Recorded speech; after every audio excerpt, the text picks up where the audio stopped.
Hey, chat. Isn't this music nice? I wonder when it plays.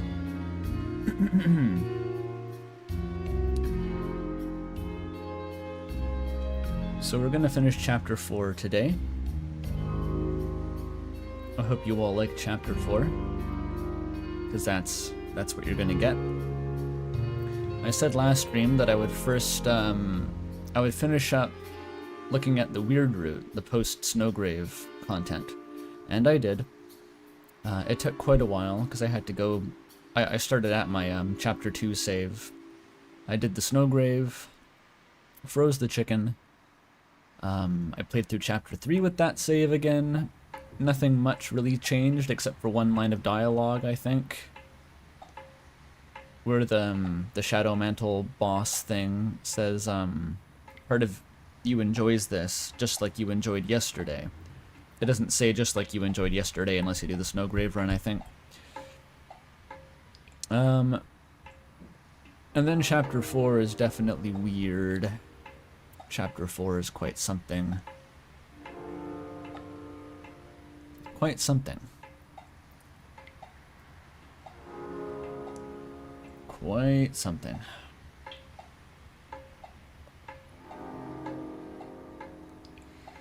But I did it. I reviewed the cutscene they changed like 3 different times. That's cool. I failed that one scene twice before I figured out how to make it work. There's lots of different ways you can fail that scene in Noelle's house and abort the route. Although really it isn't failing, it's more like succeeding, but you know, the result is not pleasant. And I found one more thing. Obviously at the very end of the chapter, Carol calls you about the festival. So that's new. I found one other change though, which is that, well, in a scene that I haven't gotten to yet on stream, it's one of the ones where Ralsei says, hey, close your eyes, picture Susie for a while, you can refuse. And then he'll try to persuade you to think about someone else instead, and you can choose Noelle. And if you do, you get a reference to the sweepstakes update. It shows you the red dot fading in, and then it says thank you. So that's what that's in reference to. Mysterious what it means. It's still the red dot, like even though they changed it to a different animation, it's still just a red dot in that version of the when you picture Noelle. Hey look, we already got donations. We got $2 from Molten with an emoji of a deer. Too true. Thank you, Molten. We got $5 from some dude Wilson. Back at it. Thank you, some dude. The moment where you reply me is one of my favorite scenes, period. It's pretty horrifying. That scene reminded me of a lot of scenes in Omori. It really wasn't holding back with the horror game trappings. It was pretty bad.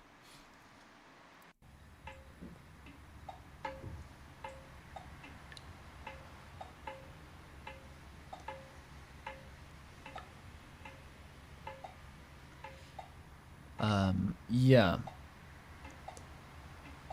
Ralsei reminds you of Basil for some reason. I mean, I can think of a couple.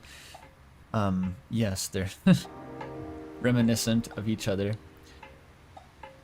Anyway, we're not doing the weird route. We're doing The normal route still today. Oh yeah, there was one other change. I think there's a couple, maybe just one actually, maybe just one line of Gerson dialogue. It's at the tea party, a line that I didn't get the first time. After Gerson pours you your tea, he's like, basically calls you out for being completely, cripplingly depressed. He's like, I can see you're just going through the motions. That's okay. You know, try to find something, even though it feels like the world is ending. Try to find something in those motions that you can cling on to and just keep living. So that was a nice pep talk from Gerson, aimed at Chris, obviously not the player. So yikes. Also, $10 from Joshua Grunkemeyer. That's a wonderful name. Thank you for that. Hey, Andrew, this is my first time ever making it to a stream. Thank you for all the amazing content. I appreciate that, Joshua Grunkemeyer. Oh, hey, Toby. Yeah, Toby's working on a RAM devlog right now while I'm working on, well, I'm doing pre-production for my own video. I think I figured out what the video is. I'll show you what I've actually worked on so far in terms of note-taking. I think you'll kind of like it. As sort of an advanced teaser.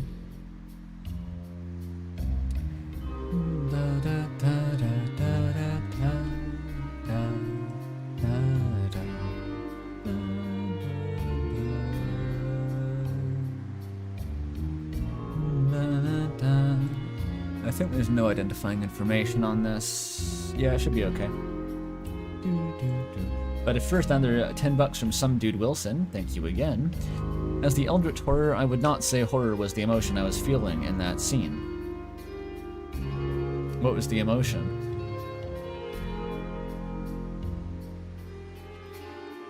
But check this out. Check this shit out. I'm building a conspiracy corkboard. Like, actually, though. Yep. Yeah, it's one of these. So, this one on the left here is the first one that I attempted to make. This was sort of just a bunch of random thoughts and data and knowledge, largely unorganized after the chapter was over. A lot of it centered on Des and the Knight's relationship to other concepts and things, and it kind of spiraled out from there. But it's woefully unfinished. It's getting so complicated, and there's so much still missing from this, that I eventually realized, like, this isn't even going to help, let alone can I make a video out of this.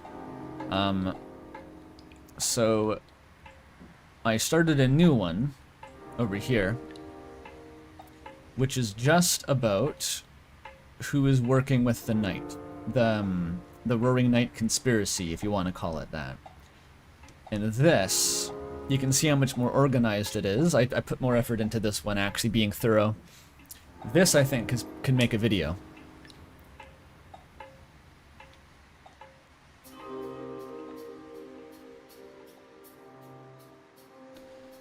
The hot fuzz diagram, exactly.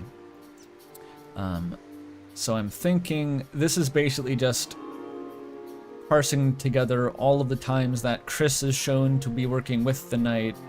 It's not completely finished. I could probably add, like, you know, Asgore and stuff here. I could probably add more stuff with Carol.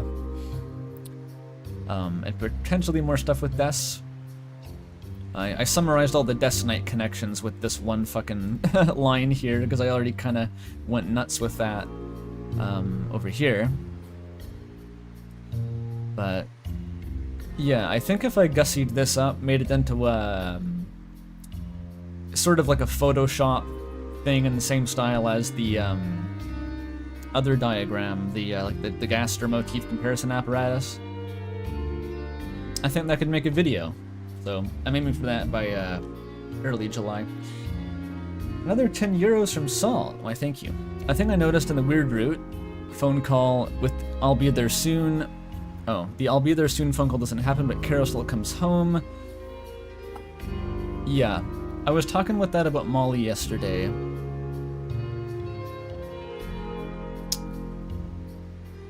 That is one of the more confounding things. But also, consider the way that scene plays out. Noelle thinks that Carol's going to be home from work hours later. That's normal. Like, Noelle is under the impression that Carol should not be coming home early for any particular reason. On the normal route, we have the phone call placed. The person on the other end of the phone says, "I will be right there." And then only two people appear. One of them is Asgore, the next one is Carol. If it was Asgore, we see Asgore in the bathroom talking to himself while Chris is on the phone the first time in the kitchen, and Asgore is not part of that phone call. So, unless it's a different person in both phone calls, it's not Asgore. Asgore's not the voice. And if it's not Carol that Chris says to get over here, then who shows up? No one else shows up. And Molly and I were talking through this, and it's like, okay, maybe Chris was talking to the Knight, and then the Knight dispatched Carol on its behalf. And if that case, then no, why would it say, "I'm going to be right there"? The phrase is, "I'll be right there," that's the quote. I really think it can only be Carol. Even if in the weird route we never see that phone call get made, there's a big blackout between the scene with Noelle and then Chris beating you up in the bathroom. And I have to imagine that Chris just phoned Carol and said, like, "Shit's gone to fuck, please come," during that blank space, because they had the soul out. Once they're in the bathroom, the soul is already out, so they had autonomy during that, the portion that we don't see. Okay, I'm missing lots of donations because I'm trying to articulate my thoughts here. Okay, there's $10 from some dude again, thank you. The emotion I felt is hard to describe concisely. It was the feeling of being an outer god piercing through the pitiful protections and lies of mortals and revealing a fraction of the truth. Well, I guess that's fun if you get off to that. That's not my place to judge. Also, $10 from Ralsei Mercedes-Benz. Thank you very much. That's 10 euros. In fact, have you heard about the different piano dialogues? You can play different songs on the church piano in the Dark World and get different reactions. Yeah, I watched a compilation of those. This music's too fucking loud, by the way.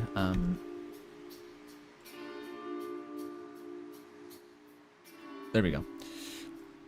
I watched a compilation of those quotes, and they were kind of annoying to me because a lot of them, I went back and tried to play a bunch of motifs, and nothing worked.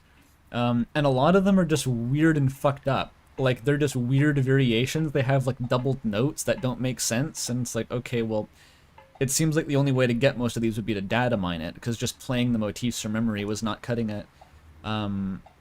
Most of them are just shit posts. Most of them are just also Susie going like, hey, that was from this, that was from that. I don't remember that any that really stood out to me.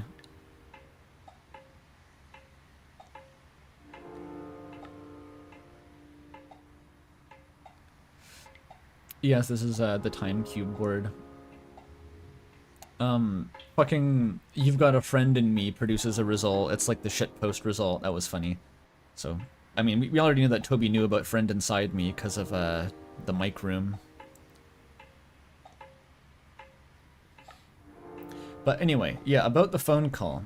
Just the fact that no one shows up. Once Chris makes that phone call, no one else shows up besides Carol. And Asgore, we hear him in the bathroom. Aside from just not being part of the first phone call, we can see that Asgore's not on the phone. We hear him talking to himself, saying that he's going to go down and look for snacks. So it's not like that was something he improvised after Chris called him. He was already planning on doing that, because we hear him say, I'm going to go look for snacks, before any of the communication from Chris could even have possibly happened. So I don't think Asgore is on the table for that. And if it's not Carol who's been called over, then literally who shows up? Who is supposed to be coming to the house?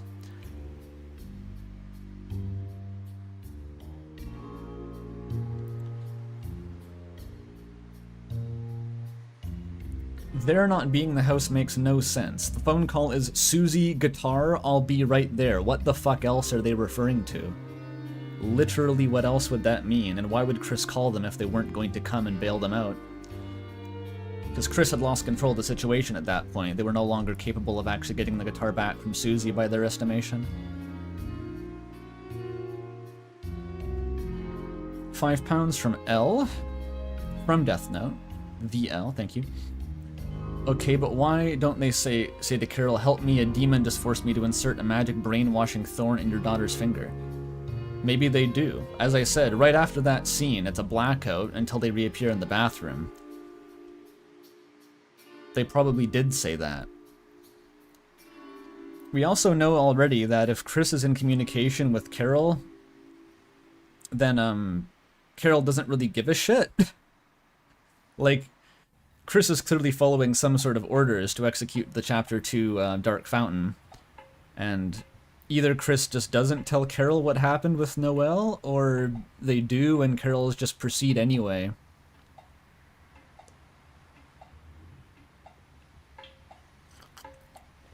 Because Carol clearly needs the soul. Anyway, I'm firmly on the phone being Carol. I don't think it makes sense any other way. Even with the context of the end of the Weird Route, where Carol uses her normal voice instead, I don't know why that is. But I think that being inconsistent is less baffling than if the person on the phone somehow was not Carol. It's just, it makes no sense. Who is coming? Who is coming and why does Carol come home? Like, both of those together is just, like, deliberately misleading if that wasn't supposed to be Carol.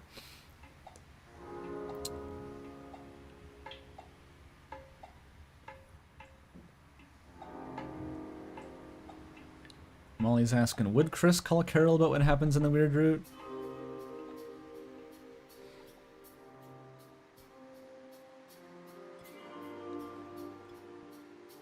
What, you mean in Chapter 4? I think, yeah, just like... I don't think that, even if Carol is in some way in on it, I think that Chris would recognize that the situation had gone to shit, and just say, like, come and kick us out, just get us out. Because from the very morning, we see that Chris doesn't want to go to Noelle's house. That there's that scene in the church where Chris doesn't get excited and high-five Susie when Noelle invites them, because they're clearly nervous about something else happening. They don't want to be around Noelle anymore because they know that the soul has the potential to hurt her.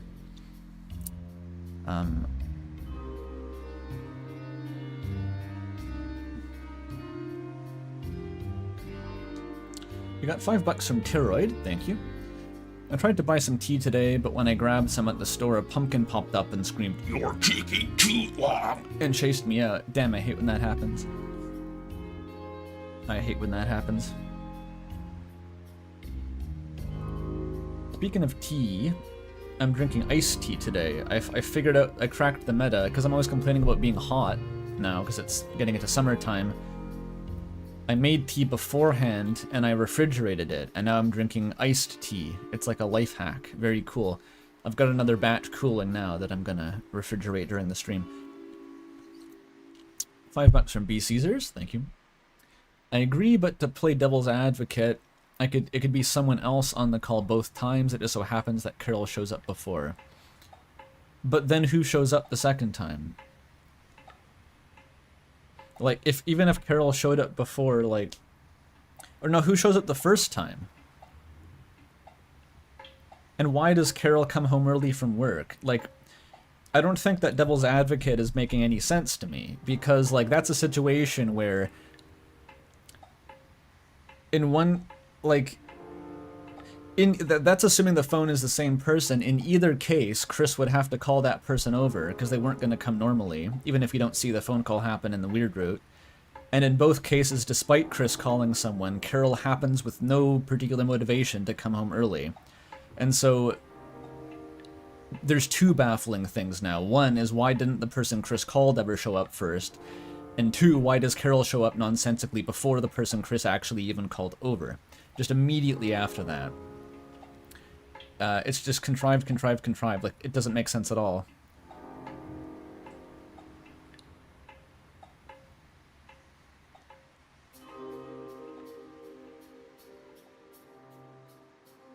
like, Carol coming home that day was not a coincidence. It was specifically, like, she was supposed to be at work for hours still.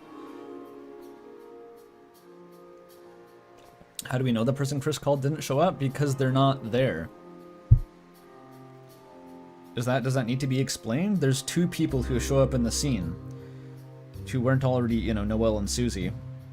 There's Asgore, which I already ruled out, and there's Carol.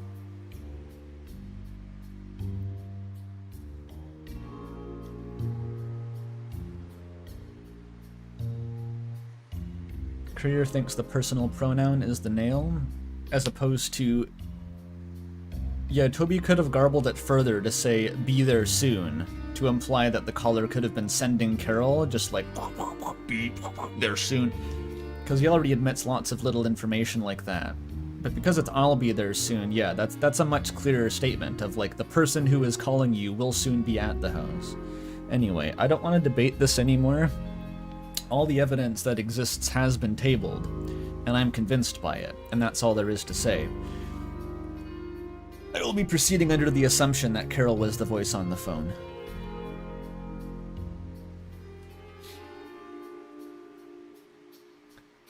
I think Alvin is the more interesting case to discuss, though. Alvin is more ambiguous, whether he is involved, but the more I thought about it, I think the Shadow Crystal is kind of our, well, the closest thing to a smoking gun we have with Alvin. Because the Shadow Crystals are strongly implied to come from the Knight, as of Chapter 3 and 4. Like, Jevil was the first person that the Knight talked to, or made direct contact with. We know that from the King. And Jevil's the one with the Shadow Crystal. It seems like... And there's also the Fallen Star connections to generating the Shadow Crystals, and also the Knight gives you a Shadow Crystal if you beat it, etc. The Shadow Crystal ended up in Gerson's desk. So the Knight chose Gerson to receive a crystal. We still don't know why the Knight gives out crystals, or what that accomplishes, but for whatever reason, the Knight selected Gerson. Gerson wouldn't have existed if not for the hammer on Alvin's desk. And there's even, we talked last stream about, like, all the reasons why the hammer being on Alvin's desk is weird and not something that he would have just normally had if he didn't plan to use it for something like this. And there's even more. There's evidence that I didn't even know about that I went back and checked on. And, like, in Chapter 2, Alvin literally says the hammer is buried here. Just, like, pretty much word for word, like, the hammer is buried. He says it. So, like, obviously it's supposed to be buried. And maybe it was buried until recently.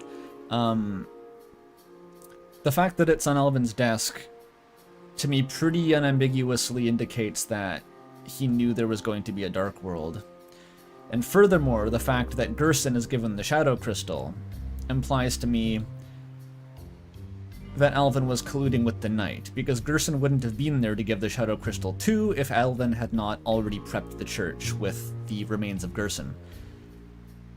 So I think that's a pretty decent link between Alvin and this whole conspiracy. Because the plan was to give Gerson the Shadow Crystal, and it was Gerson's decision not to use it, which kind of... it foiled some part of the plan, clearly. I'm honestly leaning toward Alvin even being a candidate for the one who made the fountain in Chapter 4. It can be anyone, really. It could have been Carol when she came back from work. It could have been the Knight itself, assuming that it can traverse the light world. It also could have been Alvin, because there's that closet in the back. It's Closet Night again, but, like, more obvious this time. Chris won't open the closet in the church once you seal the fountain, so that implies strongly that someone was hiding inside. The fact that Alvin isn't in the Dark World at all implies that he either was absent and unknowing the whole time, because, well, I think if he had Gerson's dust prepped, then he would have wanted to be there to meet Gerson. I'm still kind of the mind that Alvin was supposed to be in the Dark World, but the Knight deceived him somehow, because otherwise he would have wanted to meet Gerson. Anyway, that's the Alvin stuff, and also the fact that he very likely has one of the shelter codes, which implicates him even by default, I think. Another 10 euros from Ralph. It is. say Mercedes, thank you. Do you think the voice on the phone, excluding the weird root confirmed Carol call, actually talks with fractured speech, or is it because we were listening through a phone? I think that's just conveying that you're eavesdropping from a distance, but it's not consistent when it happens. Like, you are hearing it from a distance in the kitchen, but it's the same effect when you hear it right next to Chris. You're not inside Chris's body. I originally thought it would have made sense if the call was fractured like that, because you were hearing it not through Chris's ear, because you weren't possessing them. You were hearing it as an eavesdropper. But when you get the call at the end of the weird root from Carol, you're also not in Chris's body. It's still eavesdropping, but you can hear her voice normally. So I don't know what the difference would be. I just don't know. It could be an actual voice changer. Like, it could just be a literal voice changer to mask her identity, but I'm not sure what that implies. Because what she calls you at the end of the weird root and doesn't feel the need to do that.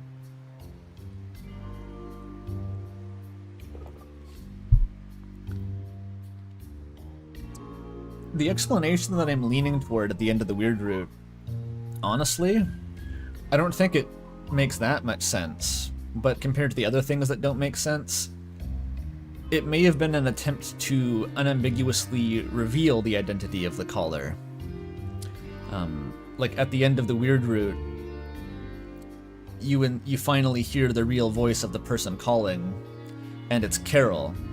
I don't think that really makes sense because, like, there's no diegetic reason why it would change, and also clearly it just makes it more ambiguous who is calling, because now you can say, why did it change if it was Carol? But I can imagine a scenario where that was an attempt at revealing it.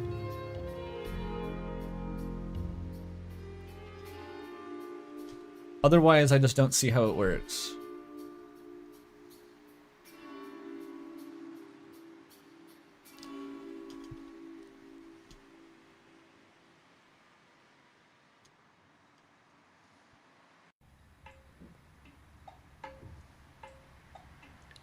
The weird root call is not suspicious from an outside observer. I suppose if it was just like because the contents of the call were so suspicious that she was on like a voice changer, I guess that would explain it.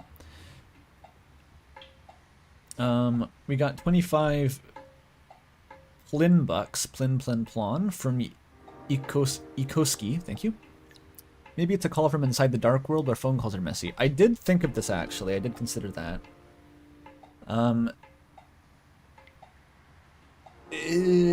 Would that make sense? That would imply that Carol's the one who made the fountain. It's possible. It's certainly possible that that's the case. No, Lilac, I think that phone calls not being possible in the dark world is not correct. We know that they're possible. And in fact, I've been thinking more about this and what it means. I think getting the garbage noise out of the phone is actually the exception rather than the rule. Because we see Tenna take calls, not literally through a phone, but he's receiving transmissions through his antenna. He's on the phone for half of the chapter. We know that Spamton got phone calls. And to the other person, it sounded like garbage noise. But if anything, I think that the garbage noise we may be able to propose is what communication from the night sounds like to someone who's not supposed to be listening to it. That's a bit of a reach, but the fact that Spamton can understand this noise while the Addison only hears it as just noise. We know that Chris uses the phone to communicate directly or indirectly with the night. And when we use the phone in the dark world, we just hear garbage noise. But yeah, the point is that we know at least in some cases that phones can be used to communicate in the dark world, because clearly Spamton hears something, clearly Tenna's on the phone. So the fact that it's garbage noise doesn't seem standard for dark worlds. Okay, $5 from Blind Janitor, thank you. To say, I think the knight being tied to an object like the black katana would make sense, especially if the sword is tied to Des. I don't know what to do with the black katana. Except for the fact that when Asgore is talking in that room, he actually says something that I didn't... I interpreted differently, or I thought of a different interpretation. When he says this black shard is beautiful, maybe he is... the black shard he was referring to is itself that black katana. Like, the black katana is itself a shard of the black knife. I don't know how that works. But I don't know, it kind of seems weird to have that in the same room when he's talking about a black shard, and it's just not related at all. 10 bucks from some dude, thank you once more, some dude. Thought, based on Gerson's chapter summaries, it seems like maybe the hero's meeting with Gerson was part of the prophecy. Gerson does try to give Susie the axe, even if you lose. Yeah, that's interesting. There was an unused prophecy where it actually prophesied that the turtle would have a big hammer or something. It was like that. It was like the turtle and the big hammer. And that was unused, and I think the reason that they didn't include it in the game is because that is an optional boss. Like, you can violate the prophecy just by not doing the optional boss in Chapter 4, which I think makes a little too... it's bad, it's confusing. So they probably removed that prophecy. The fact that it's still in Lord of the Hammer is interesting, because that implies it was something to do with that was prophesized, but it's still optional.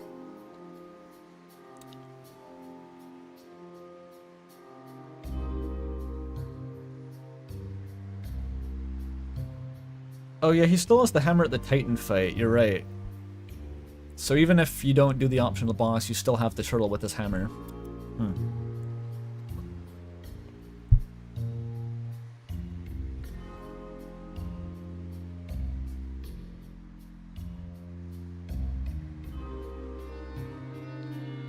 There was this video that was pissing me off. It was like a compilation of every prophecy that was used in Chapter 4, but it includes 2 unused ones with a bunch of stuff that is actually used and just doesn't indicate that they're not part of the game.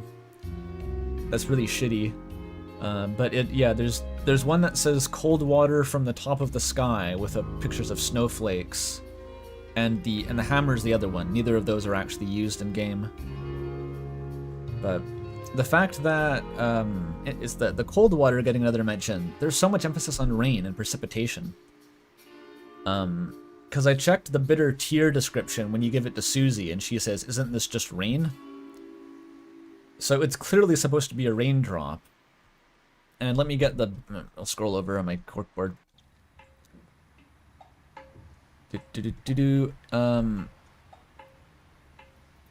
There's the book about the fallen star that says, from bitter waters slowly something grew. It looked like glass. And the fallen star wept, making rivers with its tears. So like repeated again and again and again, like something to do with water is like vastly important. The shadow crystals come from water. The conch shell as well, washed up with glass. It washed, like the shadow crystals coming from the ocean in this case. Something that's so important about rainfall and water. It's even referenced in the unused prophecy about the cold water from the top of the sky. $5 from Cooper. I just joined. What am I looking at? These are my personal notes that I'm compiling for my follow-up video to chapters 3 and 4. What software is this? It's called FigJam. It's one of those endless variants of free trial flowchart softwares that you get on the internet.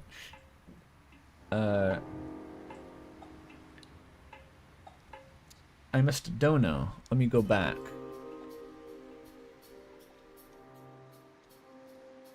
Oh, it's quite a ways back. Where is it? Oh, it's all the way back here. Sorry about that. Where'd it go? Where'd it go? $10 from... 10 euros, in fact, from Salt. There we are. A thing I noticed in the weird route is that the phone call with "I'll be there soon" doesn't happen, but Carol comes home, so the person on the other end might... Wait, no, I did read that one. I read that donation. Was there a second one from Salt? Oh, there it is. There it is. Another 10 euros. Sorry about that. I just remembered you were 100% right on it being Carol. Sorry to bring this up again, but I have new info on the phone. I'll send you a DM on Discord because the donation limit sucks. Oh, wait, there's new info? Hang on. I don't know what you can mean by that, but I'll check.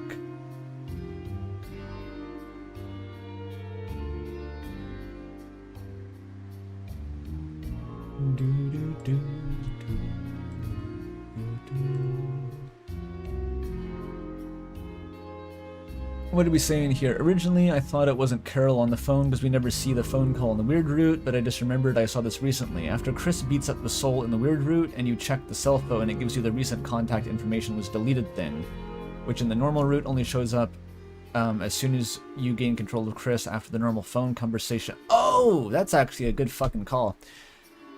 That's a good call. Because on the weird route, Chris never actually has that phone call. You go directly to Noelle's room. So unless Chris had a phone call when you black out, then they wouldn't have deleted the contacts. Alright, confirmed. I'm adding that to the corkboard in real time. I should have paid you 10 euros for that piece of info, actually. That makes my life a lot easier. Good catch. Nice catch.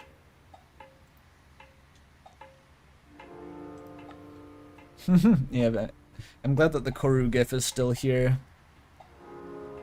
I wanna plug Koru implicitly, brainwash all the new Deltarune people coming to watch the stream with Koru Observer. Anyone who's here right now, you should check out Koru.observer. It's like one of my favorite games that I've played in recent memory, and it's free on the browser. I'll link it actually. It's like if you enjoy like either Homestuck or Star Trek or both, or Yume Nikki, then you'll probably enjoy Koru actually. There you go. I don't even watch Star Trek, but I have a feeling that Star Trek people will like it.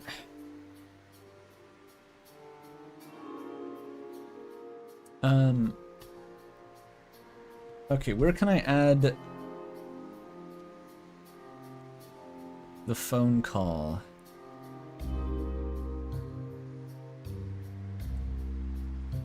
Let's see. Contacts.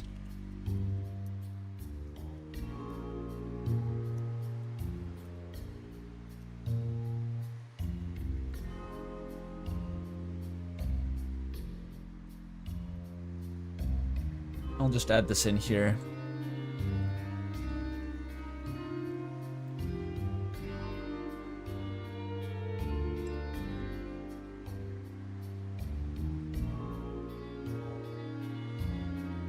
To manually align these, of course.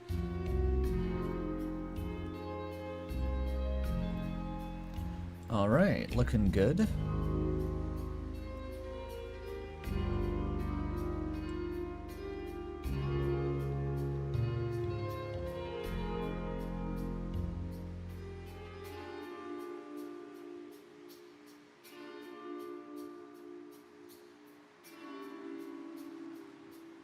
Yeah, we got the chart. Okay, I'll actually start at Akazet to the flowchart. Can I upload images to this? I don't actually know.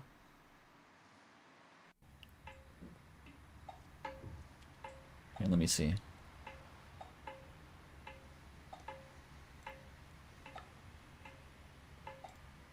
Oh, I can. Nice.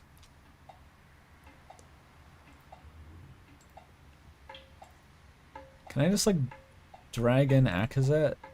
Yo, it's her!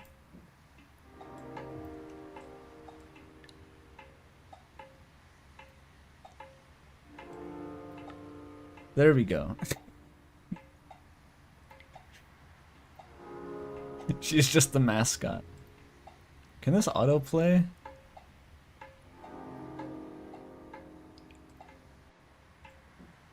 It doesn't autoplay. Another $5 from Zaya W, thank you. Are we aware of any secrets in the secret RAM bar halfway or anything after the conversation? After the Susie crash out. Wait. When going back... Oh, you mean, I know that you can enter Ram's concession stand, the secret passage, but I didn't see anything back there. It was just you can see Ralsei and Susie playing games together, but they don't notice you. I don't know of anything extra there.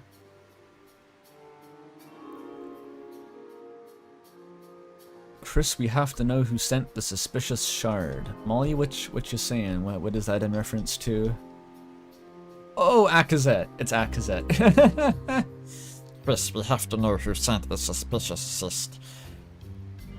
Akazet is the key to all of this. I do feel like Akazet during the suspicion arc, honestly. Like, who's in on it? Which one of these fuckers? All of them. They're all in on it.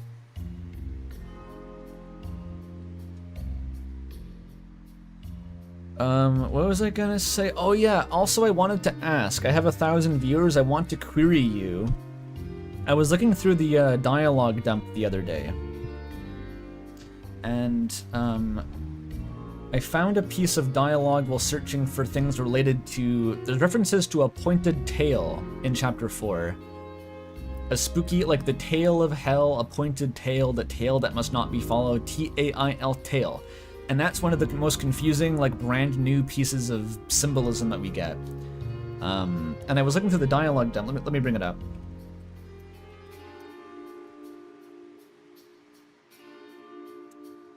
Where is it? I think this is it. And if I search for, oops. Oh shit, where'd it go? Come back. Here it is. This block of text here. I've never seen it in game, and I don't know if it's used. Has anyone found this block of text? Because it's really fucking weird and spooky. Also $5 again from Zaya W. Thank you again. There's dialogue when going back to the something after Ralsei's done talking when covered in Susie's blood. It says they reach out their hand. Oh, I didn't know about that. I did not know there was dialogue after that scene. I don't think anyone has seen it. This may be unused, but I couldn't find it on the cutting room floor, which catalogs unused stuff, but I suppose this is just uncategorized.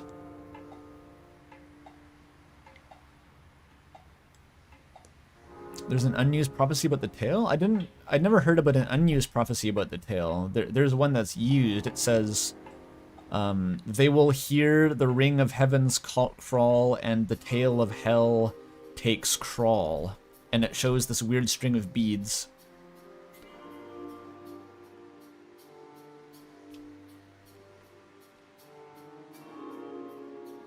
The cutting room floor isn't very complete yet? Yeah, okay. I'm going to assume that this is unused, but it's really curious. Because this is in line with the other references to shadows being snakes. There's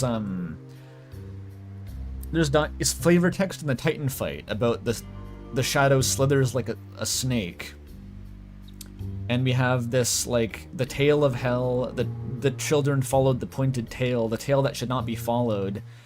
And it's like, was the Courier Umris fic actually right? That's all I can think about, is like, why was that accurate? Why is the shadow snake becoming real?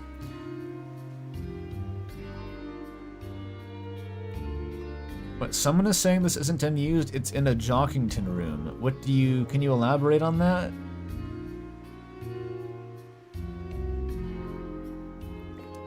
Do you mean this text, or the Jockington grows a beard?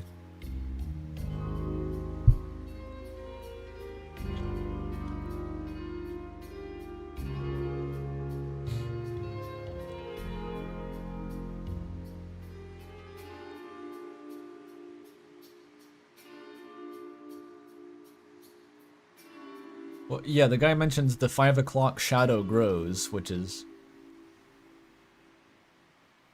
In the room where you get the tail dialogue, you can fall down and find an NPC. Okay, either I'm getting creepypasted, or we have something really interesting to check. I'll write InnerTube40. I'm gonna bet your life. I'm gonna place a blood curse on you that sicks the Mesopotamian demons on your ass. If that's wrong, but I am gonna try it. I am gonna try it. That sounds fun. Okay, this is motivation to actually start the stream now. It's been 45 minutes of no Deltarune, but we had important things to discuss. Let's go.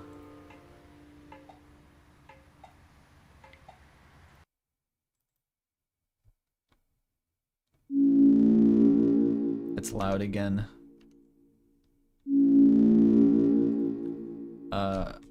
How do I can't even access my Windows toolbar to turn down the volume yet.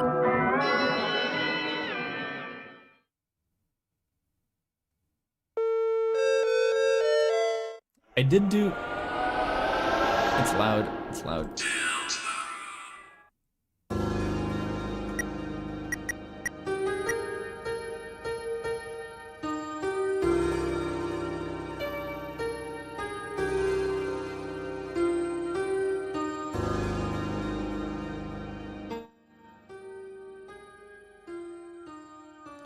There we go.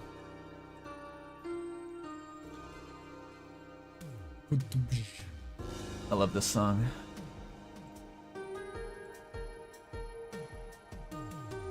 I'm actually so helpless to not sing along to this game's music. Even playing on my own. If you think that's something I do for the stream, to like whistle along, I do that when I'm playing by myself, like constantly. I can't stop.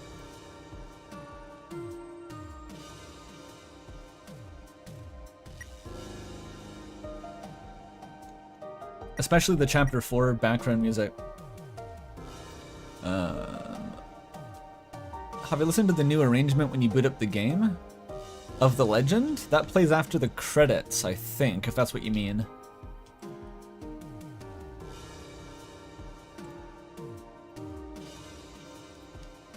Okay, I think it was this file. This was my weird root file.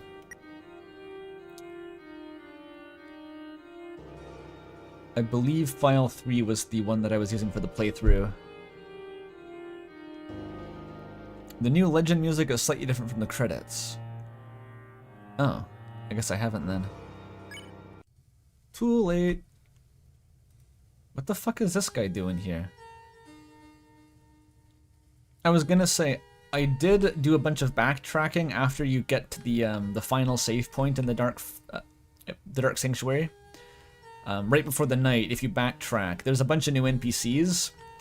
I was looking for that bit of text that I was talking about earlier. I couldn't find that. It's mostly inconsequential, though. I don't remember anything really that crazy. Oh, Gerson recruited him? Looks like it's studying. Nice. Very nice. Welcome, welcome. A pleasure seeing you young'uns here. What you need? What do you know about knights? You haven't seen a shadowy figure, have you? Well, now that you mention it, just before you came in, a figure with a sword flew in that door up there. Isn't this really funny, actually? I didn't internalize it, but he's saying, like, before you came into the study, in the 5 seconds after he goes off screen and you walk in, the knight appeared and locked the door.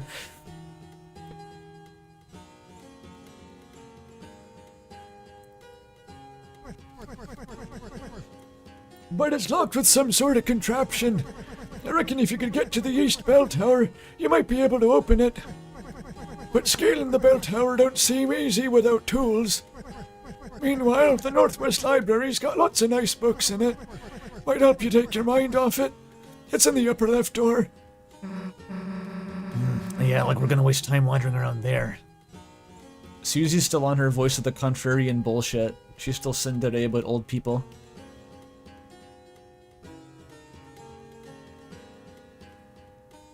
The knight was putting the shadow crystal in the desk as he walked in the room? Maybe. It doesn't really fucking matter. Wait, maybe that is in fact the case. But someone had to put it there. The question of why the knight is even giving out crystals is so ambiguous still. Anything, literally anything like of why the knight does anything is like, I don't know. But first we got £5 from Ton Walkbanks, thank you. Why does the prophecy describe the cage having an exclamation mark? Oh, it's just the only prophecy with an exclamation mark? I have no idea. I didn't notice that. I have no clue. But the shadow crystals, Jevil ostensibly gets one personally from the knight because they were talking to the king, conveying the knight's will to the king's second hand. Spamton doesn't even get given one. He finds one in the fucking Mettaton robot, which is like, why was it there? If it comes from the knight, then why did the knight put one in the robot and not the Spamton, who was ostensibly in communication with the knight? So that's mysterious. The knight tried to awaken the robot? Maybe? I don't really have a guess for that one. And Gerson, he gets one delivered personally. Maybe Spamton's got taken away? That's also possible. If that was the secret to Spamton's power, then it got confiscated by the knight. That also is possible. But then why was there one in the robot anyway? The shadow crystals are to make our journey harder? They're still all optional though. Like, they don't actually obstruct you if you don't go out of your way to fight them. Also $5 from Terrorate 11. Again, thank you. Part of me feels like Gerson is this Dark World's ruler, and the knight was trying to secret boss him up as a Hail Mary play. This just comes back to the question of why the knight does anything. Like, if it's not just because the prophecy said so, so they have to do it, it's like, what is the knight doing in this Dark World? You find him at the end. They're just fucking around. They stop you from getting to the end. But once you get there, they're not doing anything. You don't stop them from doing anything. Susie just says, if we seal the fountain, we'll know who you are. And then they summon a Titan and escape. But they were just chilling. Like, the point of trapping the knight needing to buy time to escape, like, the knight had all the time. And so it was waiting for us to make the fountain and summon the Titan. It was just waiting for us to do that. And, like, the chapters 1 Dark Fountain, like, that just got the fun gang together. Nothing else really happens in that. Chapter 2, it gets Noelle in on the intrigue a little bit, but other than that, it doesn't accomplish anything. Chapter 3 is the most motivated one. They were trying to kidnap either Toriel or Undyne or both. That seems to actually have a purpose to it. But even Chapter 4, again, it's just like, why? Because on the phone call with Carol, she's saying, like, Chris needs the soul to go in the Dark World. Chris, no soul, no Dark World, and that's because I assume you need the soul to seal the fountain. And if Chris didn't have the soul, they wouldn't be able to defeat the Titan either. So that makes sense. If it seems like whatever the conspiracy is, it knows the fountains are going to get sealed, and it in fact needs the fountains to get sealed after it makes them. So it's not like it wants to stop the Fun Gang, even. And if the knight actually wanted to kill the Fun Gang, it had the opportunity to do so in Chapter 3. So something about just like going through the motions of making a fountain, getting the Fun Gang in, trying to obstruct them but not that hard, being foiled and letting them win over and over again is somehow what the knight wants to happen. There's no other way to really interpret it as far as I can see. Also $10 from Autumn Wolverton again. Thank you. Assuming Death's Knight, we know certain motives like her making the city with shining lights. She wanted to take Noelle there in Chapter 2 and reviving Gerson, who is presumably her teacher. I hadn't considered that.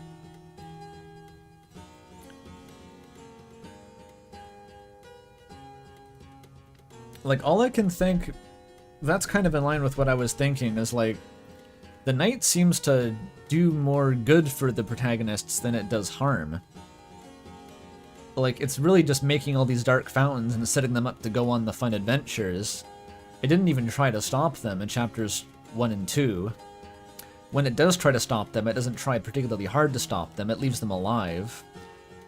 And it runs away when it could put up a fight.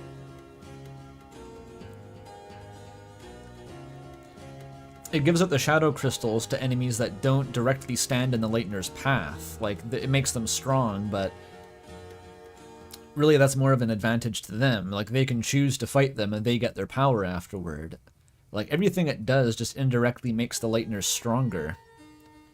It's almost like a fucking training arc that it's set up here.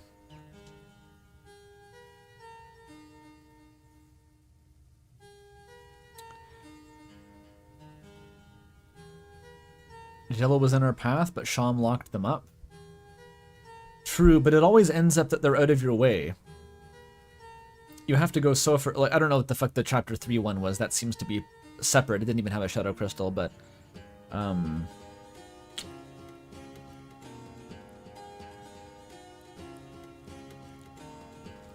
but again, even if it was just supposed to be, we'll give these things crystals to thwart the Lightners, to really kick their asses. One, again, the Knight does not kick anyone's ass in chapter 3, it lets them live. 2, the Knight probably knows about the soul, because Carol knows about the soul, Des probably knows about the soul, considering the lyrics to Raise Up Your Bat, saying my heart as your mark. The soul can rewind time. They literally can't lose as long as there's the soul. It is impossible to thwart the Lightners. And I kind of suspect they know that. Like, if they go through the trouble of installing soul.exe in the first place, they're probably aware that they can't realistically defeat them as long as they have it. So just setting up stronger dudes to stop them doesn't really make sense as a motivation. $10 from Ender Hippo, thank you. What if the conspiracy gang doesn't actually know the full prophecy yet, and the Knight made this fountain so it could go in and learn it straight from the source? That's possible, but it's also likely that it could have made the fountain so that the Fun Gang learned the prophecy. If we're assuming that the Knight is actually setting up these dark fountains, if not for the Fun Gang's benefit, then at least to corral them along its desired course of actions, then maybe it needs them to know the prophecy for some reason.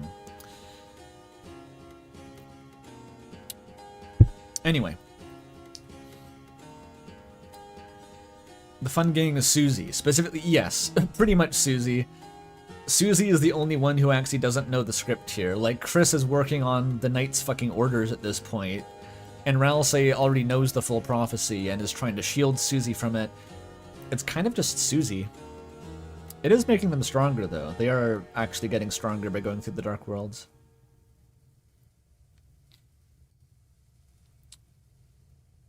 Yeah, it's Susie and the Soul. The Soul is maybe the other one that actually counts here. Because Susie and the Soul are both wild cards. They have no predetermined alliance or allegiance to either side here, because we don't even know what the sides are. It's again, some Kuru Observer shit. We're the unbiased parties in the center of the conflict.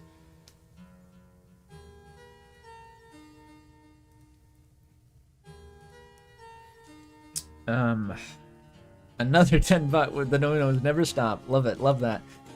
You're GMJ with $10 to say, each fountain causes us to level up. Soul needs to get powerful to prepare it for inevitable sacrifice or to fulfill the role which must be about saving Des, which explains Chris and Carol's involvement. Honestly, that kind of tracks. I don't know if it's the soul being sacrificed specifically, but like, the soul does get stronger in chapter 4. It has like light powers we don't see before, and there is a level that increases every time. Which, is that in the stats menu? Yeah, level 4, and that only increments when you seal a fountain.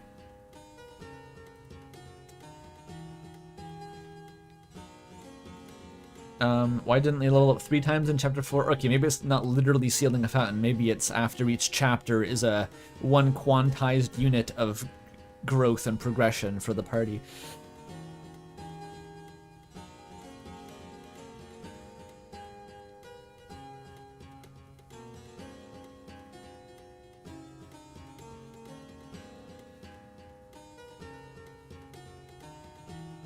Does it give you love? I don't think it would give you Undertale love, because we know what Undertale love is. It's desensitization to violence. And on a further meta level, it's lack of emotional investment in the narrative from the player's perspective, which is also what Flowey experiences. He loses investment in his own universe, which manifests as extremely high level of violence. So I don't think it's Undertale love because that is a specific thing, and the weird root would increase that. And nothing else in the game should increase that. And we also don't see love go up in the weird root, so it's probably just not a factor here. Desensitization. Yes. Another interesting weird thing that I don't know what to do with. Des obviously sounds like Ness from Earthbound. They both use a bat. And all of the flavor text during the night fight for when Ralsei and Susie get knocked down to negative 999 HP is directly quoted from Earthbound. I looked this up. Susie is broken and or beaten and hurt. That's an Earthbound quote.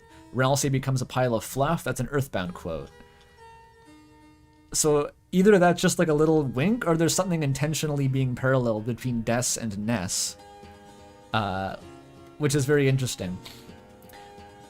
Very interesting. Another 10 bucks from Jack Dowd. Thank you. What is Weird Root player planning? Are we getting Noelle stronger to end the night?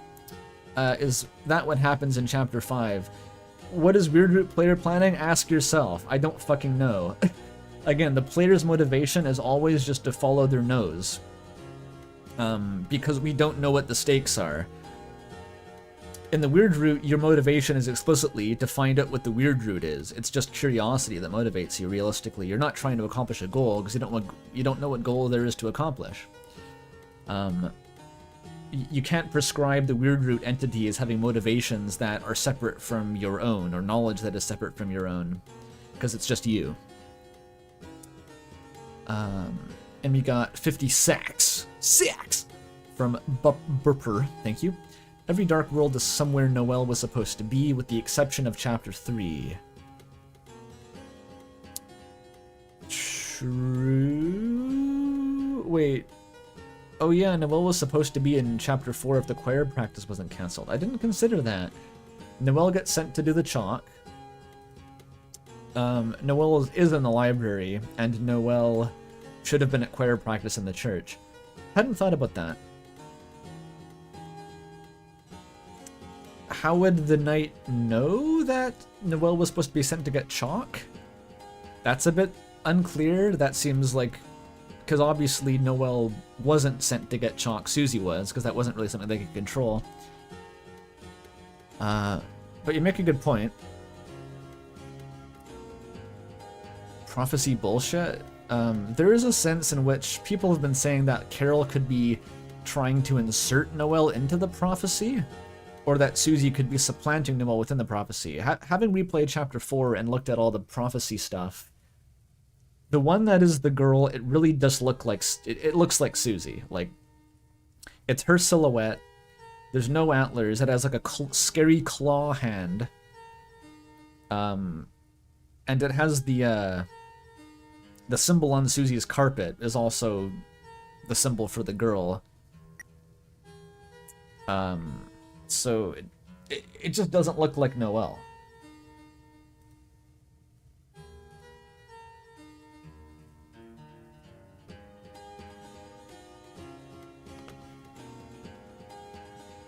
It's the act symbol and also the Rude Buster. But I don't know, like there's other points of ambiguity, but if it's not supposed to be Susie, I don't think it would just look like Susie. I don't think it can be as simple as Susie is not supposed to be the third hero, because it's just fucking looks like Susie. $5 from Jack Dowd again, thank you. Consider this a third entity. You mean someone we haven't seen yet who is supposed to be the third, the girl? Susie's mom? Another Susie-like creature? Maybe? It would be weird if it was someone we haven't seen yet. Like if it wasn't Susie, but it also wasn't Noelle. That would be very strange. Not impossible, though. And $5 from Levant. Thank you. Papyrus is the knight. He and Sans are in cahoots with Grandpa Gaster. I think you mean Grandpa Semi. That's why the knight has such a thin waist. Trust the plan. True, actually. And that's also why Dadan's theme is Bone Frozel. Yeah, the cage doesn't need to be Chris. That's completely ambiguous, because the illustration doesn't actually show Chris. The illustration is just of Susie, though. In her case.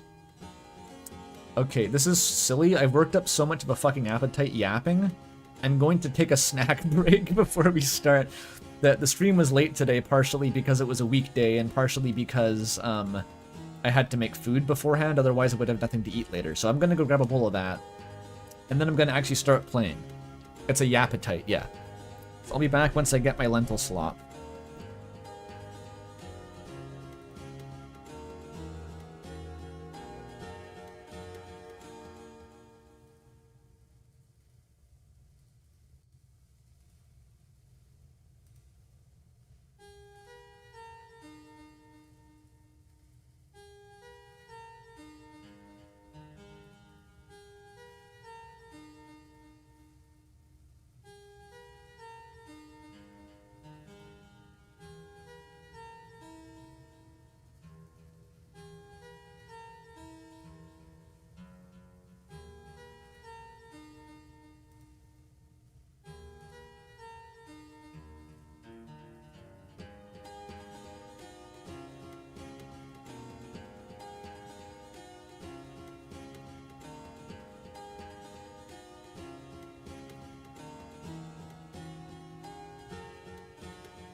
I'm back with my slop.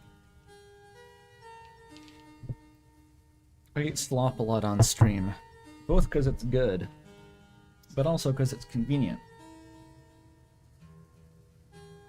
Reheats easily with some rice. I tried a new thing, food yesterday. I didn't really have much for dinner, but I had a lump of broccoli lying around, and I had rice and a bunch of Japanese, you know, sauces and seasonings. And I happened across this recipe for, it was like a vegan unagi don, which is, it's like, it replicates like a Japanese eel rice bowl, but with eggplant. Probably shouldn't have brought up eggplant on stream again, but oh well. But anyway, it had basically, you make the same sauce, and but you fry eggplant with it, and eat it over rice, and it looked really nice. And I just like substituted the broccoli for the eggplant, and just made like sort of like a sweet and savory vegetable rice bowl. It was really fucking good. Anything with that eel sauce on it, it's just like pretty good actually. It's basically like a, it's not quite a teriyaki base. It had maple syrup in it, which was the exotic part. So it was pretty sweet.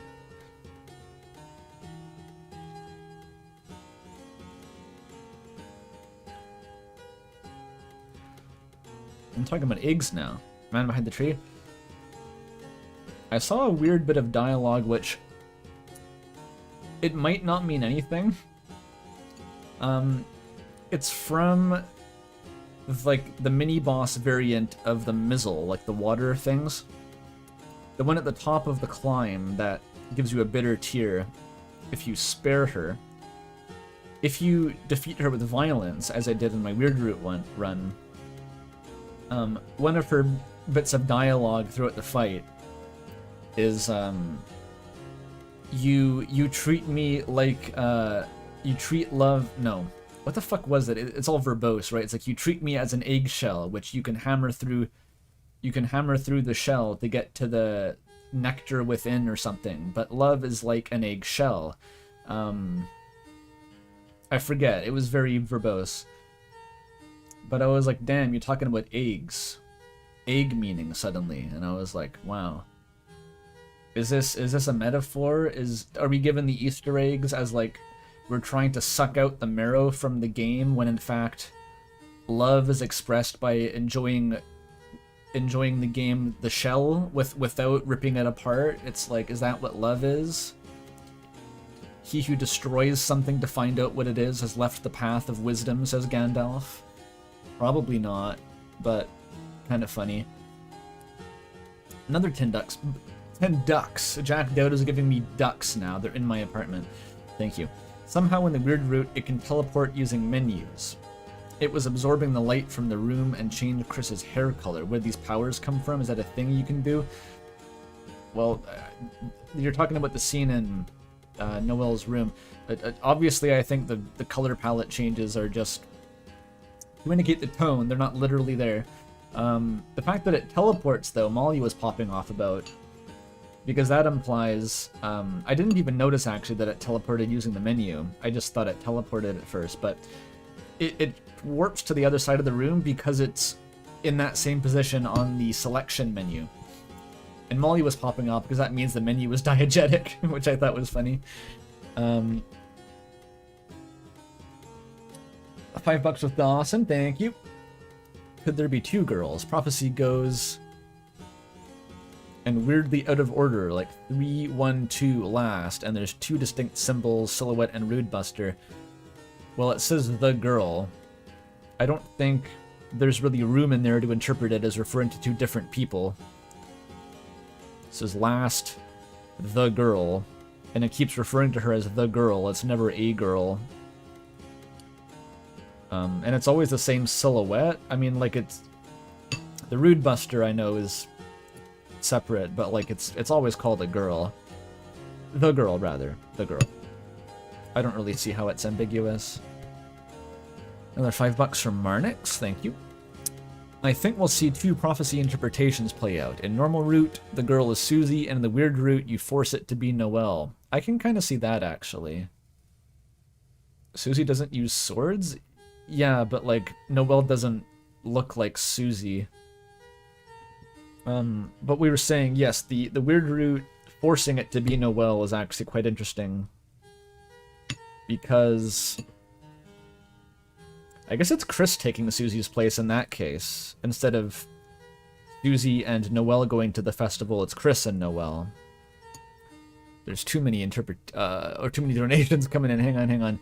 $5 from Channel, thank you, to say, what if love will find its way to the girl could possibly be referencing Noelle and the Thord ring, which sets her health to 55, aka LV. What does 55? Isn't it 35? That's just 33% of her health. That's way too time cube, I think, of a connection.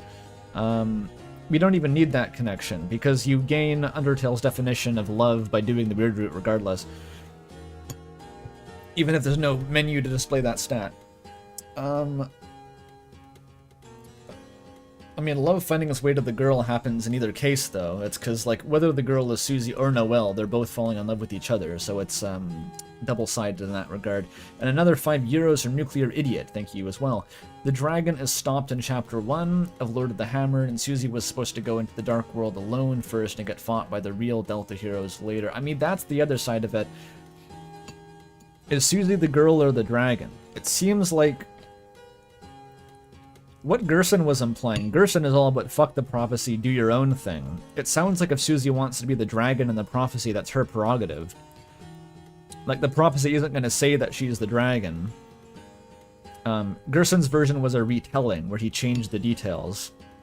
So I think that, if anything, conveys that if Susie wants to be the dragon instead of the girl, then this is her task to change fate, such that it is the case.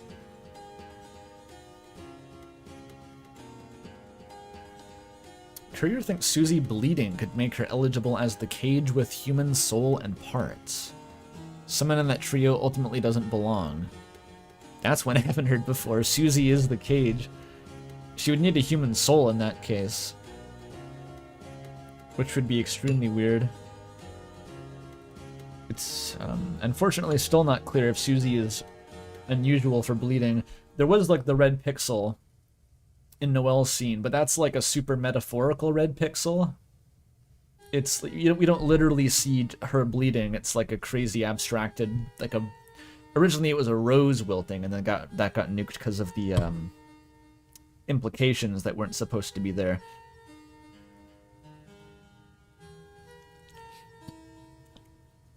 My slop is fucking good. I was letting it cool that whole time, sorry. 5 Arbucks from Tulips in Antarctica. Thank you. I don't think the prophecy picture should be taken literally. Ken is cut in half, and the prophecy, but only his arms are cleaved in the game. True, but also I can understand abstracting the image to make it vague, but it's a picture of Susie. Like, it has the claw hand, it has this kind of boisterous pose. I'm gonna fuck you up looking pose. No antlers, long hair, snout. It's a drawing of Susie.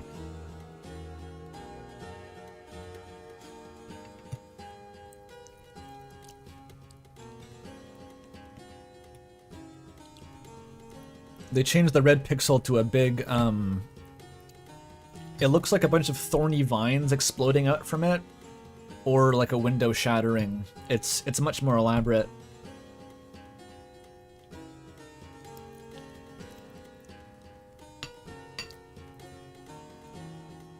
No, the cage isn't a perfect image of Chris, it is a vague image that could be anyone. The image of Susie is actually an accurate drawing of her. Like, it's just her. Like, if they wanted it to be vague, it would be vague. Ralsei's is vague. Susie's is the only one that actually looks like it's just Susie.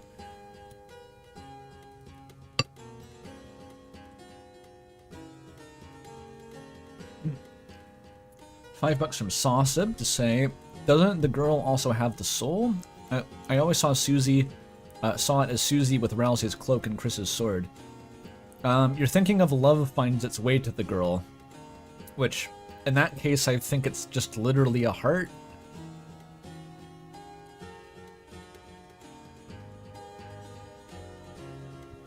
It does, I mean, it's the same shape as a soul, yeah.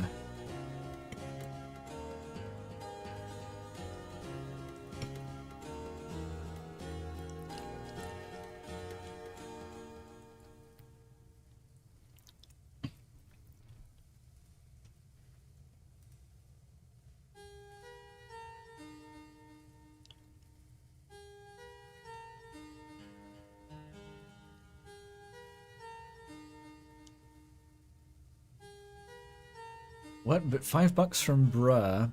The prophecy says the second hero is the girl and saying at last the girl.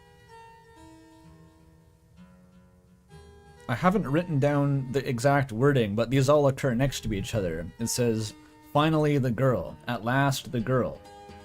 The second hero with hope crossed on her heart.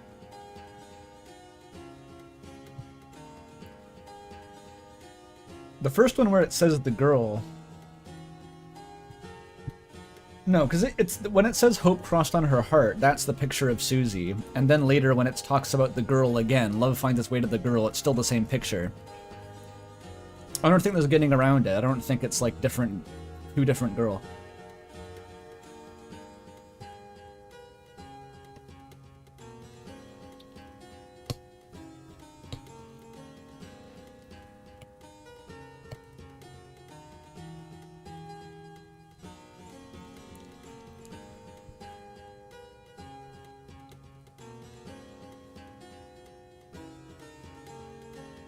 The girl's silhouette was a bit slimmer than Susie, but the Princess Ribbon's gloves are probably the strongest bit of evidence that something has gone awry.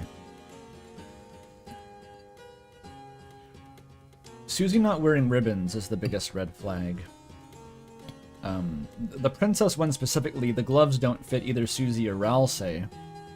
They only fit Chris.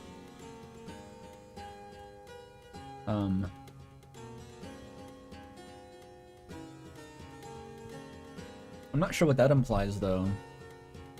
Aside from... I'm not sure what that implies that's different from the ribbons not going on Susie. I got £10 from Lana. Thank you. Do you think Chris and Susie will end up as goners? Chris apparently keeps forgetting the Eggman, like with goners. And Sans and Undertale has a picture of 3 friends saying don't forget. Also DMCA 666 Part 2. That's several things. There's only one Goner in Undertale. It's Goner Kid. You're thinking of the Gaster followers. Which, rather, those are the ones... None of the Goners actually mention, forgetting, as far as I know. The Gaster followers are the ones who remember Gaster. And the Goner Kid mentions, can you picture a world where everything is the same but you don't exist? It's not specifically forgetting as it is being erased, but I don't see what would indicate Chris and Susie becoming goners, even if we understand what that means. I just don't see a relationship. Sans, the fact that the Eggman says that he has forgotten, he implies that everyone forgets him, even himself. So that is a property intrinsic to Egg Guy to be the forgotten man. And the Eggman does seem to have some relationship with the Gaster followers and or Goner Kid because they're monochrome. It's the monochromeness that actually causes them to be related, not the notion of forgetting.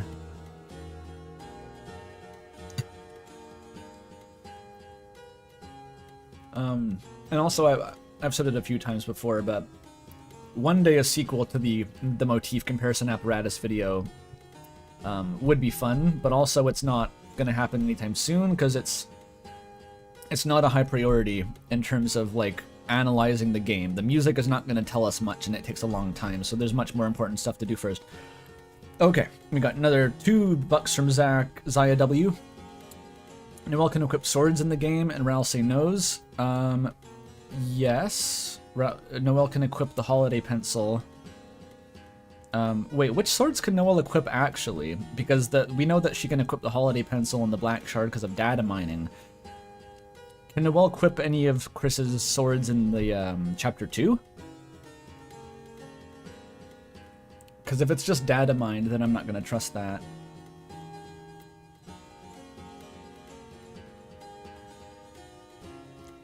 And €5 from Fazakas Roland, thank you. Do you know about the alt dialogue at the end of Chapter 4 for skipping all the trophies? All the trophies? On PlayStation? Find any marks and dump egg lets you bypass the chapter trophies. I don't know about that. That sounds like a console exclusive thing though, so I'm guessing it's not very relevant.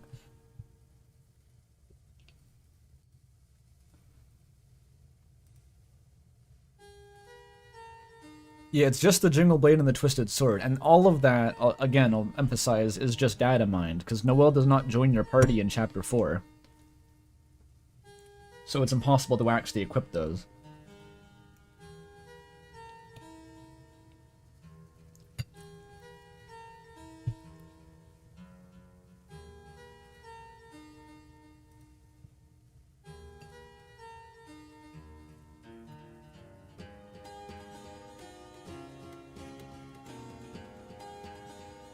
Okay.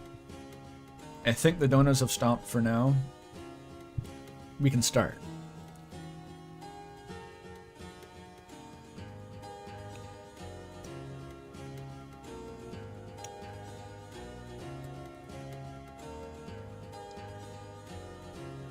Gaster comments on it if you don't get achievements. That's funny, but like... Surely it's an Easter egg. If it's not, doesn't have parity between all versions of the game. He's flabbergasted. Because I understand you need to get the egg to miss an achievement. Like, there is an achievement for not getting the egg. You can't see anything? Oops. I didn't do anything. Alright. What's our item situation? It's time to buy...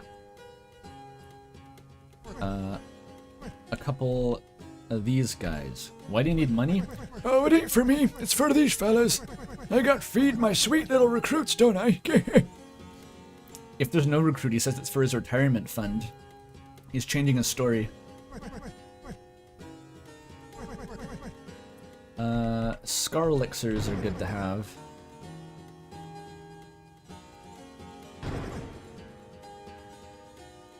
Oh, I was wrong. We got another $10 from Sinai the Excellent. Thank you. Susie's fountain being mixed up messes with the order of the prophecy is presented in, which is why the order is the third hero is mentioned before the first and second. If so, then at last the girl isn't referring to the second. I don't know if that's the logic. The prophecy is out of order in general, isn't it? Isn't it kind of just in a randomized order?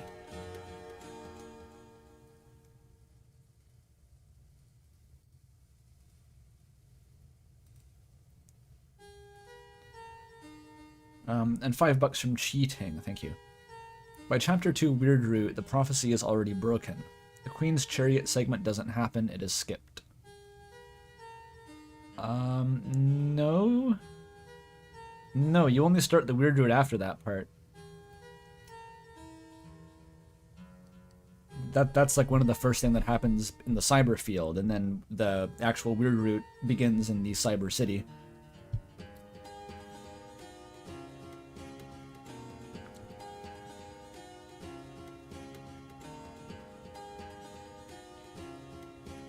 Oh, the car?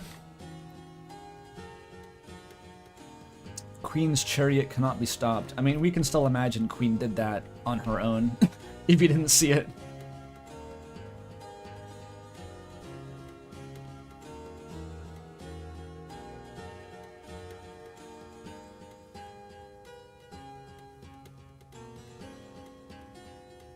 I do it every day, even and twice on Sundays. Yes.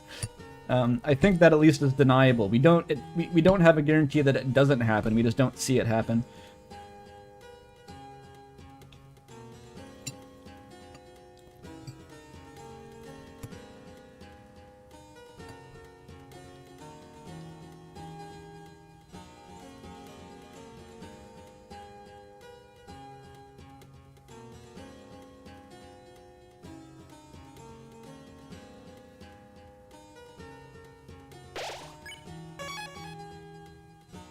Alright, let us progress the game.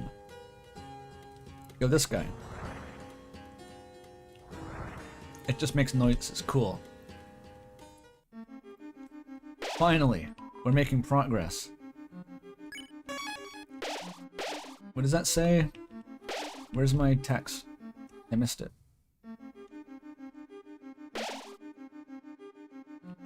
I can never see it again.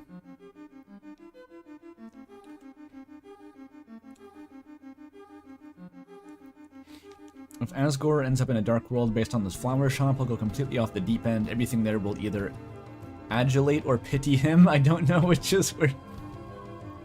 Chapter 4 Dark World is definitely going to be some, like, deeply sad shit with, like, Asgore and Sans having a fist fight. It'll be some Stephen King shit where they're having a fist fight over Dessa's casket and they topple it over. The fact that he says he's trapped in asylum is interesting. It's a very specific wording. Asylum is like a safe haven, but also like, in a medical sense, it's like a prison as well. Maybe it's his copium closet.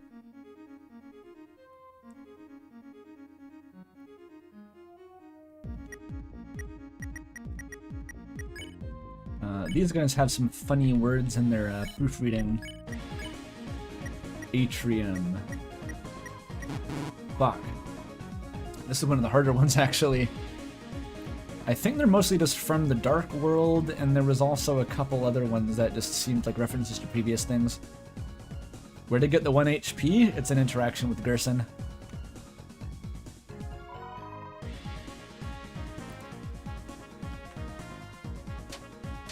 These guys have kind of hard attacks, actually. They use the 3 elements.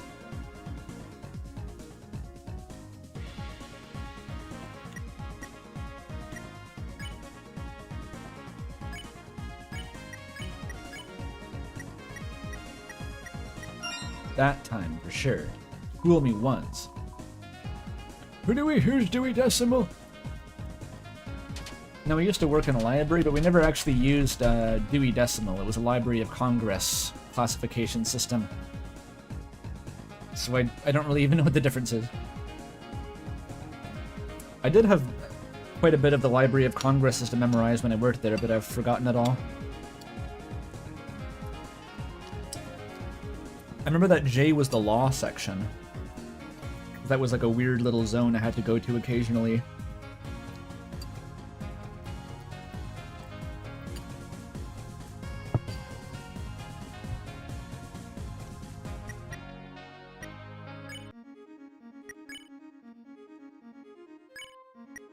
That 1 HP is going to be important. I mean, there's that section later that's scripted to leave you with 1 HP, so we can say that's what saved me. Guardian, that's the name of the final boss theme in this chapter. For some reason. Kind of unclear why it... Oh, fuck. This fire attack's hard to predict. Okay, now we're good.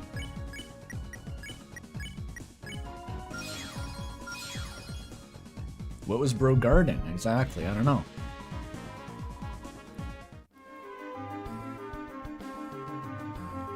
Unless you're the guardian of the waking world, for instance. So, depending on how much money you put into this fountain, you get different amounts of... or you get different items.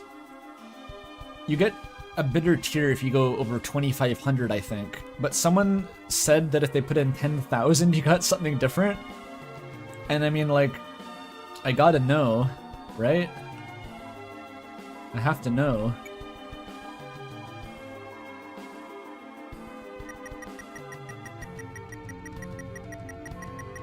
You can't do 1225 because you can't input $5 as its own increment. I don't have 10k, I'll come back later.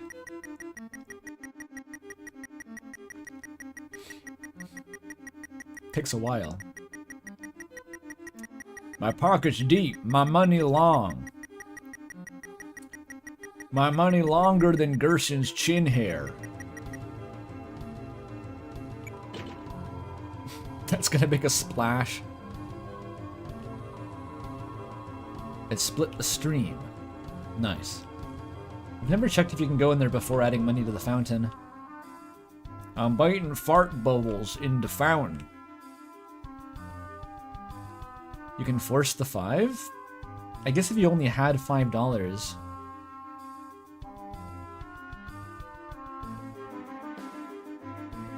But you can go in? Ah, it's one of those knowledge-gated progressions. Yeah, you can keep adding to it. Apparently it doesn't do anything if you add 1, 2, 2, 5. Okay. Some kind of statue.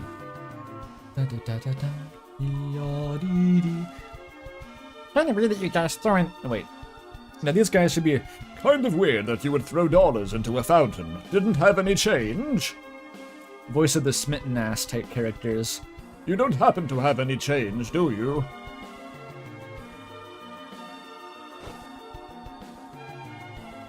I bet you all forgot these streams were excuses for me to do silly voices.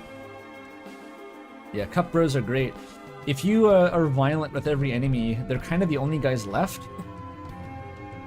And I'm also kind of suspicious of, like, because I did that backtracking segment. But I'm worried that if you're violent, then you get less NPCs to spawn, or something. It looked like they had most of them accounted for, but... yeah. You never know what they could be hiding. Apparently there's like a super secret Shadow Snake dialogue that I've just never seen. Which is definitely real and I wasn't being lied to. I'm gonna go and find it. $5 from Powerade once again, thank you. For some reason, my headcanon voice for those Cup guys was the Disco Elysium tie. I've never played the version where that actually has voice acting. I didn't play the final cut. So I don't know what the tie sounds like.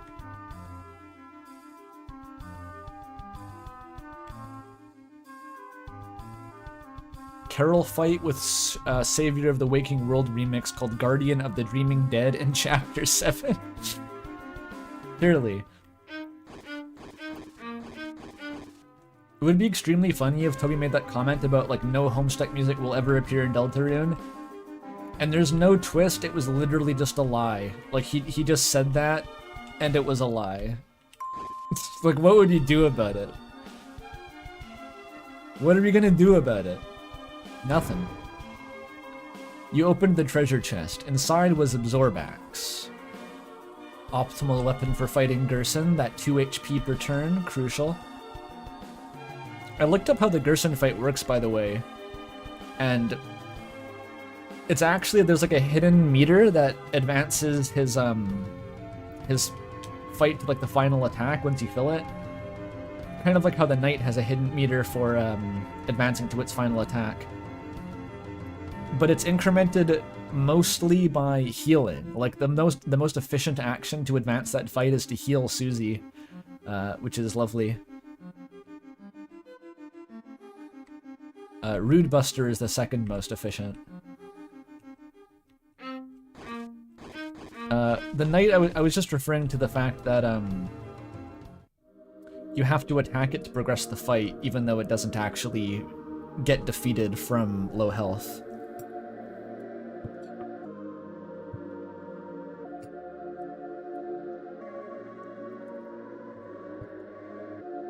Yeah, you skip the last few rounds if you do actions that impress Gerson. I've never seen what they are. But you also get the secret dialogue, where he starts quoting the Battle Against the True Hero fight from Undertale.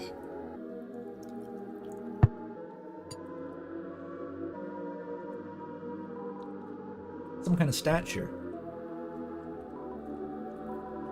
Shush, this is a statue of our holy ancestor. A shame we could not meet. What brilliant sermon of peace might we have heard. A holy ancestor. You opened the treasure chest. Inside was a mystic band.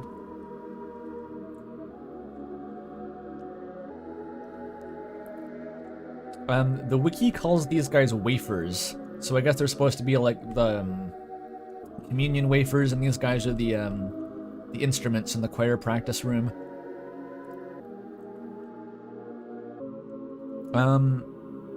50 MX dollars. That's a new one from Alamandra Man. Thank you. Tenna never took calls from the... Wait a minute, scrolling up. Tenna never took calls from Lighteners, nor did Spamton. Gaster is a multiversal entity, and the darkness is his lair, thus the noise. He can make the calls.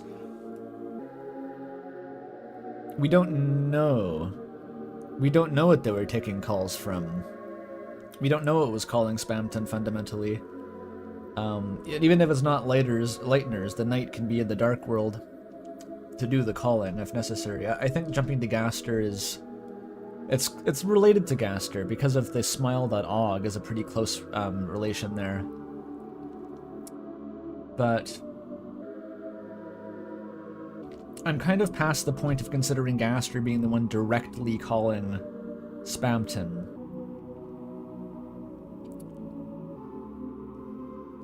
Because there's that line of dialogue with, like, where you ask about the night, then he goes, speaking of communion with unintelligible laughter, did you know the night? Then he gets shut up from Voices Beyond the Pale, like... That kind of fits in with Tenna's behavior when he betrays the night, then immediately gets fucked up. It's also the case that when Spamton tries to tell Tenna who is on the phone, that's when he seems to get cut off from the support.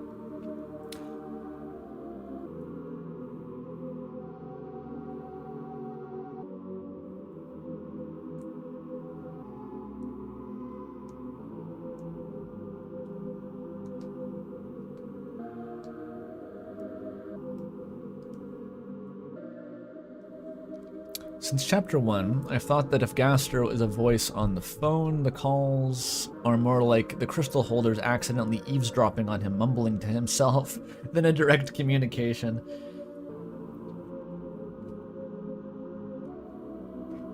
Hard to say. Hard to say. It seems to me, I wouldn't be surprised if there is a connection still to Gaster, but I don't know, it kind of feels to me like it might be going through the night now. Like the night might be the intermediary step before you actually get to, like, Gaster knowledge. And that's just because it seems the shadow crystals are implied to come from the night now, which wasn't clear before.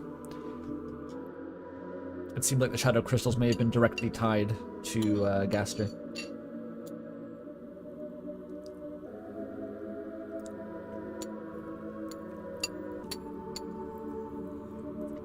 Another thing to consider, part of the reason people thought that Gaster was in contact with the secret bosses is because we thought that them going insane was related to them having knowledge of higher realities. That's kind of Gaster's thing, right? He exists on a level of reality that is above Deltarune itself, halfway into our world. That's kind of the conceit of, like, the whole Goner Maker and the connection. And so we're like, okay, that makes sense. If Gaster contacts Jevil, then Jevil is red pilled to, like, the dark world is actually just, like, fiction to the Lighteners. And that was the implication. And I was like, okay, that makes sense. But now it was revealed in Chapter 3, the Darkners just know about reality always. They just know about the light world. They all know about it implicitly. It's common knowledge, not a big deal. So it doesn't make sense anymore that Spamton and Jevil went nuts because they were told about the light world's relationship to their dark world. And so it makes a bit less sense that it was just Gaster giving them the Eldritch knowledge. Yeah, and aside from that, it's a good point, Courier, is that Gaster seems pretty committed to just observing. He never intervenes. It doesn't seem malicious in any way. He seems very detached. Especially with, like, the extra dialogue you get from doing the night fight. If you lose, then Gaster starts chiming in and being like, even though you are fated to lose, it seems you are determined to try. Will you? And he's like, he doesn't really care one way or the other. He's just, like, curious. You want to do this? Alright. He also doesn't really care if you do the weird route. He doesn't try to stop you or anything. It's just like, yep. Whatever, bucko. He still congratulates you at the end of Chapter 4 weird route. He's like, good job. Good job on doing all this weird shit. He's almost like some kind of scientist. Yeah, he does seem very supportive. He's like, are you winning, son? I am glad you are winning, son.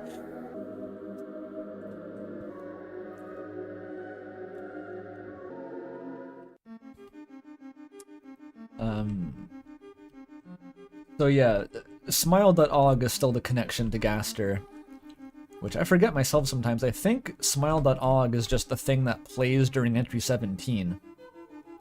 The garbage noise sound effect is smile.og. $2 from Jack Doubt, thank you. The Titan has mystery in its face silhouetted. I didn't see it. I looked for that. Someone mentioned it last stream. I looked for it. I couldn't see the relationship. Okay.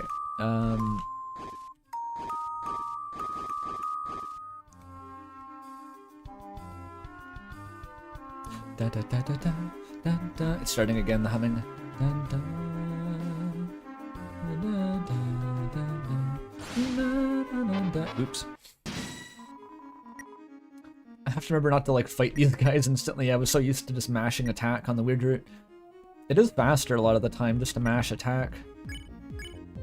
If you don't care about, you know, morality. Boring shit like that. Ah, fuck it. Let's light it up. Ral say, chuff back that dart.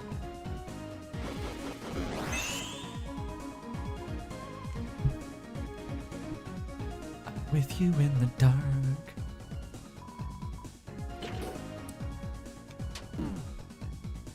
Too much fire. They made the fire look good. They could have used like the Toriel fire sprite, but they didn't. They made actual good looking fire. That's sacrilege.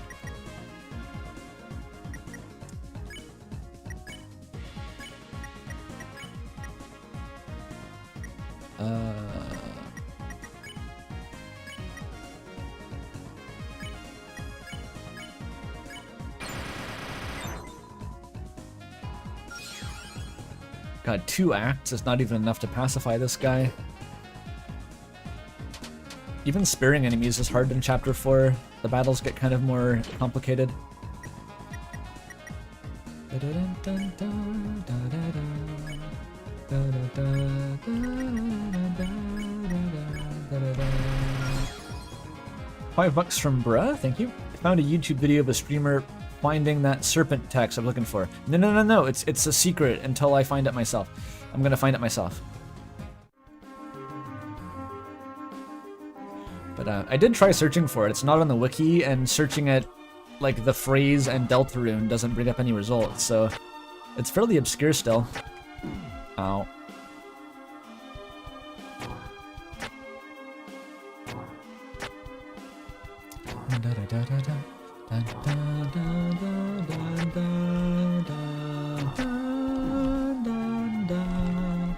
Oh, I'm fucked up. I'm fucked up.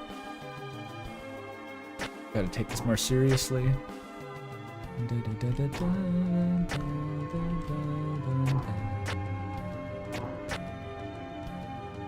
What is Gaster's goal? To create a new future with you. When you said so on Twitter. I don't know what that means, but it seems like that would relate to breaking the prophecy.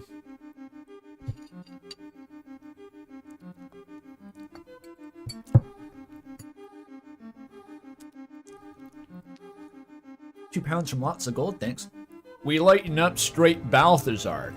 I'm smoking the Pope's censer.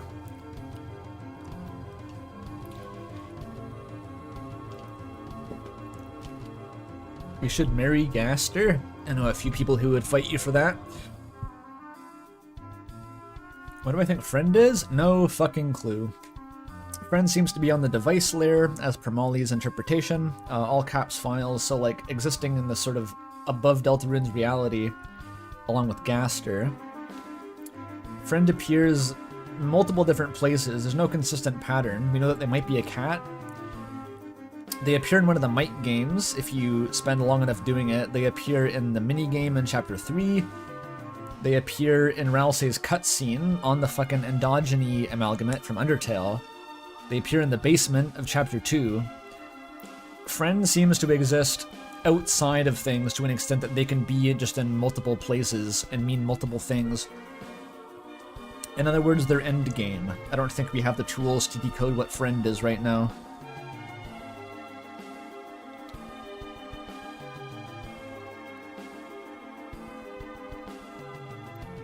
Friend and Everyman are going to get into an epic struggle on the margin of our combat buff. That's what's gonna happen. When the knight slashes the box in half on the rematch, that's gonna open up a rift for Friend and Everyman to both seep into the battle box from outside the green line, then we're really fucked. These look kind of like notes. Chris, maybe you can play them on piano somewhere? Good idea, Susie, but doesn't the song look, a little unfinished?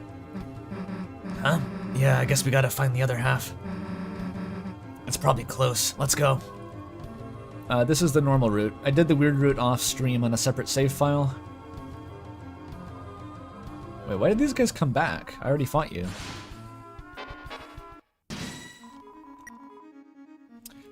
Two new donos though, hang on, can't proceed yet. £5 from Derpy Mule, thanks. Gaster is going to be the diegetic deconstruction of player curiosity, like how Flowey was the diegetic deconstruction of player apathy. Maybe? Could be? Gaster doesn't seem to be super diegetically deconstructing anything right about now. Kara was also kind of, like, Kara and Flabby both were also sort of that. I think they stood in both for apathy, but also curiosity is the path that leads you to the apathy in the first place. So that's not totally unique in this case. And we also got $10 from Cooper Maxwell, thank you. Remember that Deltarune had 4 symbols in the game? Yeah, the 4 triangles, which some people said was a keyhole. It's hard to tell. That's another reason people think the girl and the second hero are different, along with the idea the second dark world is out of order. Well, I'll pay attention with that interpretation in mind once again this time.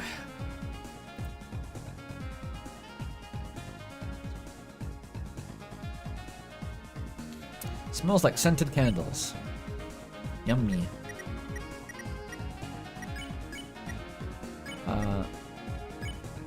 I'll say light it up, mate.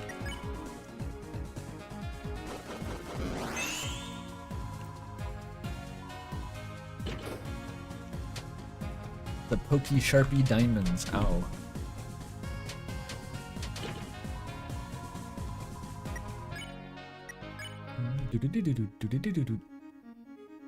What does Shake X do? Something good?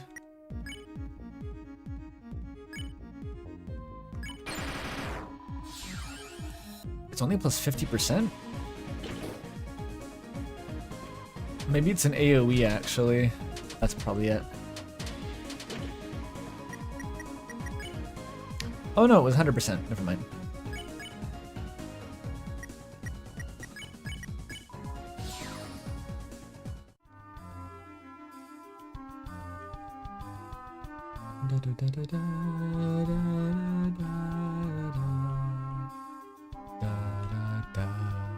Conundrum's first 4 notes. I did it. This guy just respawns, I guess. Weird. They don't respawn on the weird route. If you beat them violently, they don't come back.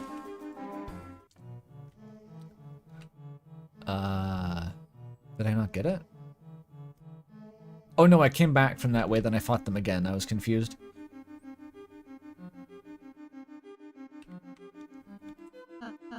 Oh, Chris, this seems like a completed, complicated puzzle. Would you like any advice to speed up solving it? You know what's fucked up here? If you select Park Your Butt, Mister, before talking to Susie, you cannot collect the cushion for Ralsei's room. No, thank you. I mean, you're welcome. I mean, no welcome. Anyway, good luck. It's really uncanny to get all the same dialogue in the weird route. It feels wrong, saying "Park your butt, Mister" to Ralsei. Hey, don't you think this would be sweet for Ralsei's room?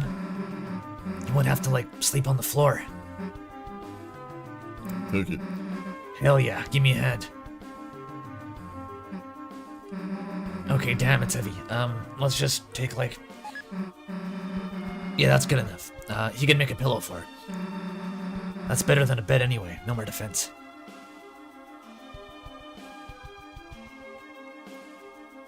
Yeah, My voices are becoming headcanon for people. That's just what happens if you watch someone long enough. All Joel's Undertale voices are essentially my own canon versions. Sans talking like this is just what Joel does. Papyrus talking like this is what Joel does. It's all just Joel.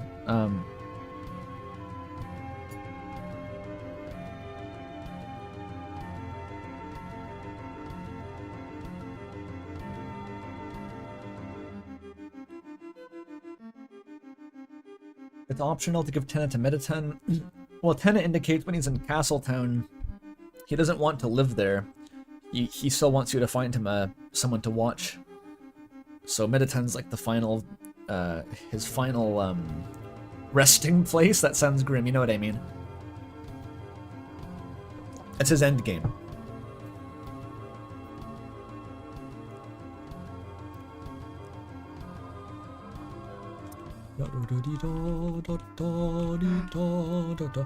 Maybe we can just give him our pillows too. Not like we really sleep there that much. Maybe he can have some of my bed spikes too. To stab himself. Oh, Chris, this seems like a complicated puzzle. Park your button, mister. Okay. Forever home. Am I the Grinch, or does anyone else find the term forever home to be like comically ominous? Like the first thing I hear when I hear forever home is just like inevitable mortality. It just immediately confronts you with the inevitable death of all living things, and it's like, oh, it's not really the forever home. That I just, my first thought always.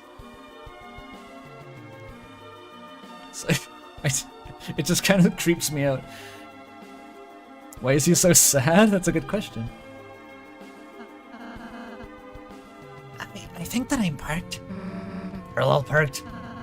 As far as I know, I'm within the lines. He's just like that. Alright, the super piano. Let's do it. And there it's like, wait, this. There we go. Fun block pushing puzzles, I'm always a fan, honestly. These are good. Lots of epic battle fantasy series. I honed my skills. Also crosscode, yeah. Of different sort.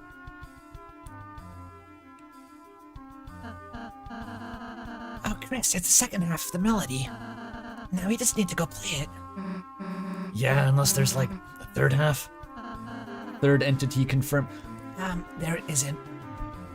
Ralsei already knows the fucking song and he's just sandbagging right now. What an actual asshole. I understand wanting to protect Susie from, like, her own death or whatever is supposed to happen, but, like, why not just give me the prophecy, Ralsei? Or the music. Did you play the third stage of Chapter 3? That you get by file editing? No. I did not. I'm not really the one to go for, like, look for unused content in the files.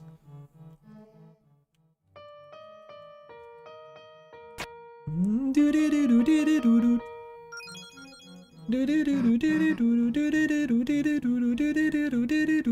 don't know what that is. Nice, Chris. All we had to do was follow the prophecy thing. If it's that easy, maybe we should just do whatever it says. How about it, Ralsei? Want to memorize it for us? That's okay, Susie. I already know it. Oh, okay, sweet. My favorite between 3 and 4? I like 4 better, but Chapter 3 was also, like, the best in the game before Chapter 4. They're both excellent.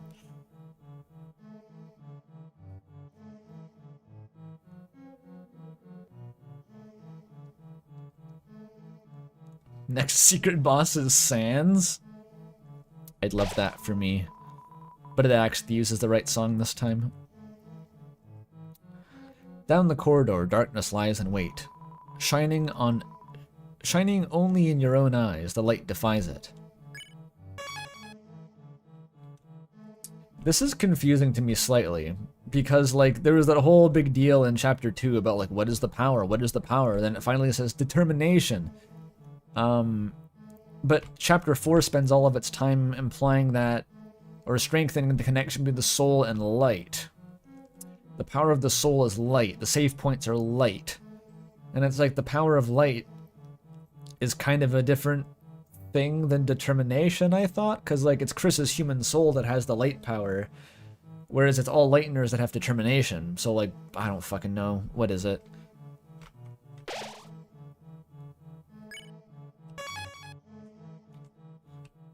Because if the light was determination, then Susie could seal the fountains, ostensibly. It's something special. Hey, Rousey, if you know the whole prophecy already, why didn't you just say how to do the piano? Well, I just thought, isn't it better if I don't say anything? Why?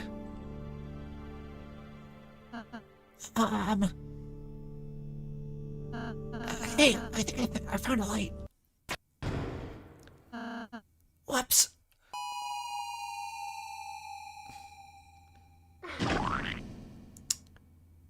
Rousey hella says.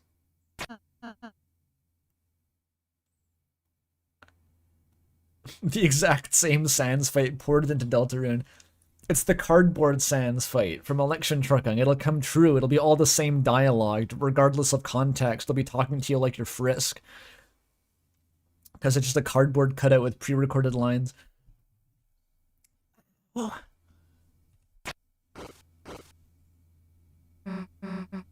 Here, let me...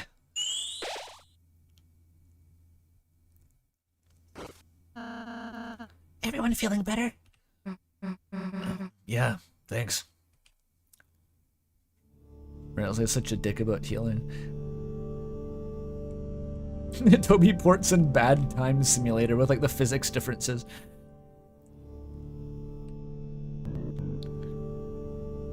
How the fuck? Maybe Bulk Bogan? Can I do a Bulk Bogan impression?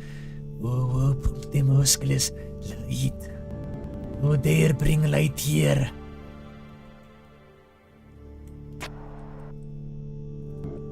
Go back.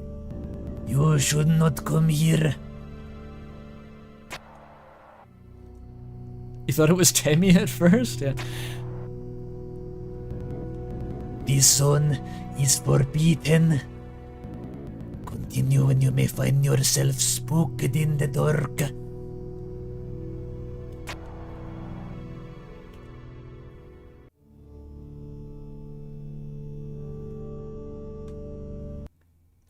$5 from Knack Nud, thank you. Maybe the knight is hiding the crystals away from the fun game with a strong enemy like Jevil or Gerson off the beaten path. Why not just not put him anywhere and just carry them out in like a bag though? Why not just like not put them anywhere if they just don't want them to have them? Very well. If you come closer to this place, then you may find the dark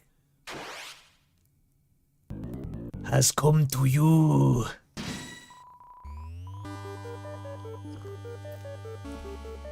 Darkness constricts you. TP gain reduced outside of Treasure. This is a fun fight.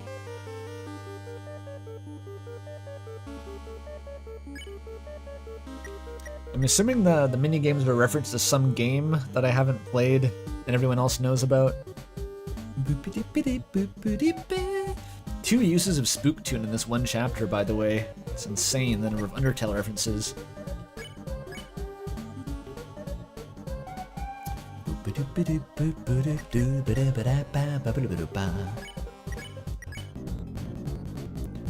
Reference to Boo Spooky House.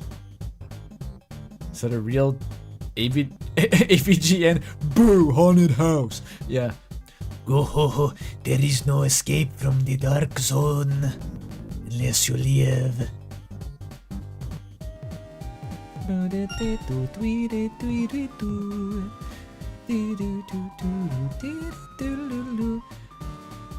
He's like Bastard from Kuru, but more wholesome. Actually, yeah, kind of.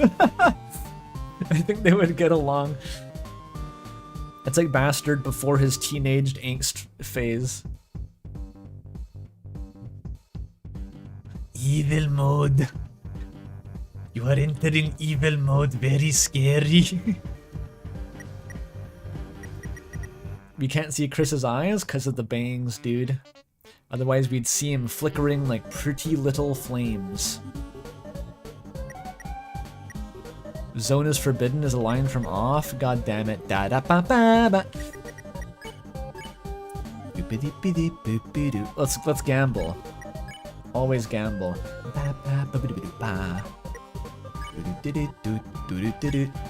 Let's spend all my money in the vain hope of getting more money. Surely this is the way.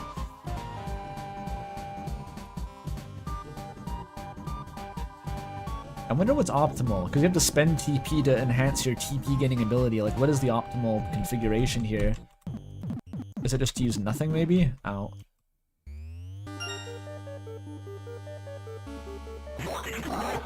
It's so fast! If you activate the scaredy cat mode, it speeds up the text and kind of ruins the joke, honestly.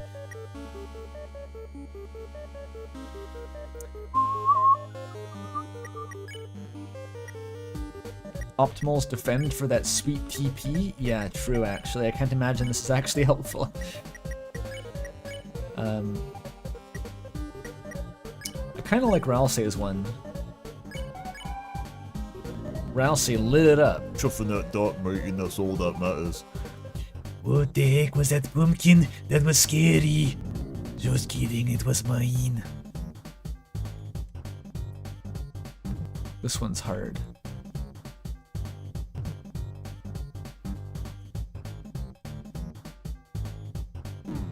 I'm already taking too long.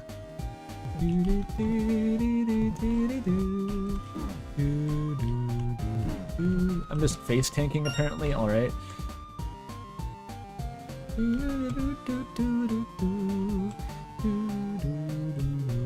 How do you get out of here again? I never remember. Fuck.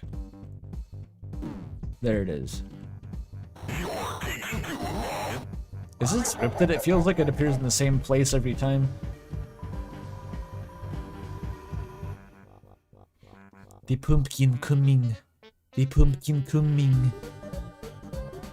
It is scripted?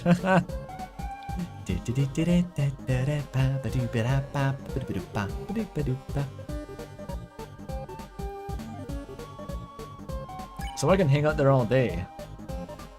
Scaredy Cat is actually useless. Awesome. Base Toby Fox giving you like the illusion of strategy.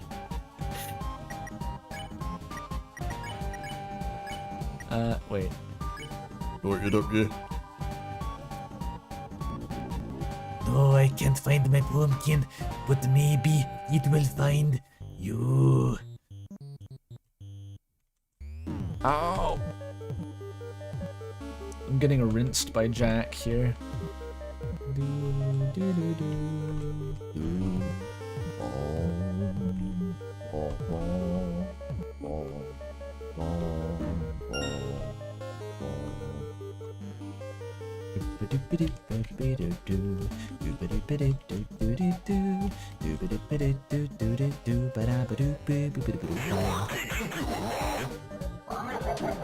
Wait, that's not the exit!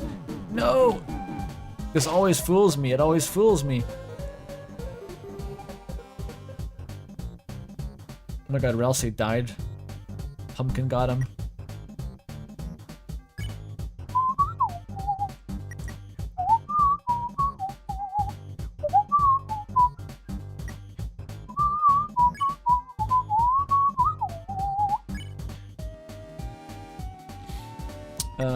Heal Ralsei, probably. He deserves to be alive.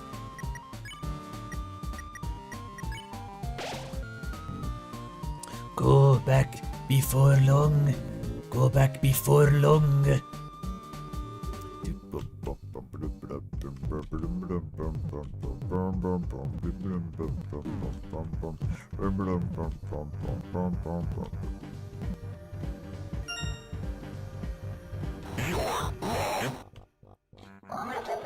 Very funny, actually.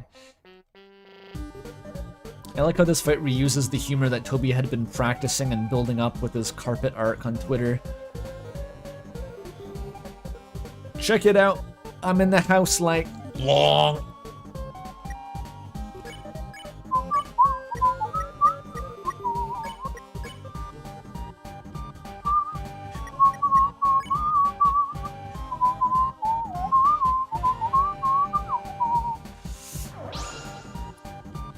Is it just me, or does this, You dare bring light to my lair? Haha, in this place of true dark, light has no effect on me.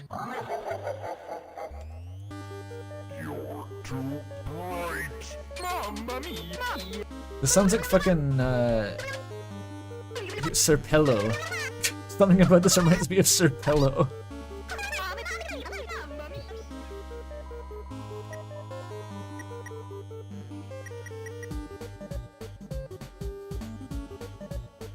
Mamma mia. That's also Mario, yeah.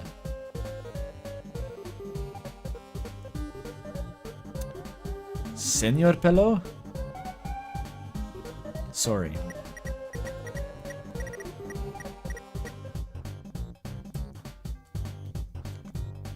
Yeah, finally the tension items are useful.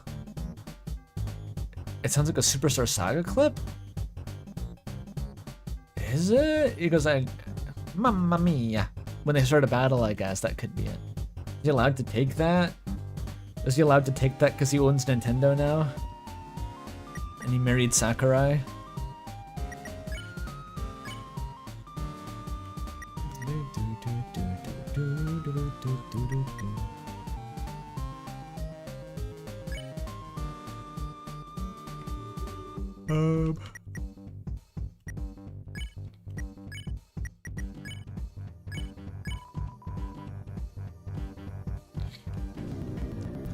No delight, it has effect on me. Stop using that variable. Go to dark. Why is dark in the Spamton brackets? Oh.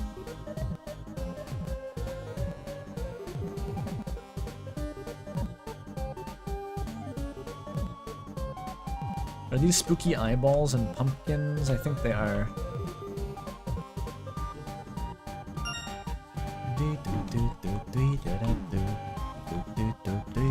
I'm getting destroyed, I'm gonna die actually. Oh no.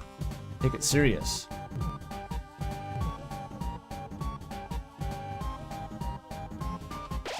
I never took too long. This is bad. Do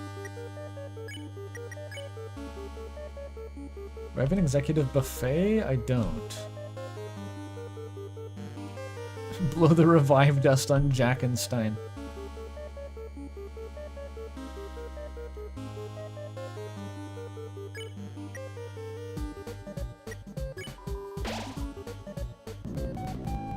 No more Mr. Nice Guy. Instead, Mr. Very Nice. Leave.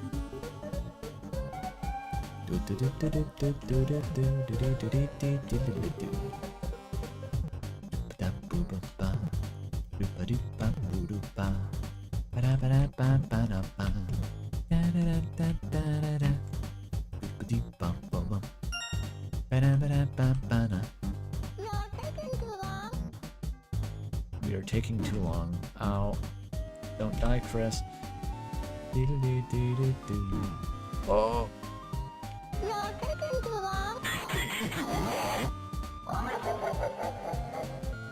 Fuck.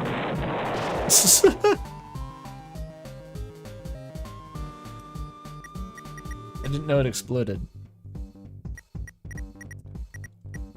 This boss is like an odd point of levity in Chapter 4. Most of it's quite dour. Outside of Gerson, this guy's just kind of here. Having fun. Ralsei is gonna die. I'm getting destroyed. Why am I doing so much worse than I have on previous runs?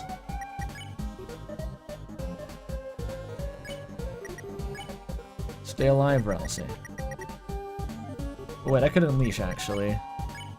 Might as well.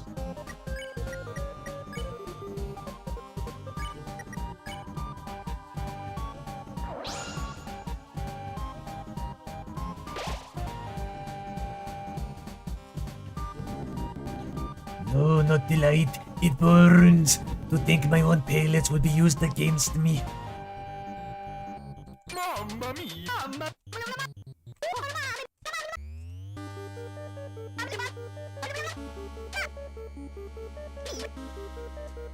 Fuck back here. There we go. $5 from Terroride, thanks. He's weirdly a stealth tutorial for the Titan fight if you think about it. Yes, it is literally a tutorial for the Titan fight. Which I appreciate it. It works. You don't have to waste time in the Titan boss fight tutorializing. It's just like, get to it.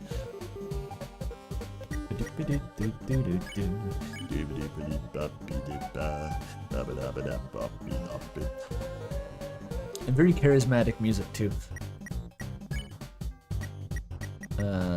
Probably not a good time to use heal prayer.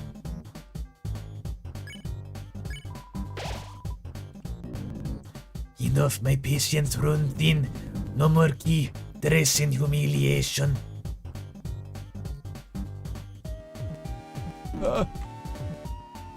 This one's kind of hard. Oi! Stop it.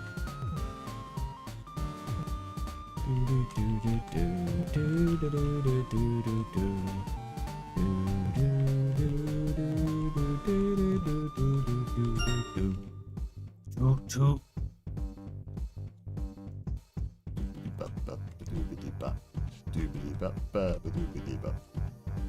Oh, I missed one. Fuck.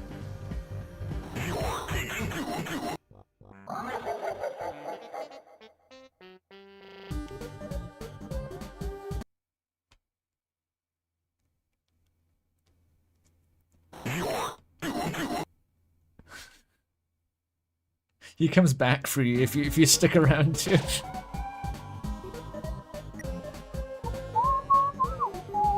Hey, Susie came back to life. Good job.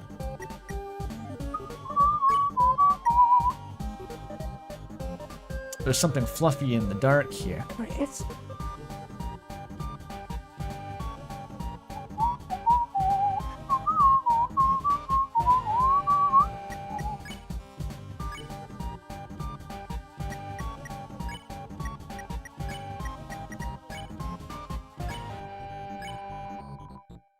Right. Fool that you are, you realize not what frightful forces await you. Tonight, on the most haunted of nights, I shall inflict you with my greatest curse. The same thing I was using the whole time. Spooky. Frightening. I can't do it. The pattern is too hard.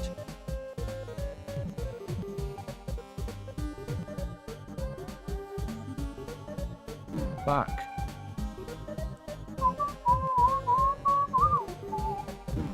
Oh!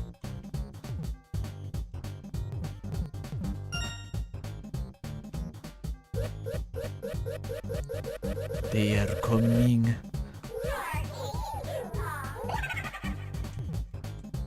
Want that?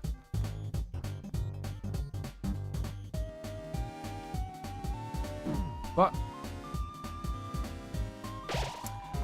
$5 from Pando, thanks. Unrelated, but your stupid Chris voice is so good that it changed how I imagined their voice. It didn't even start off as Chris's voice. That was... The batter voice was pioneered in the off streams.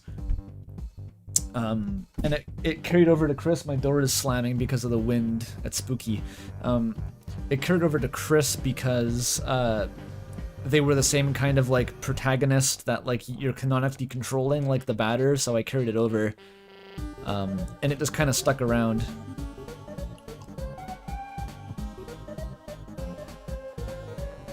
Yeah, Noelle calls their voice mumbly and deadpan.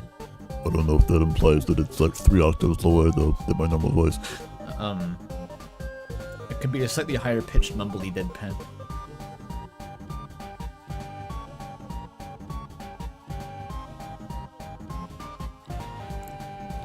Where's Vakoa? Who saw Vakoa? That is not the most critical voice. That's Sans. What's everybody? What's up, everybody? This is Critical here. Woo! That's what I've been waiting for. That's what I'm talking about. The atmosphere feels tense. The bit where I was threatening the ice cream guy.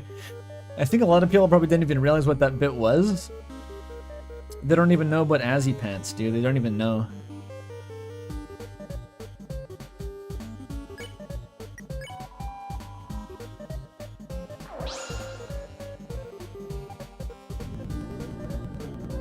No, the light don't bring it close to my face. I'm bringing it close to your face. Satana, perkele, satana. We should have a finish patch for this guy. It'd be funnier.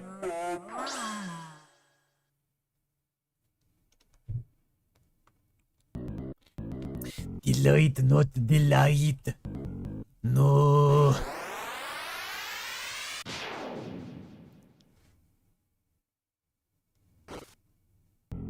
The Jackenstein voice is just Joel? Yes, because this guy is just Joel. It's Bulk Bogan.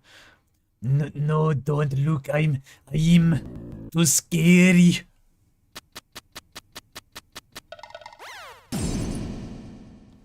Are you alright? The chandelier, Snapcube has a good Chris voice? No shit. Snapcube's like an actual voice actor. Or is Penny is the person and Snapcube's the channel, maybe? I'm not sure how it works. I don't want to be the guy who calls Wayne RTVS. $2 from Lilac, thank you. Wasn't the Chris voice because of male Chris and Umris? That may have been how it started also. In my mind, it just makes sense because of the batter connection.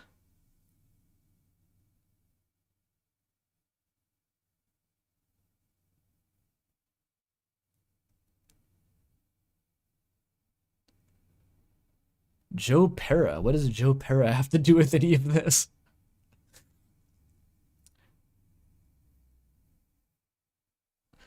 Ouchie, oh, it hurt, it hurt. Everything's so bright, couldn't see. It had chandelier. This guy could also be read in the fucking bottom gear, hit chandelier, Hammond, you sodding tic-tac, gas fume, spiders are lot in it. I think I'll leave that to someone else to do the bottom gear voice for this guy's entire segment.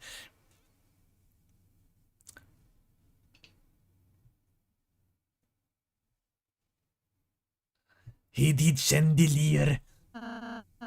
We're sorry, we're just looking for a way. Oh my head, it hurt is inside. Don't worry, we know how to use healing, so...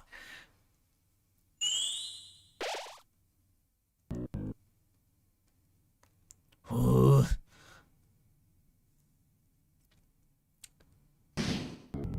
Oh, it still hurt.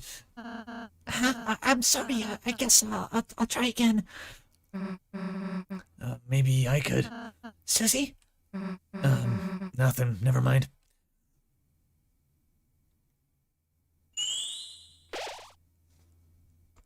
He's yeeking. Does this feel any better? No, still hurt. I gotta check every bookshelf in the game now in case it's has the falling star lore.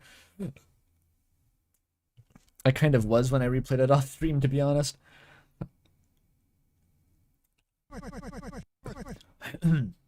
How's the adventure, hero? Old man. Shouldn't you be busy writing a letter or something? Shouldn't you be helping that pumpkin fella? Nah, or else he's got it covered. I quit. Quit what? You know, healing. That green sparkle thing. Huh, so you don't like doing it? Well, I don't know actually. At first I was really excited that I could do it. But like, I sort of realized I just suck at it. What if you practiced? Put a little shell into it. I mean, I kinda, when people aren't looking. I was kinda trying to practice a little, but I sort of realized, you know, I'll never be as good as Ralsei, so what's the point? So everyone can see how bad I am. Gerson is a wonderful character. I was saying on a previous stream, he's kind of like every wise old man character in fiction, like compressed into a guy, but he's like a great execution of that trope. He personally reminded me of Chairman Netero, kind of, but there's better examples, I'm sure, if you watched more anime that you could reference. He's definitely a little bit more wholesome than Chairman Netero. I should just stick to what I'm good for. Uncle Iroh, maybe? I haven't watched Avatar, though. You know, hurting people, magic. Is that so? I didn't take you for a purple-bellied coward. Coward? Hey, what do you mean by that? You can tell that Susie's kind of accidentally started liking because she doesn't immediately just react with anger here. She's actually kind of hurt by the comment. He's Master Oogway. I mean, like, literally, yes. Literally, actually, yes, but, you know. You're afraid of making some little green sparkles? Look, just casting it isn't a big deal. Alrighty then. Here. What? I pricked my finger with my pen earlier. If you're not a coward, give me your best shot. Fine, if it gets you to shut up. Take this. Hadouken! Oops, my letter.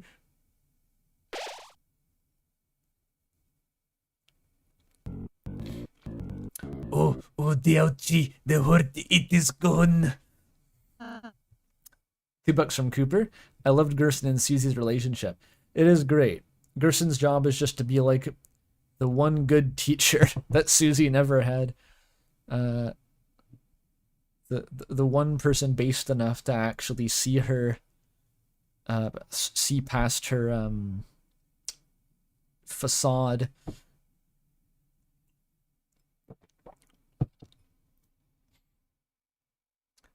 Susie?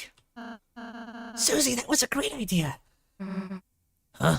I was wondering why my healing wasn't working. I suppose I was only healing the outside. But Susie, your healing blast seemed to hit the spot. Huh?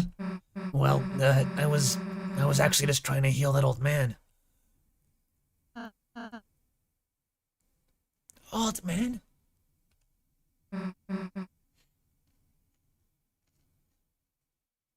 The foreshadowing of I was only healing the outside. Is that foreshadowing the how you kill the Titan, you mean? Or is it about the emotional damage that that Ralsei is accruing throughout the chapter? Both, yeah. Yeah, he's...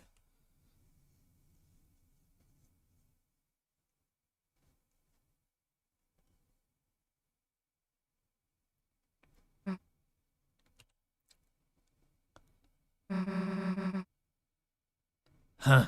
Guess he left. Yeah, you know, just the usual wise old man who teleports and then fades out of existence when no longer needed. Love that. Well, Mr. Check is better, so let's be on our way.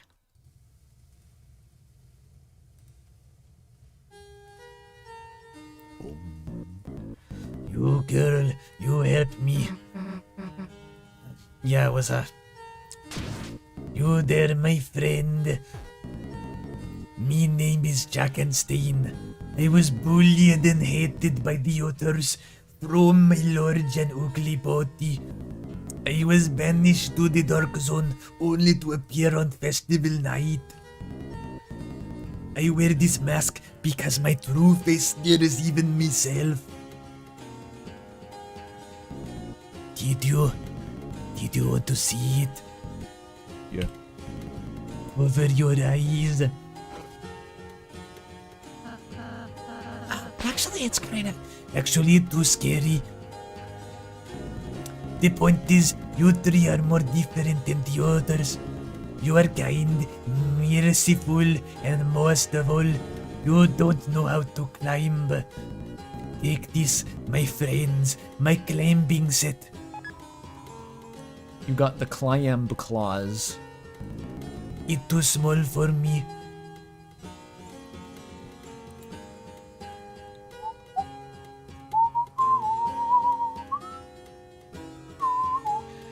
Jackenstein.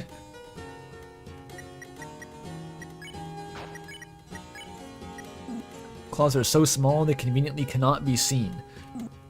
They're very small. Lancer's here still? I don't even know why I have Lancer.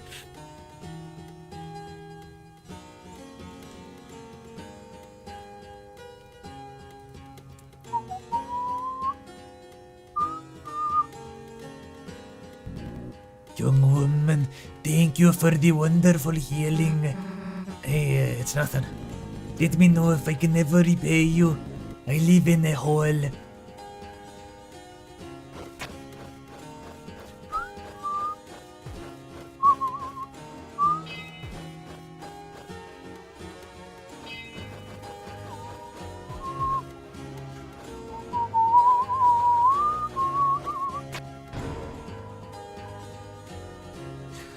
The chest had 500 D-bucks.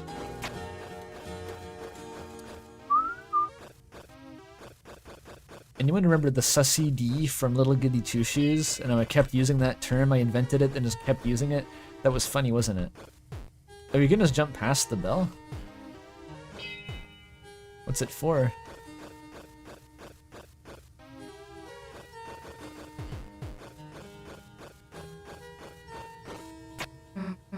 Hey, Chris? Can you guarantee it will be any, can't guarantee it'll be any good, but, you know, feel free to ask me to heal again if you need it.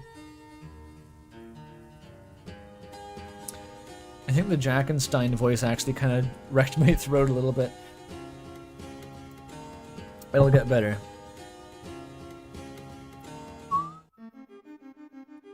The bells demonstrate you can interact with things you jump through. I guess that's true.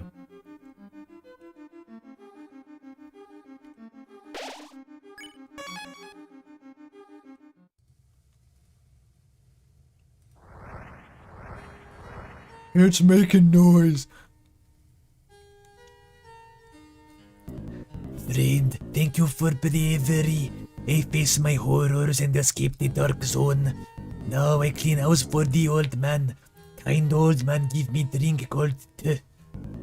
I never forget, friend. How can I help? You're kind of cute. What? I don't know. I don't know that. I'm always wondering about post-release newsletters. I never even considered it, actually. What is there to say in the wake of dropping all these bombshells? Gerson's got him on testosterone. I'm not sure he needs any more.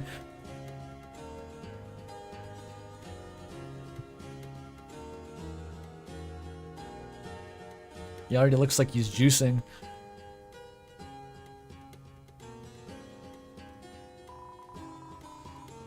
Legend of the Magic Axe. Sure. What's this say?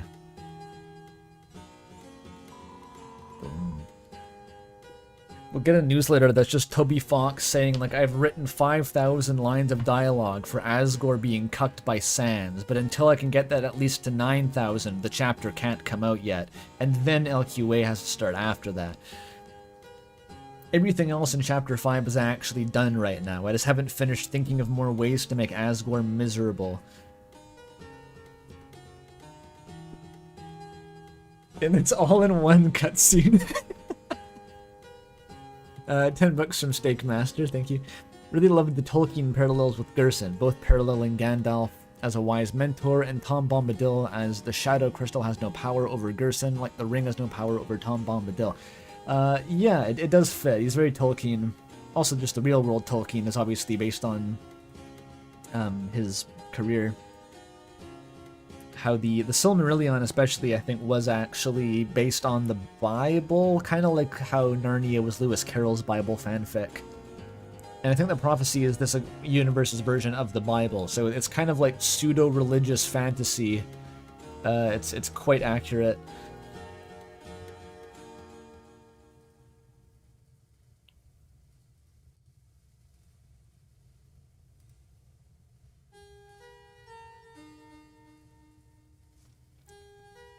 I did read the Silmarillion, by the way. Maybe my biggest flex as a book reader. I wouldn't necessarily recommend it. It's extremely long. It's rather dry. There's an enormous number of fucking places and names that just beat you to death. But it kind of feels like reading the Bible, honestly. It's just like Tolkien made his own version of the Bible. It's not based on it. It's just like, I can do that too, and he just made up his own version of like Genesis and all the subsequent stories.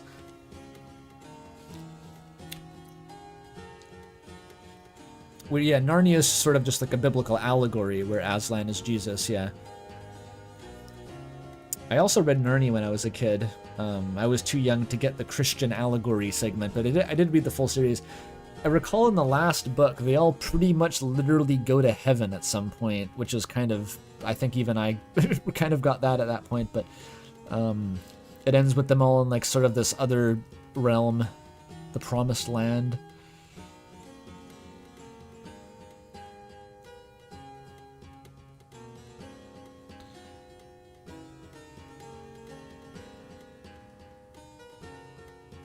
Wait, is it not Lewis Carroll? Is that not the guy? Is that a different guy? Who wrote Narnia? I may have gotten them mixed up. Oh, C.S. Lewis. It's the Lewis connection fucked me up. What did Lewis Carroll do?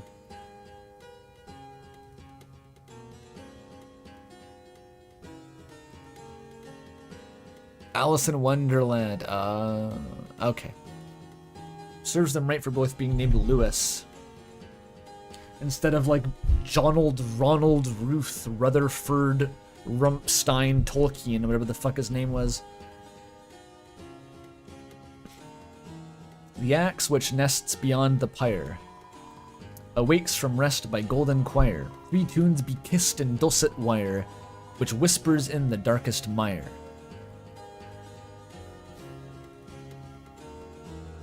Dulcet wire pulls the strings, makes them ring. That's another reason, by the way, that I think that Spamton was on the phone with the knight, potentially, is if we follow the Des connection to pulling the strings and making it ring.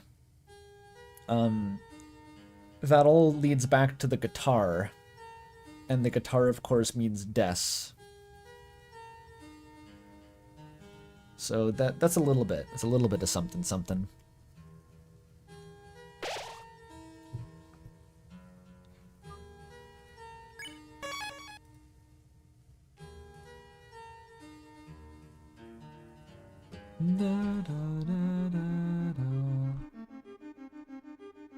Do I have enough money to get my 10,000 in the fountain, just in case it does something.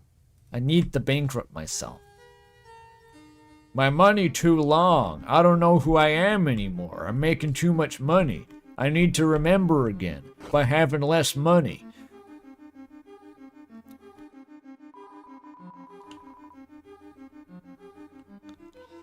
Yeah, I think the handedness evidence was always kind of nonsense. I agreed, Dork, because yeah, I did look back and like the sprites turn flipwise. It's like Homestuck. None of the characters have a canonical dominant hand because it changes depending on if they're facing left or right. Like, it's the same sprite, so it just mirrors. Even the knight uses its right hand for some attacks. If you look at the animations, I reviewed all the knight's animations on the wiki. I need to donate $185. Fuck. Fuck. God damn it. It's trolling me.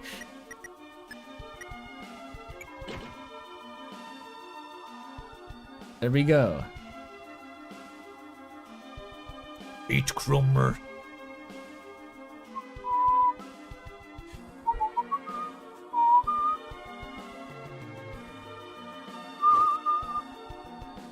This is the part of the song I said reminds me of Miquella's theme from Elden Ring. People say they've heard Lost Girl and Black Knife, but I don't hear it. So I did an analysis of this at the start of my last stream, actually. Or maybe it was 2 streams ago, I forget.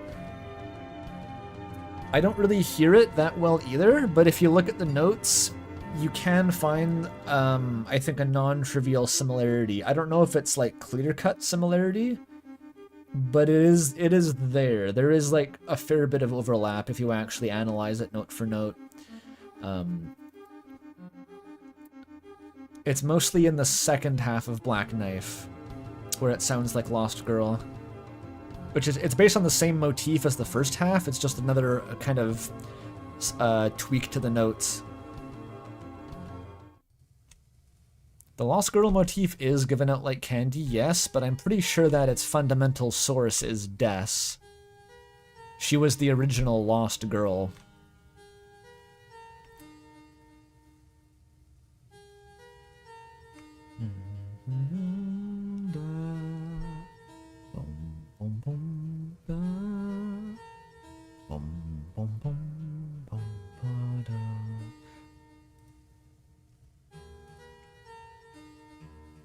Did I miss a dono?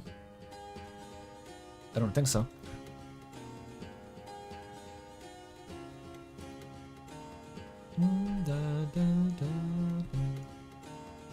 Okay. You want something? What are you doing? Well, we got a new big friend in here. And me. I'm still working bit by bit on my letter. Hey, what's that drawn in the corner? That? Oh, it's just a doodle of you fellers. Wait a sec, you drew it wrong. Oh, well here, take the pen then. See, Chris wasn't saying Susie rules. Classic mistake, that. I didn't get that dialogue before, actually.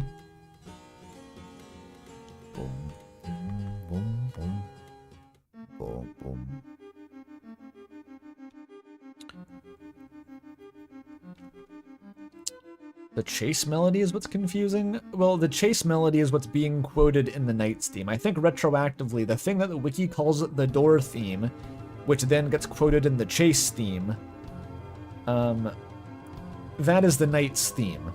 It, like, the Knight is not borrowing the leitmotif of a door. That is the Knight's theme. Or at least the Darkness theme. And it sounds like Nightmare Night. Yeah, it also sounds a bit like the Legend, which I originally thought it was the Legend actually being quoted. So now I think we should be asking why Chapter 1 used the Knight's theme for a fucking Lancer chase segment, if anything. Door Knight stocks. People say reversed Black Knife has a Lost Girl. I don't think you should have to reverse it. Like, if you have to reverse a song to find a motif, it should be like 100%, like gleaming like a golden nugget. It is exactly there. What I've seen, if you reverse it, it sounds kind of a little bit like it, which it also sounds a little bit like it going forward. So I don't think that's the way, Chief. I can bring up my my analysis though, if you want to look at it.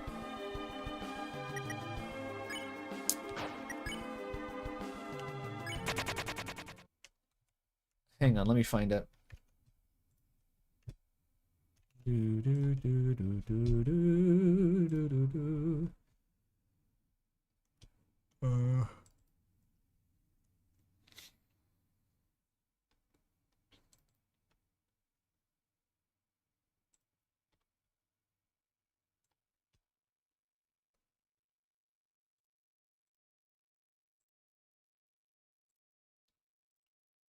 Here. So, the section that it has in common, this is the B section of Black Knife. Let me try again.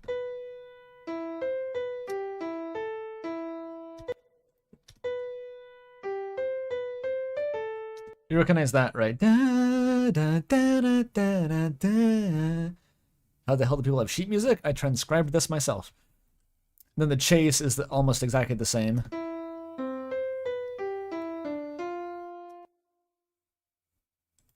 Or actually, no, this is identical to the beginning of Black Knife.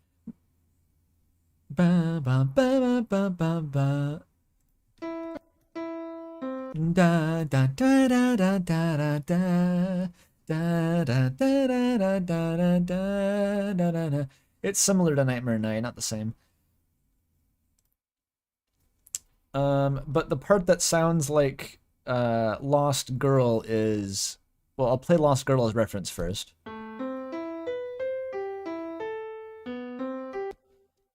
It's these 6 notes. Da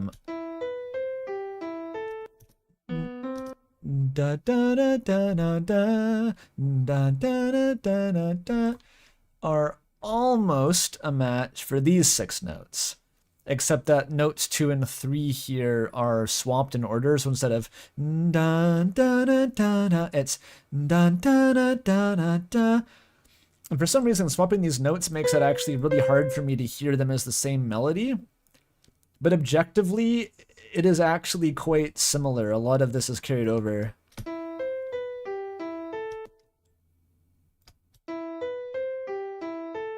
So, like, I think it's valid to hear it there.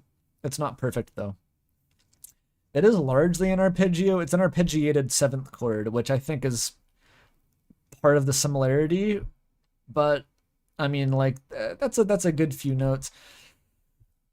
$7 from Fred Flintstone. Flintstone! Do you think that player equals angel holds any merit? With the soul in the angel doll and the covered angel prophecy maybe being a mirror to the player's face. I don't know. There seems to be evidence for player angel in this chapter with what you said, but there's also more evidence for Noelle. The game just keeps on hinting that Noelle is somehow related to the angel, and it is relentless about it, so I don't know. Like the snow angel, the angel with tattered wings, the literal tattered wings in Noelle's closet. She likes wearing the wings. She imagines flying away on her wings and the Ferris wheel. She makes the angel doll in the first play. Like, she just will not shut up about being the angel.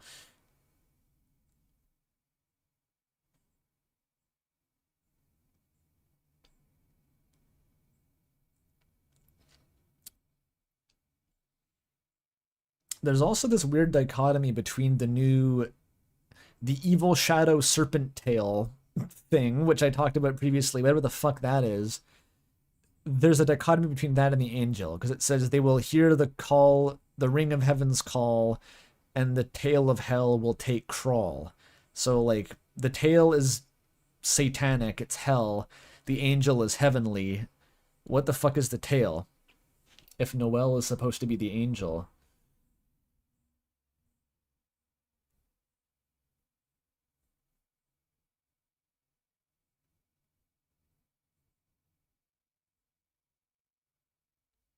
The tail's not Jevil. There's no way. Jevil's way too irrelevant at this point, and his tail's not even pointed. It's a J shape.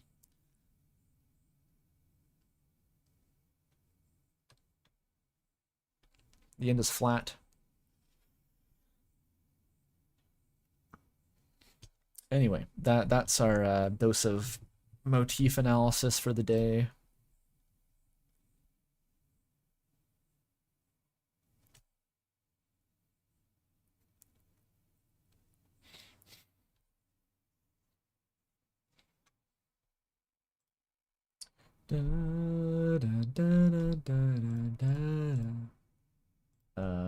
Where is my game capture? There we go.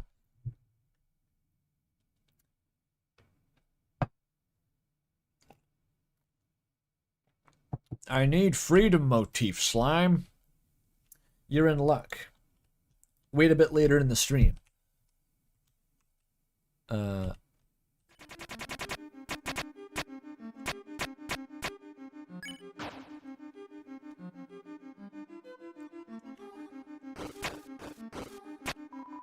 I did clamber my best, but I found no princess here. Unless perhaps this pillar itself is the princess.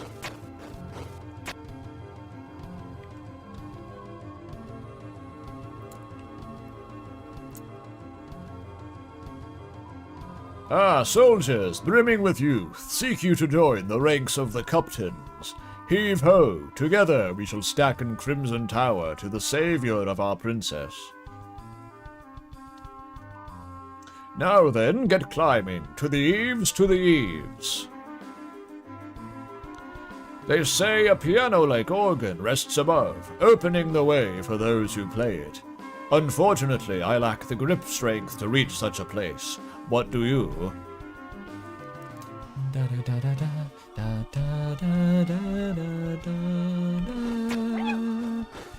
Fuck that guy. The Wingblade. It's a money-boosting sword. These guys are very funny. Our princess, the water fairies, wait for us in the high above. Climb, climb we must. Yes, there's only one down here. There's one down here too. But any good cop knows the princess's value is equal to their height. Slay the Princess reference. Power Root reference. This is a kingdom without a king or prince. Flaky disciples, lost in meaningless worship. Old scholars, grayed by research forgotten. Fairies, princesses, soldiers. On the outskirts, ghasts and wild beasts of horror and sloth. And of course, a dark night. I shan't seek my fortune here. 'Tis a doomed place. Should you fancy me to join your court, I would but be brimming with pleasure. This guy's a Monty Python reference. What? I'll fight more yous later. What is this pillar for, by the way? I've never found a use for it.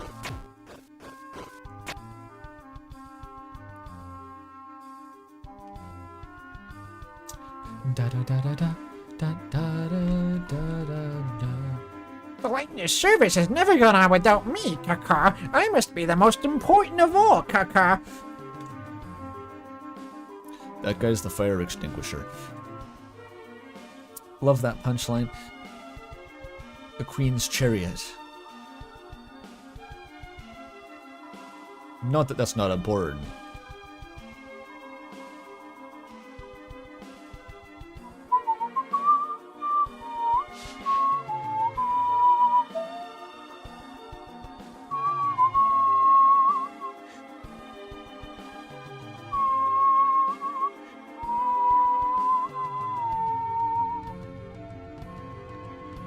Wasn't there a thing over here?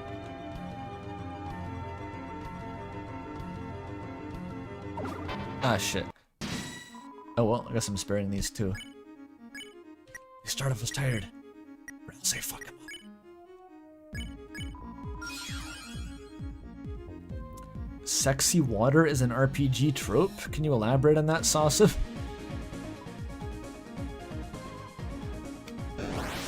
I can never dodge this fucking attack. They're scarier sleeping than they are awake. When they're awake, it's just Asgore.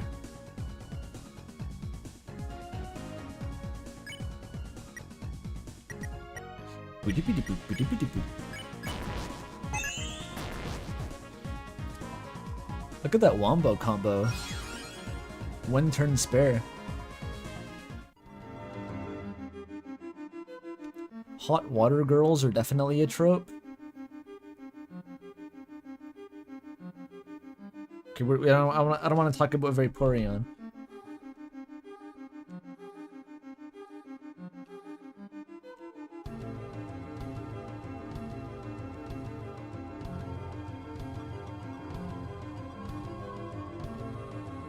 Everyone says it's a trope. Okay.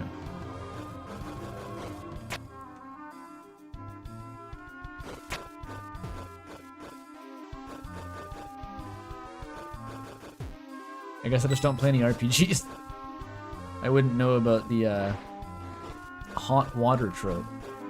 $10 from Knack Nud, thank you. What do you think of the idea that friend is the idea? Wait, the idea of friend being the idea of seeing a chair in the dark as a person.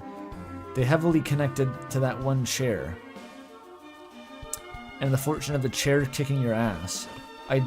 literally don't know what to make of that in that case. Chair Elemental Darkener. We've already seen a chair become a dark thing, and it's the throne that Toriel's sitting on. It's just her throne from Undertale. So I don't know what's special about that one, Chair. Chera. It's Chera. Oh, wait a minute. Hang on. There's the secret.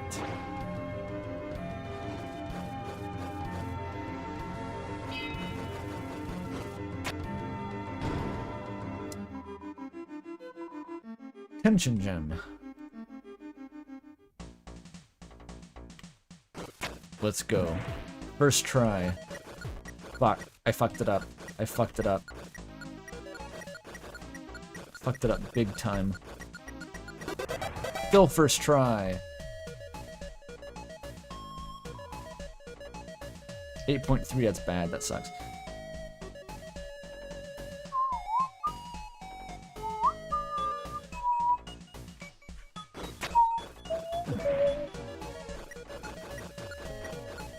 There's a funny Easter egg if you replay the chapter after getting to the Knights area, by the way, which is if you go back through the big the northern door in Gerson's study, you can face the annoying dog in a climbing contest. I had no idea that was there.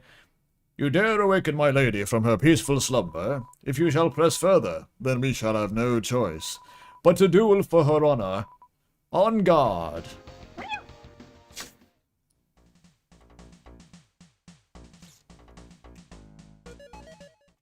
Our Lady! Firefox crashed. Fuck. Why does it keep doing that?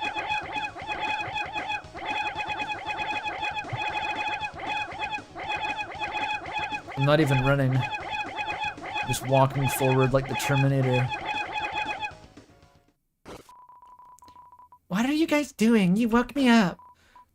Well, I told you not to wake me up. What is this, the 5th time? I can't stand this place. Fucking hate it here. Power band. Nice.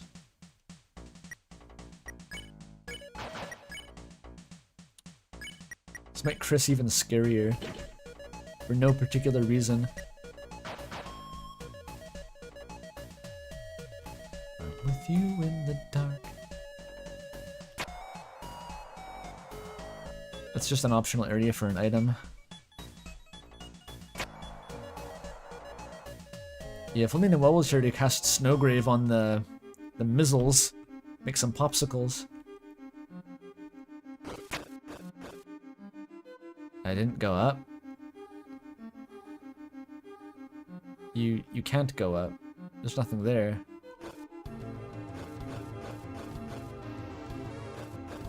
Bug. Oh, god damn it.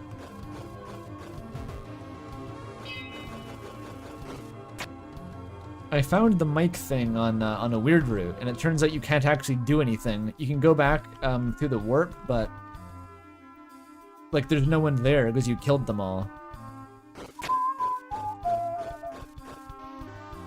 So no mic for you.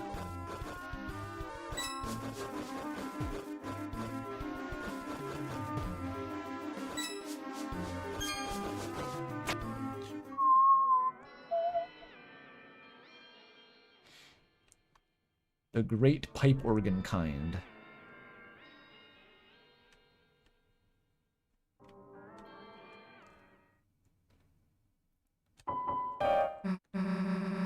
We don't know the notes you've got to play, right?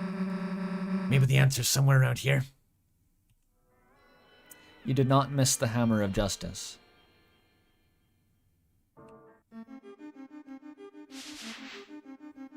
Might as well just fight these guys.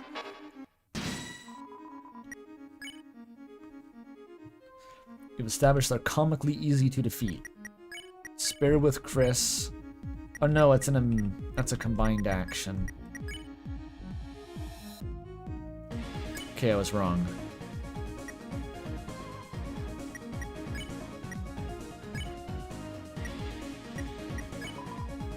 Save up TP first, because I don't want them being asleep. It makes them scarier.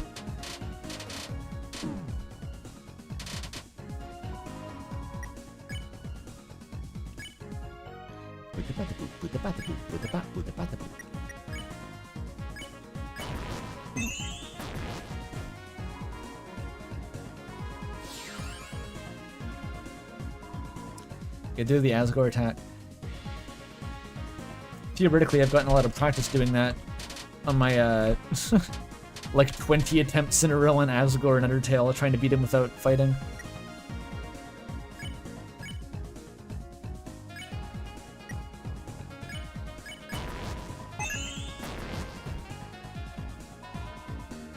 Ooh, Scar Elixir, that's like a $400 value.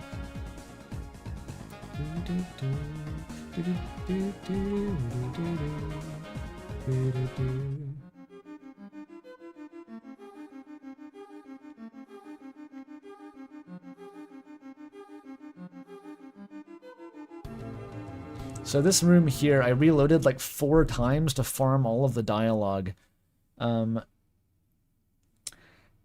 The only one that I haven't seen is Noelle's version on the normal route, because I did that on a weird route. So I might want to see Noelle this time if it's possible.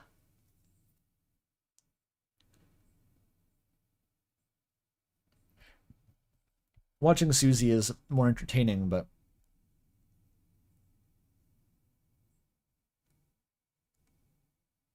Oh, there is no Noelle in the normal route. Aha, well in that case let's watch Susie, because I've tried the other options. Those are pretty normal. So that, piano thingy? Maybe the notes we gotta play are in the book.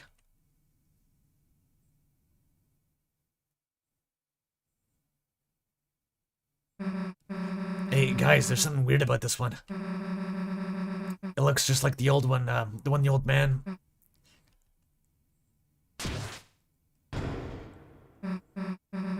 Hey, look, I did something.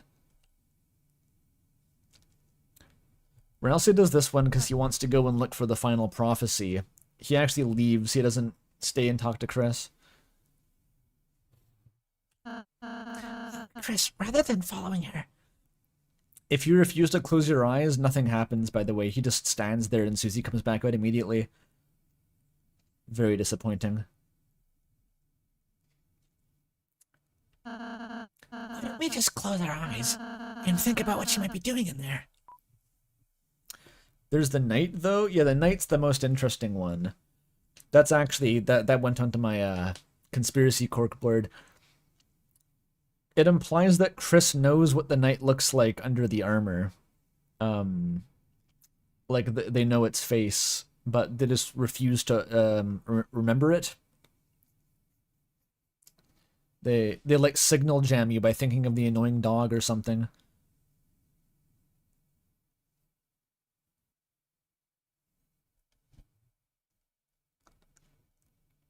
It mentions the helmet coming off.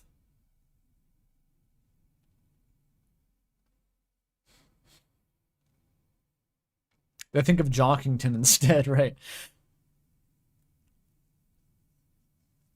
Is that a revelation? No, but it's another piece of evidence that Chris is working with the knight. And, you know, people are stubborn. It's good to have a stack of points. Sure. I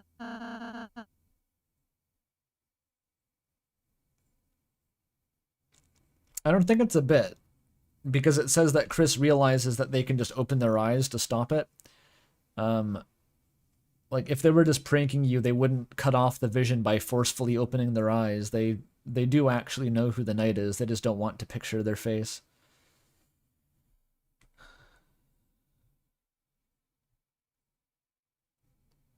Then yeah, let's close our eyes.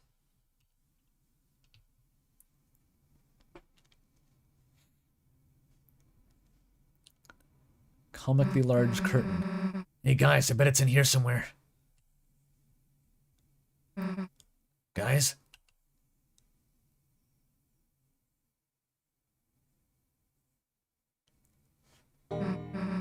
Hey, old man, what are you doing here? Just came here for some peace and quiet to write my letter. Your letter. You know, this is a dream, right? Soon it's gonna end. Then everything here, this place, that letter. You don't say. Yeah, but I'll still be here when you wake up. You were trying to teach me something earlier, weren't you? No, you did that all by yourself. Come on, man. You're the only person I've met who's teaching me to actually feel less stupid. Well, it helps that I'm losing my mind, don't it?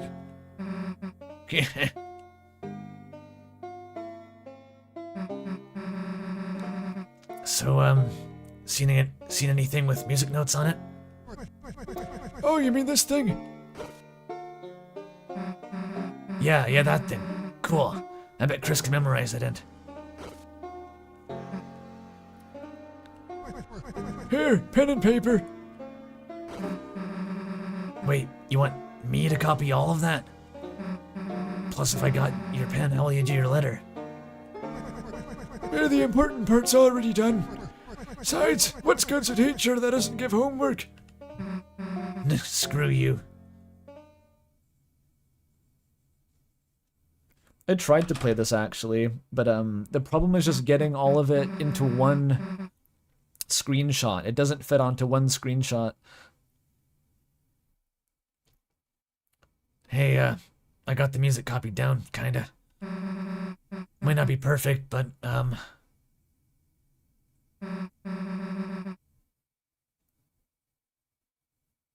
Ralsei, where the heck were you? I got the puzzle solution, let's go.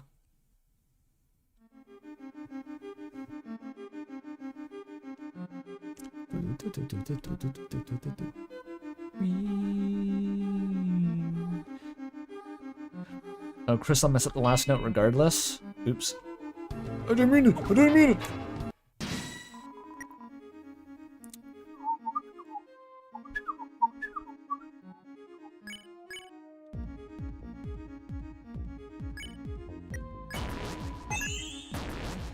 Embezzling.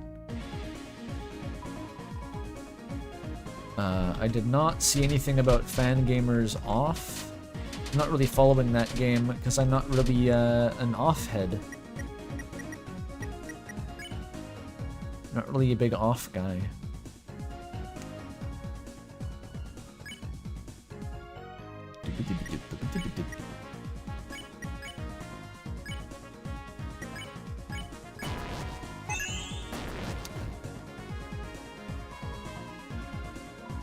Darker candy. These guys are good for just farming items, apparently. Is this Devil's Knife? It's the fucking, like, Devil's Knife attack.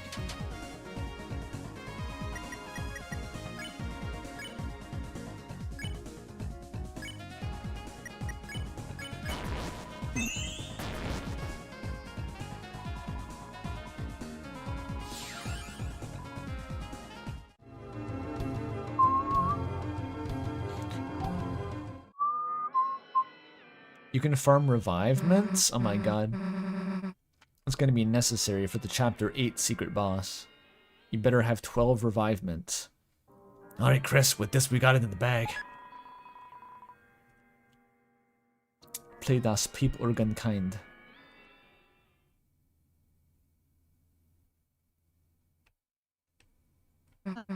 Oh fuck. I thought... I didn't realize that would trigger it. I was gonna go and look at the sheet music.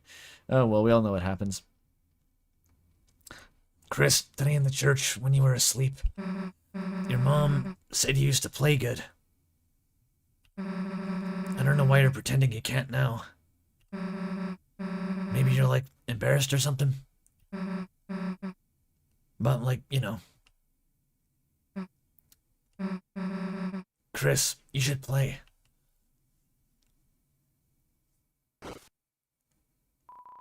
Do it. You thought about Susie's words and took a deep breath. Your hands began to move on their own. I saw someone, like, another person was credited just for Chris's, animation here. They called in a specialist.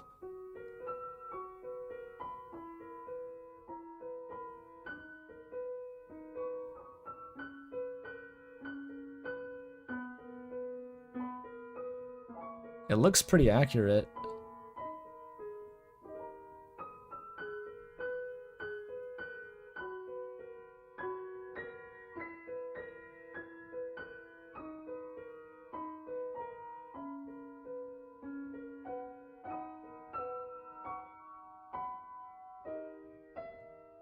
The body movements too.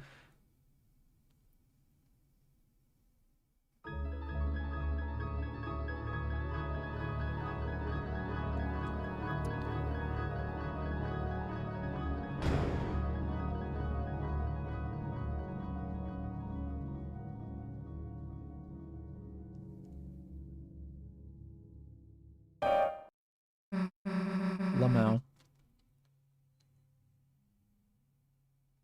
The song was on the Noel blog? Oh yeah, Pian Pian. Everyone was trying to figure out what the fuck Pian Pian meant for like years. Jaru had a whole crusade trying to decode the meaning of Pian Pian. And it just plays during a door opening cutscene.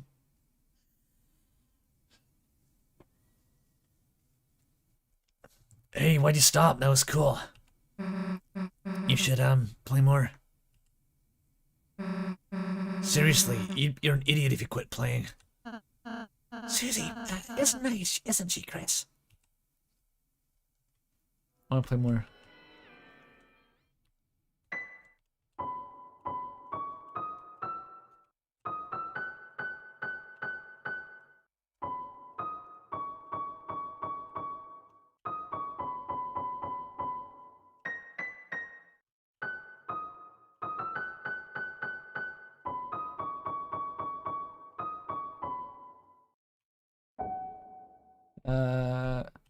Fuck. So close. I think it's key sensitive. Like, that doesn't count as Megalovania. You have to play starting on, like, the relative minor key. It's fucked up. $2 from Molten, though. Thank you. Just woke up from a 2-hour nap. What did I miss? Up until here, I haven't done the secret boss or anything like that. I think you have to do it... fuck. Like here.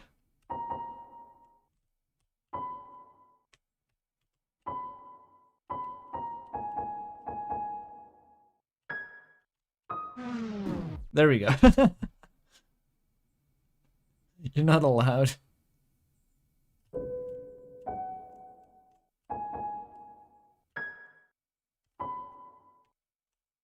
It's hard to do the octave switching.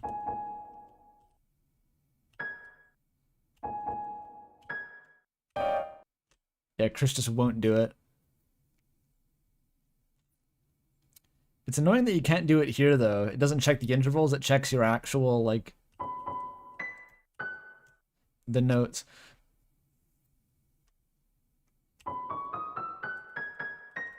What else can I do?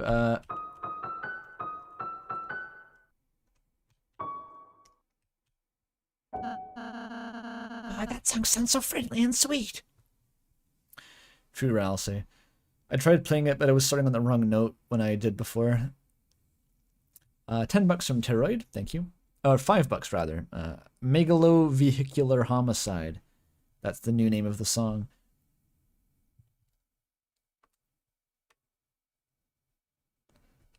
Yeah, that's your best friend. Apparently Friend in Me has one, but it's fucked up. Can I do it?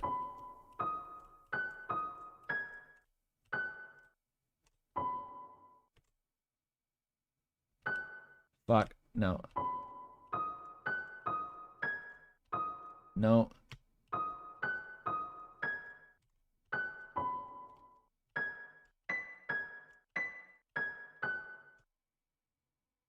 Isn't that it? I don't know how to play it. I think Lost Girl might work. That's gonna be hard to play though. I think that starts on... Fuck.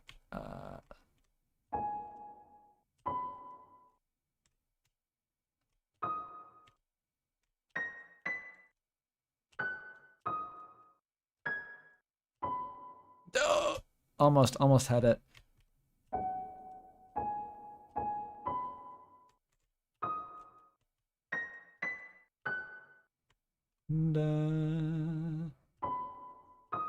It's this. It's that.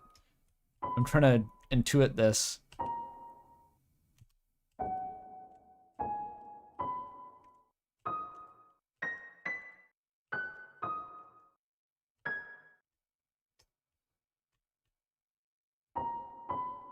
No. Damn it. It's that. Goes up to the 5th. I find Lost Girl difficult to play on the actual piano too. There's a lot of leaps. Or difficult to remember. One more try.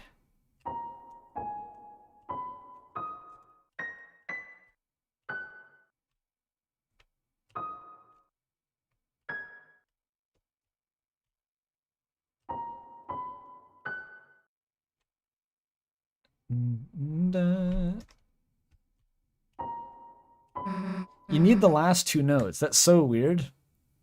You need the last 2 little weird notes before it'll kick in. That one's kind of nice. Wonder if I could learn it on guitar.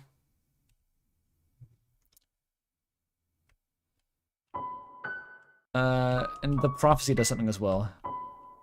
Which I think that's in minor. Maybe don't forget. No, don't forget had weird doubled notes that makes it, I don't even know how to play it. I can't do that one. I didn't fight Gerson, no.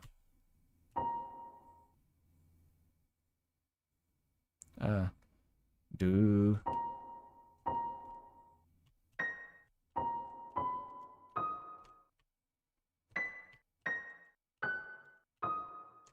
Fuck.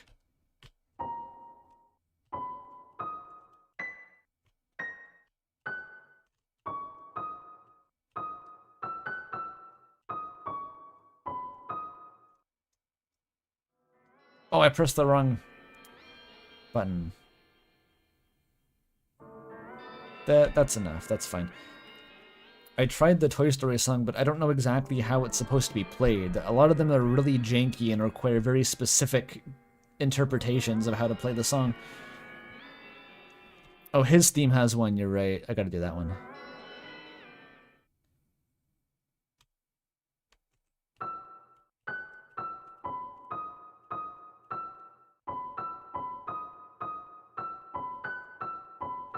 Fuck.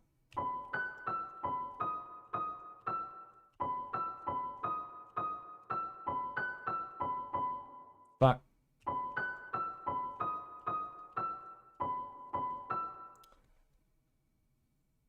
Does that not count?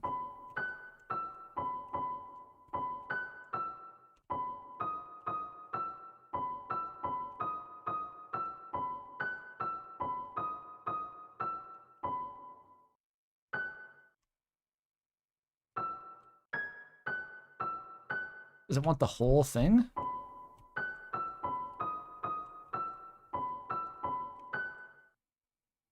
A different key? That's bullshit.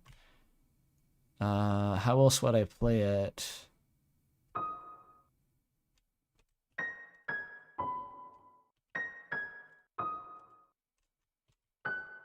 Not there. Not there.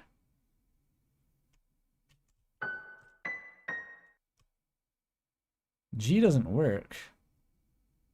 Start on D?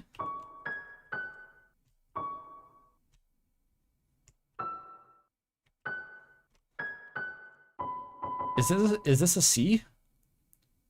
I don't know what scale this is. Like, what is the tonic scale degree?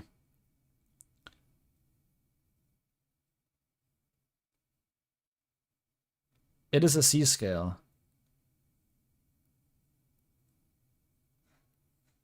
I can't play something in B major in a C scale. It's only diatonic. There's no black keys.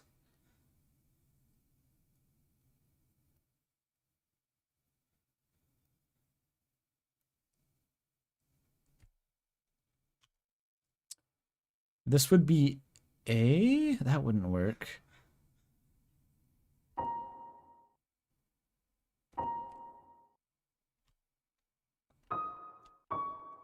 That's not right.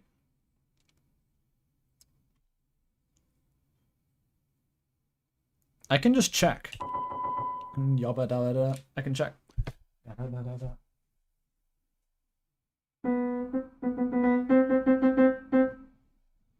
I think it's out of tune.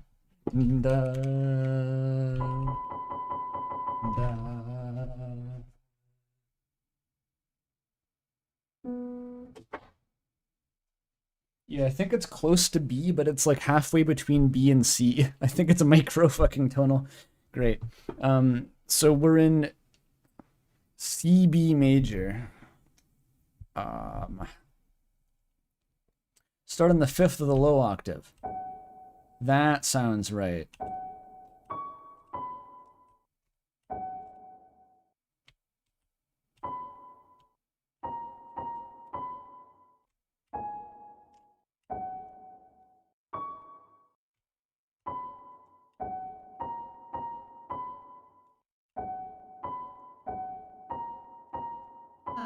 There we go. God damn. Pretty melody. It's like a lullaby. Ralsei calls out Asriel's and Flowey's themes. It's in B half sharp. That is accurate. It's really weird to make it require starting on a specific key, but also not make the piano in any one key. It doesn't fit a real piano key.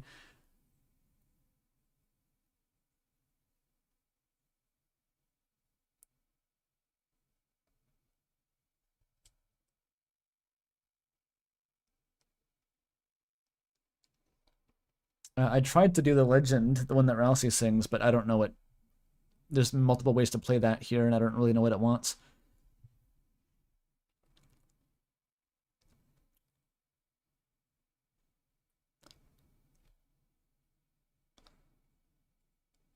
Well, no, Lilac, you're getting it twisted about equal temperament and just intonation. Like, B sharp and C have always been the same note.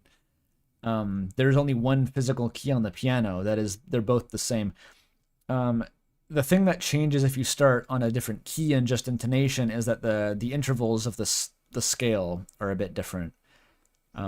But C and B sharp still refer to the same physical note on the piano. Is Black Knife playable? Da da da da da da da da. I can try.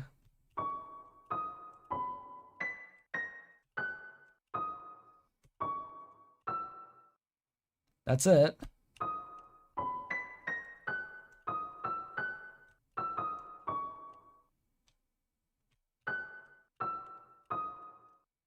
I don't think there's an Easter egg for that, though. Alright, let's go.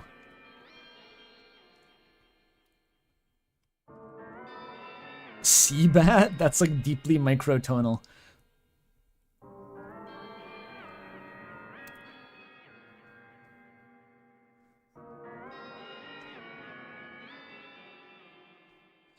Gaster's theme, I tried it though.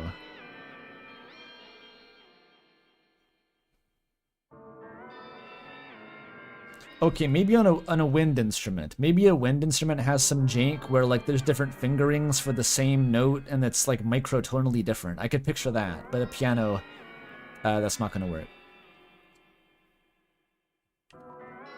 Finals for Gaster's theme.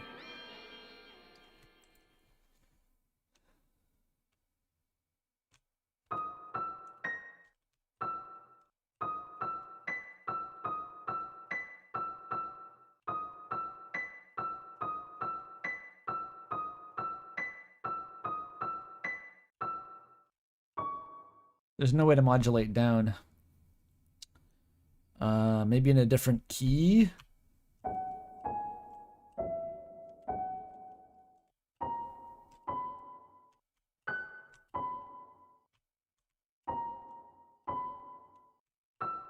Fuck.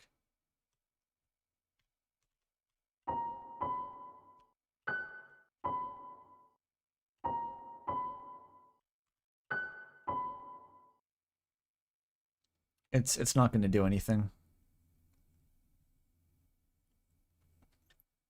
There's no tritone. It's just a semitone and a fifth.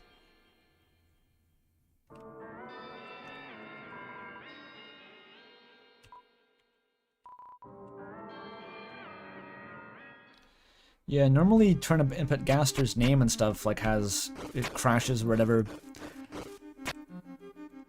I'm surprised there's no interaction. But, oh well.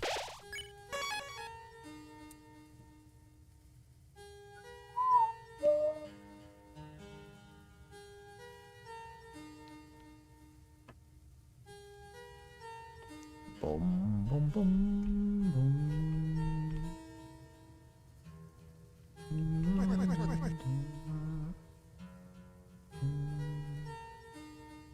2 bucks for Uno Timo. Thank you. Thoughts on Gaster's My Deltarune at the end. He already kind of referred to it as that, I thought, like on Twitter. He implied some amount of ownership or responsibility for the game. So I didn't find that odd. I don't fully know what it means. It kind of implies that he made the prophecy, doesn't it? But it also, like, he's talking about Deltarune as the game itself. Like, in-universe, Deltarune is the prophecy, but it also just is the game. And Gaster might just be talking about that. Like, literally, you'll be able to play more of it.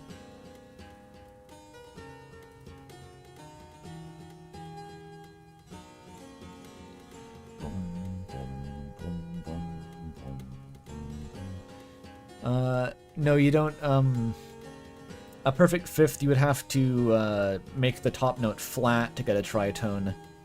It's a diminished fifth or an augmented fourth. If you augment a fifth, that's just a minor sixth. So there's no tritone in Gaster's theme. You want something? Nah. Actually, what about the axe? The Placoderm with the big axe. Oh, the young miss wanted to chat about it, did she? Yeah, sure. Legend has it, there's an axe hidden in these walls, and whoever wields it will have great magic power. But it ain't just hidden, it's locked away behind some doohickey. Yes, sir. Maybe if you search around, you might figure something out. That magic power thing, think it would work on everyone? Well, it's worth a shot, ain't it? Chris, let's try to find that axe if we can. Devil's Knife crying.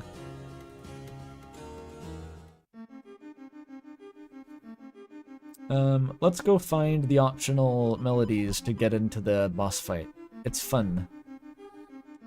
It's fun.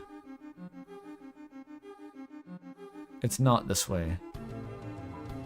Oh, the terrible witches, they rang curses with blighted familiars. They were sealed away for being too fun, I mean evil.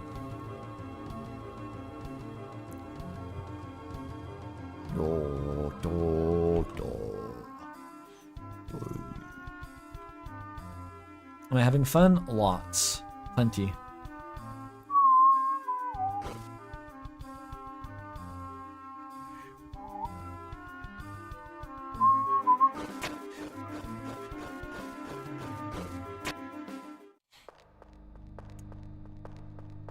Right, the Room of Many Statues.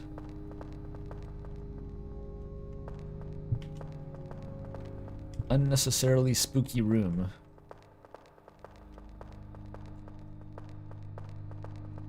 As far as I know, nothing actually is in here besides the melody.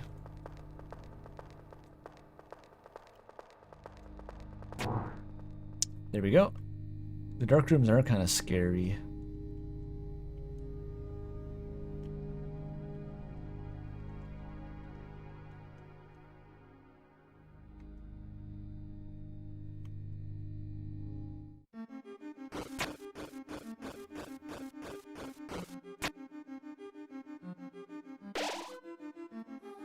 The old man's existence made you imagine Ralsei with a beard.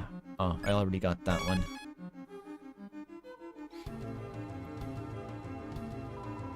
It's a wall. It looks solid.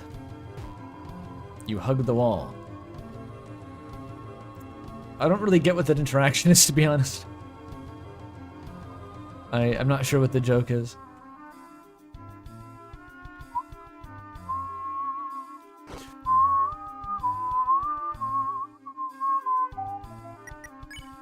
Status? It's all normal except for Ralsei being a weirdo. I noticed something really weird, which I think it's in the normal route, but I never saw it before. After you beat the third mini-game in Chapter 3, the third backstage game, Chris's status becomes Sheath.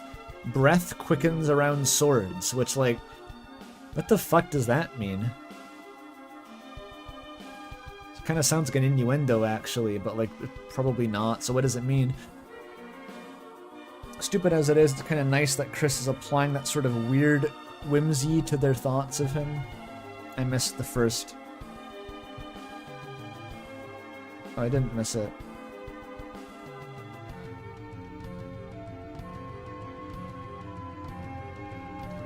Oh, Ralsei being the stool boy, I think you mean. When you search for secret passages, you hug the walls. Oh, it's like, yeah, it's like a Scooby-Doo trope, isn't it? Like, you hug the wall and there's a secret passage, but, like, nothing happens in that case. That's the funny part.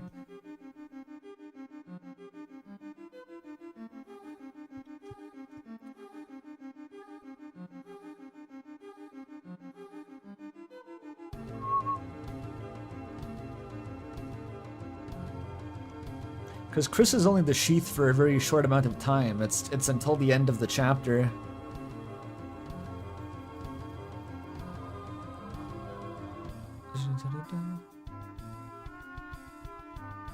Does breath have something to do with Chris holding their breath?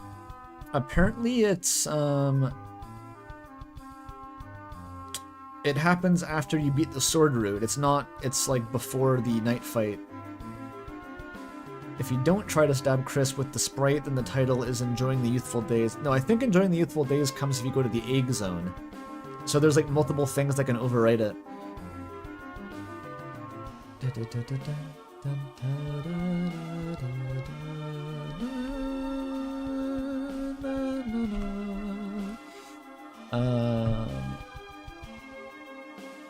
This is the beginning again, isn't it? I think I need to go this way though.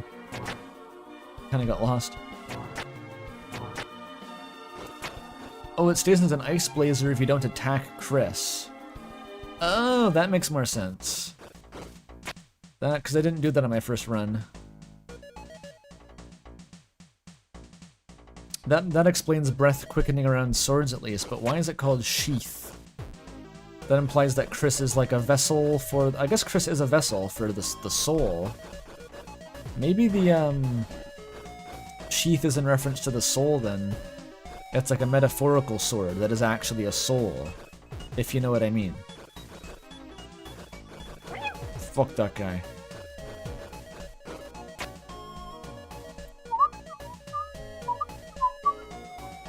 Yeah, it's like being a cage, that makes sense. My legs, so they tremble. I am afeard I cannot clamber any further. Young soldier, if you should meet her, could you tell her of my exploits? That I may earn so much as a small thimble of her love. Wink, wonk, wonk. Where does Sheath come from? It's one of the statuses that Chris can get on the Chapter 3 sword route. Ah!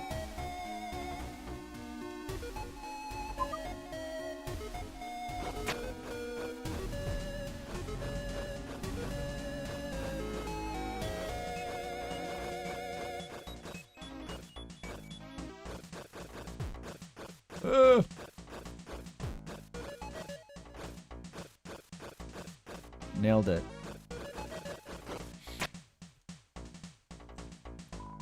It's a regular container of water. Oh. What, a battle? I merely wanted to investigate the water container, and suddenly you have drawn me into a battle? You are brash, young soldier. If you seek love, you must prove yourself worthy of a princess. Alright, let's go. This takes like a year. Everyone chatter on the water cooler. All around me you chatter, but your tepid words have not once been decanted in my direction. Your ignorance bescorns me. Speak well of my nature, and you shall be spared.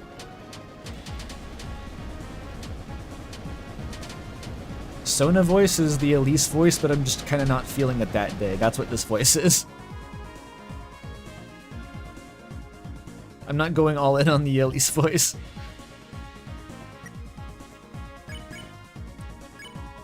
Everyone chat around the water cooler. Seems like we should choose a topic.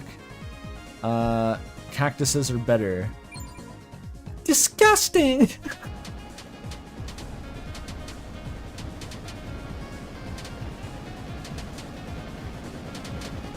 Missed opportunity to say cacti.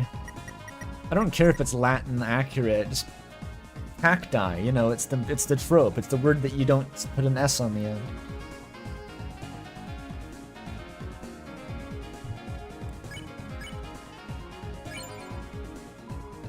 Everyone talked around the water cooler, explicitly about water coolers.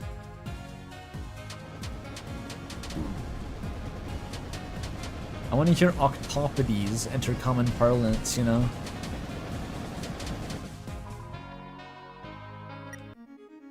The water cooler babbles to itself sesquipedalianarily.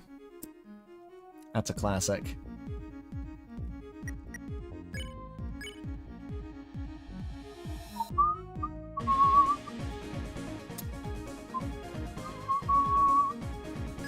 Flirt with it.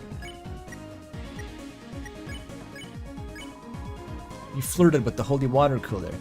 Romantic are your words. Young soldier, your words are sweet like honeydew. It is the first time you have spoken to a lady such as I. Or is it? I'll flirt with everyone. You think then that I shall drink the words from those that would flatter and cajole and find them sweet? Nay, you would do well to save such tangy powders for a man or woman of the tap. I think I'm in, chat. I think she's into it.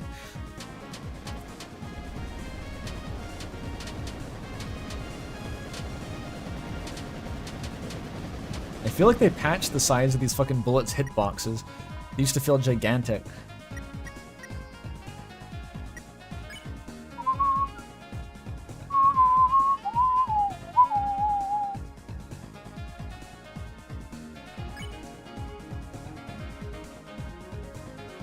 Beg for mercy. Blessed are those who kneel to me, for my waves shall cleanse you. Close your eyes, for as long as you adore my purity, no harm shall befall you. Oh, she actually does heal you. Well, that's nice. It emits an aura of magnanimous condescension. Do you think Toby got Andrew Hussey in to write this part? Just this part?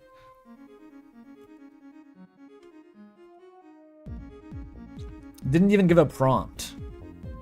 Just said, hey Andrew, write this enemy's flavor text.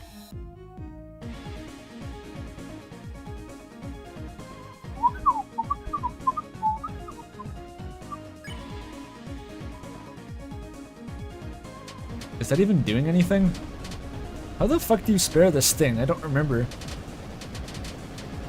It takes forever.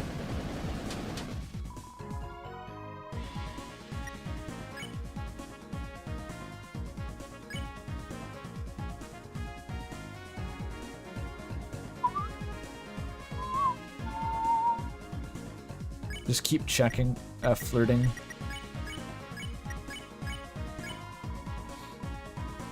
Romantic are your words, young knight. Your words were accepted once before. Already they are bottled up in a masonry jar. Where aged with time, they will one day be opened in a far season to blossom with the whisper of old grapes.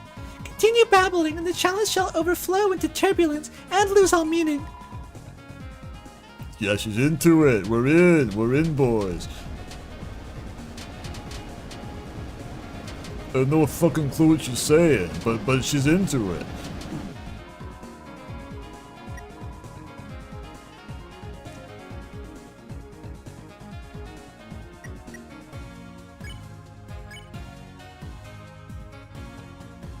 Keep doing it. I want to see that chalice overflow into incomprehensibility or whatever the fuck she said.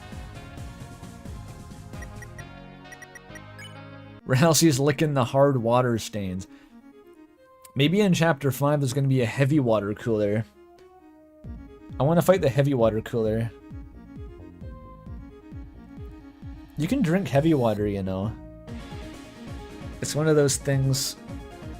It's like it's not toxic at all unless you drink enough of it to replace like most of the water in your body, and then it'll kill you for some obscure reason. Apparently it's sweet. What is heavy water? It's water where the hydrogen has more neutrons, I think. You can also get heavy oxygen water where the oxygen has more neutrons, but that's way harder to get. It's very expensive, and it's used in nuclear reactors as a neutron moderator. Specifically CANDU reactors, like the Canadian reactors use a different system than most American reactors, where they use a heavy water moderator but unenriched uranium, where I think American reactors use enriched uranium but light water.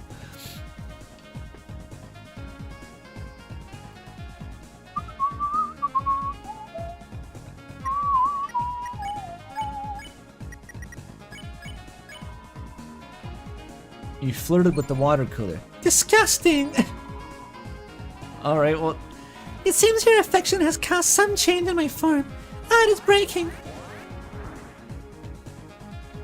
yo at her. The attack patterns got easier. Bug. You were distant thunder. Oh, now it can embezzle. Do it. Do the combo. It didn't make her tired at all. Fuck. I got the bitter tear! That's how I got that thing.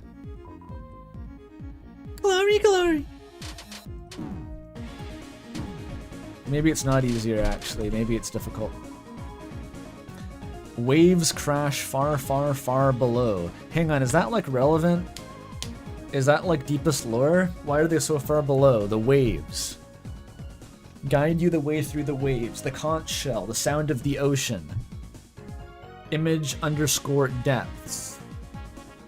They're far below the depths. The song from the sea.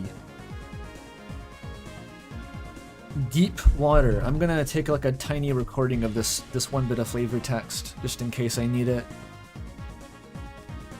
There we go. Captured.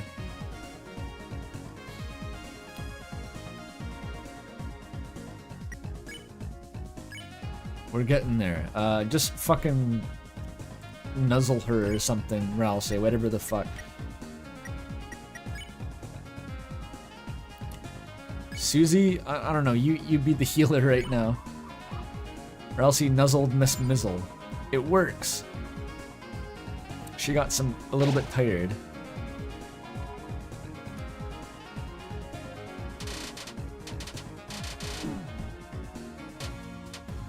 The heal's still pretty bad until the Gerson fight.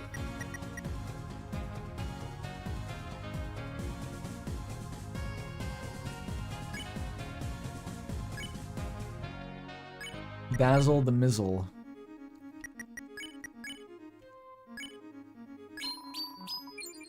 You dazzled.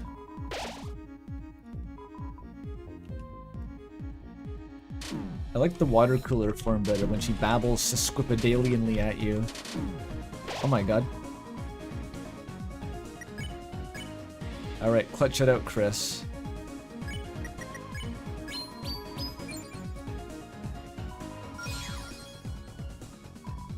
We did it. Let's check our bitter tier lore.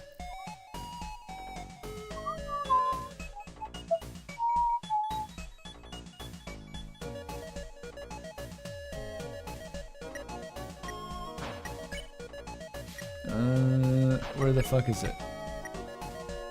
There it is. Bitter water that fell in droplets from the sky recovers all HP. It is explicitly rainwater, but the reference to being bitter is the same as the quote from the book about the fallen star crying bitter tears. Which makes me think that this is some sort of like a precursor to a shadow crystal. The microplastics make it bitter? No. The shadow crystal makes it bitter.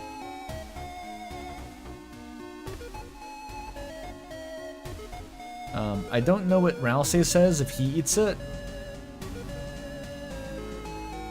I'll find a save point and then I'll test it. Susie says, isn't this just rain? If she eats it.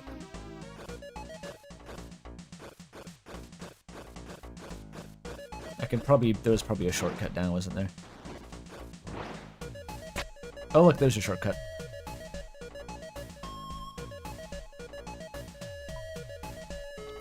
So you found her. Did she have an extra thimbles of love? No? Well, I hope she knows I could have also recruited her. If I had just climbed up there, you see. Yeah, whatever. I could have been a physicist. I could have done physics.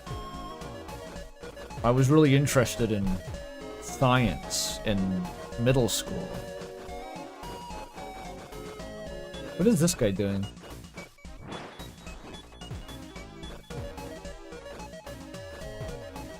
Wait. Ah, shit.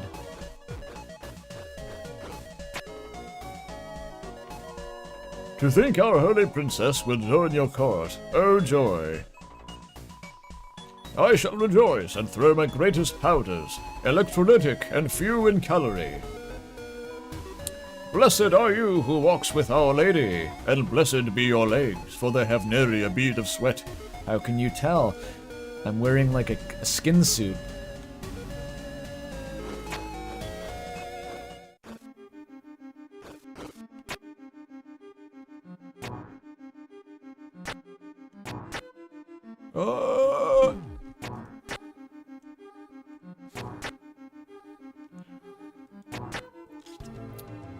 What was I gonna say? I'm gonna say something. Bitter Heaven's Water Wormwood? Is it a Bible thing? Is that from the Bible? I thought someone did mention it was from the Bible. Thanks for the $2, by the way.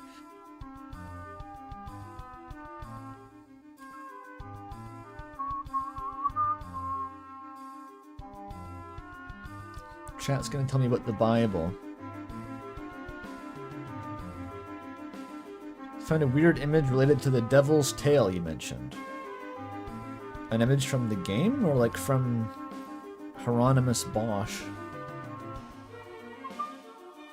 Prophecy of Hell's roars with circles like in game, but it has a pointy triangle. Like an unused thing?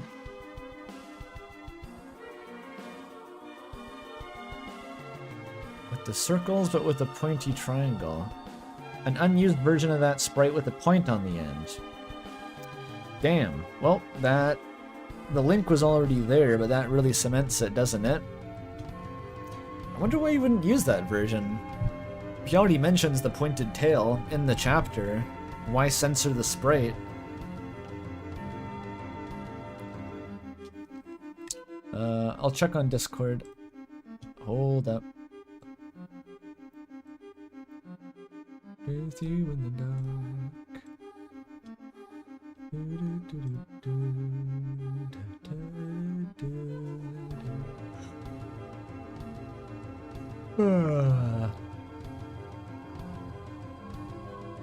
I think we're approaching that time for my espresso shot.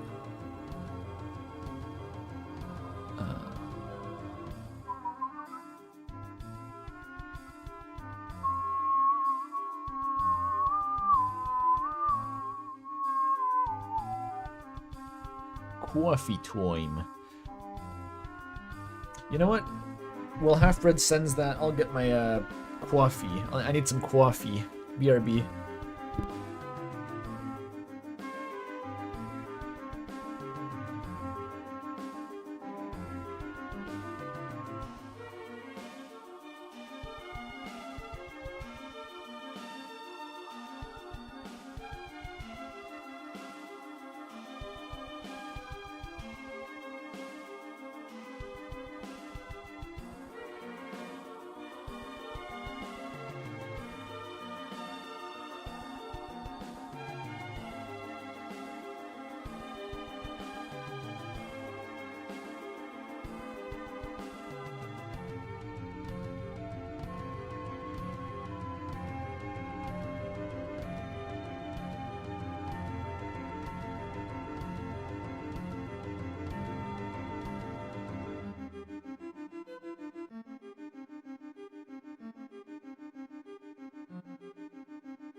Okay, I'm back.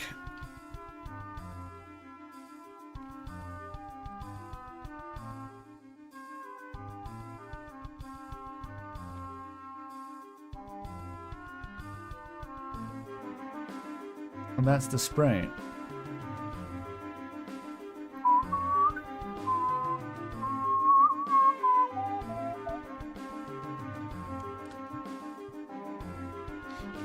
Oh yeah, why is this such a different color if I open it in the Firefox?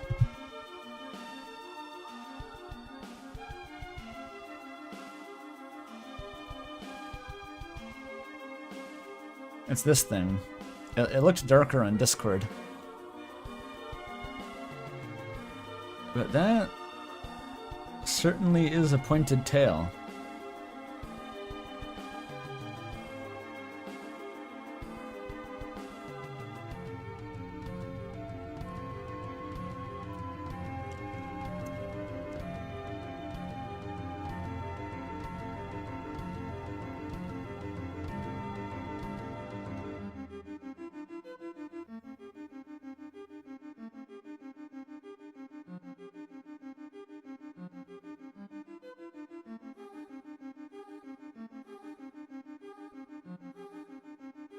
I wonder why I didn't use that.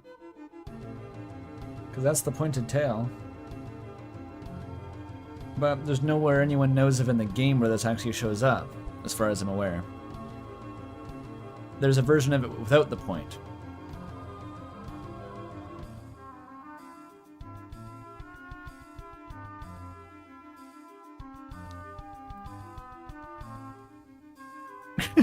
This looks like... the other one looks like the anal bead guys from Elden Ring. I know exactly what you mean, unfortunately.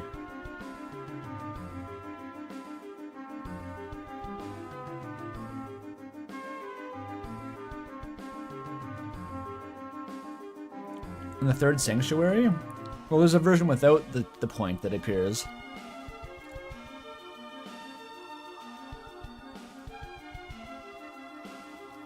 It's just, the point. The point is missing.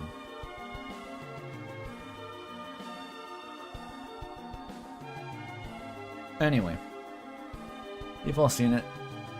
That is the wrong window.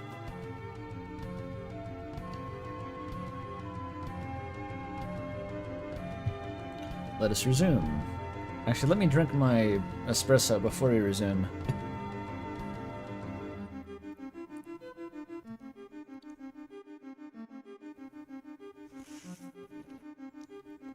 It's a pointless tale. You know what's funny? There's a flavor text from the organic enemies that says the tail that should not be followed. But there's two variants. One it's spelled IL, the other is spelled LE. Like, both versions of tail have the same flavor text, but it should not be followed. You think cat petters because of the circles? That actually is kind of a clutch pull. Because the cats and cat petters are made of circles.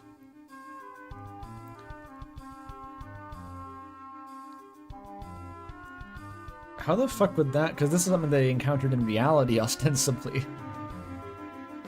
The tail of image friend? Friend's tail. Now that's an idea.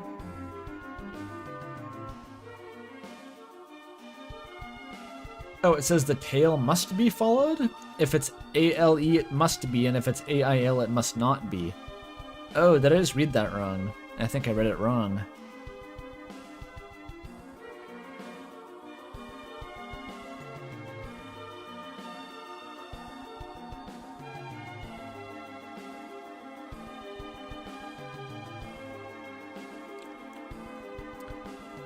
The enemy is called Organic, with the K, like the organ, the flute head guys.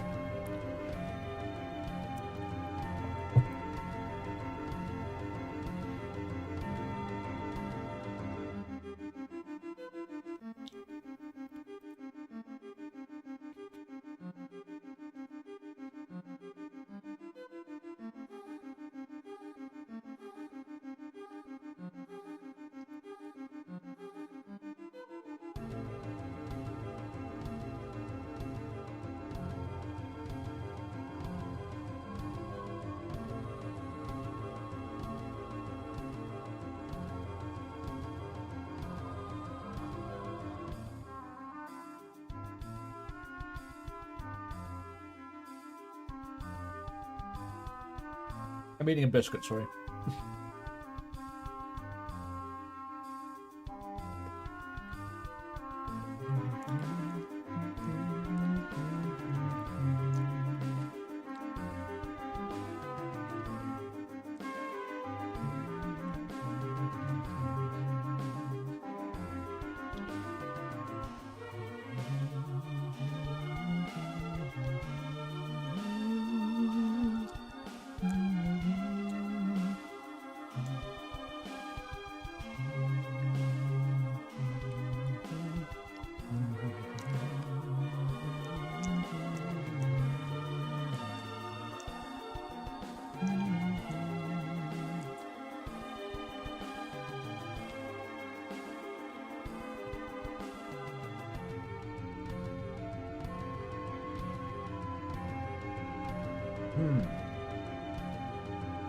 Okay, I've eaten and drunk the things.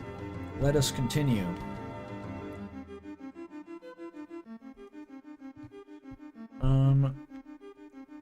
There's one more melody by the fountain, I think.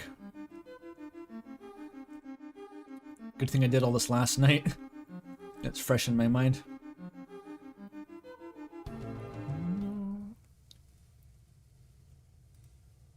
I got stuck on the stairs.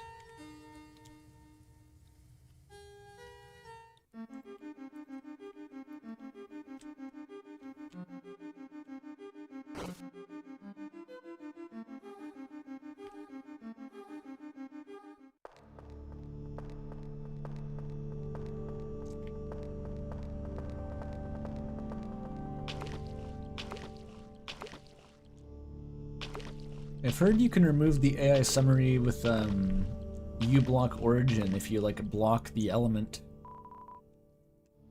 That might work. I think I did that to little there was this little heart symbol that appeared and blocked the bottom right corner of the YouTube chat. I just I sent that to the Shadow Realm with uBlock. It's a wall made of bells. Climb it? Do it.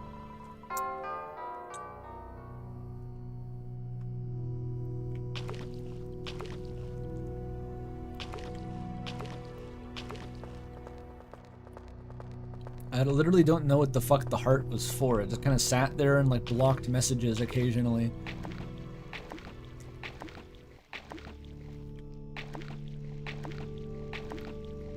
I see the weird root says monster kelp from Rain World in the shaded citadel. The trauma's too strong.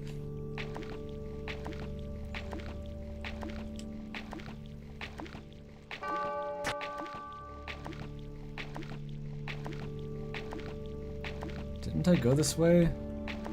Oh, you can go up.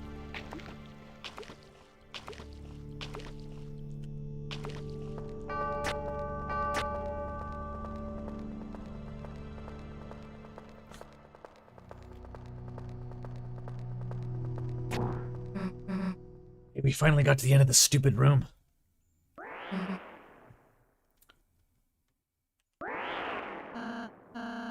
Something's coming. Run. The slowed down chase theme. It really is just Black Knife. It even has like the rising choir that Black Knife has.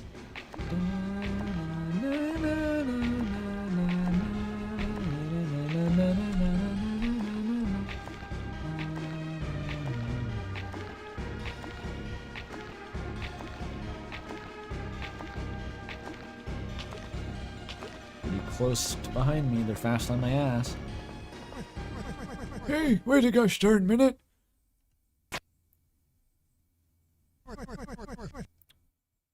What are you running from? There was that thing, you know.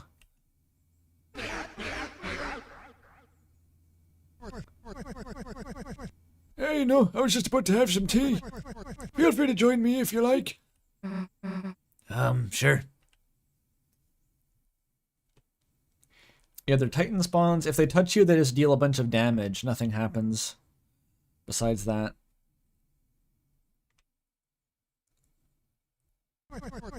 Reuse Tea Party asset immediately. Fancy a drink? Of course. Sure, what the hell not?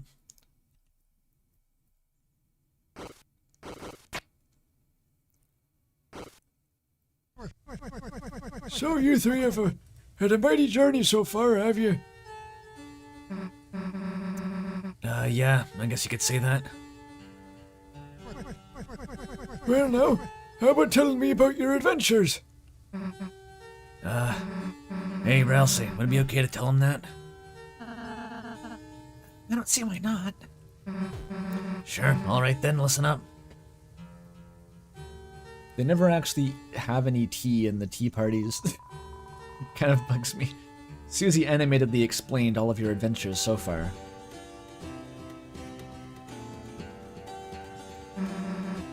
And now we're here. Pretty awesome, huh?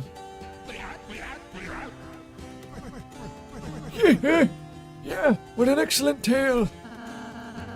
I especially like the part where you acted out the battles, using the silverware and sugar cubes. Hey, how else is he gonna know how cool we were? No need to ask my name to figure out how cool. Well, thanks for the tea, old man. Gotta get back to our hero stuff. Will you come by my study later? Yeah, sure. Not like we got a choice.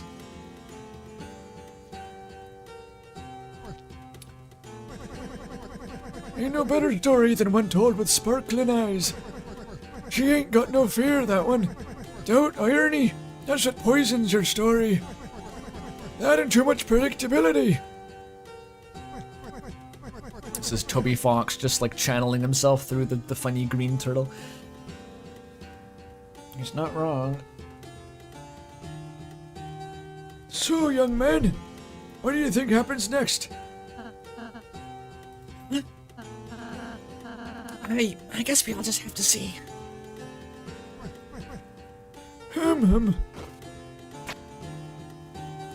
It's an odd answer from Ralsei considering he knows the prophecy. Drink up, it's still hot now. Thank you. You, I noticed, you haven't touched your tea yet. Close your eyes.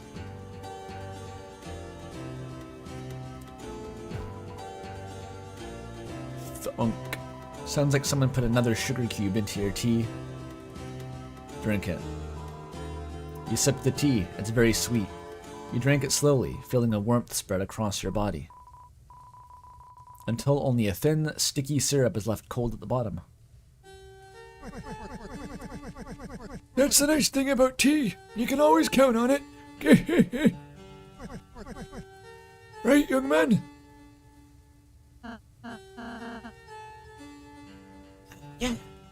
Yeah, that's right.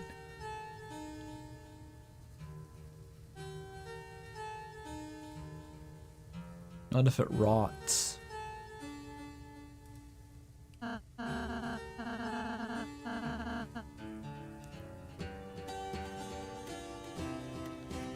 Not drinking the tea is really creepy? Oh. I missed that. I missed my chance to see that in the weird route.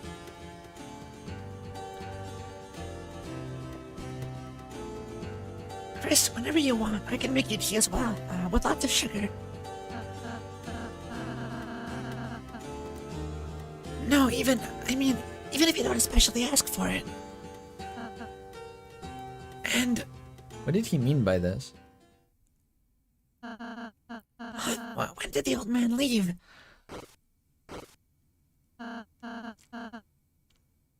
He gives you an apple and Chris refuses to not let you eat it. It's weird.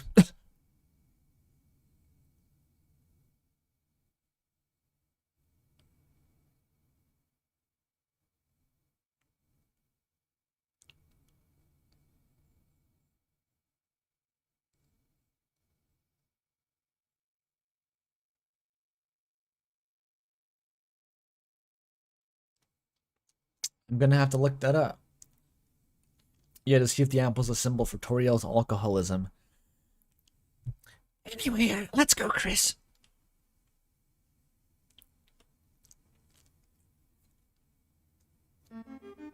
Yeah, Ralsei closed his eyes in solidarity with Chris or something.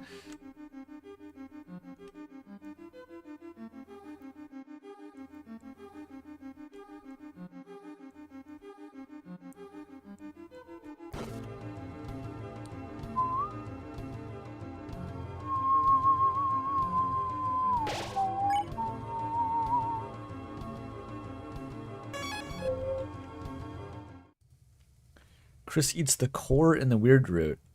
Yeah, apple's cores contain cyanide. I don't know if it would actually kill you, but that is a known thing about apple seeds.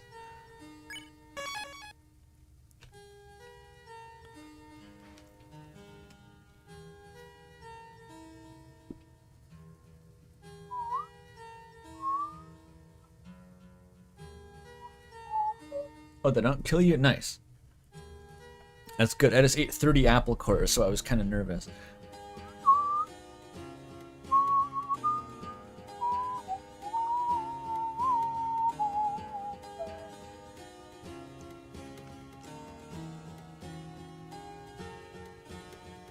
Oh, I gotta go play the big piano now, I forgot.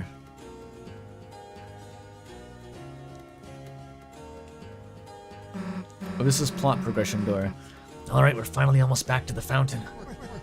Wait a sec there. I got something for you.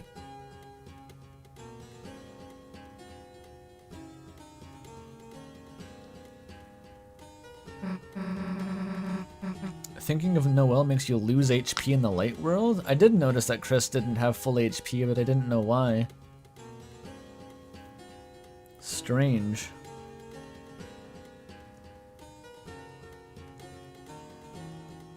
Hey, we're about to go to the end of the stream, so... Hey, good timing. I just about finished my letter. You mind delivering it for me? Deliver it? Like I said, when we wake up, it'll be gone, so... Yep, that's what I mean. This letter, just have a read of it for me. Then when you wake up, write it all back down, okay? Me? Rewrite all of it? Why don't you just... This old mind's gotta get some help remembering it. Alright, fine. I'll take a look.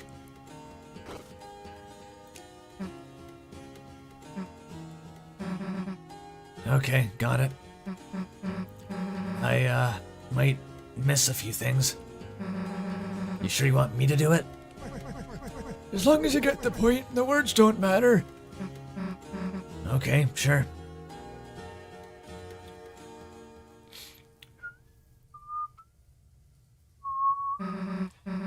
See you later, old man. Alright, let's go get that fountain. About that.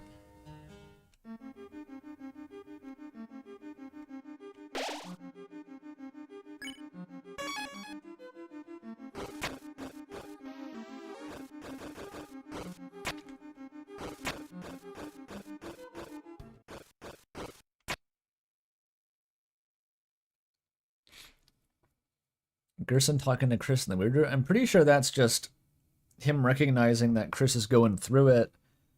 I don't know if he necessarily has any deep meta knowledge about the nature of the weird root.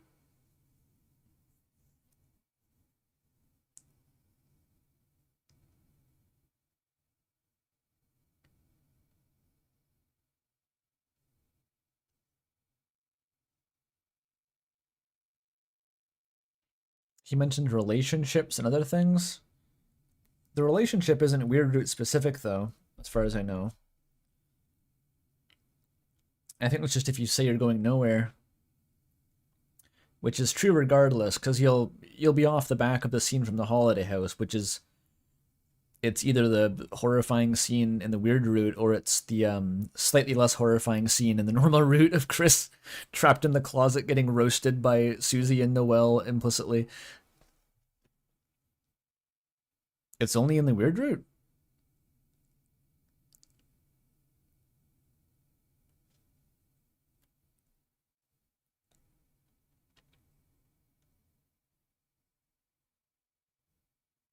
But what does Gerson say in the normal route if you say you're going nowhere?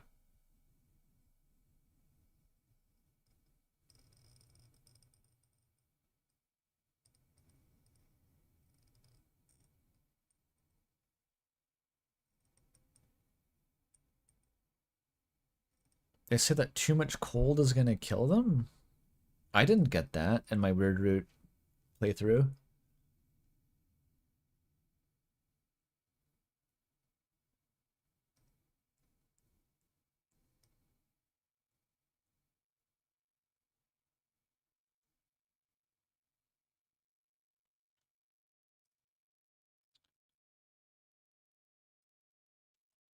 It talks about going there soon and taking things slow in the normal route.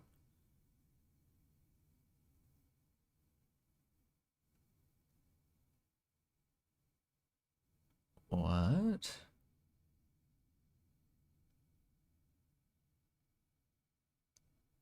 So it is saying you're having relationship trouble is Weird Root specific.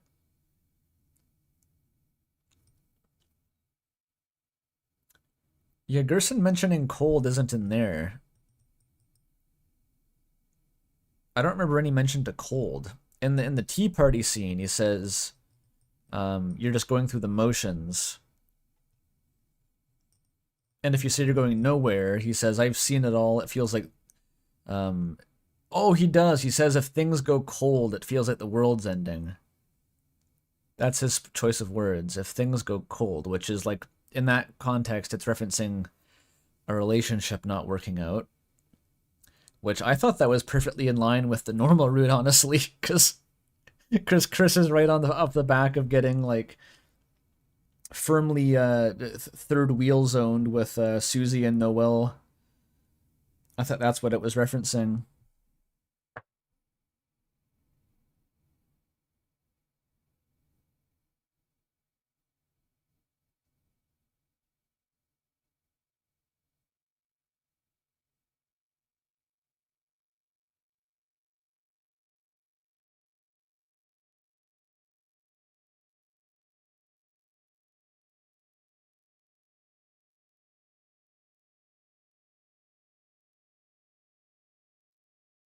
I don't know.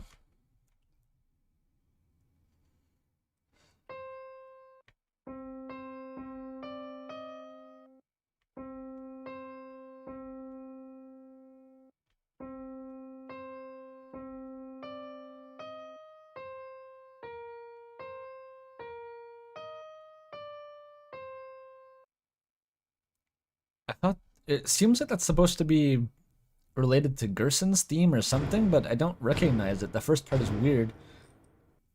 I don't recognize any of the fucking piano songs.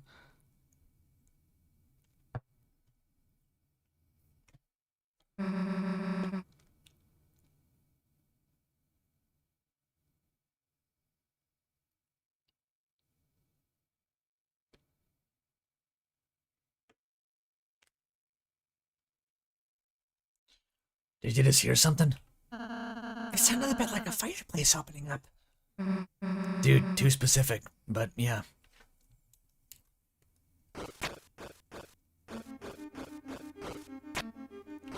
The freedom motif is not in Black Knife. Not even a little bit.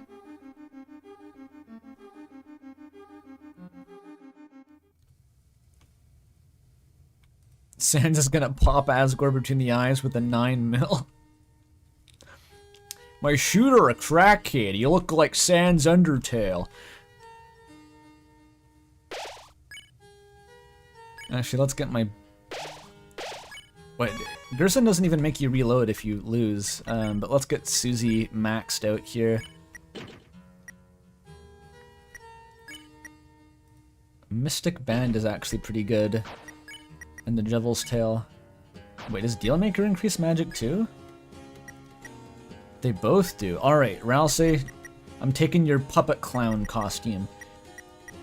It's okay, Chris. I didn't like those anyway. Wait, no. That one too. You're going in like Ralsei cosplay. Where'd they go?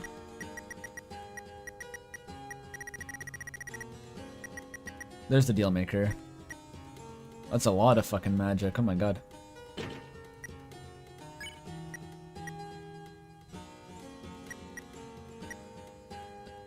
Wait, Devil's Tail decreases magic? Oh, it's not as much as the band.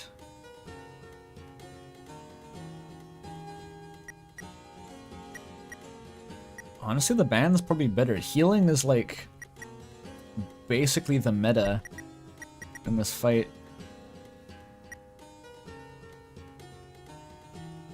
Money.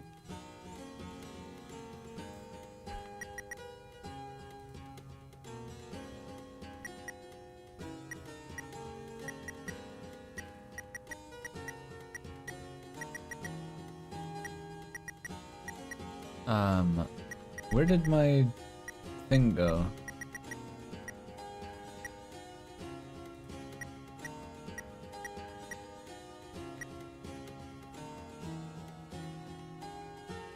I guess Mystic Band it is.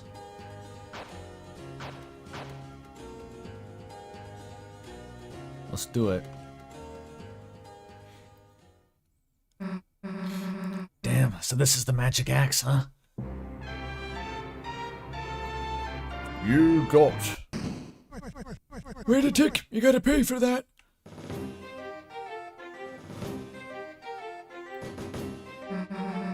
First try? Hopefully, Viv, hopefully. Hey, the heck are you talking about? This is still the inside of my study, ain't it?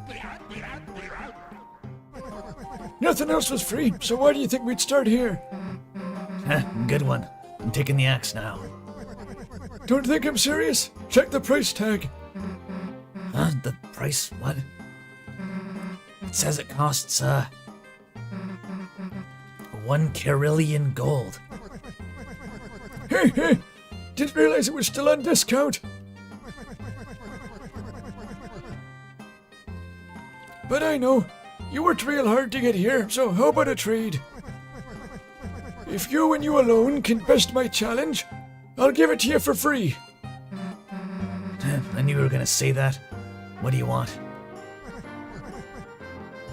How about a haircut? A haircut? Alright, sure. Which hair do you want me to cut? Oh, any of them. They're all too long, see? Just get one and I'll give it to you. Alright, I'll start with your beard.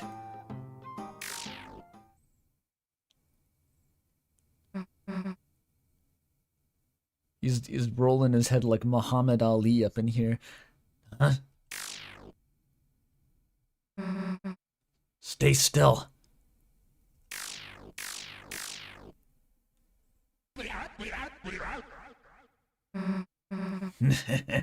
I get it. You think I'm gonna go easy on you, huh? What the?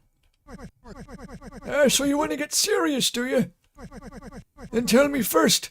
Can you hear it? What does he mean by this, by the way? Can you hear its song singing from the deep? That is the ringing.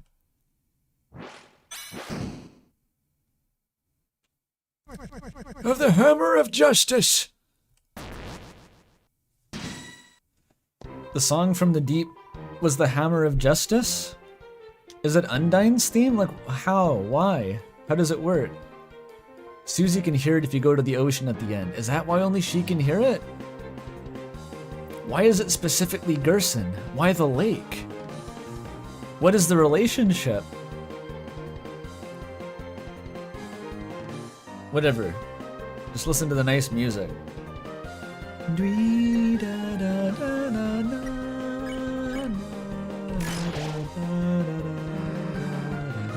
So we got moves, so what? You're facing a hero. There isn't anything that's gonna stand in our way. So the story goes, so the story goes. But ain't every story better with a little twist? Huh? Something feels off. You won't learn anything running away, you know. If you've got guts, let's see how you deal with facing everything head on. Chris, help me out. Oh yeah, they acknowledge that Chris is actually the one doing the dodging here. That's the first time it's ever pointed out that Chris is helping. Very strange, but like, Gerson says you weren't fighting totally alone, were you? Bizarre.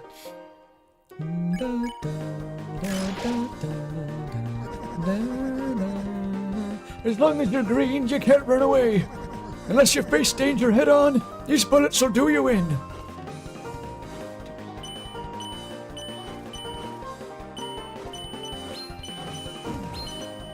Parrying is actually pretty important here because you need TP. Doing like the equivalent of grazing. Oh, this part's so fucking good.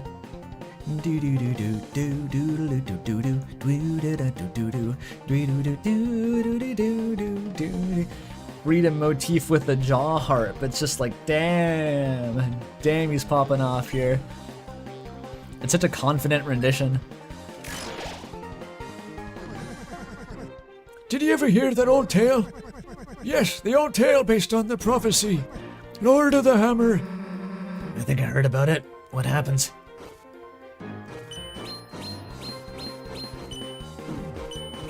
You can't be too late. The air crackles green with freedom. It's funny, Rude Buster has a whole minigame here, but it's better just to spam heal. Chapter 1, March of the Dark King. The heroes defeat the king and stop the dragon.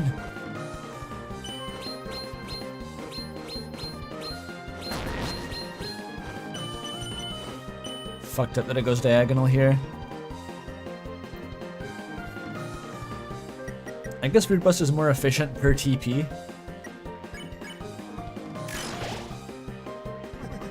Chapter 2, City of the Shining. The heroes do battle in chariots to save the queen.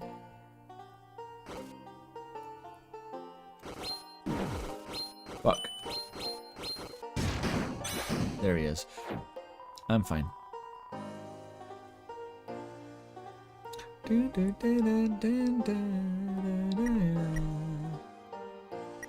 Things are finally starting to get serious. I've passed a threshold. Let's bust him.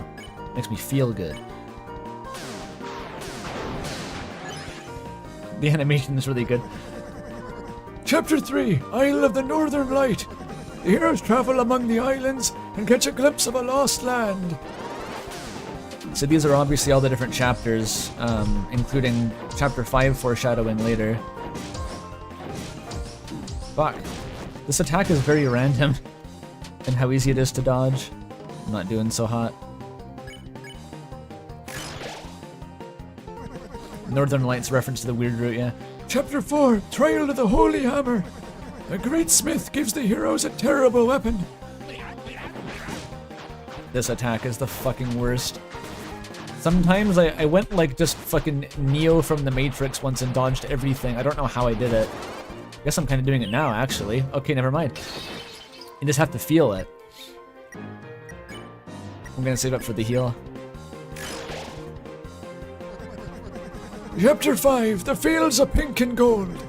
The vast garden is charred in an inferno of jealousy. That Sans and Asgore's pissing contest. 100%. Max fucking TP. The Bell of Justice is ringing. It's for you. So the way this fight is actually balanced, Gerson does less damage the lower your HP gets, like Flowey.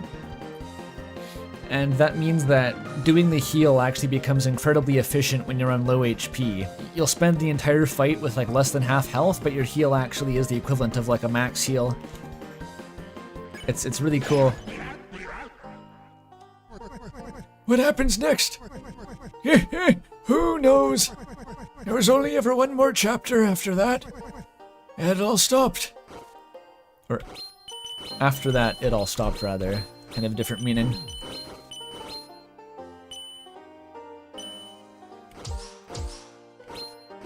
Fuck. Bead of Sweat forms. The next book, it never did get written. The story, it became so grand, so overwhelming. Some say it swallowed up the author himself. George R.R. Martin too. It's not just Tolkien.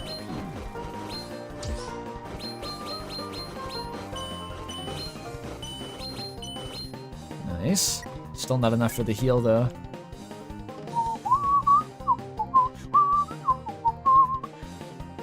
Also, Gaster kinda fell into his creation. Is Gaster Gerson? Gerson, Gaster? Same guy. There's the same sprite.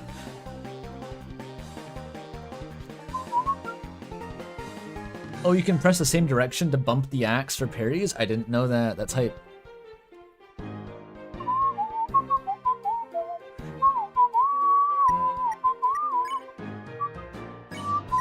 No, save it for the heal.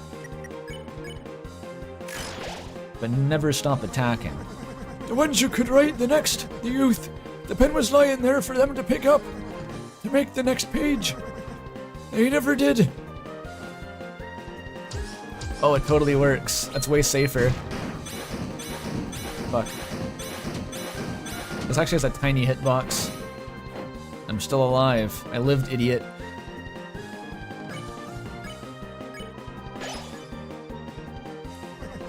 But you, my dear, I see a story lit up in your eyes. Burning bright, burning black, burning up everything. That's such a cool line. Goes hard.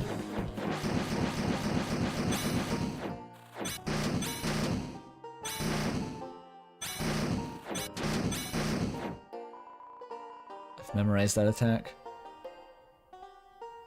Burning bright, burning black. That's like the light and the dark.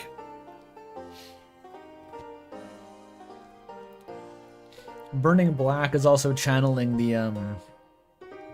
fountain as like ink, as like your pen to paper as you stabbing the ground. That's what creates the fountain, which is like a creative work. It's the metaphor. He also brings up a flood of ink later to make it even more clear. And Burning Eyes is the theme of the Shadow Mantle boss fight, you're right. New symbol unlocked. What does it mean? Have fun analyzing it, assholes.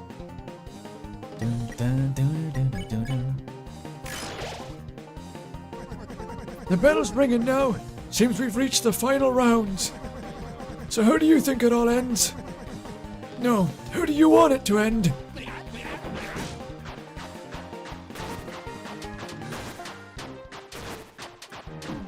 Bug? Bug? I'm still alive.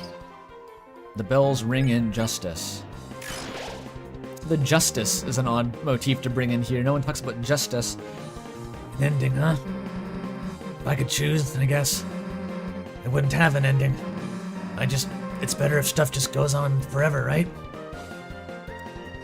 Dark Souls moment.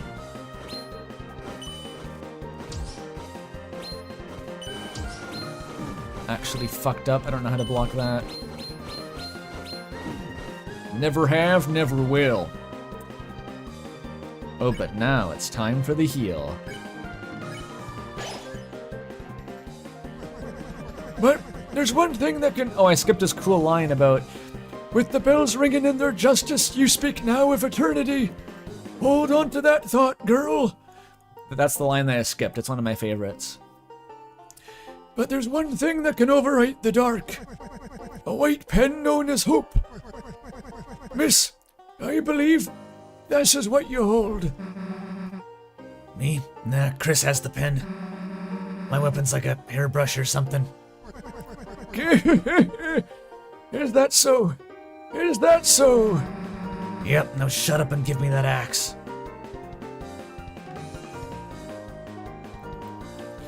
You speak now of eternity. It's like, it really does go hard, like, damn. Also, I skipped his line about the flood of ink. The flood of black is gonna overwrite the pages. And that's what his line about the white pen is supposed to be following up from. I'm kind of sad that you can skip that. That's like the roaring. I assume the flood of ink is like the fountains going out of control. The darkness is overwhelming. Yep, now shut up and give me that axe.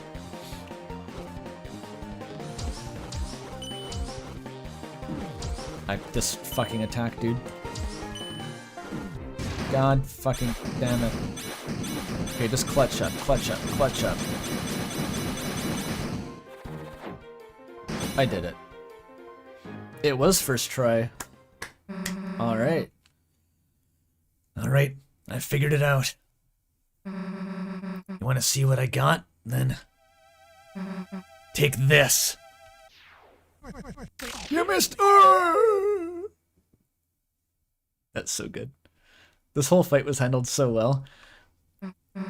It feels like a wholesome version of the Sans boss fight, where instead of being like just a grim fight to the fucking death where he's roasting you the whole time, it's just playful. $2 from Diamond as well, thanks. Alvin grave robbed the chapter 3, grave robbered in chapter 3 because he apologized then? Alvin grave, you mean chapter 2? We hear him talking. Oh, you mean, wait, what do you mean? In chapter 2 he has that speech about the grave, but in chapter 4 he mentions being afraid of tarnishing his father's legacy, but I think that's more to do with just his hang-ups about writing than it is about the grave robbery. Chapter 4 feels like a Dark Souls region. Kinda does. It's the theming. It's just kind of like, you know, a big ruined kingdom. I think that's Dark Souls. How's that, old man?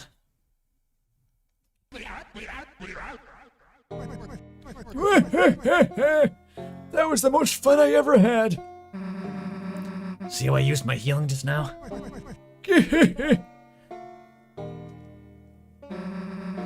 Guess this is mine now, huh? I love how she just takes it. It's like, yep. Doesn't even ask. Justice Axe was added to your weapons. And take this too. For some reason I found this weird piece of glass in my desk. Felt like someone really wanted me to use this thing. But it didn't interest me, so you can take it. The Shadow Crystal was added to your key items. Oh, he has full inventory dialogue? Damn it, I don't even know what it is. The truth is, I was gonna give it all to you. I was gonna give it to you after you beat me. No, let me try that again. I was gonna give you it all after you... Wait.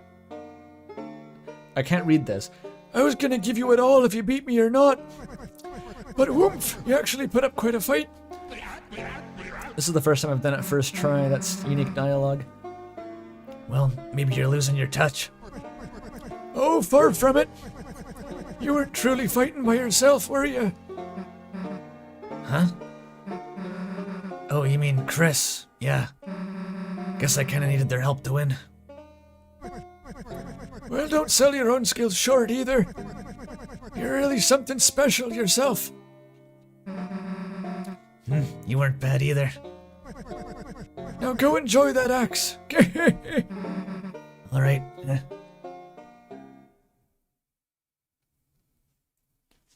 Gerson doesn't need the Shadow Crystals of Freedom. He has his own version. It's green freedom. It's special.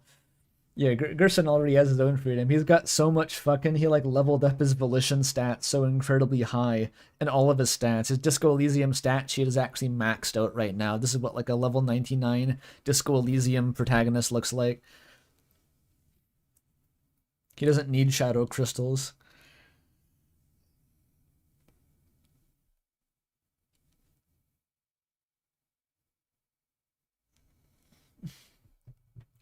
I love the axe too. It doesn't actually increase magic, but beating the boss fight gives Susie a permanent buff to her healing. It's such a cool way to handle it.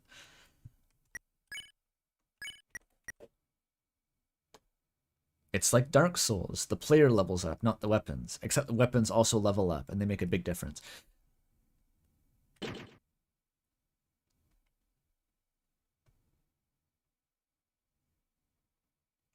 Not true. Half-Light and Electrochem would be screaming at him to use it.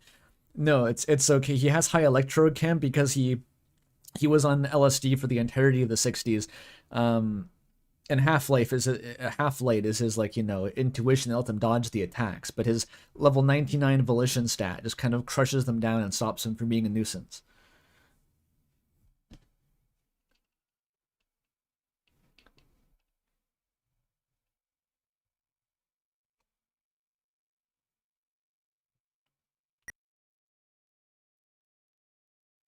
Gerson spent the 70s in one continuous drug-fueled haze. You're thinking of Stephen King. This is a different guy.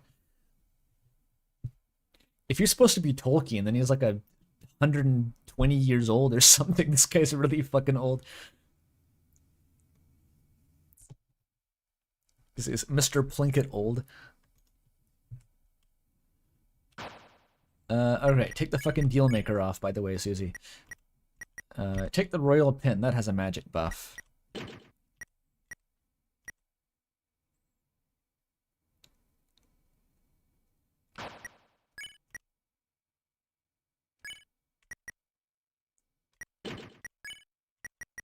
There we go.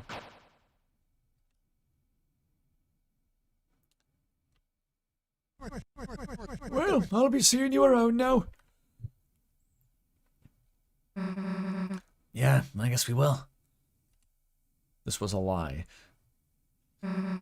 Why do you... No, I guess it's not. He comes back. Why do you help me so much? You didn't have to. You remind me a bit of someone I used to know. Who? There's the character from that old story. Lord of the Hammer? Huh, hell if I'm reading that. Oh, wait a sec.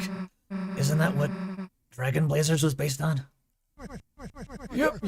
And so they changed parts of the story. Of course, the biggest fans got mad, but isn't it interesting? The book was already just an interpretation of something else. Stories can be retold. They can be changed. That's what I believe. Ah, The words on a wall called you a hero.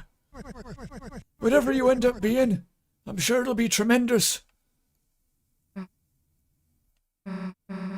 anyway, which Dragon Blazers character am I? Right. Long fucking walk to the left. You're the dragon.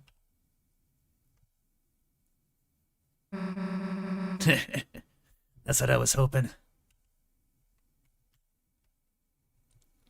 How does Gerson know that he didn't play the game? It's the same character. He wrote the fucking book.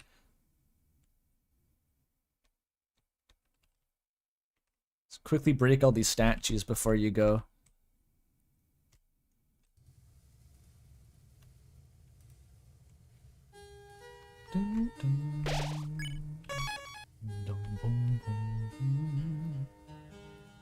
Gerson is a gamer.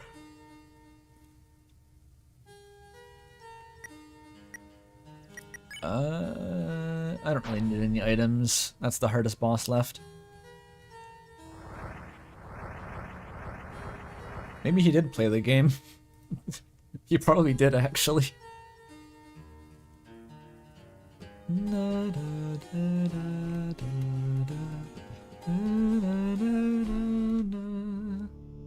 Alright, let's go. The Knight Which Makes with Blackened Knife. It's a maker. Like that, like Adam Savage. You've been making with your side chick, haven't you? The use of make as a, what do you call it? An intransitive verb is peculiarly Deltarune, isn't it?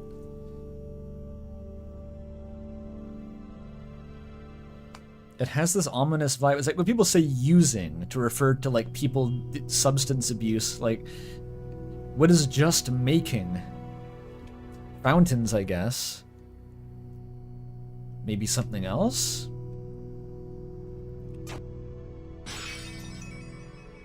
Making fun.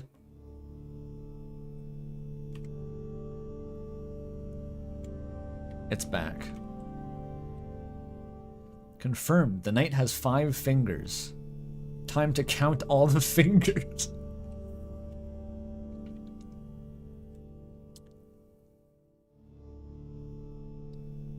Shall duel with heroes, strife by strife. So this is what I was saying about the knight being in the prophecy only insofar as something that will fight the heroes. It doesn't say what the knight's trying to do. As long as it fights the heroes for any reason, the prophecy is working as intended.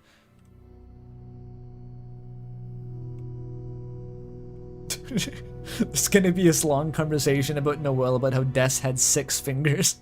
It's gonna destroy all our theories.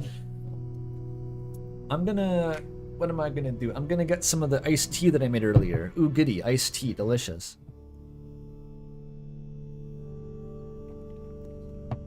BRB.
You know the great and tragic irony? I went through the trouble of making the tea iced because I've been hot doing all these streams. But today was kind of chilly and it's like cold in my room now. And now I have iced tea. Oops. I closed the window so I'll be fine. I also got some biscuits. Because you gotta have your biscuits. Oh, I never tested Ralsei in the bitter tier. I may have to find a new save point. Actually, I just saved. Why not now?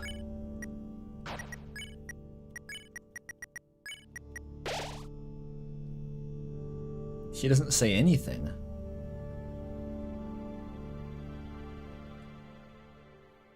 She doesn't say anything. God damn it, Ralsei. Well, while I'm testing it, he says he's refreshed. Susie says he doesn't look refreshed. Why? I'm alive. You aren't dead. Yuck, medicine. Hell yeah, cheers. Susie loves the juice. The darker candy. Yeah, that's good. What about this? The tension gem? You felt tense. Try using it in battle. What about the dust? Don't throw dust at me. It's minty. How do you even get the revived dust? I do not remember. Like, where does it come from?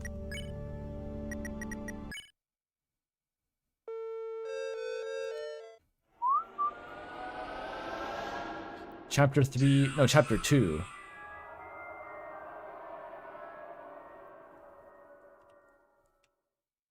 From the Acid River? Oh.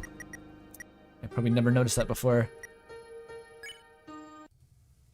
Alright, my inventory restored.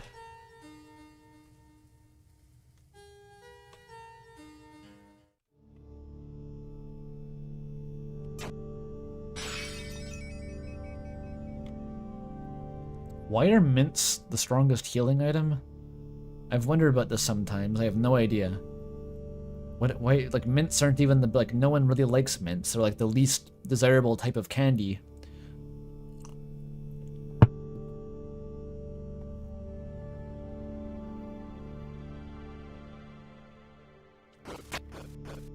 Healing magic is minty.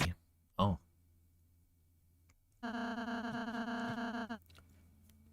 If it was a flavor that wakes you up, it should be fucking, like, triple salmiak licorice or something. We should be able to get to the fountain from here. All we have to do is climb up this. Huh?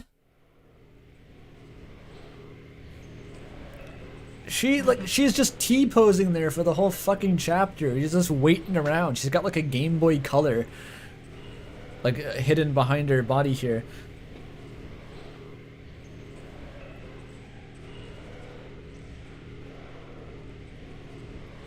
Is that window have anything special on it, by the way? I think there's other versions of this window later, but this one looks a bit different.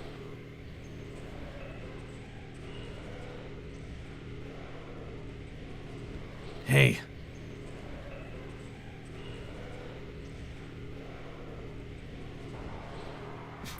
I've already seen art of, it was Des and Asriel, and she says, Asriel, we have to look cuntier. Then the next panel is the god of hyperdeath in the night. It's kind of true. It rings true. The night? Damn it. You aren't stopping us this time. Susie, wait!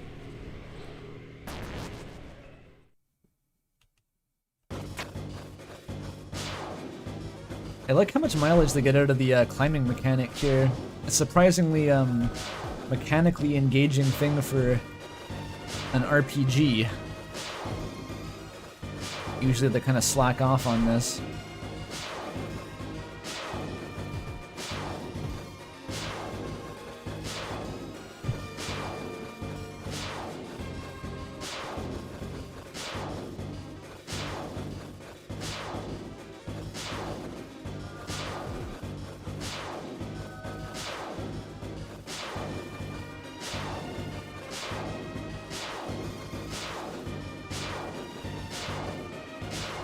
But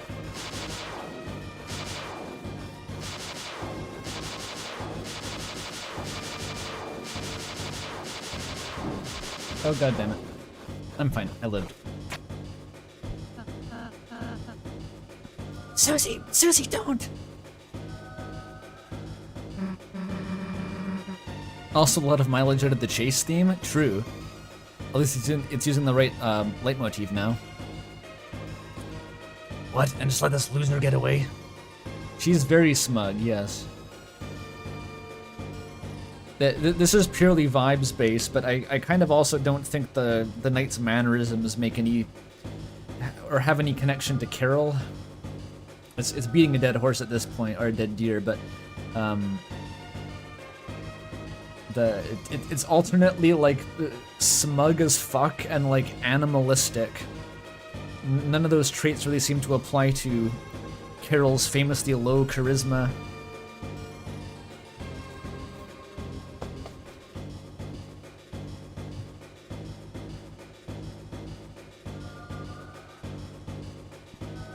It's just arms crossed, interpolating backward.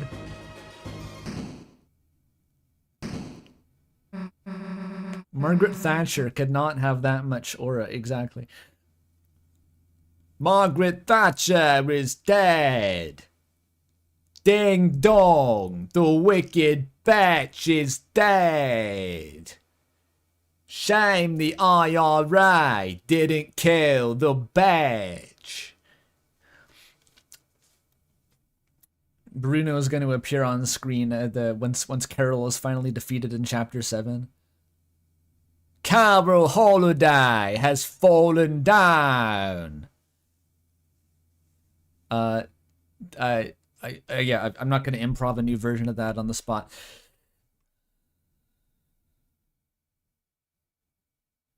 Objects I've shoved into the ground to make a fountain. Hey, the hell are you doing, you goddamn coward?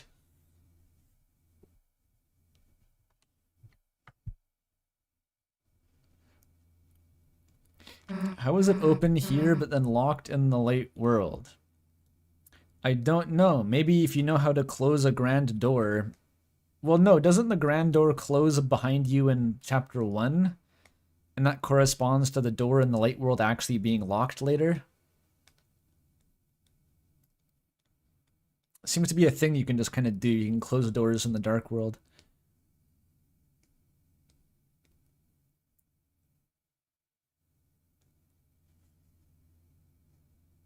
Damn it, I let them get away. It's alright, Susie. We did our best. It's like we're coming in after the knight here. The knight is purely on the defensive. It never does shit unless we attack it. It isn't doing anything in any of the cutscenes we find it. We never stop it from doing anything. It's literally just here to fuck with us. Like, that is its only purpose.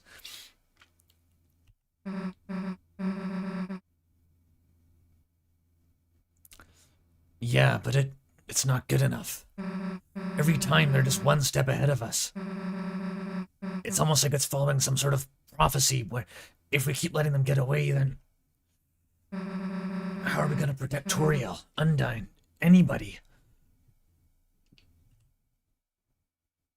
The no-hit dialogue from the knight?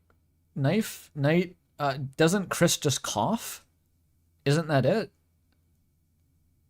I thought it was just like Chris coughs. What does that imply that we didn't already know?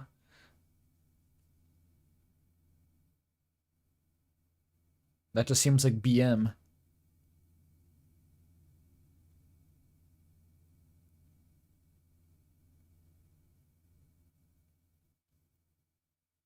Tilts its head. Like a signal? That's so ambiguous, though. I read it as just like Chris coughs and the knight just kind of gives a sideways look like, what the fuck? Why aren't you taking damage?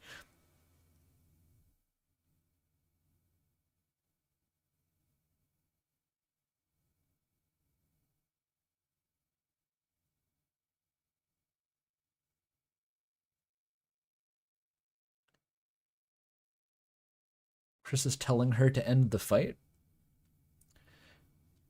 It could be. I could. It could be like that. Susie, I understand how you're feeling, but we have our own advantages too. The night only seems to show its face in the dark world. If we can just sail the fountain over to the right, then it'll at least buy us a little more time. Time to do what, Ralsei? They think that Toriel's in here, right? But, like, she's not. She never was. No one is in here.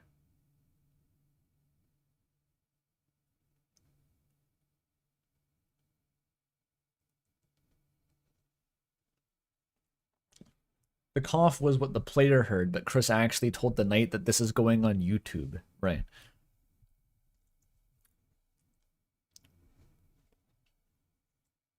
Also, how does Ralsei know that? That's true. How would Ralsei know if it showed its face in the light world, bro? You can't go there.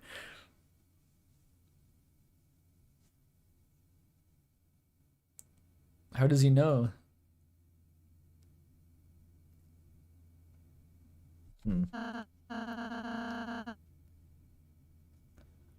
Until then, we have to face our difficulties again.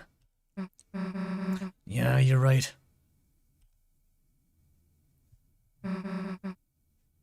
Chris, let's go. That's one of the biggest questions I have about the knight, actually, is can the knight go to the light world? And if not, then can they go between dark worlds like Ralsei does? Because it's strongly implied that the knight takes Undyne into the light world. Like, if that's not the case, you have to do some chicanery where, like, there was a second person in the room who they pass it off to like a football. Which is very weird. I did see someone suggest, which is like, it's weird how plausible, well, not plausible, but it's weird how tempting it is to take it seriously, that when you lose the first loss in Chapter 3 after you beat the knight, it does those two slashes that look like, they look very distinctly like they come from the back of the screen. Like, very clearly they're coming from behind the party. And they're also white. All the knight slashes, including the one in the cutscene where they slash Tenna, are red. And those slashes are white. And someone said, like, maybe that's Carol Holiday, also in the Dark World, who snuck up behind you with her katana, and she's the one who finishes the fight. Which is kind of hilarious, actually.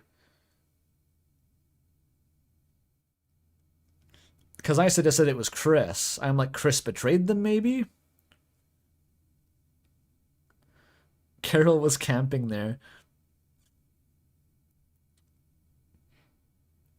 It is exactly what you'd picture, though. It's like if someone with a katana entered the dark world and did the fucking, like, Iedo slash and killed you in one hit from behind. That's like... that's very accurate.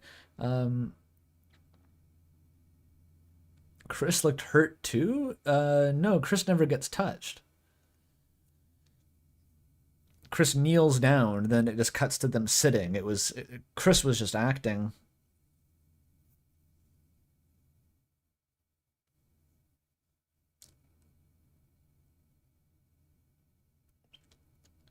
It being Chris betraying them, that seems a bit too much because Ralsei has that line. That's what got me thinking it was Chris, was Ralsei turns toward Chris and says, "How could you?" It's also toward Susie. He looks shocked and he's looking straight ahead. He says, "How could you?" And I was like, well, who is he talking to? Why does he say that if it wasn't Chris?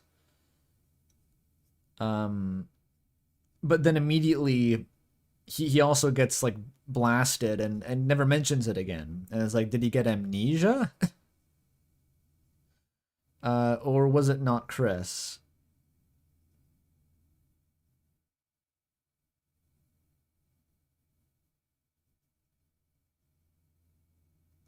It could just be the knight, like, because the knight disappears after the first slash.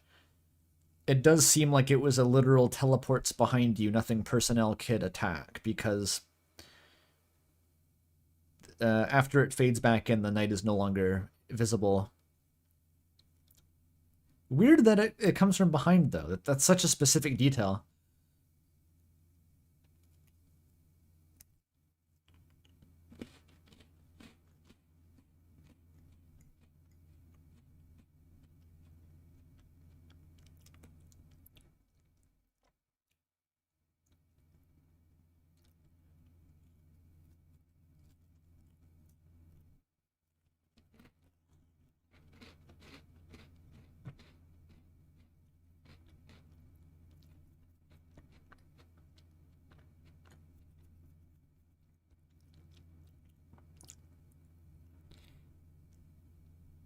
Ralsei knew Chris would betray the party, but Chris doesn't always. You can just lose to the knight. Like, that's not necessarily prophesized, because it doesn't have to happen.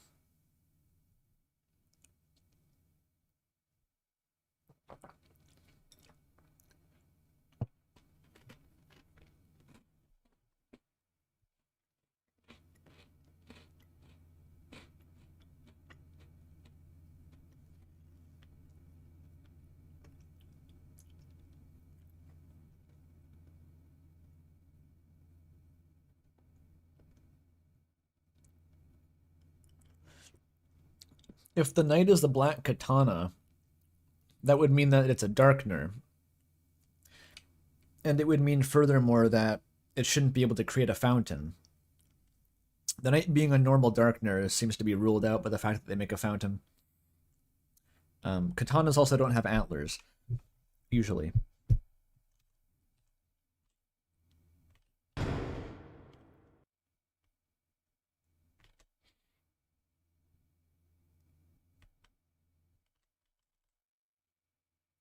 Nothing about the ending of Chapter 3 makes any sense to me. The more I think about it, the less sense it makes.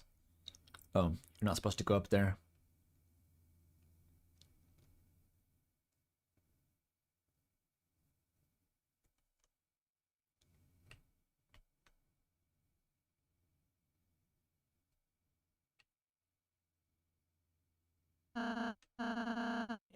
This is the fountain.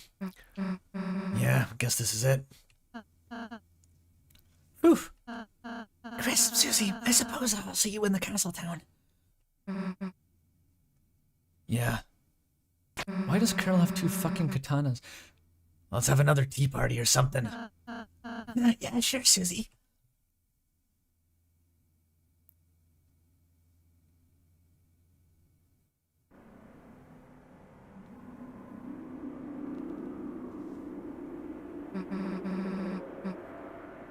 The dark fountain. Why aren't they stopping us from sealing it? Well, I guess I'm not complaining. Wait, I just thought of the stupidest fucking question. When does Carol kill the diaper briefcase? Because between chapters 2 and 3, Carol kills the diaper guy. She kills his briefcase with the katana. But one katana's above the sink at home, and the other one is in her bedroom. So, like, does she have a third katana she brings to work? Like, if she brought her katana to work that day, then it wouldn't be at her home anymore before she gets there. So there's like a third fucking katana. No, she doesn't have a spare katana at the office, because that's the one plot point we know about the mayor, her one personality trait. She never brings anything personal to work.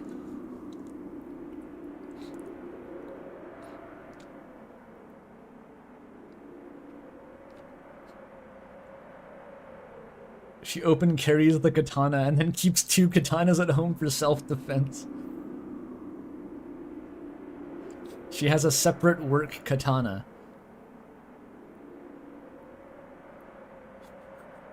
This is so fucking dumb.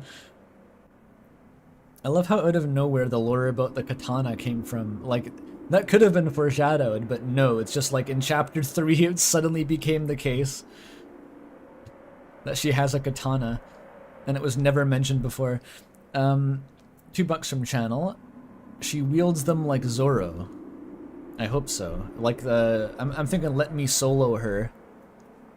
One is frost element, one is blood element.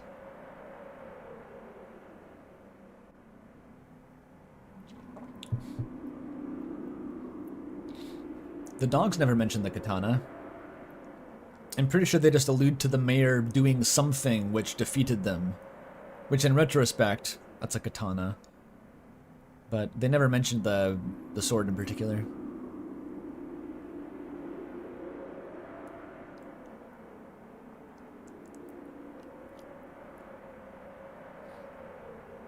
It all comes back to Diaper Guy.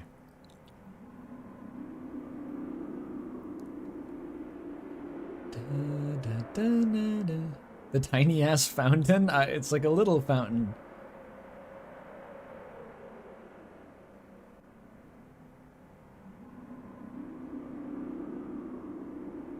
An ice crystal? I don't know what an ice crystal or a frost crystal is. I've never heard of it. Maybe you're thinking of like the Coldwater prophecy? Or they're thinking of that? That doesn't ring a bell.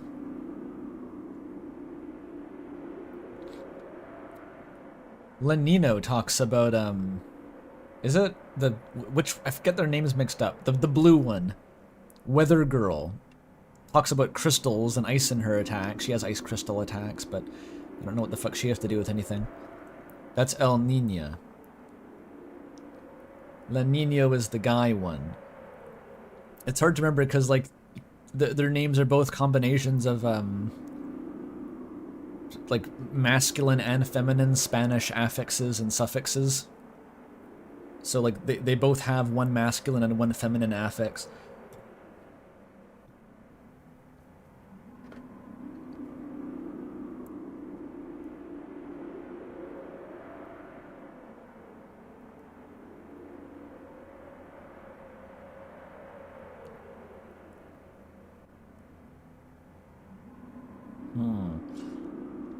There's also the curious question I just realized.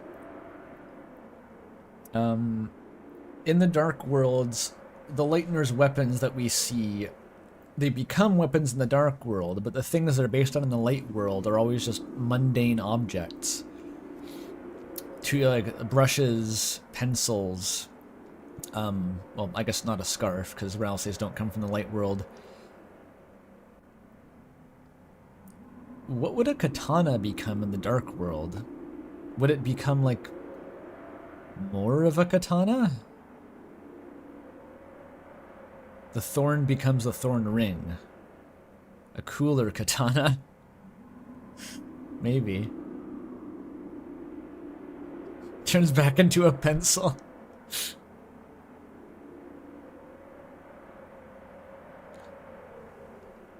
A katana would turn into a katana person. Katana man. Oh no, he's back.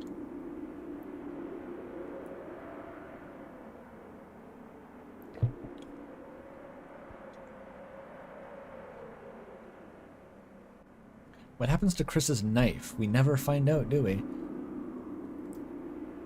Well, I guess I'm not complaining. Chris, do your thing.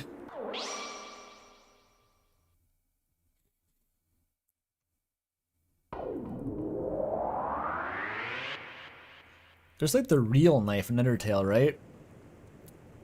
Maybe it's like that. It turns all red and glowing and evil. Guess the sun went down, huh?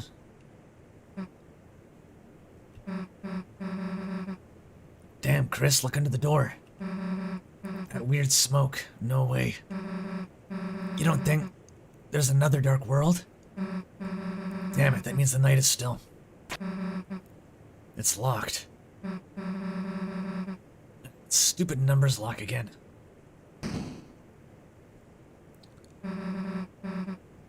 Too hard to break either. Interesting sentence. Guess we can try looking for the combination. Come on.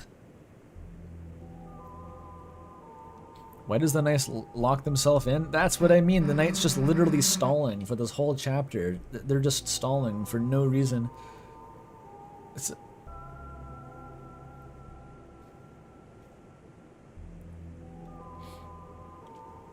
This is a church door. Those things are thick as fuck. Solid wood. Hey, shouldn't the old man be around here? We gotta get him out of here. Plus, he probably knows where the code is, right?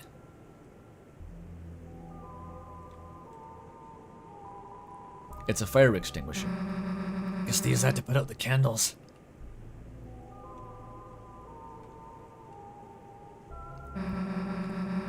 What are these candles with people's names for, anyway? Shout here. Streamer, input 1225 into gacha machine. You're slightly behind, Shadak. You should probably catch up to the stream. You should put your stream on 2 times speed till you're caught up. It is birthdays, right? Yeah. Obviously. Okay, quit smiling, dumbass. What's the real answer? Who do I pray for? I tried praying for well, actually no, I saw a video of this. If you pray for Noel in the weird route, Chris just kicks the shit out of the candle display.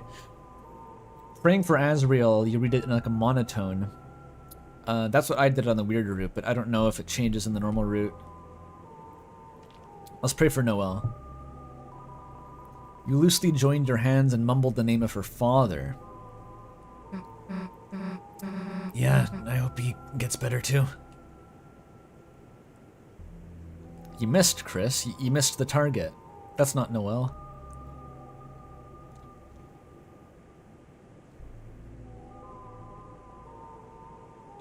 They don't really seem into it regardless, yeah.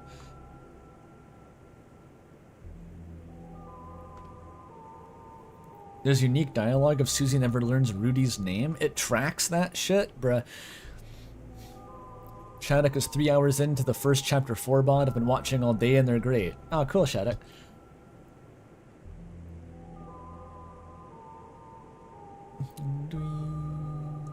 $2 from Momo. Thank you. Did you know Sans has a lab behind his house? Did you know that if you kill every monster, then you can fight Sans? What used to be the meme? What was the one thing that everyone would like harass you about if you didn't do?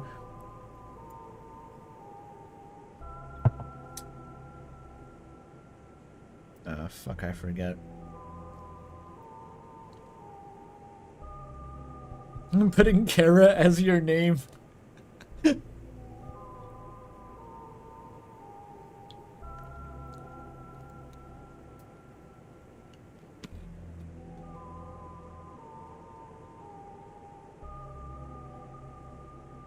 Biscuit time.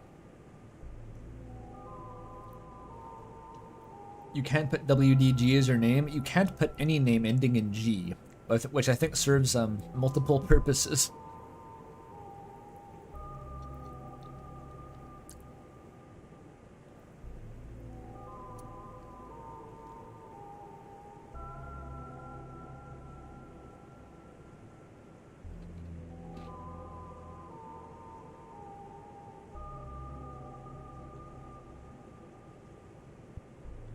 You can be gay?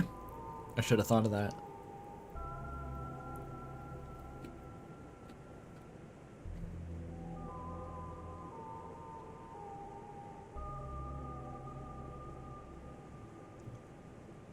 Fight So Sorry? No one wanted Let's Players to fight So Sorry. No one ever asked for it. They all just hated So Sorry.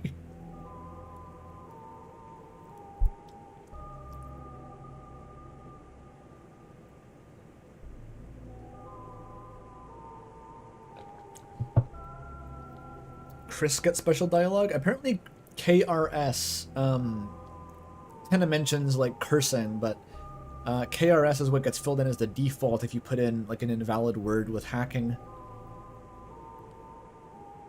So KRS is like the canonical spelling, I suppose. $2 from Omega, thank you.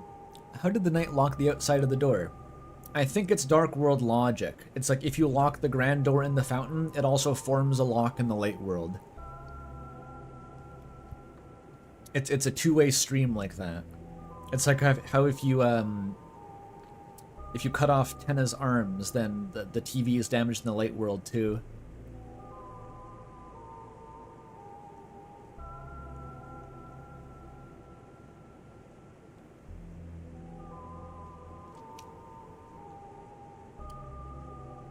How did Undyne get in?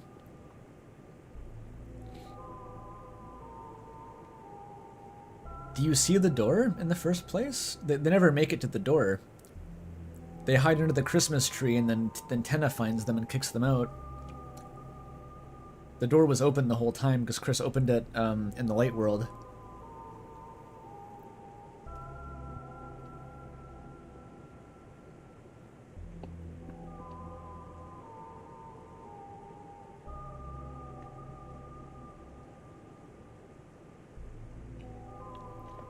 We know the Chapter 3 door is open because it's open in the Light World, yeah. It seems like if a door is locked in the Light World, you can't open it from inside the Dark World. But you can lock a door in the Dark World, which then will lock it also in the Light World. I think this isn't totally consistent, but we're getting back into like, can Birdley and Noelle spawn with their books out after Chapter 2? It's like Toby has never thought about this. Like, there's zero chance he's ever thought about this before. Let's listen to Susie's emotional story. It's a keyboard. It has settings to sound like either a piano or an organ. You know, when you played the piano earlier, it was... Okay, it was actually kind of cool. I mean that. I'm not saying you should join the choir or whatever, but... if you were playing every week, I might actually want to go to church. That kind of reminds me of something. Listen to her long story. So, in one of the places I used to live, there was this plaza, and they put this public piano in it. So I started playing it, thinking, you know, it might be fun. But I guess, maybe because I was so bad, or because I just looked like I shouldn't be playing, they told me I wasn't allowed to play it. So I backed off. And then they let someone else play. Someone better. I don't know. I don't know why I expected I'd be able to play it. It's what I thought then.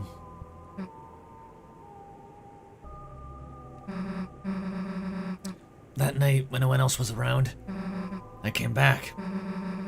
And you know what I did? I smashed it. Yeah, I smashed the piano. I don't even really know if I broke it, but I hit it as hard as I could.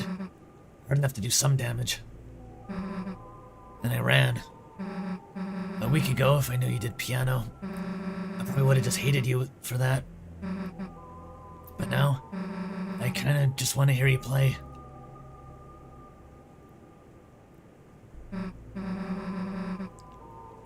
Damn, I got weird there for a sec.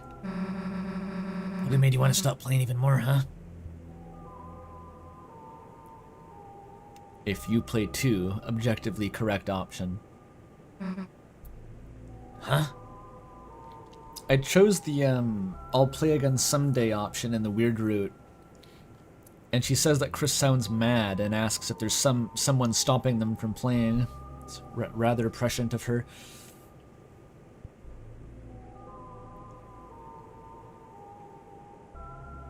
Huh?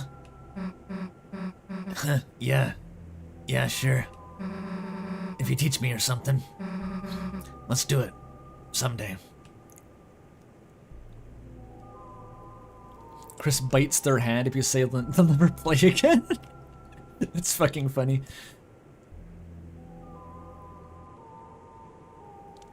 Yeah, I like playing the drums. Can't really screw it up, you know? It's just hitting stuff. Every drummer in the audience didn't like that.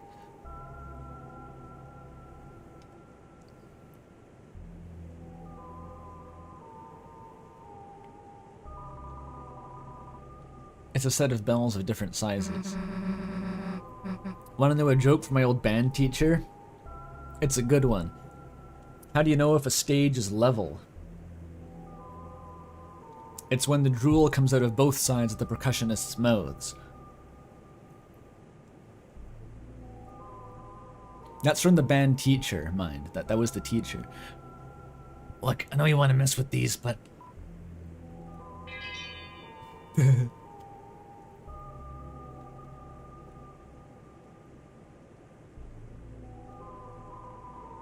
Seems to lead to a small closet. Check inside.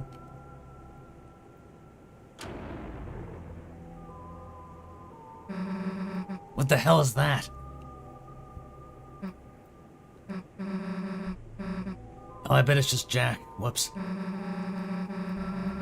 Maybe he's a Halloween decoration? There's other creepy stuff, too. Jack says he comes out on the festival night, so that really makes it seem like the festival is Halloween. Because the game's kind of set in the fall, too. It's probably a Halloween festival. That'd be sick.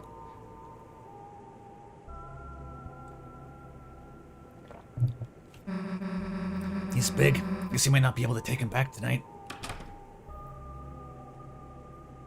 Spooky festival. What will they dress as? Monsters? Ha ha ha. Susie already jokes about that. Do it again. The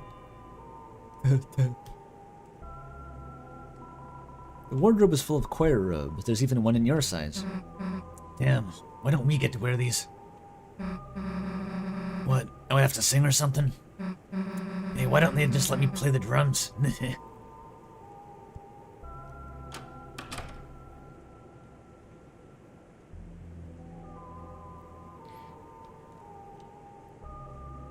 Random thought just occurred to me from reading a word in chat. You know that weird prophecy that was also teased on the sweepstakes page? Roots. It just says roots. That never made any sense to me. I was like, okay, tree roots, but like what else has roots? Games. Weird roots. Normal roots. Genocide roots. As a homophone. I have no idea. My train of thought stops there. But, like, that's... I don't know. It doesn't really make any sense. Otherwise...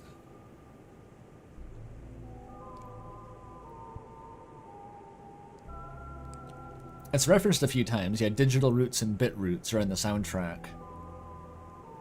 What's a digital root is an actual math operation, is the thing.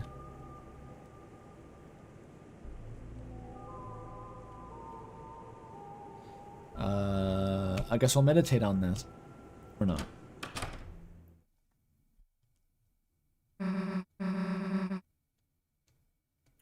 Hey, old man, you sleeping in here? Guess not. Hey, this is that priest guy's desk. The code of the door could be in here. Huh? Dude, there's a glass case in here. But it's weird. The outside is clean, but...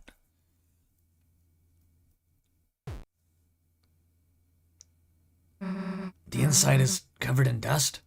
Chris immediately just goes like, what the fuck, bro? What the fuck? Huh, dude, it's just dusty. Oh! Hell no, you don't mean... When monsters die, their dust is buried. Even Susie says it. Everyone says it. I got trauma from that person who was arguing with me last stream about this being normal to have on your desk. It's like literally every possible opportunity the game reiterates. The dust gets buried in the ground, underground, under the grave, below the dirt.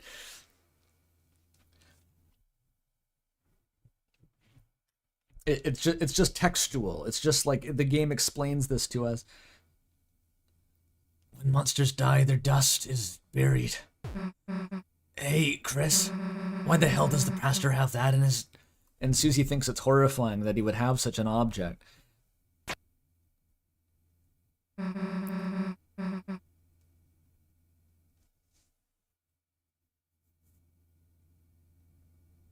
Huh? There's a hammer inside, and... It's the same conversation. I know people keep urns. I know that. I'm aware of that. I am cogent. He knows. The streamer knows that you have grandma's ashes in an urn. It's in real life. This is different. Monsters aren't cremated. Their bodies immediately turn to dust, and it is explained to us repeatedly and explicitly over and over again that they take the dust, they put it on a thing, and they bury it. Alvin says it's buried. Susie says they bury it. The book in the library says that it's buried. Susie reacts in horror when she realizes what the thing is. She doesn't understand why Alvin would have this. Chris reacts in horror. Every single possible juncture the game takes is begging you to understand that this is not normal. And people still just say it's grandma's ashes. It's not the same thing. Also, $5 from some dude Wilson. Thank you. I was not saying that it was normal. I was saying that I didn't think it being unusual meant that it was definitely for the Dark World. I think it's definitely for the Dark World.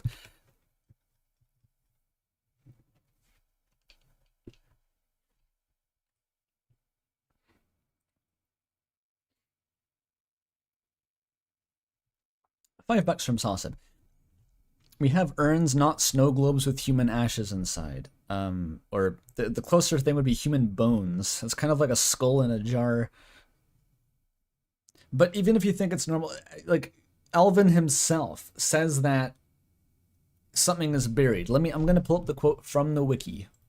I'm going to pull up the actual dialogue, the specific word for word.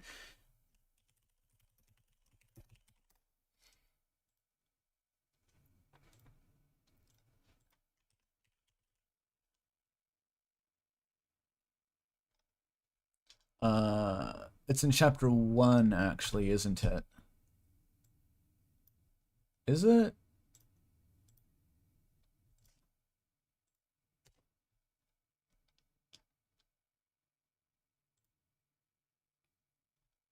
Where the fuck is that dialogue?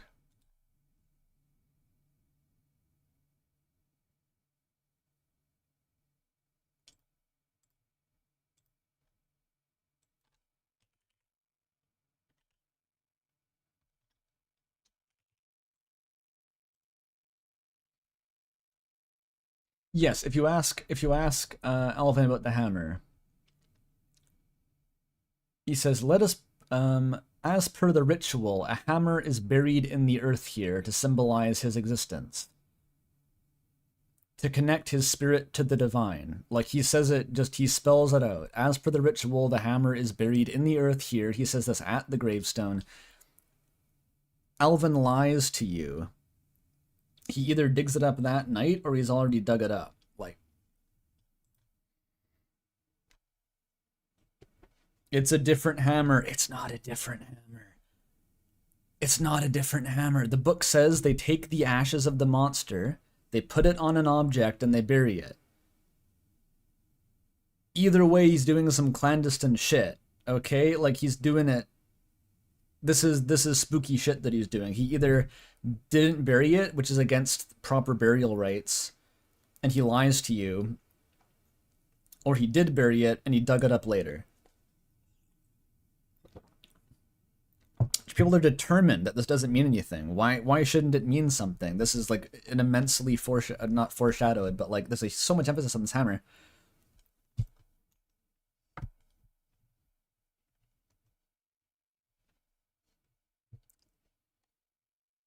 This is cut and drier than Gerson's nuts. $2 from Captain Hate Crime. Again, the worrying username. Thank you, though. Alvin also asks himself, is this right? That's a different bit of dialogue in Chapter 2 when he... this is also Chapter 2. What does that say exactly? Were you proud of me, father? And is it right for this hammer to... Yeah, people thought that it was people questioning whether the hammer was right to symbolize him, but with the additional context of Chapter 4, he may have even been talking about this. Also, five dudes from some dude. Five dudes from some dollars Wilson. Yes, thank you. I mean, it was for the Dark World does open the question of why, which I vaguely remember as lacking a reason for. I don't think there's any other reason you'd want this in your study. Like digging up your father's bones. You don't do that for no reason. And the Dark World is the obvious reason. Why Alvin isn't in the Dark World is the only unexplained point at that point. And there's several different explanations that could lead to. I've already voiced myself that the Knight could have actually been targeting Alvin as a point of making this Dark World. Or for some reason, Alvin was absent when he was supposed to be present to actually meet Gerson.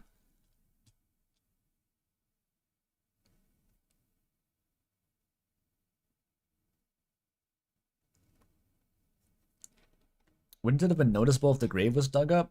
I think I'd be willing to bet that Alvin had the hammer beforehand. Maybe for a while even, because that is a kind of a hard thing to cover up. But the point is, he either didn't bury it or he dug it up, because that thing is supposed to be in the ground. €5 from Ransay Mercedes. Thank you. What about the Gerson statue? It's like just a photo of him unrelated to the corpse. I don't know. I mean, you could ask where the whole study came from. It seems like Gerson manifested the entire study around himself. I don't know if the statue has to come from anything specific.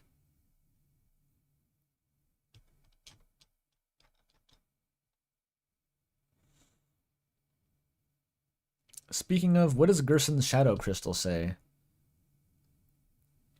Huh.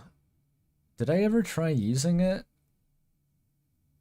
I thought in the Chapter 4 Dark World that just doesn't let you use the shadow crystal. It says it doesn't look very useful. We are in a study right now, but like the books, the entire area gets covered in books. The question is where the statues came from. And there's some stuff in that study that's like, there's no fireplace, there's no statues, there's no anvil in the light world. It seems like Gerson just kind of manifested that. Because another $2 from some dude, thank you. That was to say the study. I'm getting things out of order now.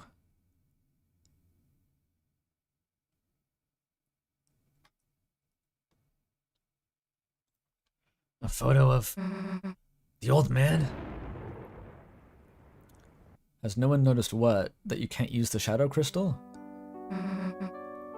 The old man.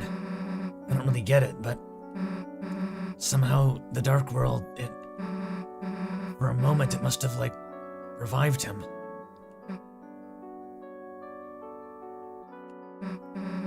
But I think he knew. I think he knew that he was...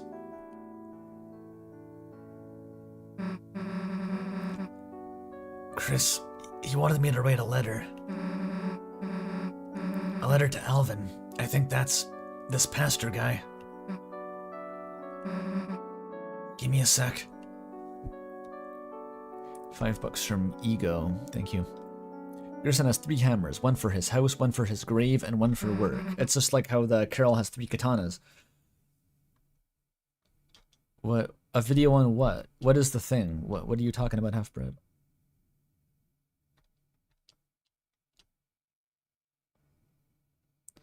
If you use it not near a prophecy, it's useless. You use it near prophecies? I had no idea.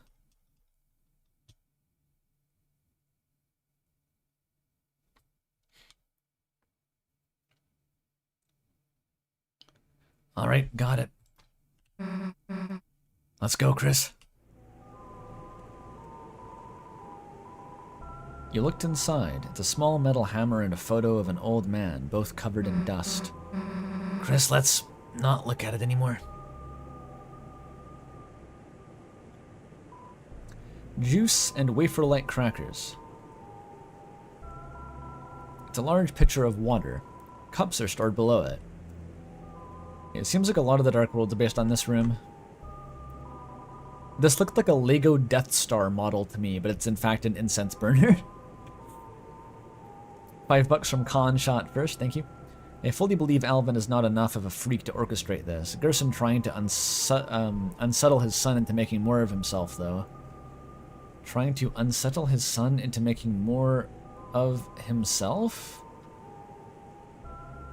You don't mean like cloning Gerson, you mean like reach a more fulfilling career. That's your meaning, I assume. Well, Gerson couldn't have orchestrated this because he was dead until they made the Dark Fountain, though. I think the Knight orchestrated it personally. But I do think that there's a chance that Alvin was also in on this conspiracy with the Knight and Carol.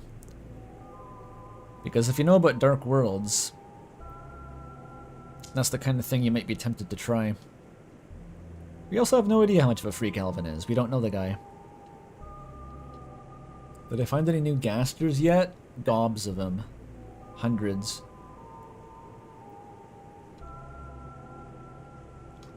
Do-do-do-do.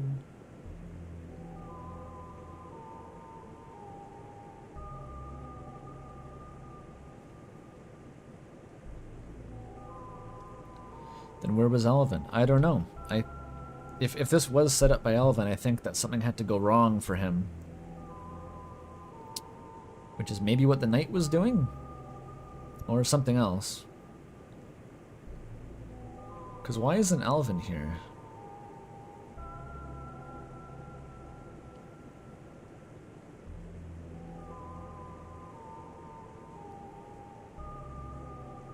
Tied up in the closet.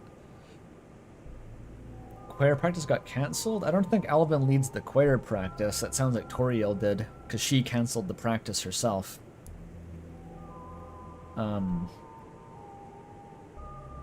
I'd imagine Alvin would be around slightly after hours, because his office is here. But not to the extent of being here at midnight, obviously. He would have left by now, if the Dark World didn't come up first.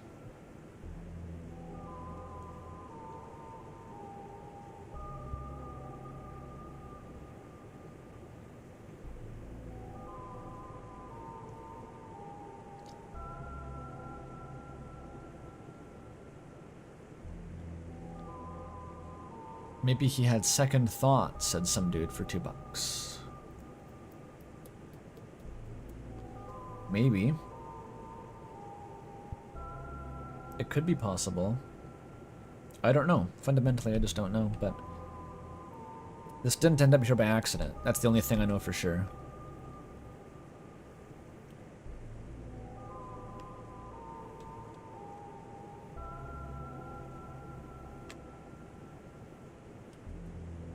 The fact that even if it was just the Knight acting independently of Alvin, how did that end up on his desk? I guess the Knight could have just broken in here and plonked it down, but again, it makes more sense that this was done a while ago, like, because you don't see any mark on the soil in the graveyard. It's very hard to hide that. So this seems like he would have had it for a while, and it's not just the Knight suddenly doing this.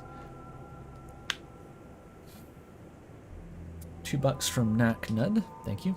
The church is all beat up at the end. A struggle? It's too trashed for it just to be Alvin getting abducted. Like, everything is trashed. It seems that's more related to the Dark World itself, or the Titan forming or something. Because I don't think Alvin had a fucking Dragon Ball Z fight with Carol or anything and completely trashed the inside of the church. Also $2 from Teddy Leitner, thank you. If Des is the knight, how does she have determination? Well, she's a Leitner. I think the bigger question is what makes Des different than a Leitner? If she does in fact have the properties of a Leitner that are necessary to make dark fountains.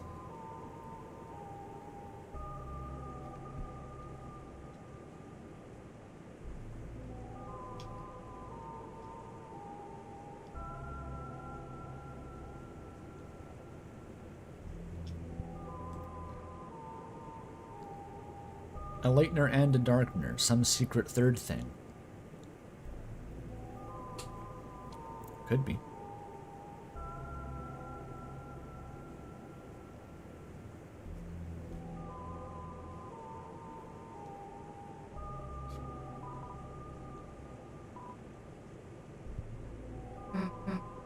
It would take forever to search through. Let's look somewhere else. This makes me think we're never going to get the church code unless Alvin tells us personally, because, like, this is as in as we could be. To, like, we're in the office after hours, no one's here to stop us, and, like, we still can't actually search for the code, so... If anything, I feel like it's going to be, like, Asgore. Like, there's nothing to say that you need all 3 codes. It might be that any one of the code can open the door. And we'll just get Asgore's in Chapter 5, and then I'll kick things off with the shelter.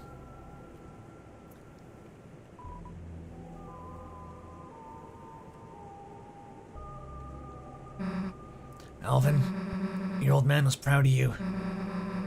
The reason he didn't come to church a lot is because he wanted you to follow your dream. He's sorry you never said that right. So write your own stories. It's okay if even if they're not perfect. Sincerely, a friend. That's so nice, Susie. That actually made me pretty sad reading that on my first playthrough. For some reason, it kind of hit me. Not particularly relatable to be a priest whose father wanted you to be a writer, but still kind of hits.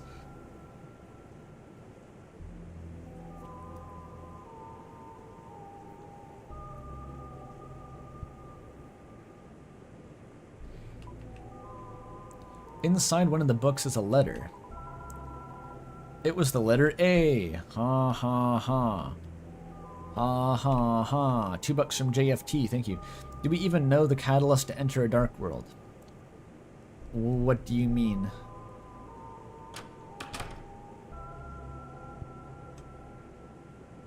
There's nothing left to do here. Susie looks like she has an idea. Sure.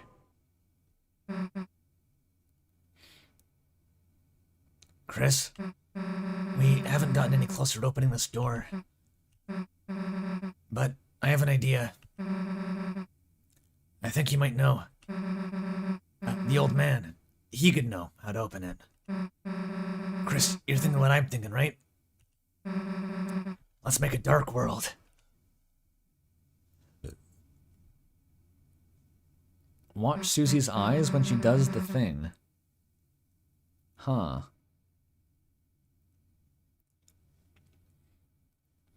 So, how the hell do you do that again? Queen said, concentrate and stab into the earth. Got anything sharp? Just this big fucking knife I keep stuffed in my underpants. Why did she grab it by the knife like that? She's such a freak. And then Chris blushes. They're even more of a freak. Hey, Chris, you normally carry this around?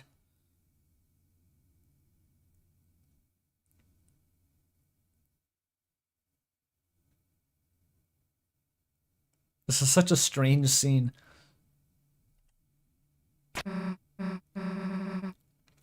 Alright, well, let's give it a try. It has a guard and everything. Like, it's not even a knife, it's a fucking dagger. Where the fuck did Chris get that? Let's give it a try. Okay, I'm looking at her eyes. Concentrate on what I want. Oh, they're red. They go red for a sec.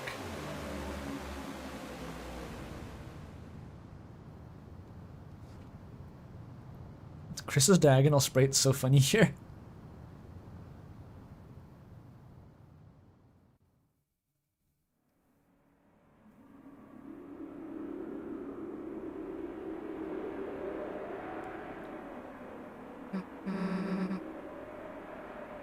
Are Chris's eyes not red? No, Chris's eyes still flash red when they do the fountain transition.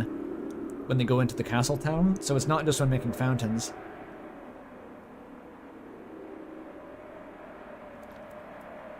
It could be associated with determination. And Chris is just permanently determined a lot? Like big mode determined? Could, I actually did it. Hey, Chris, I made a dark fountain. Pretty cool, right? Maybe I'll let you do it next time. She doesn't know. Let's go.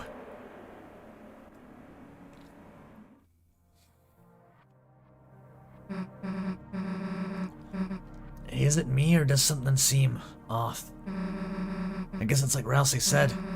Every dark world's different. Let's go.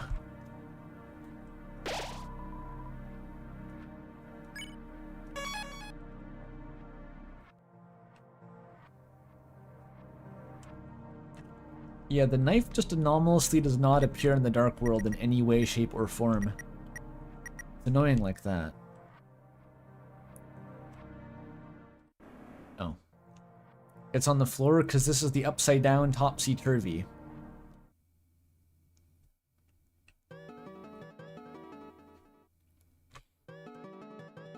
Weird abstract segment, let's go. 6, 8, 9, 2. I think it's a 9-4. 3, 4, 5, 6, 7, 8, 9, 1, 2, 3, 4, 5, 6, 7, 8, 9, 1, 2, 3. Yeah, it's 9-4. 2, 3, 1, 2, 3, 1, 2, 3. Now it's in 6-8. 1, 2, 3, 4, 5, 6. 1, 2, 3, 4, 5, 6. 1, 2, 3, 4, 5, 6. 1. He's getting prog with it. Oh, I'm back. What the fuck? I'm confused. 2, 3, 4, 5, 6, 7, 8, 9. 1, 2, 3, 4, 5, 6, 7, 8, 9. 1, 2, 3. Oh no, it's a 9-8, and then it goes to 6-8. Third Sanctuary is an 11-8. I think we're getting it mixed up with Third Sanctuary. $10 from some dude again. Thank you, thank you. Do we think that darkness from this fountain were present in the previous one just because of the church dark worlds knows the future? Wait, darkness from this fountain were present in the previous one just because the church dark world knows the future? Or do all the darkness just always exist? I saw, of all things, the wiki explained this in a way that made sense to me, where it wasn't about future or past, it was just the ones who were statues didn't belong in the given fountains for whatever reason. Like the wafers were, those ones belonged in the original fountain, but not the instruments. And Susie's fountain, for some reason, the instruments belong, but then the wafers turned to stone instead. It's unclear why. Like, why wouldn't the instruments belong in the fountain in the first place? I don't know. It seems like mainly it was just they wanted a gimmick that was vaguely justified by the logic of the dark fountains. Susie does like music. Does that mean the knight dislikes music? Oh no, Death Knight's dead now. We killed it. Or Alvin made the fountain, and that's why. Because he hates the choir. That's why he doesn't direct the choir.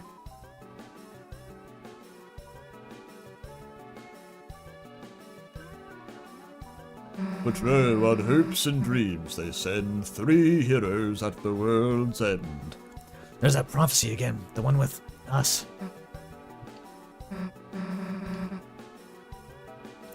It's pretty hard to believe. Not just that things have been predicted, but that I'm part of it too, I guess.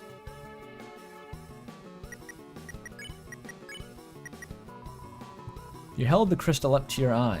For some strange reason, no matter how you look, the prophecy's text does not warp in the crystal's lens. That's weird. It doesn't warp. Everything else is warped, but the prophecy shines through it. The shadow crystals and the prophecy are both made of glass. But it's like glass that's water, and the shadow crystals are glass that comes from water. So like, glass water. It's that glass water type shit. Whatever that means, that's what the prophecy is. The prophecy is true regardless. Yeah.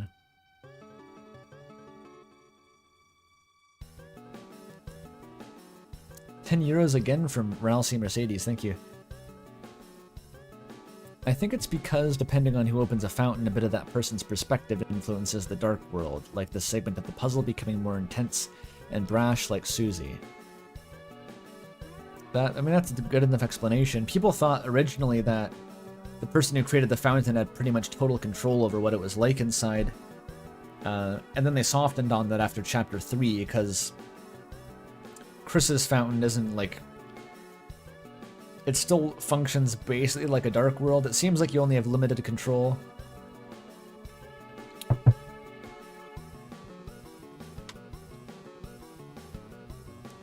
There was this weird misremembrance. It was like people thought that the fountain followed the will of its creator. That was never a thing. It was always the will of its fountain. The fountain itself has the will. And the creator's influence seems to be indirect and potentially subconscious.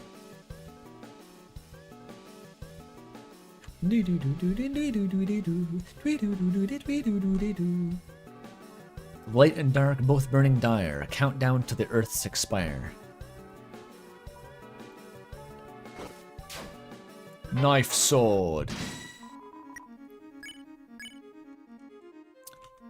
Ralsei? Ralsei, come back.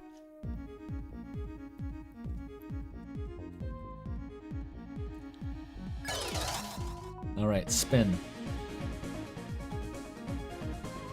You oppose the revolution. These guys were weird. And also very fucking hard to dodge. Wingblade watches distrustfully.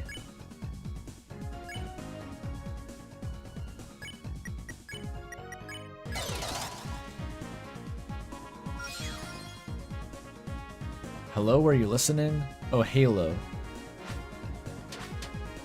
Baby, I can see your halo. Wingblade draws flowers with its blade.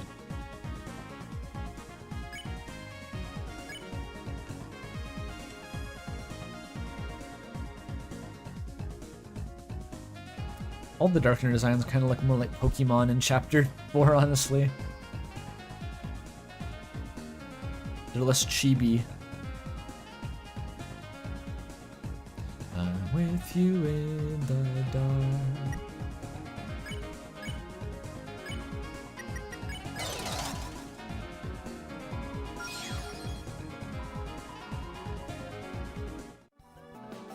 That's because Alvin was a Pokemon fan. If fountains freed the roaring cries, and titans shape from darkened eyes. The star shape over their eyes seems to be a reference to both crossing out the light, like you do in that one puzzle in Chapter 1, but it's also the determination symbol, or the save point symbol, which is light, and it also looks like a star, which we now know is associated with the night, probably, so it's like, goddamn, like a struggle.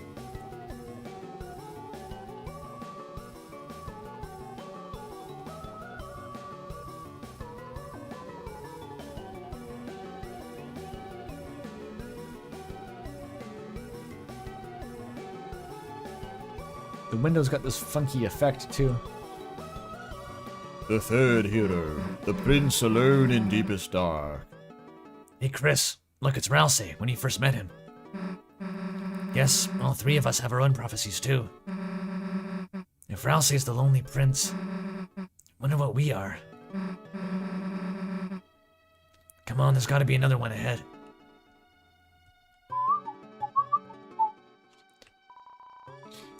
I am the philosopher. You sought to return the dream, but the lighting of the mind has changed. At best you can only see another side. That sounds like whenever the fucking Noah Caldwell Gervais does like a pompous oldie voice in his videos. It just reminded me of that for some reason.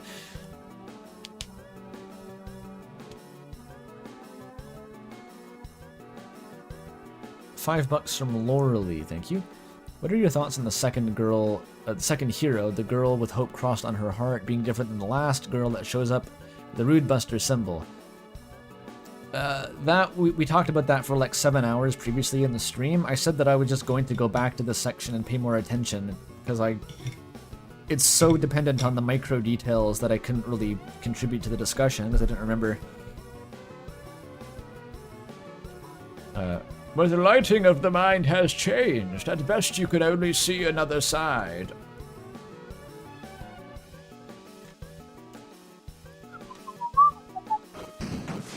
Oops. Hilarious gag.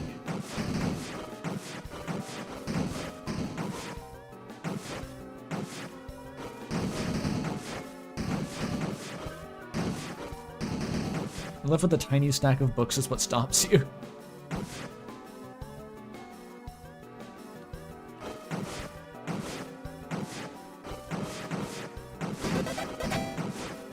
There we go.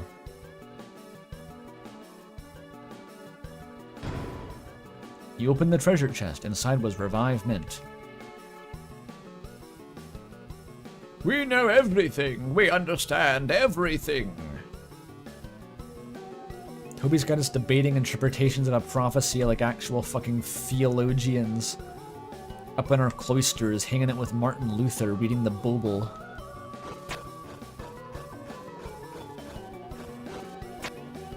Is this progression or...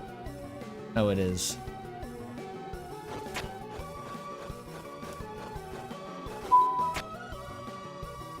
I always think that's the side route, but it's not. Ah, fuck. Molly says, it's unreal to me that for all we know, Chapter 5 is already coming out in less than 12 months. It could be late 2026, but like, I don't know, it might be 2026 New Year's. That's the joy of not knowing shit.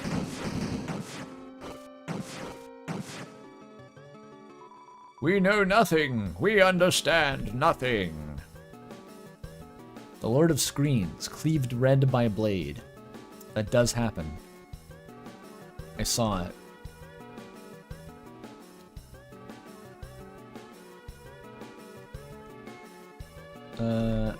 Oh, I missed this one. I keep missing shit. God damn it.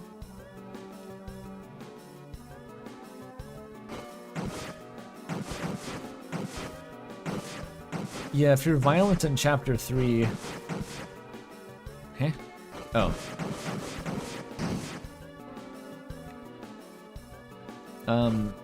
Kenneth still gets slashed, but Susie can't find him again because everyone has ran away in fear, and so he remains broken.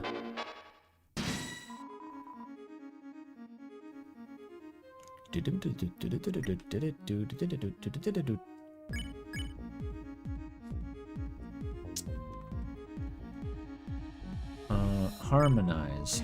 Touch that green. These are the organics that have the good flavor text. Maybe I can get the good flavor text. This is fucking impossible. Divinates through echolocation.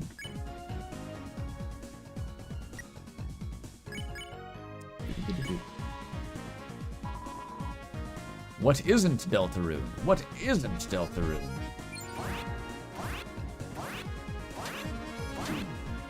What? Did that not count? Organic considers the meaning of the stars and the sky. How original.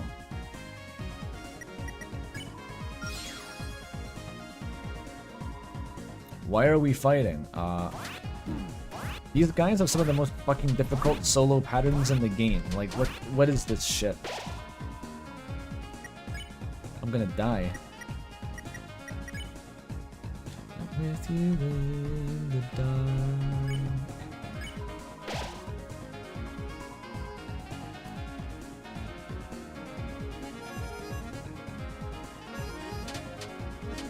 Look at this shit. Ah!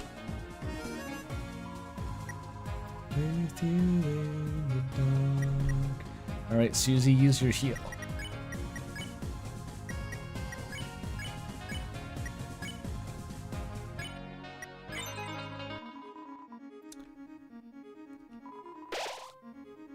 $111 from the heal. That's pretty fucking good. It was glowing. The voice was glowing. Why does that quote seem familiar? Does anyone know what that's a reference to? The voice was glowing?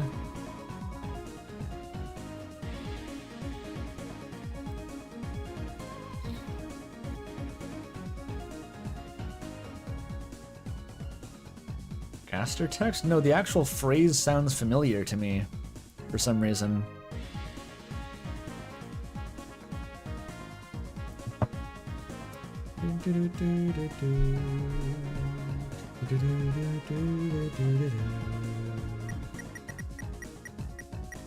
Your very heart was glowing? Maybe that's it.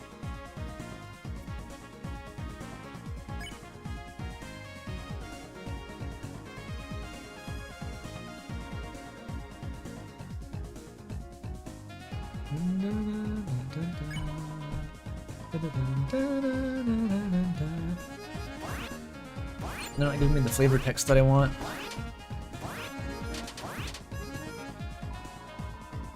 I was only plus 20%.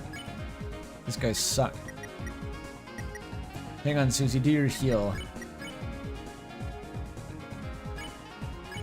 I want to get topped off here. The answer was love. It says love in all caps, and the wiki is like, damn, this was love from Undertale. Insane.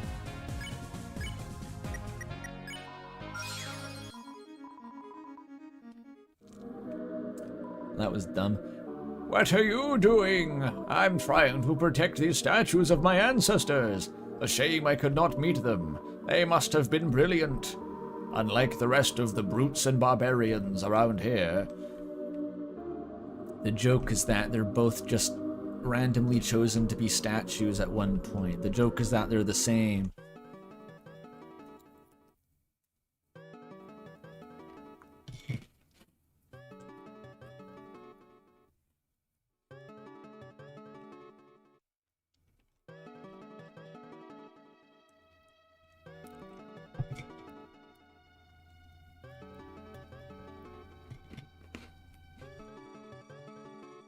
It's a dance sister joke? Never say that again.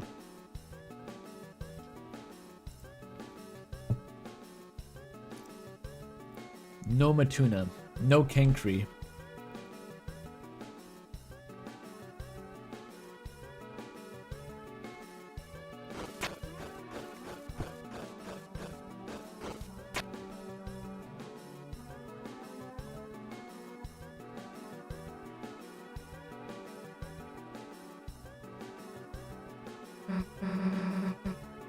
Was stalling while he chewed.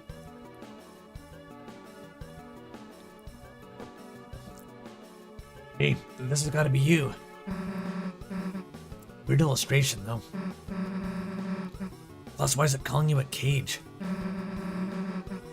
Shouldn't you be like something more like the cool?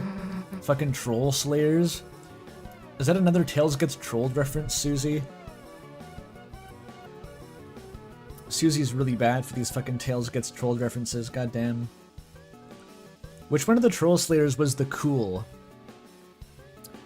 There's like the power, the money guy, the sissy, the gay one. Was Shadow the cool?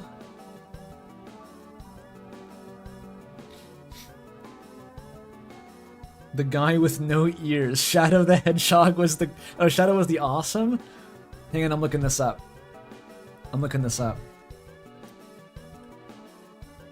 Troll Slayers. Why is the image in 640p? What the fuck is this?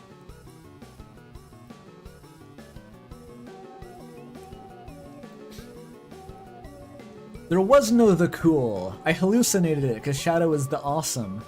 The awesome, the power, the gay, the bastard, the guy with no ears, the firepower, not the power, and Luigi is the sissy. Classic. Who's the money guy of Deltarune? Clearly it's Asriel. His $5 regenerates every chapter. It feels like TGT. If more than one person independently felt that was a Tails Gets Trolled reference, despite it not actually being a thing on Tails Gets Trolled, then it has to somehow be a Tails Gets Trolled reference. Parts? I think parts is a really bad rhyme for something. It rhymes with dark. The prince alone in deepest dark. A cage with human soul and parts. It's like a half rhyme, I guess. It's pretty jank though. Not the best one, the ancients. The first hero, the cage with human soul and parts. Oh no, wait, it wouldn't come after the third one. It would come before the second one.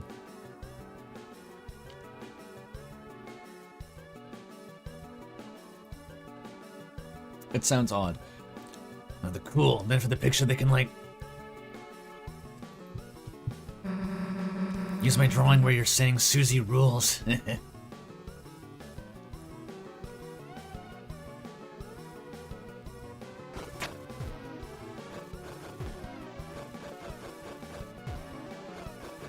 Wait, I skipped some shit because I was chewing earlier.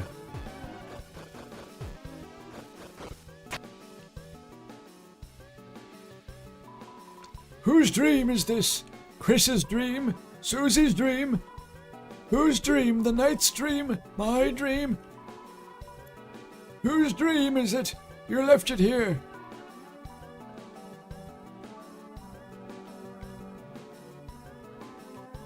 I heard there's something inside the acorn, but I don't know where to find an acorn, or even what one is in the first place. We must find a way. We must find a way to use alchemy to make the acorn. That's the dialogue that someone in a previous stream was referencing. It's just a reference to a philosophical chestnut.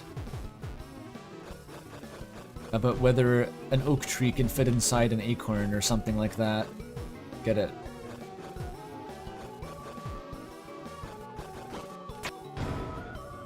Rhapsody. Okay. Yes, it's a chestnut about an acorn.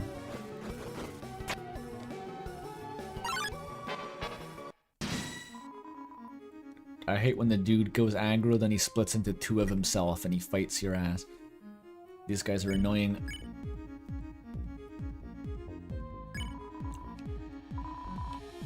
The tale which must not be followed. The truth is sung in glass. That's some deep lore flavor text there. Really deep. The deepest.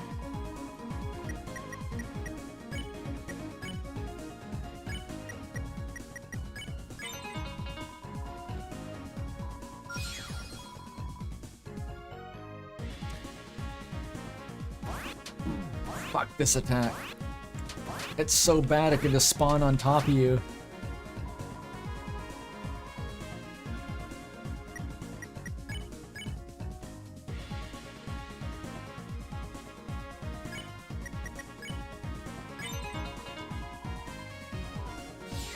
Okay.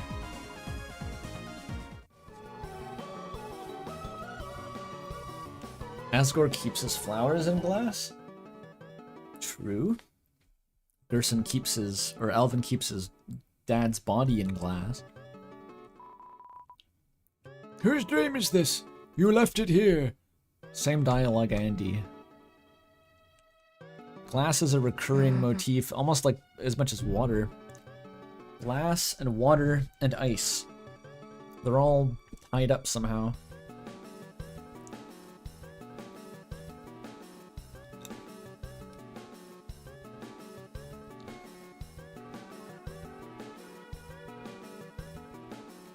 And last was the girl. Okay, we're paying attention now.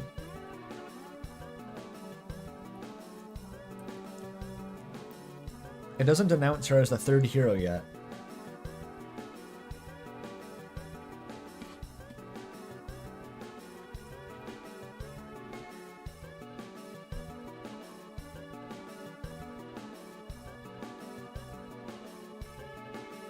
The girl. You think that means me? Like my prophecy's next? Huh, I wonder what it says. Come on. Susie shat herself and died. Ooh, my fountain. It's gonna be like the night. The whole night comes out. The water's gleaming. Gold clones are glittering inside. There's $10,000 in there. You open the treasure chest. Inside was Gold Widow. What the fuck is that?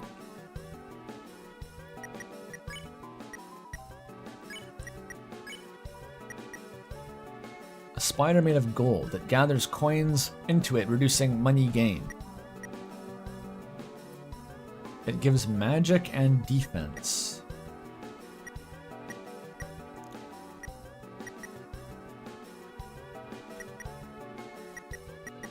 Seems pretty good. And attack.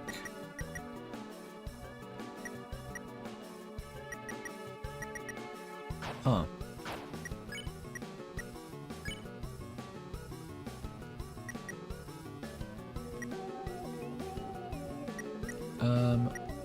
Magic is 12. Is it actually that good?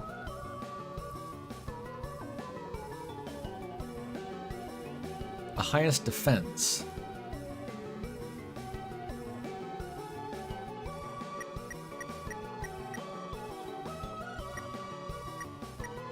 It's the same as Tenetai, actually.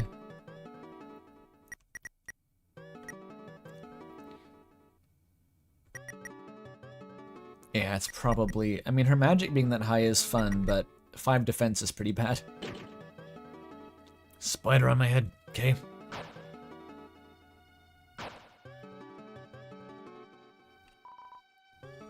You are one of the donators. Between you and another, you reach 10,018 gold. How absurd. You may as well give money to a spider. Take what is in the treasure box, as if it is yours. Is that a reference to, like, fucking... Was that an Ocarina of Time? The gold Skulltula? Doesn't it give you money?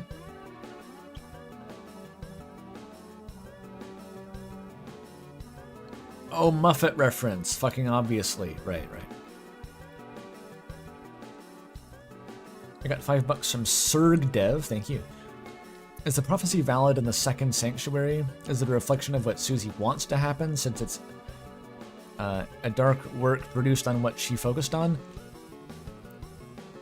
No, there's some that reappear between the second sanctuary and the other ones. It seems like it's the same prophecy.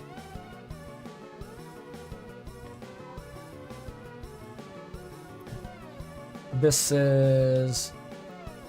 When you pass to the other side, a great donation will show your remembrance. I don't know exactly what this is supposed to hint at, besides just give a lot of money to the fountain. Remembrance is weird.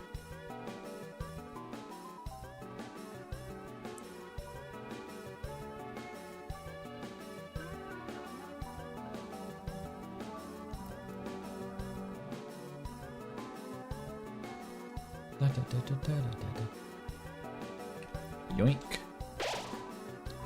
The lighting has changed, but the power that fills you has not.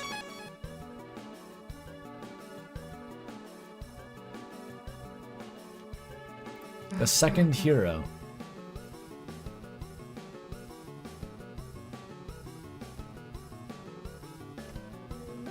So, we're picturing a scenario where this would come between Chris and Ralsei, and then it would say finally the girl.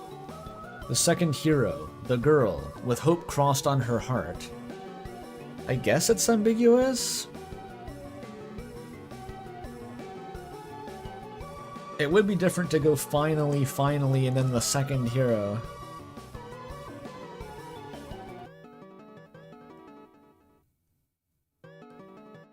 Yeah, that does seem to be deliberately designed to mislead you, but I kind of see it. $5 from Diamond, thank you. I doubt that Noelle is the second, especially if she's the angel. It would be weird to refer to her as two separate ways within the prophecy. Right, well, if Susie is the second hero and not the girl, then Noelle could be the girl. She would fill that role pretty easily, because, like, you know, the whole thing about love finding its way to her. Or does that happen to the second hero and not the girl?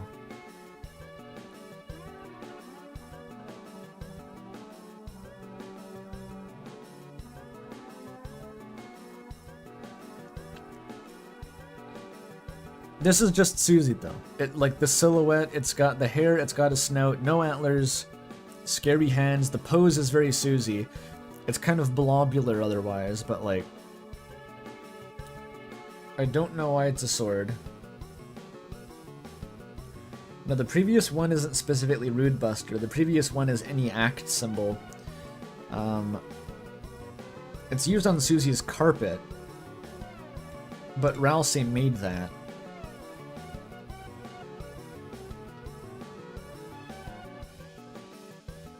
$5 from Diamond. Normal route, we're following the prophecy. That would mean that whatever is happening in it, we are doing. Weird route is where we break it, not here. I don't think that's necessarily true, because it's implied that Susie is already breaking the prophecy by not wearing ribbons. I think Susie herself, independent of the weird route, Gerson seems to indicate, or at least encourage her, that she has the power to go outside the prophecy regardless of any of that bullshit.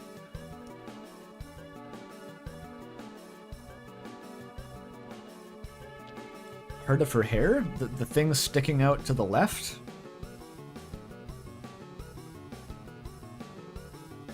How is that hair? It looks like... That's the tip of her nose.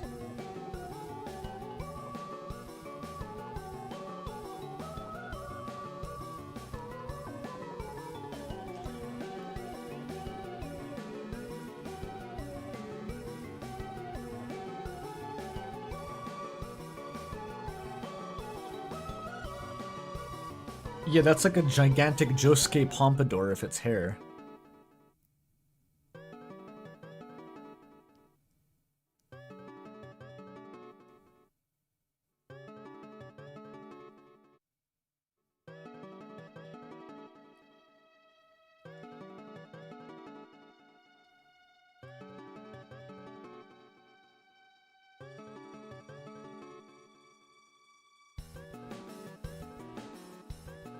I know it's not the exact shape of Susie's, like, it's stylized to be more geometric, but, like, how the fuck does hair look like that?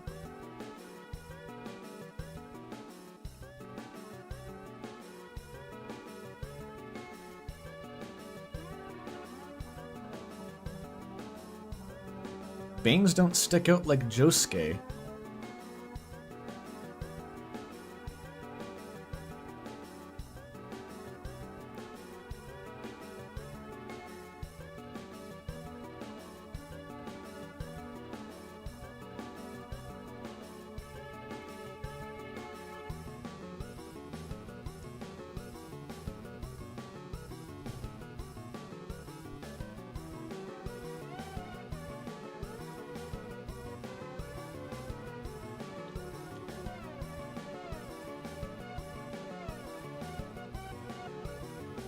What if it's desk? There's no antlers.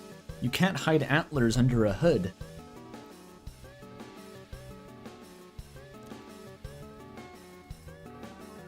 In Ralsei's version of the prophecy too, the second hero is much more unambiguously Susie.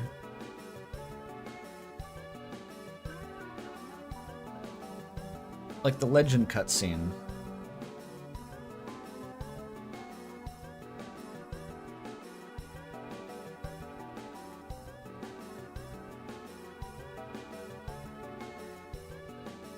The crystal's just gonna say the same shit as always.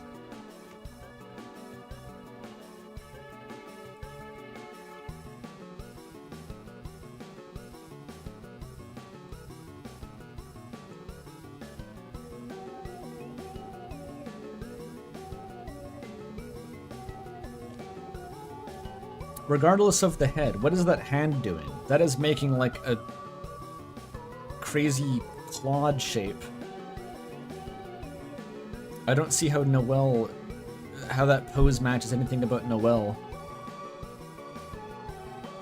$5 to say it's supposed to be a vague silhouette of a girl.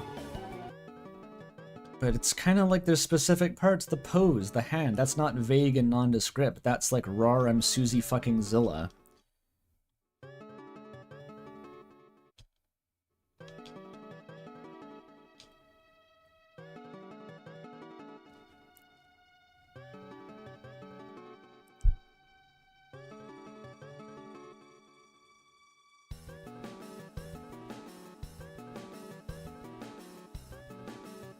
You see that as a hand?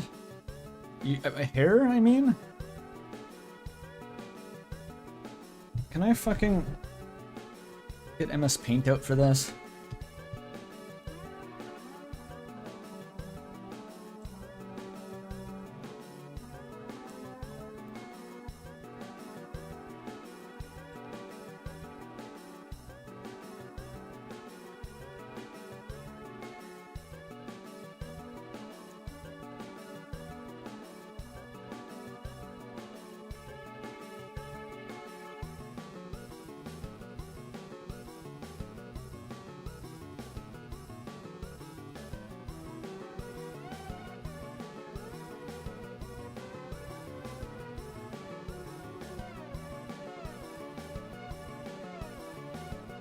What the fuck?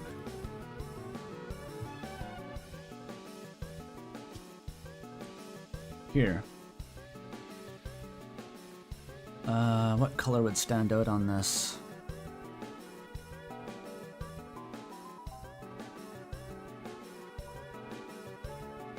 White?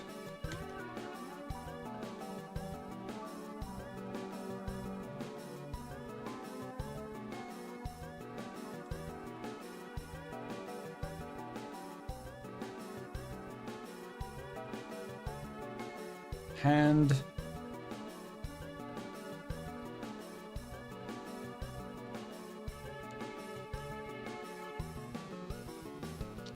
Bald Susie Lizard? No, she's still got hair. This is still her hair.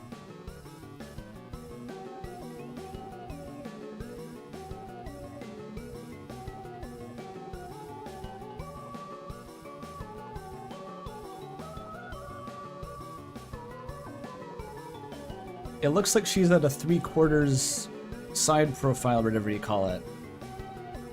Like the front of her body is along this line. And this is her arm coming down here.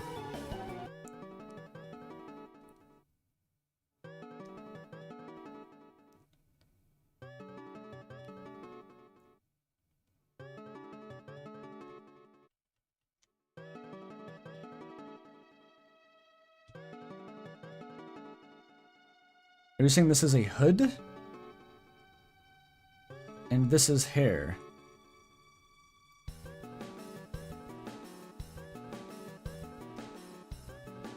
Oops.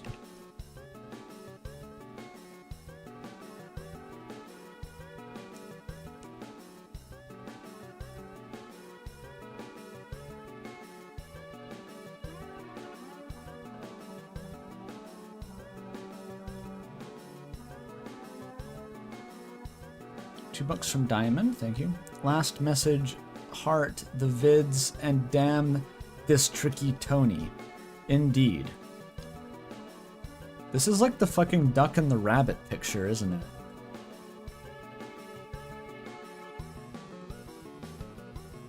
Like, can I draw the Duck and the Rabbit picture? like it's, is it a duck or is it a rabbit, dude?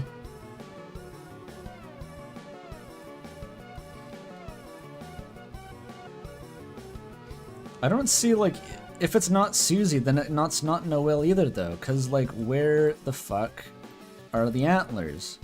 That's the one thing that you'd be able to see in silhouette. And Noelle doesn't use a sword. All the instances of Noelle having a sword are, like, data mined from Chapter 4. It's not actually possible to equip a sword to her.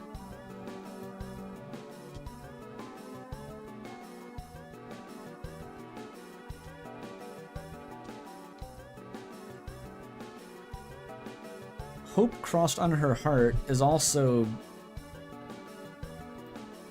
Isn't that what Gerson says to Susie? Gerson says there's a white pen called Hope. You have that. Like, that's explicitly Susie's thing.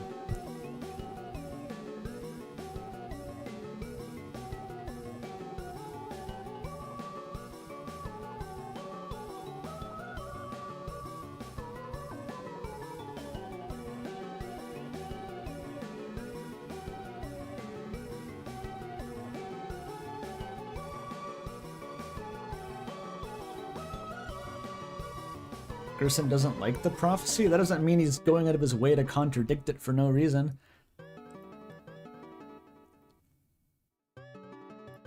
He said she seemed like the dragon. That's not a character in the prophecy, but he also said she has hope crossed on her heart, which is from the prophecy.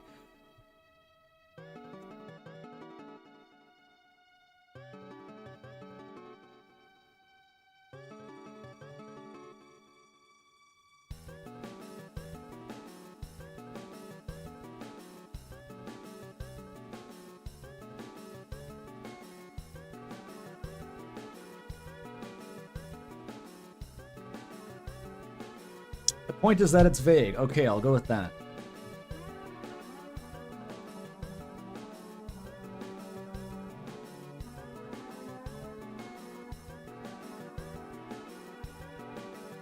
Chris. Hey, look, it's me. Susie immediately recognizes it as herself, though. Susie says, hey, look, it's me. If Susie thinks it's her, why the fuck don't you?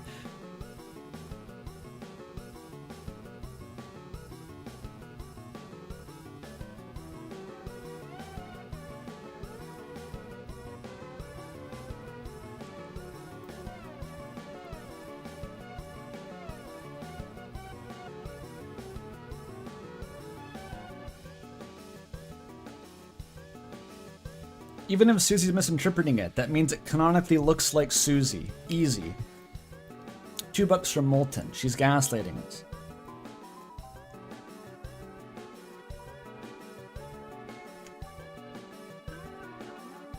Why would she don't, Ral? Say, if it was a different person, if you walked in here and it was a drawing of, like, Noelle, she would say, oh wait, I guess it's not. What the fuck?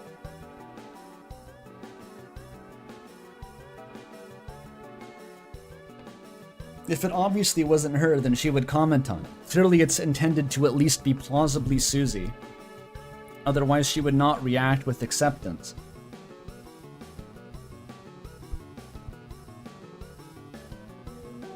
The girl with hope crossed on her heart. Man, that's badass, isn't it? You think there's anything else about us? Don't just stand there, let's keep looking.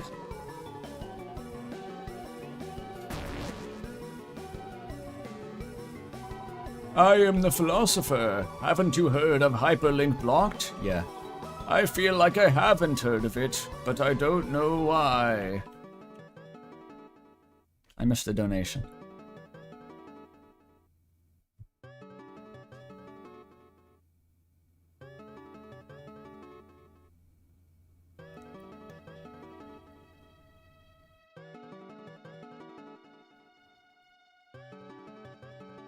Where's the donations?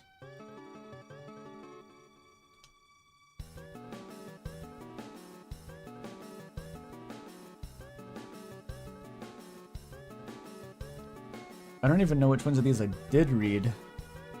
Did I get the $5 one from Molten that says it's just a vague silhouette of a girl? I guess that's what you arrived at, because we can't agree what it looks like. $2 from some dude. They say Noel isn't exactly a sword wielder either. That's just as true. Rousey Mercedes donated €5 to say the first time I saw it, it reminded me of a Lizalfos with hair from Ocarina of Time. Lizalfos are like the lizard guys, right?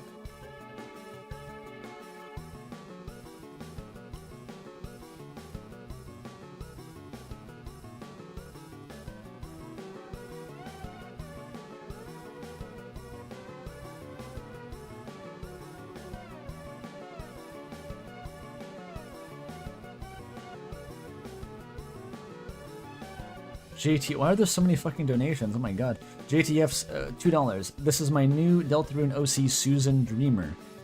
Knack Nud with $2. The Rude Buster is not the act symbol. Why can't I remember what the act symbol looks like? Why can I not remember?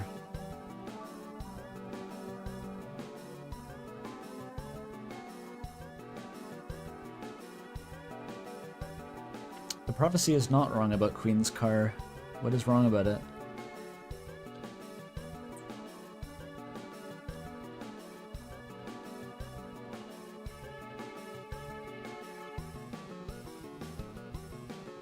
It says act? Why are people saying that it was the act symbol? Why the fuck was everyone saying that? An Undertale? What the fuck does that have to do with anything?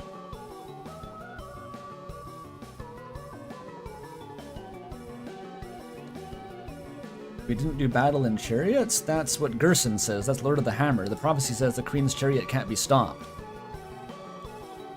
And indeed, it can't.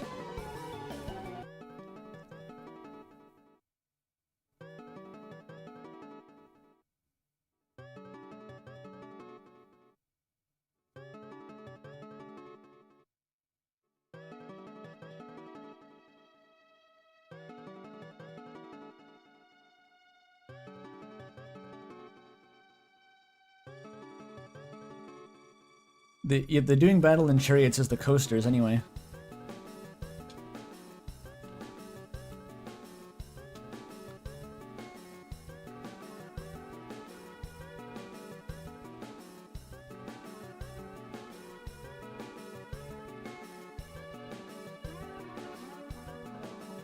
Another donation, $5 from Levant. How do I read this? At the end of the chapter when Susie has seen the end of the prophecy, Ralsei also says, hope is infectious. It must be her. Well, clearly Susie is associated with hope. What is being... Are there just two characters who are associated with hope? And one of them is Susie and the other one is the second hero? I need to get in the battle to actually see what this fucking act symbol is, because I cannot remember.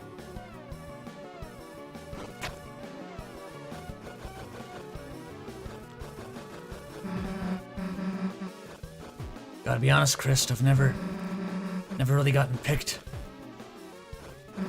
for anything before.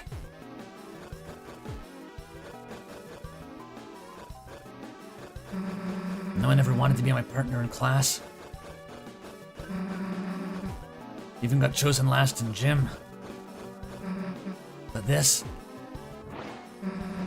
is like something else, you know? Something important.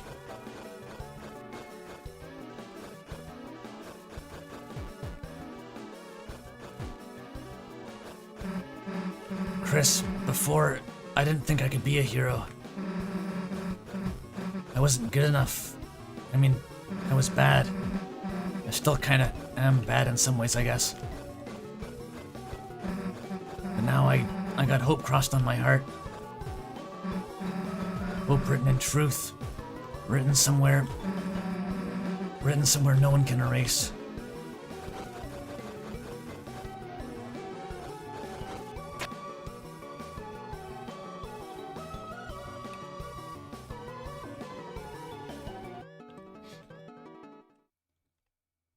Ah, we're here.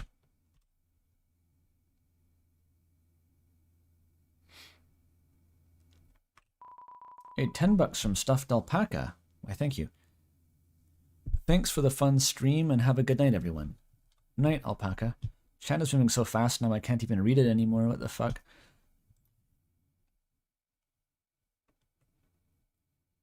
What do you call a man with one eye?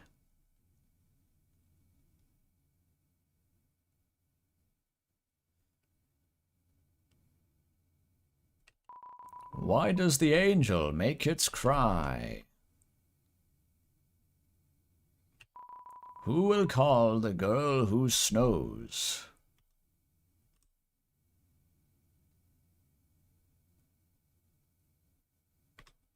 I don't know. Ha ha, I don't know. Extremely ominous.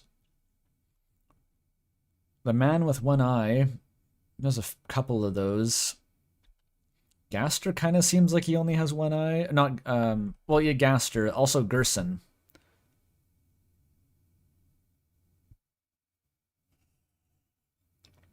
This seems more likely to be Gaster adjacent than Gerson adjacent, honestly. Sham? That's true. The girl who snows is Noelle. You call her on the weird route to defeat Spamton. That one seems relatively clear-cut. What is the cry of the angel, either? Like, we never hear the angel, the knight has a roar, but the angel also apparently cries. It rings heaven's cry, but we've never actually observed that. Sham isn't a man? That's true. So it's either Gerson, it's Gaster, basically.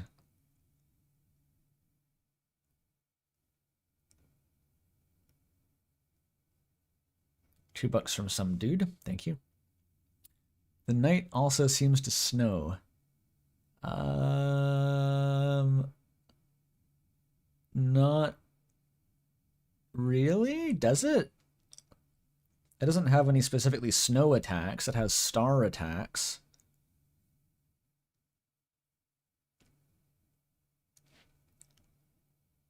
It rains. The night is associated with rain. You fight the night. Well, yeah, the cold night. The save point text before you fight the night. It sort of emphasizes the coldness of the night. That would work for any holiday. The girl who snows feels specifically like it's Noelle. The snow ring, the snow angel. Referring to the night as the girl, even if it is Des, is strange.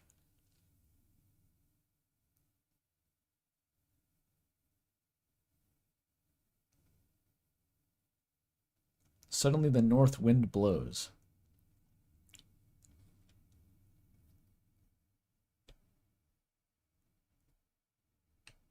Carol is cold? Good luck referring to Carol as a girl and keeping your limbs attached, bro.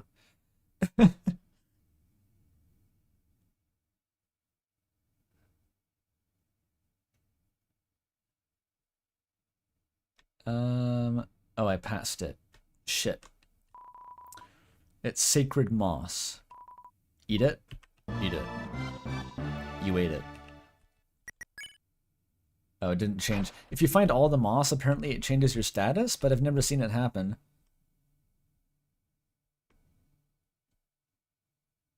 Susie doesn't seem to mind being called the girl. Carol is like a 40-year-old woman with the soul of a 90-year-old, well, also a woman. This holiday's not holiday. Hallway is annoying, because if you go back even a little bit, it teleports you to the beginning. I'm looking out for the egg. It hurts your eyes to fucking do this.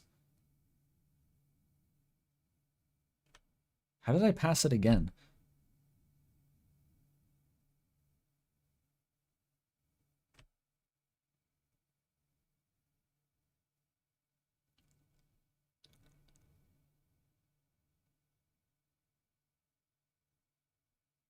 Ouch, ouch, my eyes. The eye strain.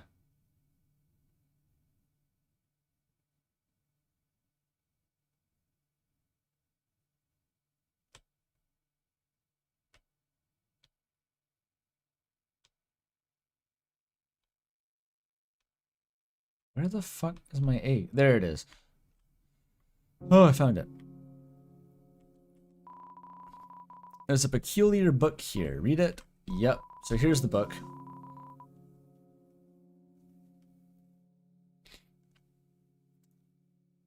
And so wept the fallen star, making rivers with its tears. Then slowly from the bitter water something grew. It looked like glass. Just out of context, just sitting there. None of the other bookshelves do that. There's no marker for it. It's just there. Roots.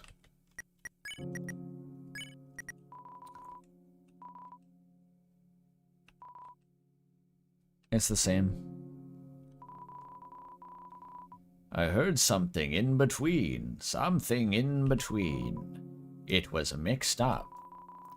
Where would grow, children pointed, the tail. Lost forest, the followed. Lost where the forest would grow, the children followed the pointed tail. The poor children. There it is. $7 from MS Multipants, thank you. Crazy how 3 and 4 have all this lore and reveal so much, yet it's still impossible to draw conclusions on anything. Well, it's raised more questions than it's answered, for sure. We still don't really know the answer to that much, to be honest. Okay, so I'm supposed to be able to fall down somewhere in here. I should probably go to the Gaster room first, though, in case I can't get back here. Actually, no, fuck it. How do I fall down?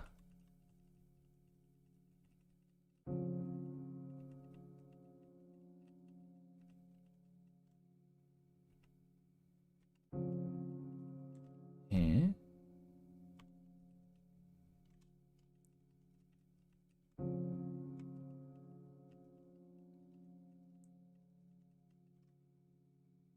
You fall down at the tail prophecy. Oh, that's a different room.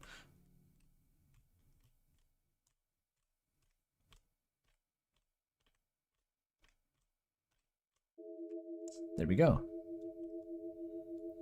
So this is the Omori part.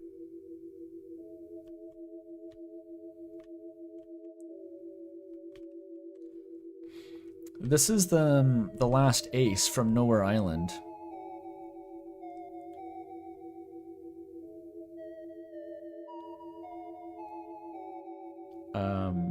Which, as you can see, is blue. People have been saying this was different colors. It might be randomized.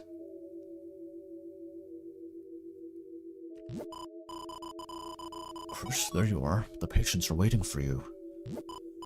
Yes, I know I'm quite small for a secretary. The knockoffs don't have the right to complain. So I'm being called a knockoff because I'm... Chris wasn't the doctor here, obviously. They were the patient. So I've taken the role of the doctor instead for some reason. It's also used with the same text style as Nowhere Island. Which is weird, because I found this before I ever found Nowhere Island, and I'm like, why is the text just different here?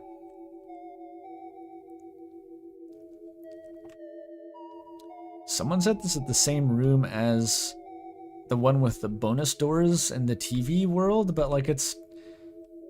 I mean, it's vaguely similar. It's the same, like, if you described the layout, it would sound similar, but it doesn't really look the same.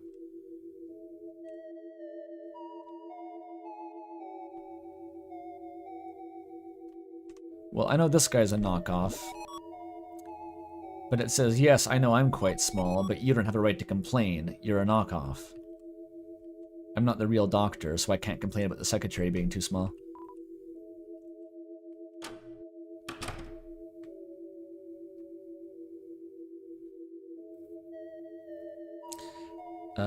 And this part, you wander around for a long time. This takes a while. Well, I did the first time anyway. I think I remember where everything is. $5 from some dude again, thank you. They were describing themselves as the knockoff and are saying they can't complain about being assigned to a job they are unsuited for.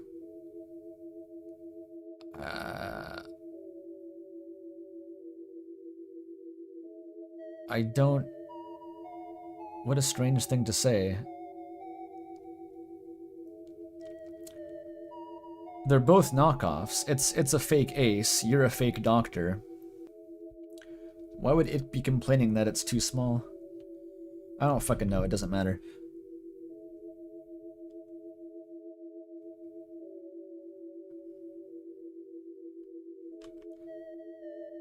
Chris is not the doctor here. This guy says there's patients waiting. Chris was the patient in this memory. That this is a garbled memory of Chris's, but Chris is actually now the doctor instead of the patient. That's why they're the knockoff.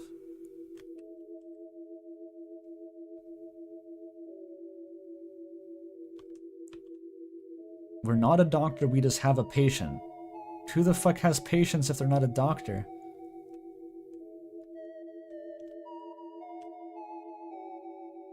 This guy says afterward too. Which one of you is the patient anyway? You got paid. Saying which one of you is the patient implies there is a patient and a doctor.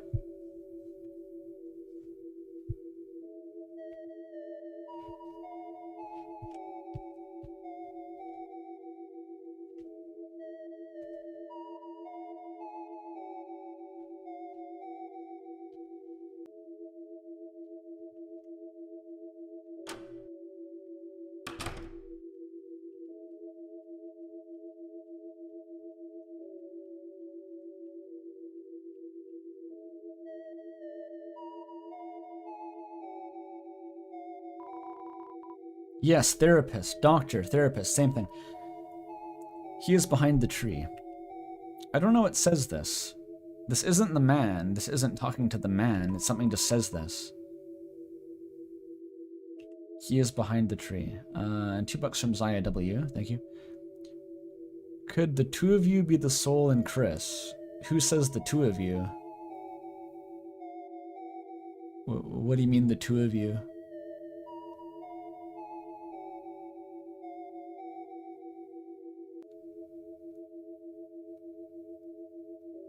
Oh, the tree says that. I suppose this is a tree.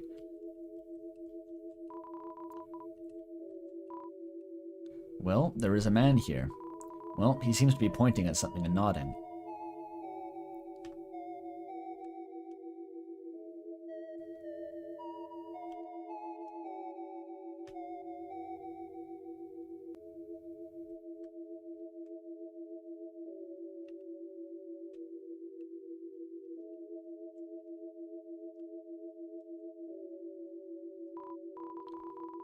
Well, there is a canvas here. Will you draw? Chris picked up a pencil. It began by sketching what they had seen behind the tree. But as they sketched, the line began to err, as if the pencil had lost its way. So they started again, drawing over the lines they had already made. Many times they would suddenly halt, or the pencil drifted into a new drawing. So they started over again. Through many repetitions, their movements became faster and smoother, until without looking, they had completed a sketch in a single wild line. In the end, as a result of layering the sketches on top of each other, the surface of the canvas was nothing more than a monochrome smear. Next, a tree was painted over it. Painted over everything, leaving nothing but a simple still life. After all, there wasn't anything to look at in the room besides a single tree. Chris got up. It seemed the painting was complete.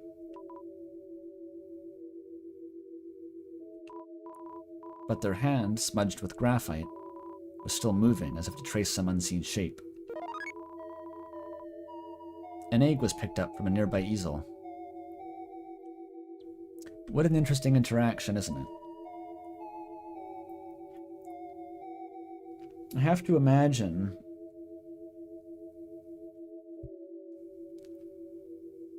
this probably actually transpired at some point. I know there's more. I have to imagine this actually happened. It's too specific of a memory.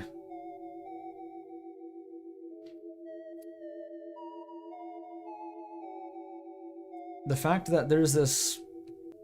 Noelle talks about Chris, like, staggering off to the piano just to vibe. It seemed like they were remembering something. And Chris has forgotten the man behind the tree many times. Chris is in therapy trying to sketch this man, and they can't. The children followed the pointed tail, lost where the forest would grow. The man behind the tree, it seems to be orbiting around an actual incident. When Chris and Noelle and Asriel and Des potentially were all exploring the forest, it potentially culminated in whatever this was. The Des event, when she went missing.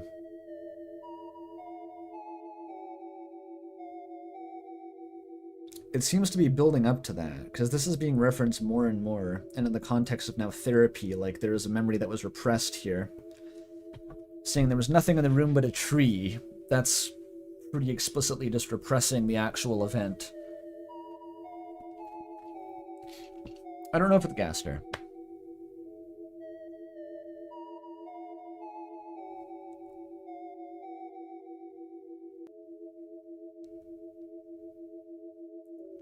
The process of sketching drawings over and over and over each other until it's all smeared. That does make me think of Gaster. One, because it's monochrome. Well, but we know who's behind the tree. It's the Forgotten Man. We just don't know who the Forgotten Man is. We know the Forgotten Man is associated with monochrome because of Nowhere Island, but the thing with Gaster is very metatextual. It's like, that makes me think of the way Gaster exists now in the minds of the audience is as like this massive stack of incoherent interpretations. Like, no one actually knows who the fuck Gaster is, but everyone has their own idea. There's all these different, you know, images and interpretations that exist, but they're all a blur. Like, there's no singular form you can point at and say, yes, that's Gaster. But that's what it makes me think of. Kind of like Mike, actually. Mike is like a joke version of that, I suppose. It makes Molly think of the redacted sprite from Undertale. Something that's clearly a distinct thing, but has a smear over it. Maybe? The shape of that sprite's pretty vague.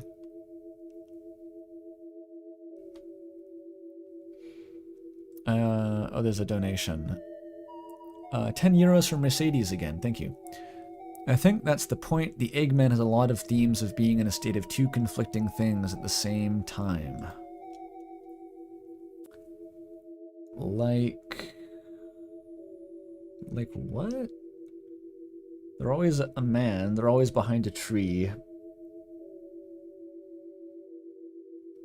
I've never gotten a sense of duality from the Eggman.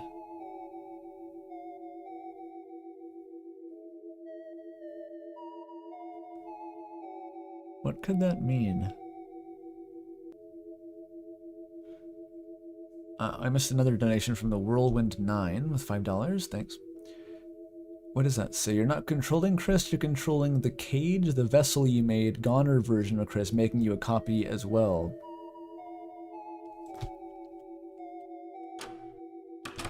No, that's Chris. Worth checking, I guess. There is not a man here.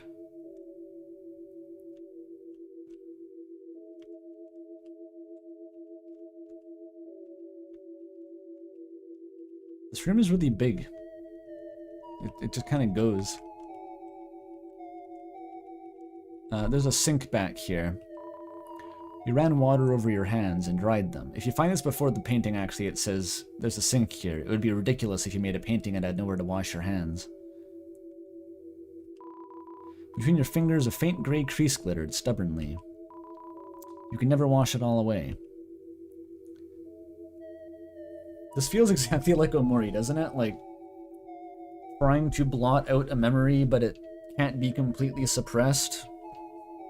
It feels exactly like Omori.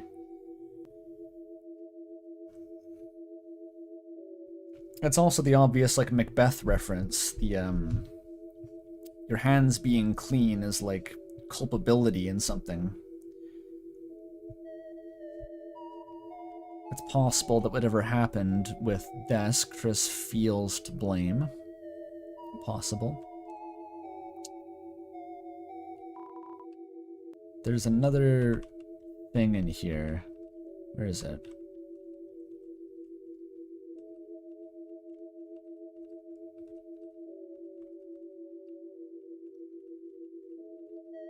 Where the fuck is he?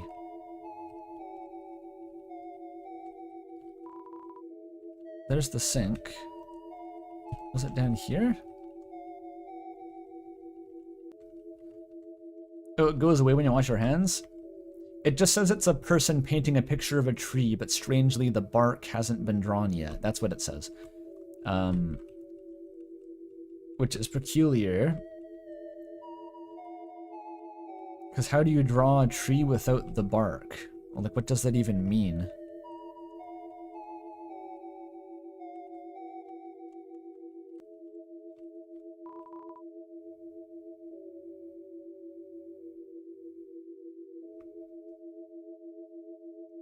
If it was just the leaves, you'd think it would say trunk, right? You can paint tree without a trunk, but how do you paint tree without the bark? That's a way weirder way to phrase that. What about the class where you paint and don't kill anyone? Is that a reference? An NPC says some things? What things? I don't know who that is.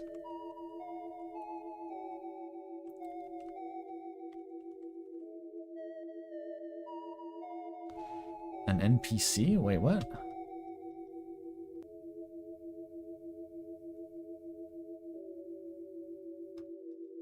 I never found... what?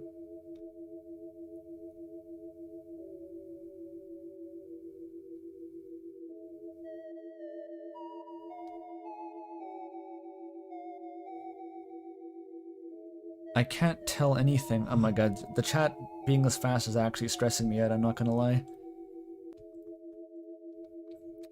I'll consult the dialogue dump and see if I can find... what even is the quote? I don't know what the quote is supposed to be, even.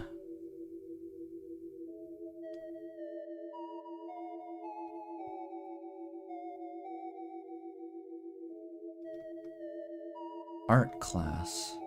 Art class.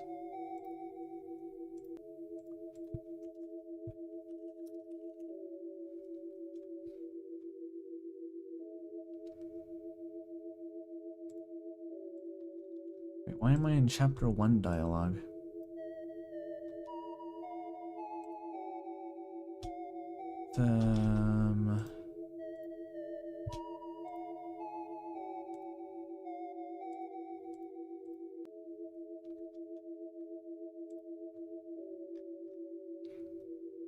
The text dump doesn't have any record of art class.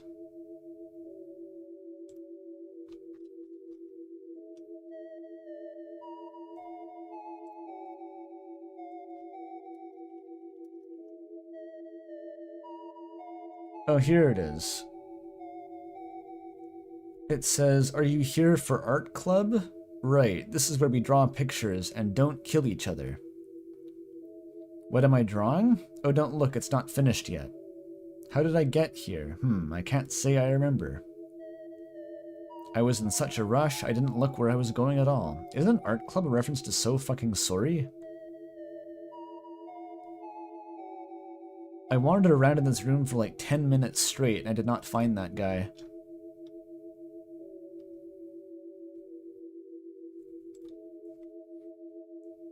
Is it just a So Sorry reference? Oh my god. That is not what I would have expected.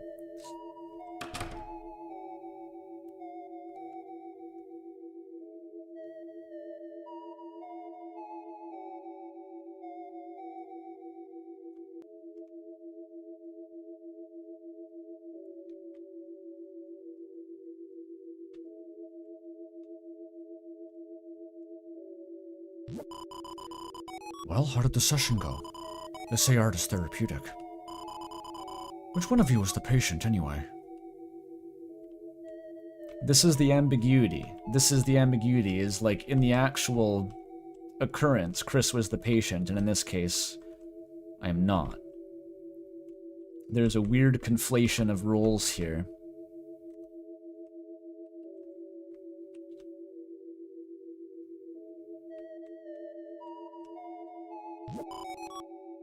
Well, you got paid, didn't you? That implies I'm the doctor. I don't know why this is a sticking point. If you get paid for not being the patient at a therapy session, you are a therapist. That's it. Simple. Simple. It's just, it doesn't matter, but it's simple. Just, why has it got to be hard?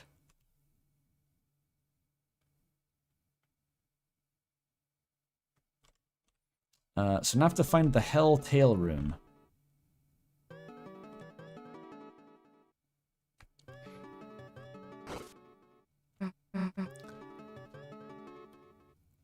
Love finds its way to the girl. See the fucked up thing here? The heart would be right over her chest if this was the 3/4 front-facing one that I was picturing. The side profile kind of puts the heart on her elbow. Hey, what does that mean? That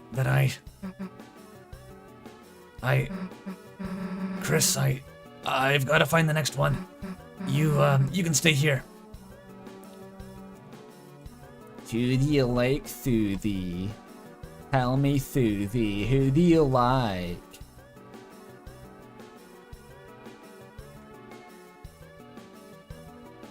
I don't think that's a soul, dude. I think that's like a love heart. Like you have when you love someone, you get that the glowing heart appears on your chest. That doesn't happen for you.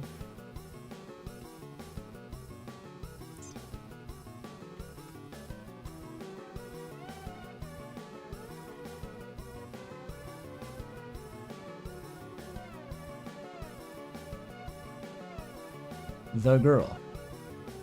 The girl.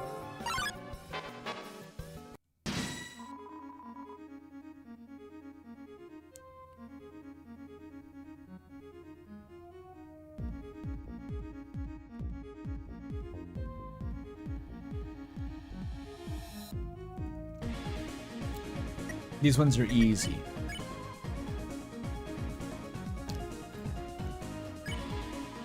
This brings back the fucking Undertale battle bar.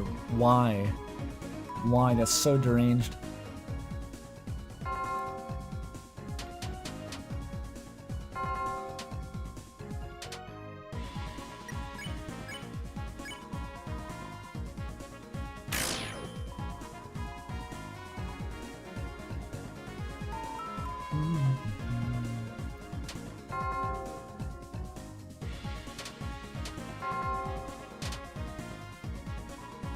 Okay.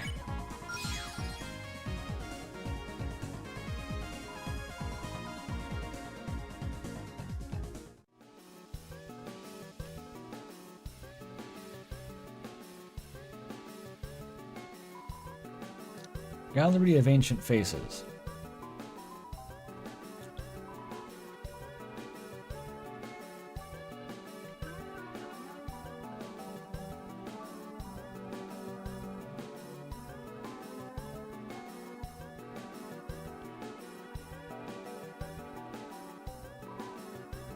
A familiar looking statue. A beautiful specimen, though only the hard carapace remains. If only we could see its delicate pieces. It may have had beautiful feathers, or even a fleshy posterior. It's a weird jab at paleontology. Why not? I'm waiting to turn to stone. Hurry up, will you? A statue stand. It has your name on it. Yes, you will now be a fossil too, won't you? What's your problem, dude?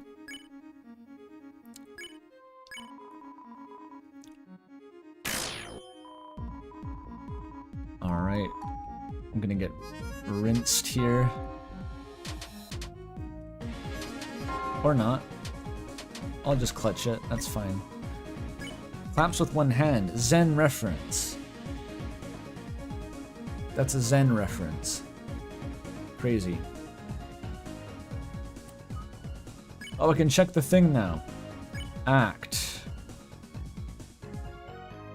When does it become a wave symbol?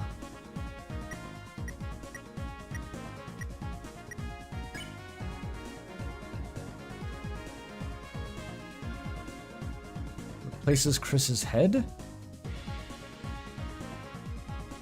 When I lock in the action.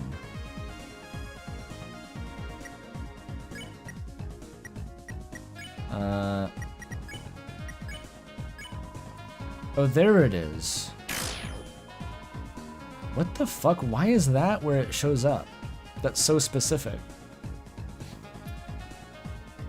It's the act symbol to show the party member's future action. God, no wonder I never noticed that.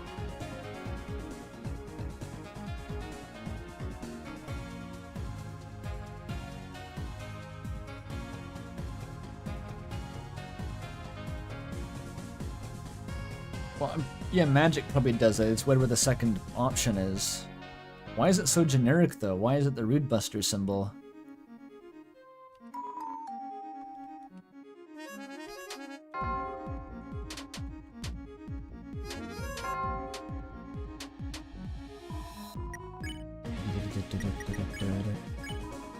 This is gonna become harder now. These guys suck solo.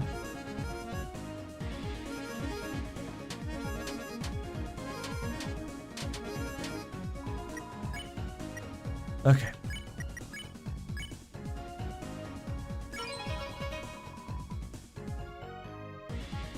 Didn't change that time.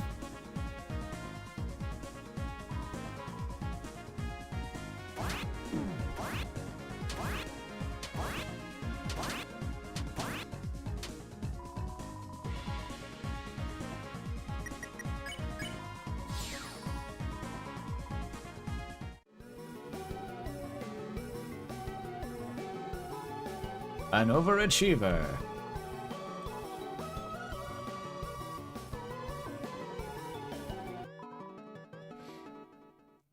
The stone tablet carved in man's beard, a font of knowledge. Spellings were different back then, and better. Random jab at reactionism? Alright. An awful beast, a relief this creature was before our time. From the body shape it seems to have eaten meat and fire.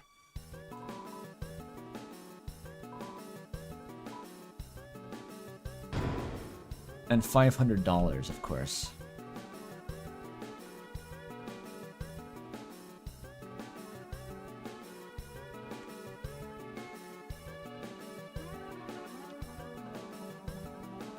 What is Gue's Light World counterpart? A can? It says it's like an undead spirit. Maybe that's the ghost, the Holy Spirit. That's him. It's a lot of fucking girl. No, wait, this isn't girl. This is second hero, the girl. Subtitle. Chris, hey, didn't I tell you to wait for a sec? If there's something about me here, then It's just like Susie's bank account number. Huh? The last prophecy, the story's end. Last prophecy. Is this what happens at the end?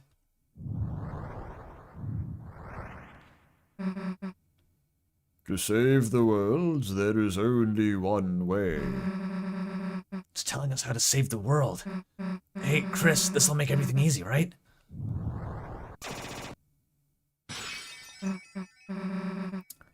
Hey, I was reading that.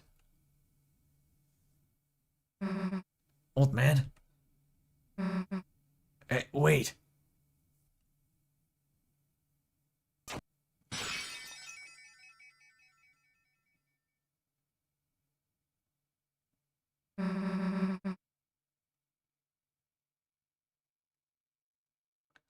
It's a long way back up.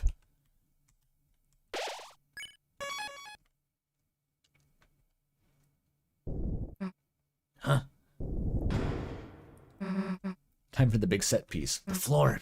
Is something down there? Guess that answers that.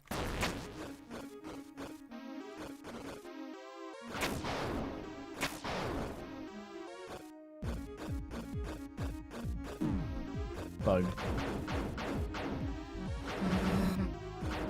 Chris, over here. Nice.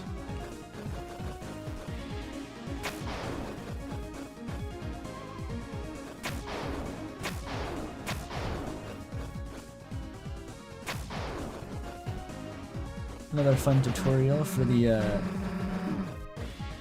these guys poking mechanic out. Thanks, I owe you one.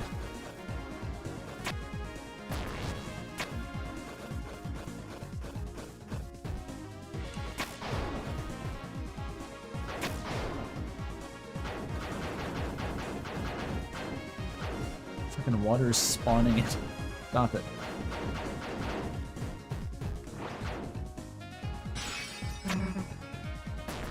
All the prophecies of the second hero are breaking now.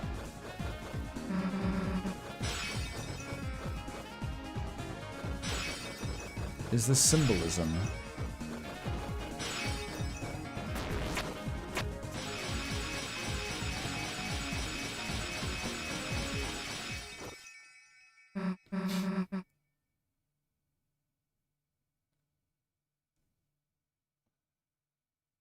Damn, that was close. Hey, Chris. I think I see it. Come on. Immediately check back, scrape the walls, check the bookshelves. Lore.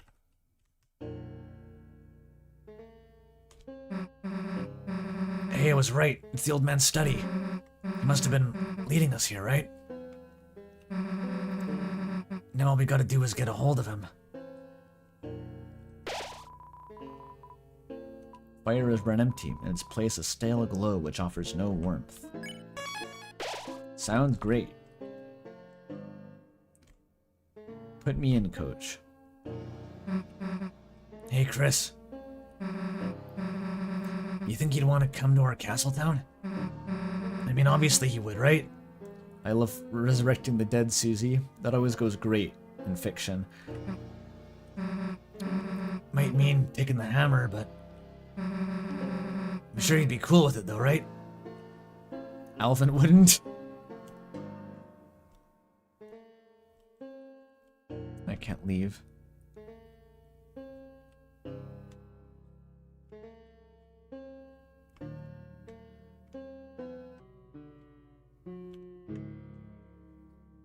Susie bringing a dead body to school. It's fine. Damn, it's dark in here. Hey. Yeah, this part's cool. Hey, old man. The hell are you doing? Come on, Chris, after him. Simply use a revivement.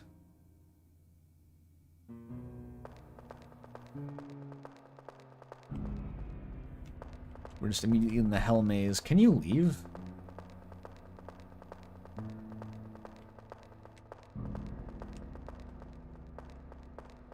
I've never tried just leaving. Looks like you can't.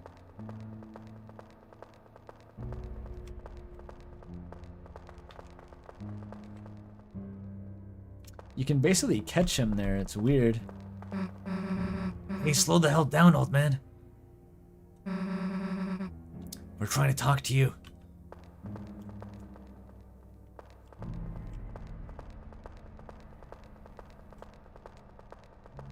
The contrast from the normal tone of Gerson's segments to this is really unpleasant. Damn, I can't see anything in here.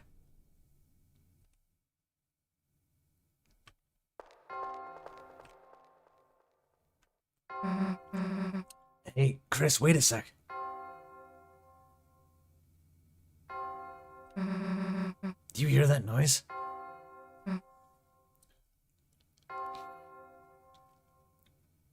If you say I can't, does that put you into, like, I'm deaf mode and just give you visual cues for everything, I wonder? I've never tried it. It sounds like it was coming from... Right. Yeah, it totally sounds like. Yeah, this way. Ooh. Another noise. Sounded like it was coming from... And it sounds just like a violin. Yeah, I heard something again.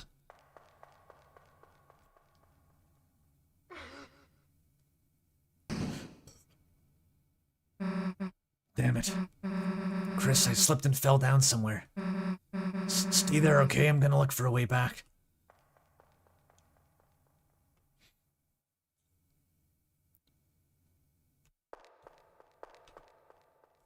I forgot that you got the Susie only segment for a while here, whenever you played it. I thought maybe it was a weird root thing, but I think it's normal. Left in complete darkness. Seems there's nothing left to do but close your eyes. And think about how Susie is doing now.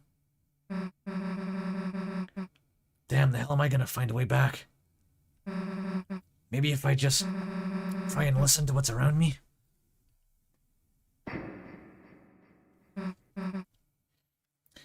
Chris can do it on their own. They've never needed Ralsei for that. Apparently it's just a thing they can do if they close their eyes. Or more accurately, it's a thing the soul can do, I assume, if Chris has their eyes closed.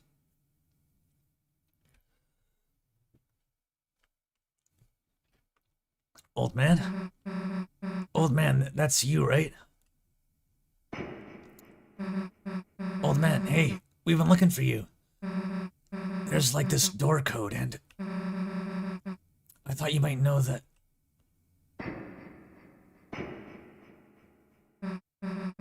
Hey, old man, are you okay?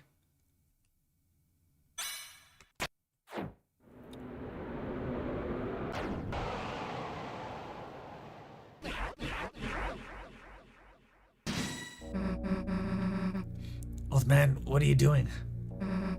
Why are you attacking me? You aren't trying to teach me something, are you?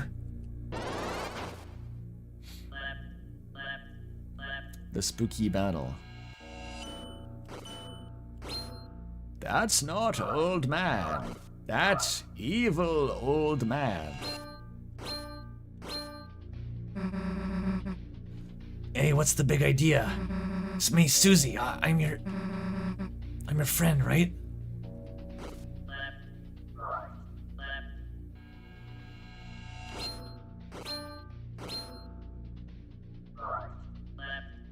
It is spooky.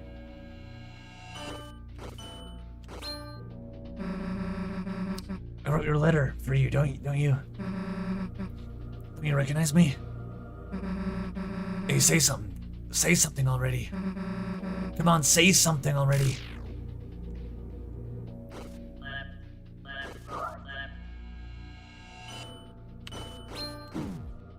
Ow.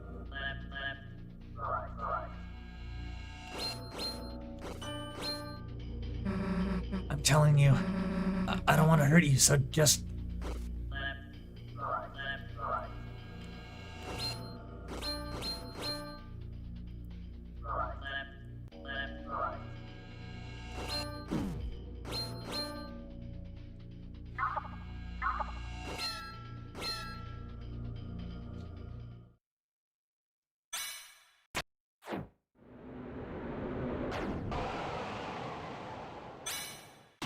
I think it literally is a statue. I don't think Ralsei was lying about that. One of the statues is missing. And it turns to stone when he kills it. I think Susie's incorrect assumption is that she just wasn't able to revive Gerson. The fact that Ralsei says it has to be a very specific darkness to revive revive Gerson, that also kind of makes it seem like Alvin would have had to create the fountain, right?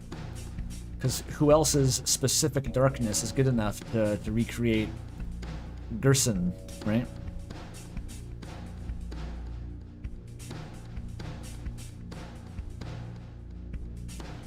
279 from Miss Multipants, thanks. A lot of Undertale callbacks in 3 and 4 like this. Is it an Undertale callback? Someone coming back wrong, I guess Flowey.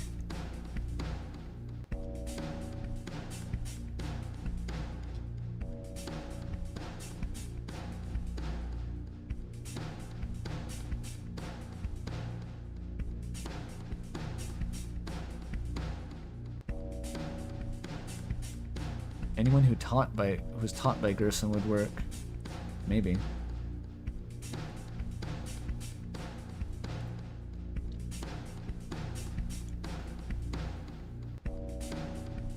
Gus would have been Gerson's student.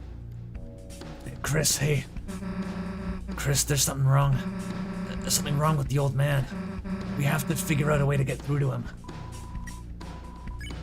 I don't think that's gonna happen, Susie. But I am gonna study how my icon changes if I do this. Yeah, you become... How do we know that it's the Rude Buster icon?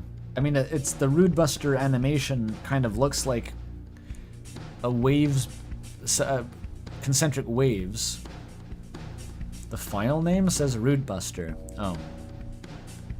I mean, why did we know that intuitively? I didn't check the file name, obviously, but I still said, hey, that's Rude Buster. It is in Susie's room, yes, but Ralsei made the carpet in that room.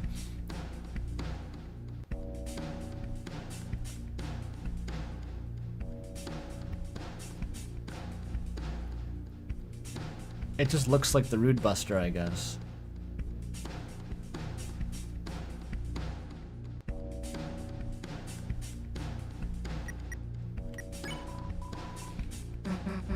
Chris, why doesn't he recognize me?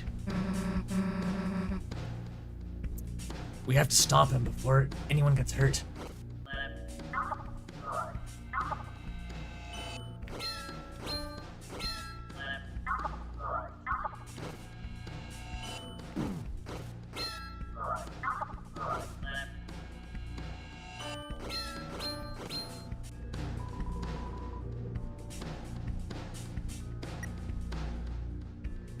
Susie disables the attack option? Huh. I didn't know that.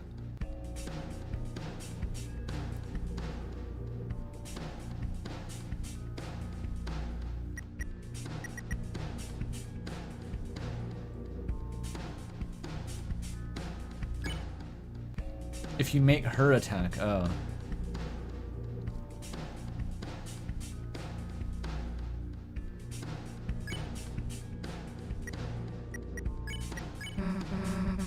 I screwed up. I screwed up making this dark world. Trying to see him again, even though he's already...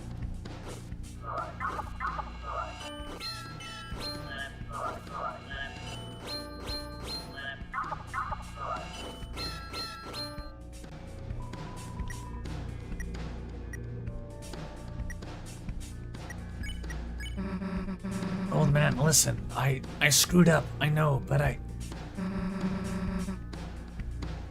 we can bring you to our castle town. If we bring you there, you'll be all better.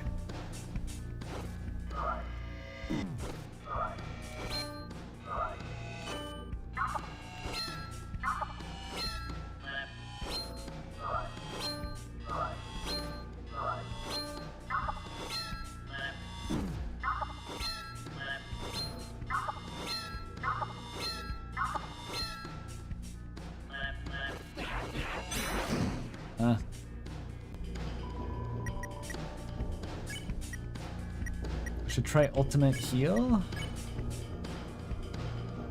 It's gonna be a minute before I can do that. So we don't have to hurt you. And you don't have to hurt us. Gotta graze. My life depends on it.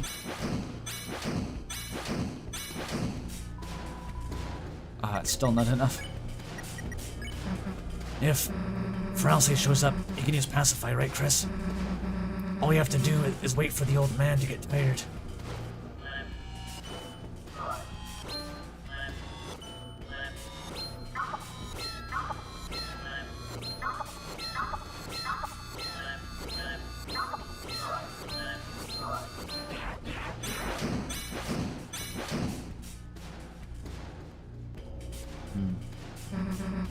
screw it, old man. If it's really you, I know. Damn, you don't even have time to do it early unless you're speedrunning it. I know something you gotta recognize. See this? You didn't forget my green sparkles, did you? Oh no, he's a scary guy. What the hell? What happened to his...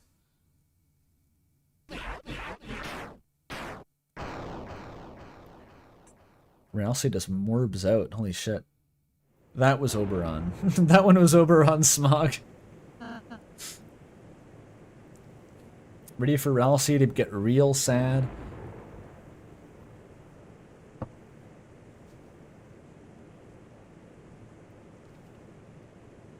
Time to be sad. Susie, that wasn't the old man. Huh? One of the statues in his shape from his study. He must have begun moving when he made this dark world. A statue? Then the old man? He's not in this world, sadly. Darkness patterned after the memory of a loved one. Seem to only appear in very specific darknesses. Even if we tried to bring him back to Castletown, he... Why didn't you say something earlier?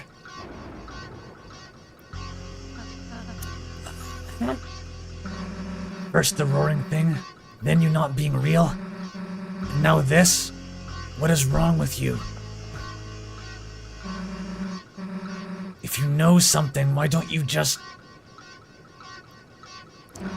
tell us?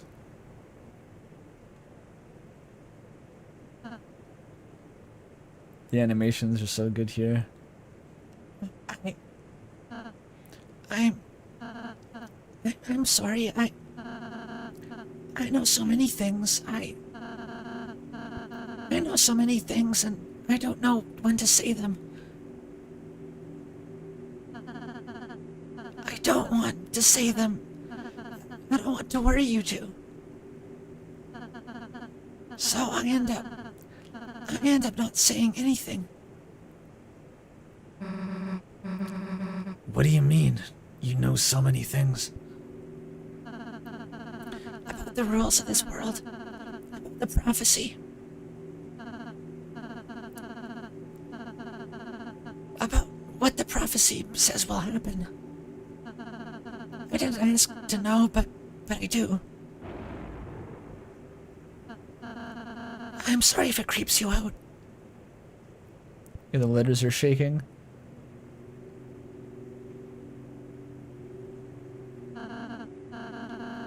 I'm sorry if I don't tell you everything. It's just that sometimes knowing things, it hurts. And if anyone's going to hurt, let it just be me, okay?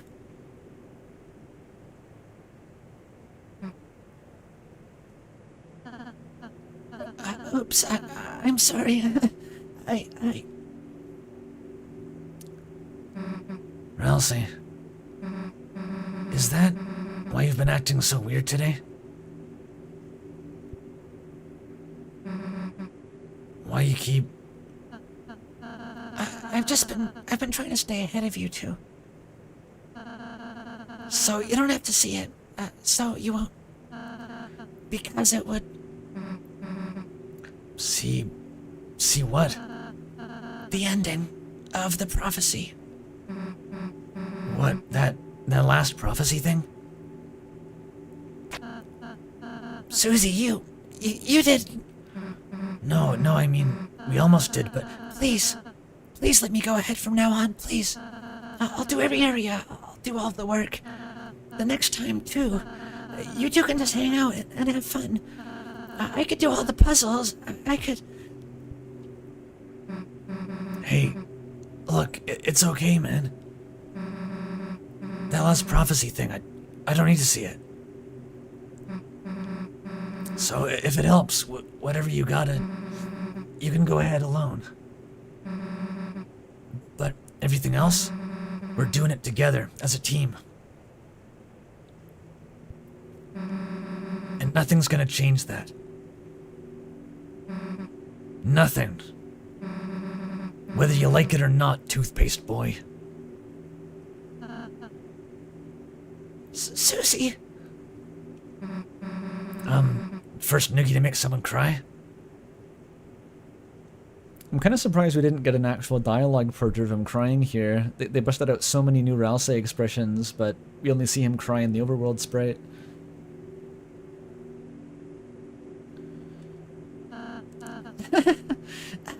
I'm sorry. I'm glad you're friends with me.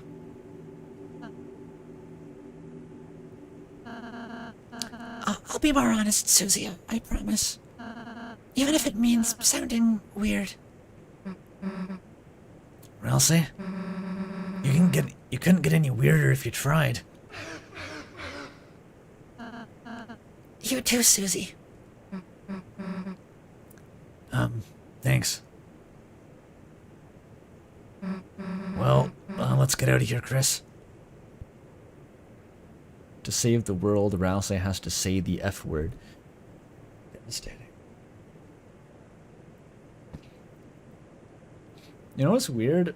Usually streaming the game, it dulls the impact of when it goes for like an emotional scene, but like that one for some reason, reading the lines out loud, it kind of hit harder than when I played it by myself. That's unusual.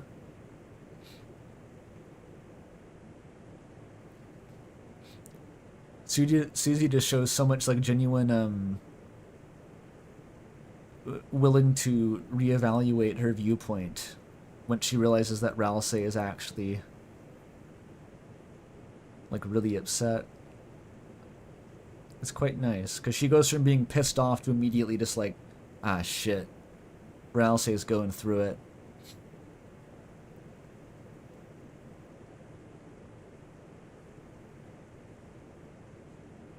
But yeah, the back half of this chapter has really good Ralsei interactions.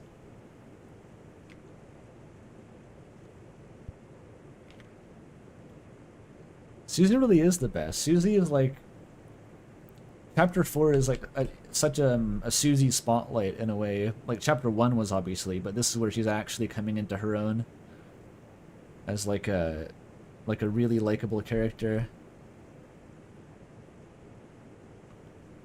Because Chris isn't really in a position to do much here.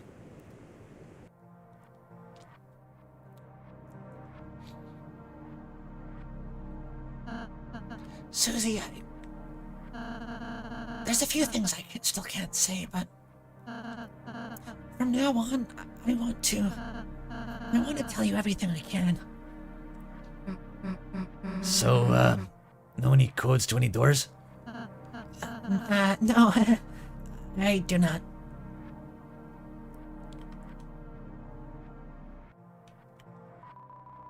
I'm the most important, Kaka. No matter what, I'm still here. Do you want to know what I know, Kaka? Not now, dude. Then, anything about Noelle?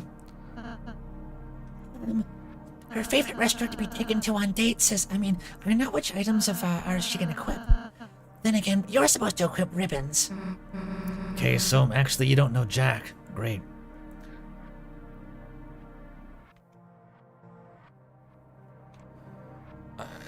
The Ralsei knowing implicitly what items she's supposed to equip, that like feels to me like maybe it's that's related to the fact that you can data mine all of Noelle's item interactions, even though she's not in the chapter, because like they're all coded.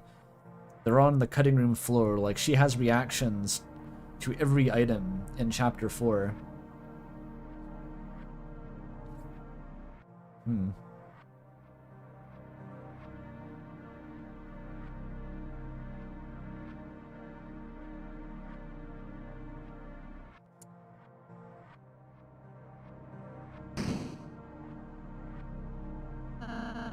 Suppose this leads back to the start. You three want to know the code to the door? Yeah. It's 2202. Haha, it's written on me since I'm the most important. Thanks. Wait, 2 bucks from channel to say, I thought it was a reference to Susie's beta design? Did she have a ribbon? I never thought she had a ribbon in her beta design. She had a ponytail, right? But she just still doesn't seem like the kind of person who would wear a ribbon around a ponytail. I had a ponytail in middle school, dude. I didn't wear ribbons.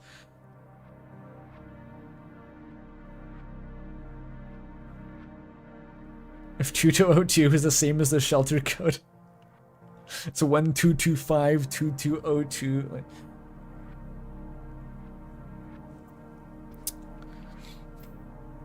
no, this is the door to get through the fucking the church door.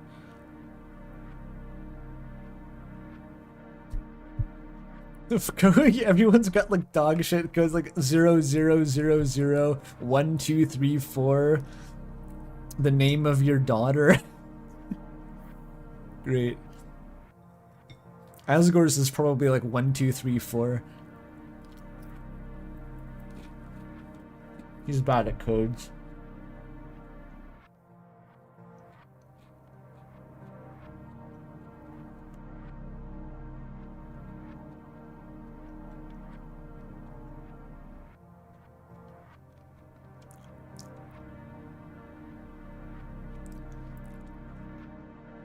Okay, I finished the biscuit.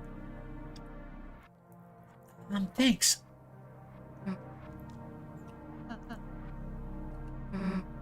We'll go seal the fountain. Okay.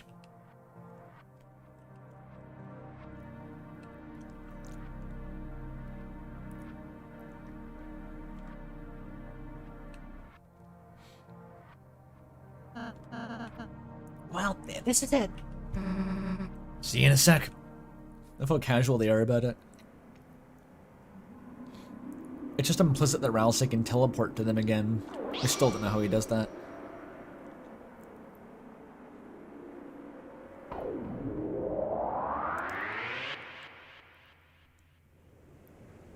Why is this fountain big? Because Susie has the sauce.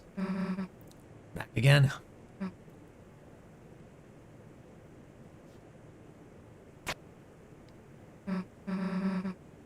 Huh, it really worked. No.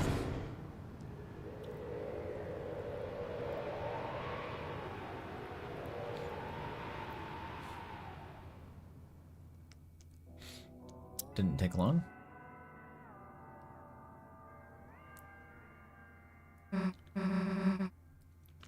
It's the same as before. The first time. There he is. I suppose the original Dark World was formed partially of this fountain's, the fountain inside there too. Then it's 2 fountains. So it makes sense. It would be a similar world as before. Why is this Dark World the same? I don't want to talk about it. I don't want this to be my problem. To decide. This is Toby Fox's problem if he wants to make this clear.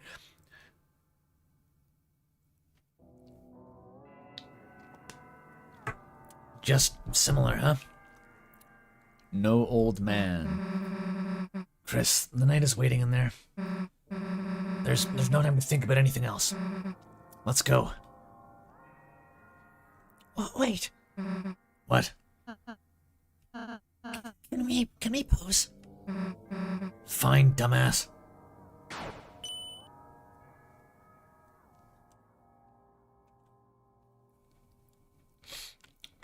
There is new stuff if you backtrack a little bit.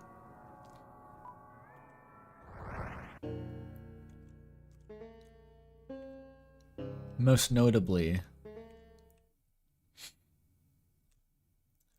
whatever the fuck this is. There's hidden dialogue at the telescope? I didn't know that. I tried the telescope the first time, but not backtracking. Yeah, we're doing this. How's this for a tonal break? This is what the roast chicken was for. Do you think this was literally added to reference Twitter memes, or did Toby plan this in advance and this is where the memes came from? I'm not on Twitter, I don't know how this worked. In practice, you know?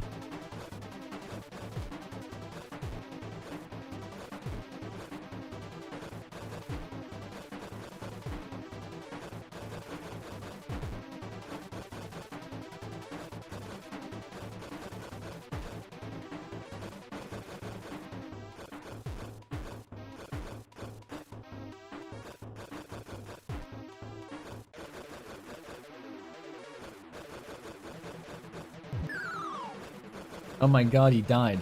He's dead.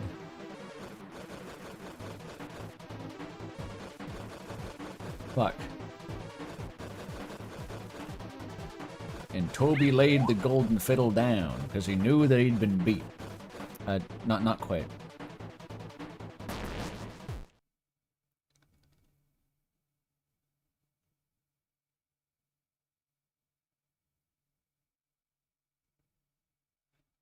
Oh yeah, that was fucking Thunder Snail. Why was that Thunder Snail?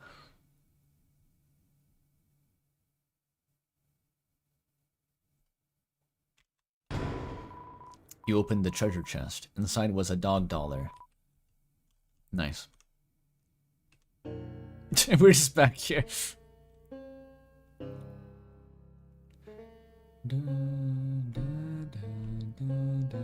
There was the bone here. It was Gerson's bone. They have blood and bones, but their flesh that isn't blood turns to dust. And all of the bones except one are discarded and thrown out, but one is kept to give to the dog. This is the rest of the Monster Funerals book.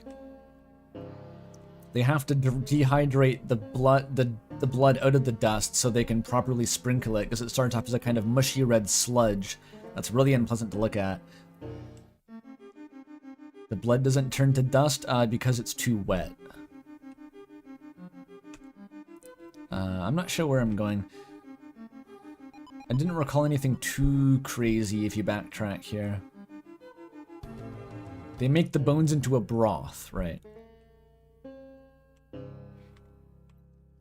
You can make blood into dust. That's actually how they make black pudding. Is they start with a bunch of dehydrated blood, which is like kind of a brownish looking powder. And they dump that in there and they rehydrate while it cooks. That's true.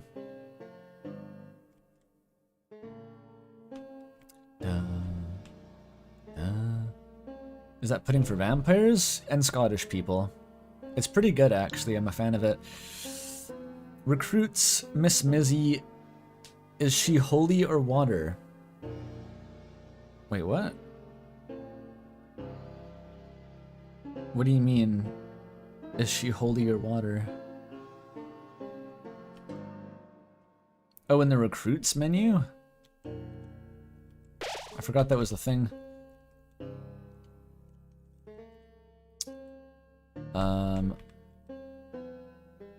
Just water. It's not even holy elemental. It says right there, in fact. Why can't water in the church be holy water? It's fake.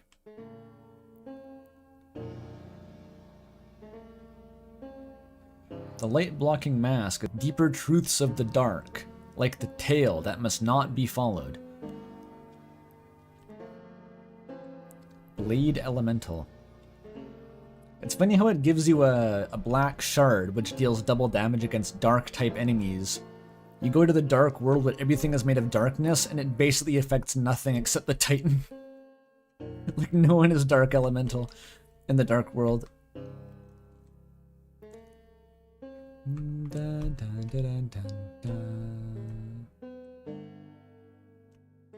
I not have the Bibliox? Oh. I can get a new one. Wait, don't you fight a Bibliox in the third sanctuary? I'm pretty sure you fight one. I'm pretty sure there's another one.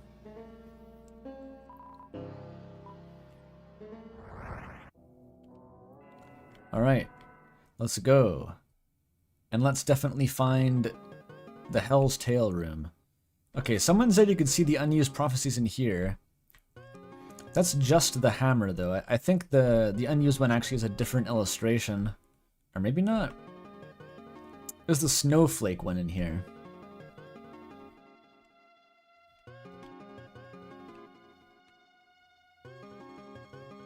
I don't see the snowflake one.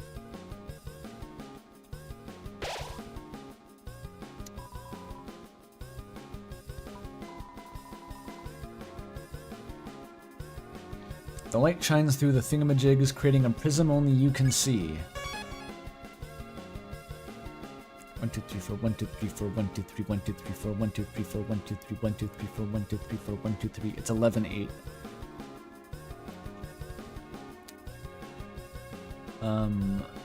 There is a hammer, but no text over the hammer. And yeah, no snowflakes, it looks like.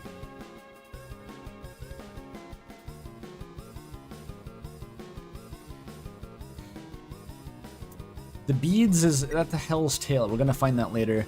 Another $5 from Teroid, thanks. Had an epiphany. You know there's no How to Draw Dragons Darkener?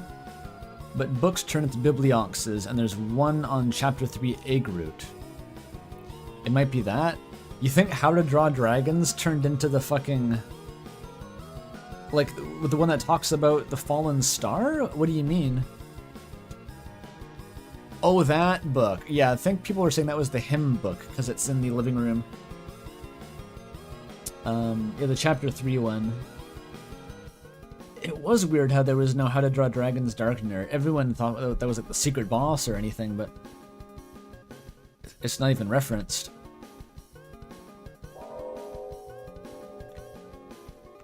Because the Book of Hymns disappears in Chapter 3 as opposed to the How to Draw Dragons is still there. Did you hear that? The second fountain. It's calling us.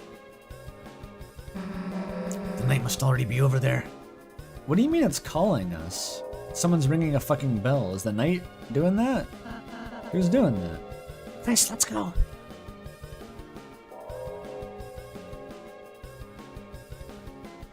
Yeah, the How to Draw Dragons book and the flowers and the cowboy, none of those became anything. The trash can was referenced, but not the flowers. People, those were all secret boss candidates. Here we go. Knight's bored as hell. Stop talking to the Eggman. Get over here.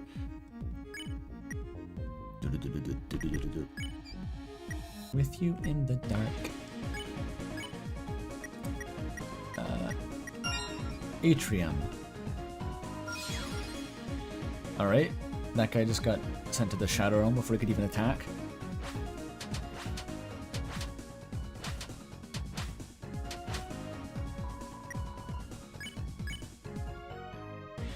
I need more TP.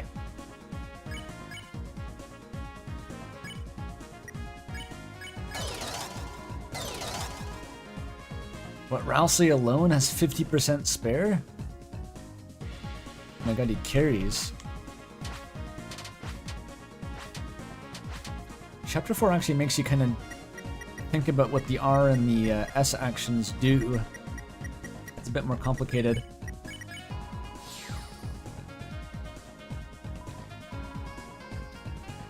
What is the wing blade guy supposed to be? I think it's like a feather pen. Because pens turn into blades, and it can be like a quill with a feather on it. No more biblioxes. No marcianito. No duende. Is this progress, or is this the secret path? I think it's progress.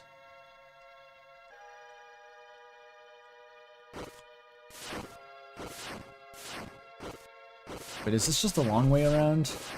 Oh, god damn it.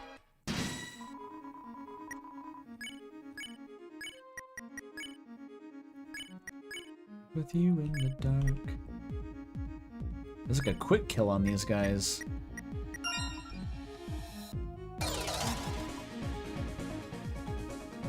The Taylor room is in the next room up. I know that.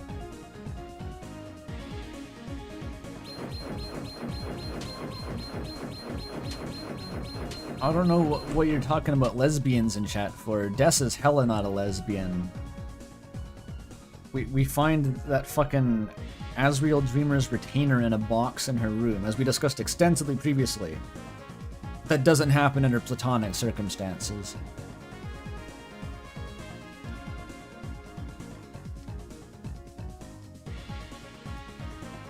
Okay, she's bi. Fine. I feel like fucking everyone in Undertale and Deltarune is just bi. It's like, seems to be the default. Especially Pizza Pants.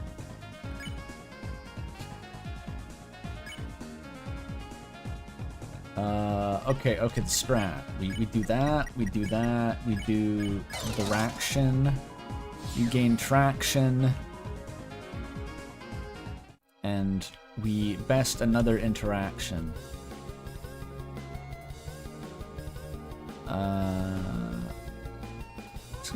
Except Noelle, she's just gay. This is the secret path. This is it. Okay. 50 sex from Staven. Thank you. Love watching your VODs on my mute, rather. Also, do you think full Deltarune would be long like a JRPG? I think it could be 30 hours plus if you don't speedrun.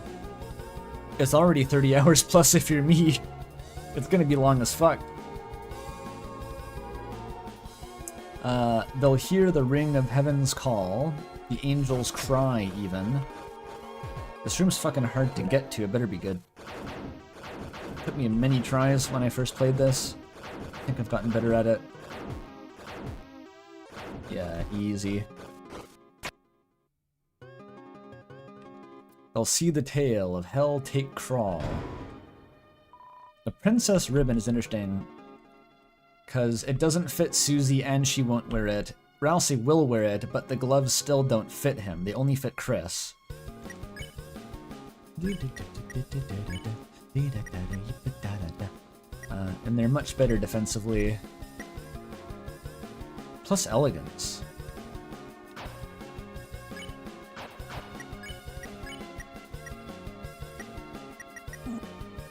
Gloves don't fit. Cute, the gloves don't fit.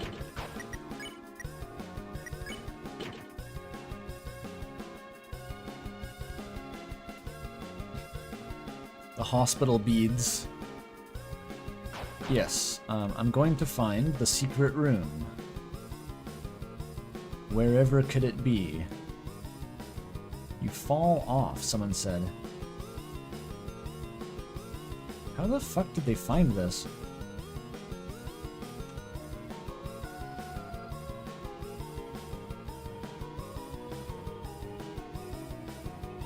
The water? That just puts you back at the beginning.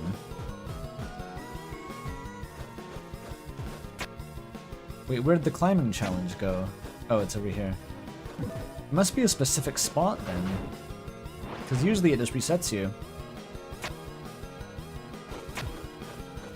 It's like one this is secret as fuck. No wonder no one's found this.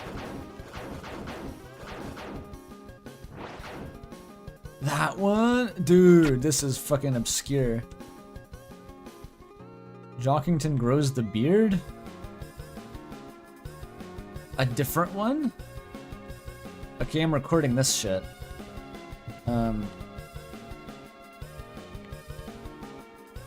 No, there's a separate Jockington grows the beard earlier. Before the clock strikes midnight, the shadow will grow. Oh, the shadow will grow, serpentine. Even when the clock ran back, the shadow was growing. A patch of shadow slithering on, serpentine. So saith our ancestors, crazy fellows the lot. And it's next to Jockington? The context of Jockington fucking T-posing here is insane. When the clock nears midnight, the shadows will grow serpentine. Even when the clock ran back, the shadow was growing.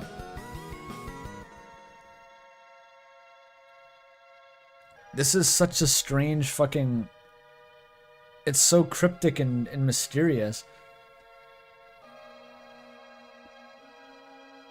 It's also beneath the tail of hell. Why is this correlating Jockington to the tail of hell?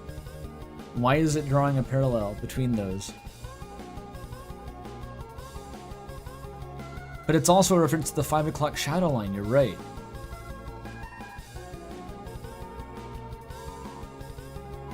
Even when the clock ran back, the shadow was growing. Why is the clock running back? What is this dialogue? Where am I?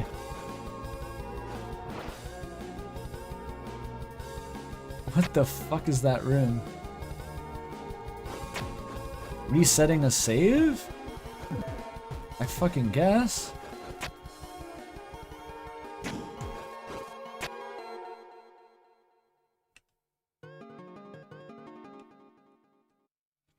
"20 secs from Buffer. Jockington is Gaster, apparently."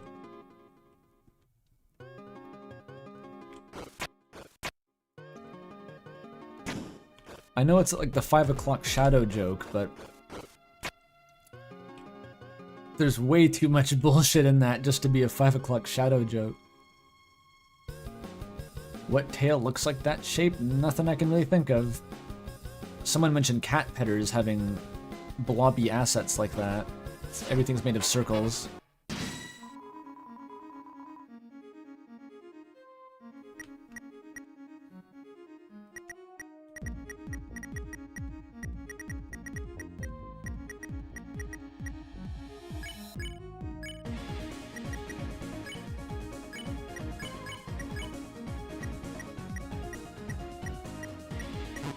Fuck.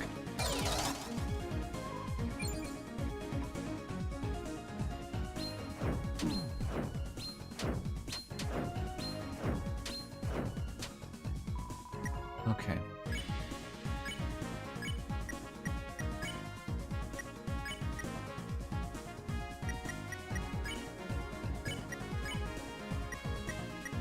Roots.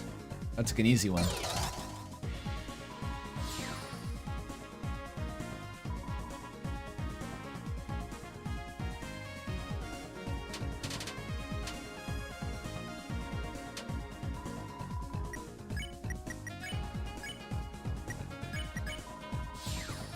Okay.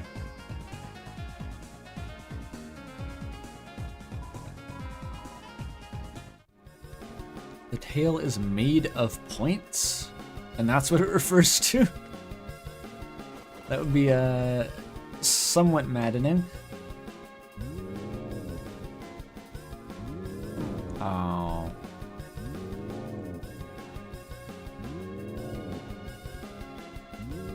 Oh. Oh. God damn it. Oh wait, I missed the thing.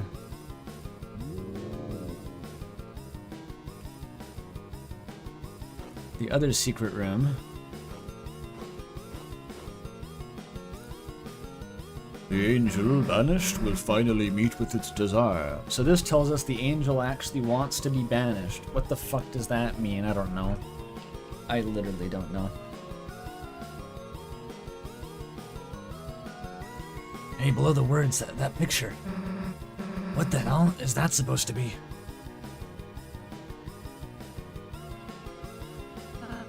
That's the angel, Susie.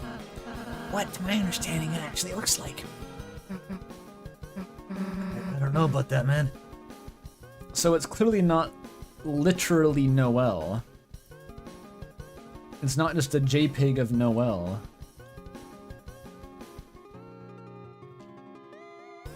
It's blackened so you can see a reflection in your screen? That's fucking... that's a lot. It's a prophecy. Looking at it made you feel strange. You did not investigate further. It's the same way that, the hybrid of Asriel and Kira is described, or at least the monster with the human soul is described in Undertale. Like, Frisk doesn't want to elaborate on what it looks like.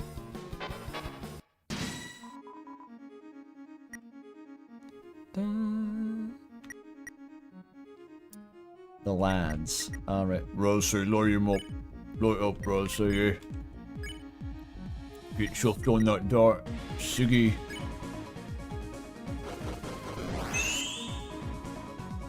I'm with you in the dark. What the fuck is this disaster? Oh, it's actually not that bad. I was confused. I thought the spotlights were gonna swoop in. Alright, Ralsei, line him up and knock him down.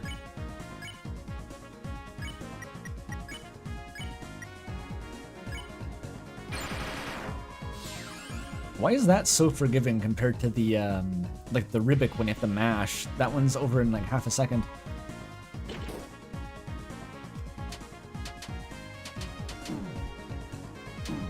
Fuck.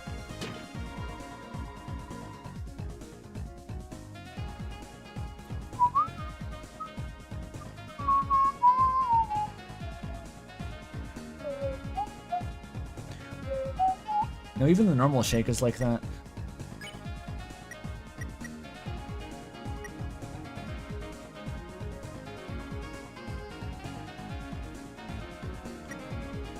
I can spare that. Okay, okay.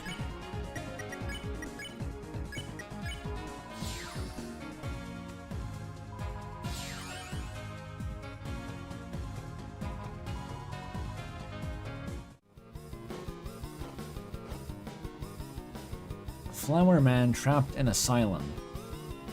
Not an asylum. Just in the concept of asylum, which is very strange to me. Treasure? There is no treasure, only experience. The other side of your mind. Did you miss something there? Nope. It's absolutely true. Oh, sink me, the unbeliever. I should be so... So the first time I played this, I actually did miss the egg room, and if you say no, then he says you're a liar and sends you back anyway.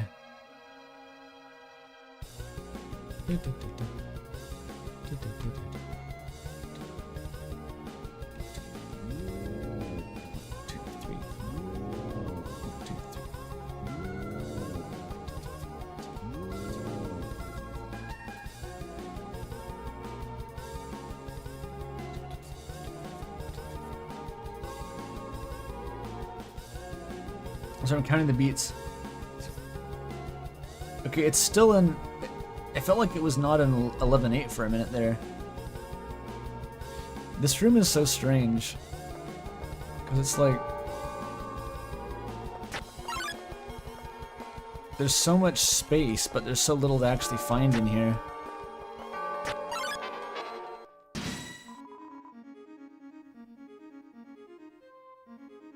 Alternating 12-8 and 11-8. That would do it. That would do it.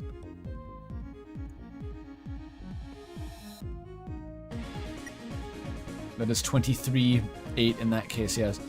Kind of.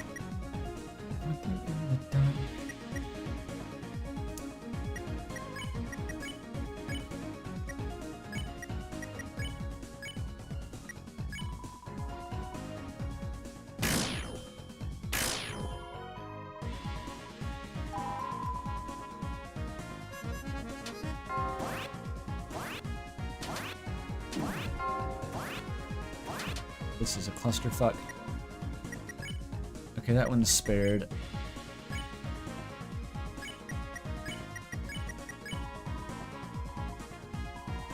Touch that green.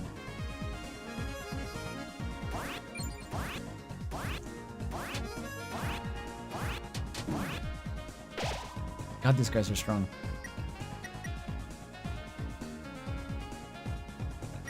Dun, dun, dun, dun, dun, dun. I'm with you in the dark.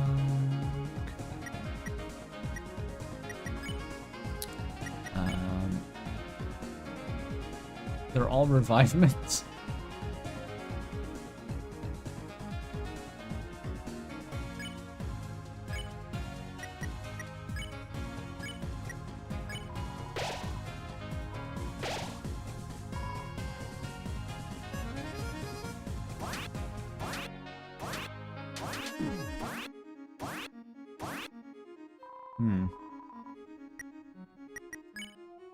Oh, I can spare that one.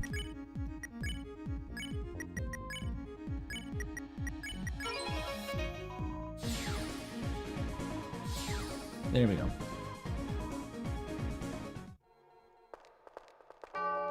I think at the end of all this is just a wafer guard, which is completely useless. I already have better armor.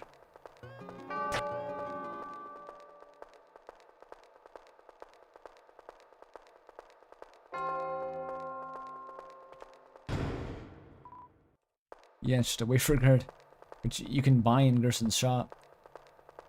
You can see friend here?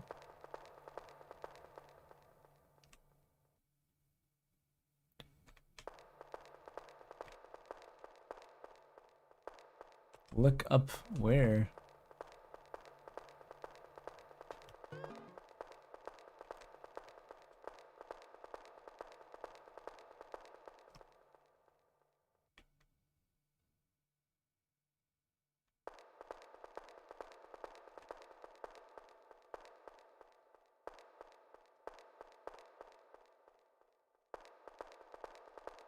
That's a separate room? Okay, no one knows what the fuck.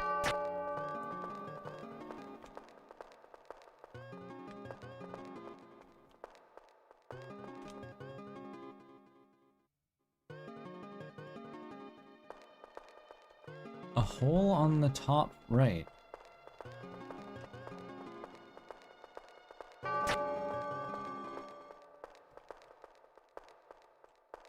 That?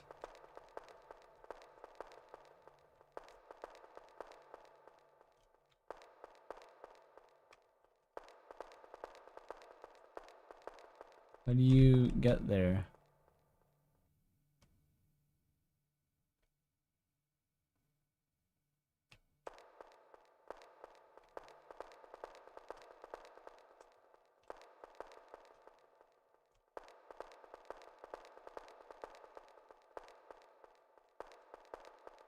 So you can't go there? Okay, it's gone. Never mind.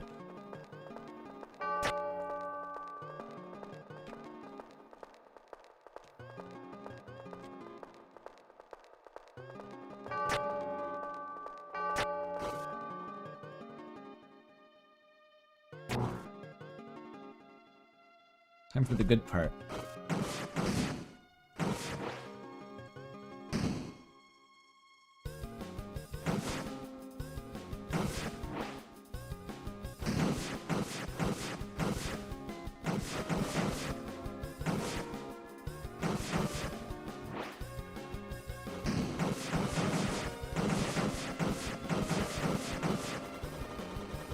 Like a little cuck path off to the top right there.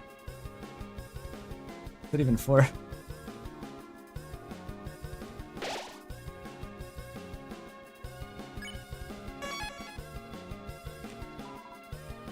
Let's ring it. Judgment was decreed. I have been kind. I did it. Jackenstein gets to live now. Sans bell. You replaced me with a bell, Chris. The fountain. I can feel its presence just past this wall.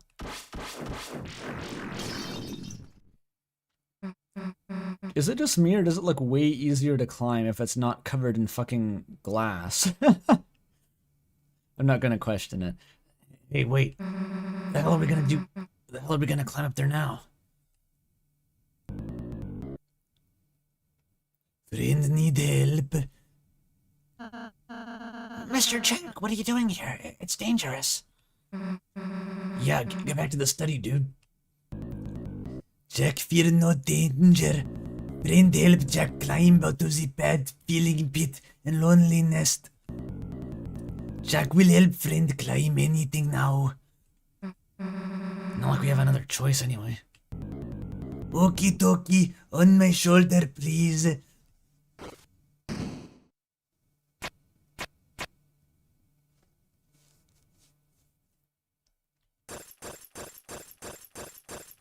Okie dokie.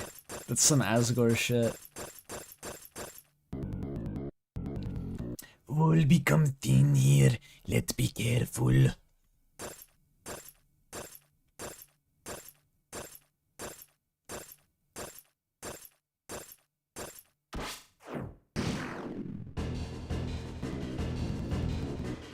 worry, Jack, just hang on and...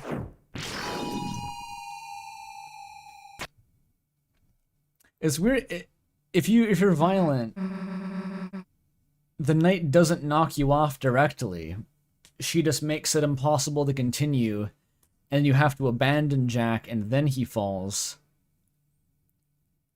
It's like the knight doesn't actually want you to fall to your death. It's like she checks and it goes like, oh, there's a giant pile of cups that'll catch them. All right, I'm clear to kick him off.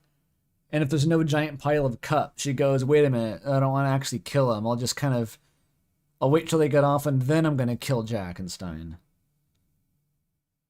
It's different. You guys, the hell are you doing here? We apologize for our belated realization, but you three are the heroes, are you not? The story of your kindness has become legendary. A classic. And so, post-haste, we came to aid you in your battle. Go forth and defeat the knight. Yoink. Was Starwalker there?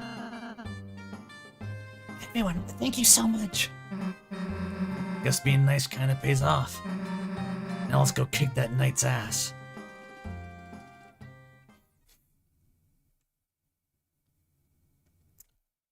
The knight does seem perfectly willing to kill Darkners, though. It doesn't seem to have any compunctions about that. It just doesn't want to kill these guys.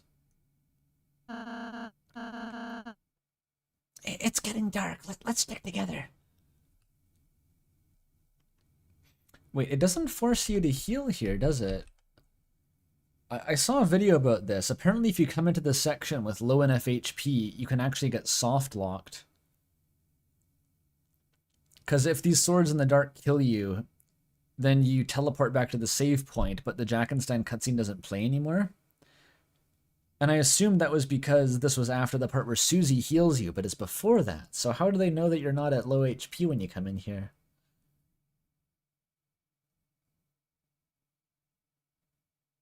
I wonder how that works.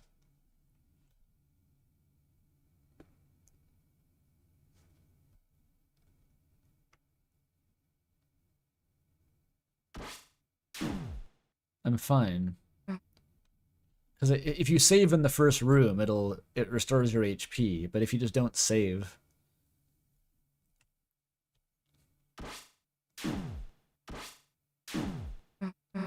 Damn it. It's so dark we can't see anything. If this keeps up, we'll be... Time for the hype. Chris? Chris, what is that? What's that light?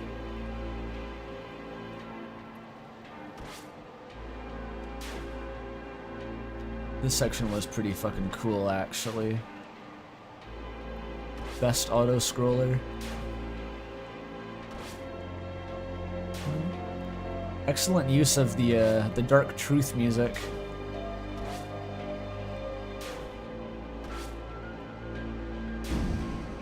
Ooh.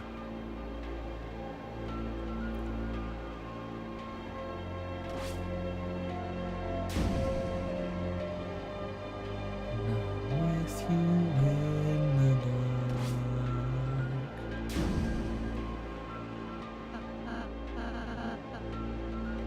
Susie, what are you doing? Like I'm gonna let Chris hog all the bullets. It's the Metal Gear Solid hallway, actually, yeah. That's MGS4, right?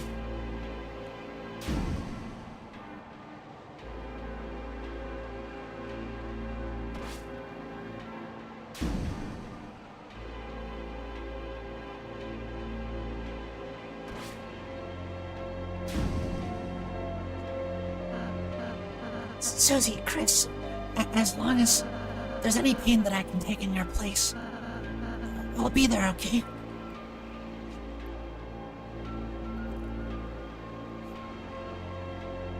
The 1 HP was because of Gerson. Yep.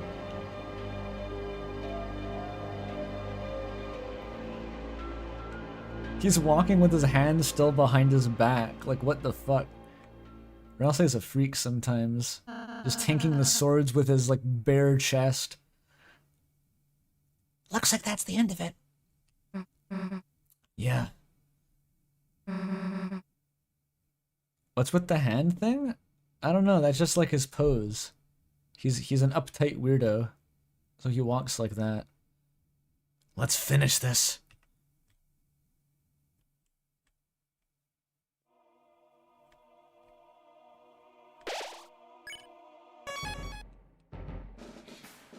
Now the music suddenly sounds like it's a Twilight Princess boss theme or something. The music in this section is really good, but it's also pretty different from the other stuff that comes before it.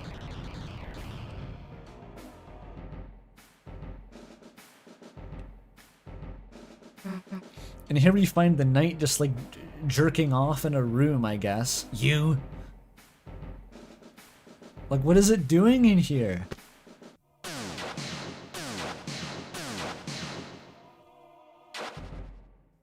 Roaring it.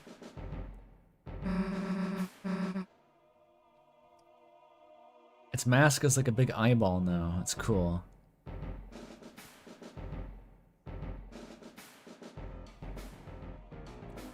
Nowhere to run this time, dumbass. I don't know where you've put Toriel, but it's over. The fountain's just past you, isn't it? A reminder that Toriel's not in the fountain, so it was not doing anything with Toriel. It's just kind of here. Side eye. Damn, that's sassy. That means we don't even have to beat you.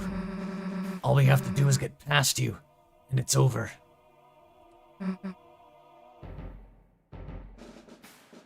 Look at its rolling its eye all around there. I didn't notice how fucking... What is it doing with its face? It's just like, You can't beat us in the light world, can you? That's why you keep running, isn't it?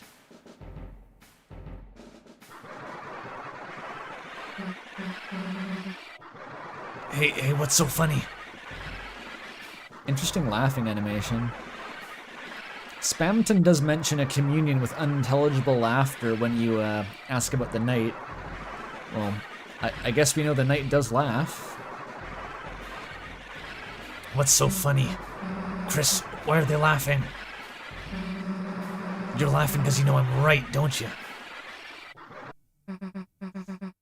You lose that fountain. It's over.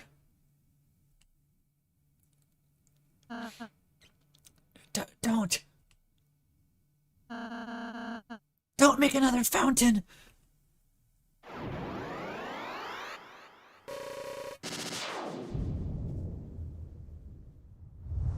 Oops.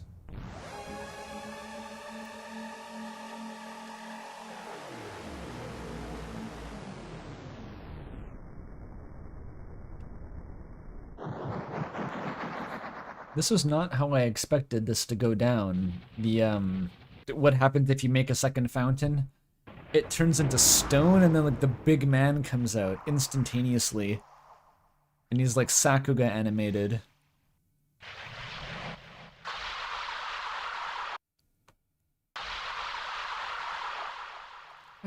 What would even happen if that hit them? They'd be like Gastard. What is that thing? It's a titan. The hell is it? That's like the shoop the whoop beam. There's no time to explain. Everyone, climb on. It won't attack itself. What if you could get deader than dead?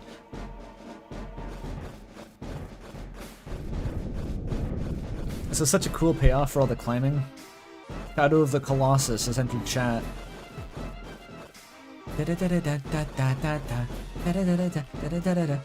This is the same theme as the rest of the background music in here, but with the intervals have been drastically changed. It's the same, but now it's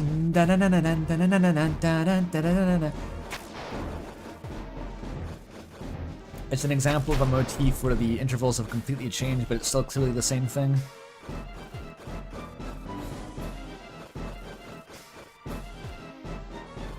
This is actually a more, I'd say, traditional usage of a leitmotif. Or just a motif, maybe even, if it's just the theme of the actual location.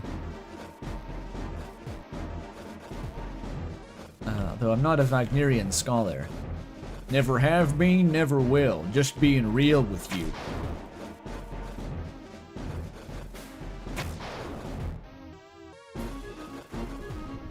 I mean, it implies a concept. The motif is tied to a location, which that might be enough for it to be a leitmotif, and it's being developed to go with the story, so I think you can argue that it's a leitmotif.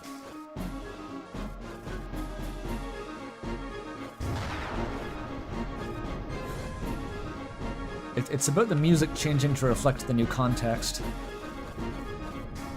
Hit the weak spot! It is a Twilight Princess boss. Yeah.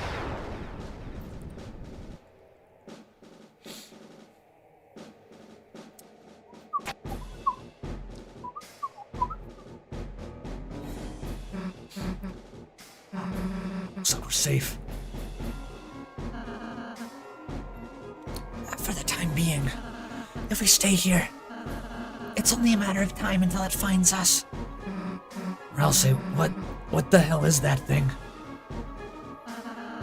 When the fountain's power becomes too strong, when the flow of darkness roars wild, it makes that a titan. It's the fear of dark. It's the bump in the night. It's the Babadook. It's the shadow of the backside of your mind. It has no consciousness. It only exists to destroy. That sounds bad. I find it slightly suspicious that he specifies that it has no consciousness, like... That's the kind of thing you'd say if it actually had consciousness and you were trying to simplify the scenario. I don't know, maybe I'm overthinking it, but like... Does it really not have any motivation? Well, how the hell are we supposed to beat it?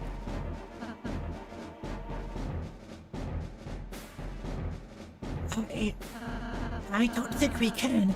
It's switching so fast. If you kill or purify the spawns in your stats, it reflects. It gives you a title for not killing the Titan spawn? Unless you can seal fountains, can't you? Maybe if the Titan is anything like a fountain, you could... You get stronger if you kill them. It's found us. It adds a count to a stat. Why is Ralsei doing that? Why is Ralsei a jellyfish? Let's find a place to climb back on fast. I'm with you in the dark.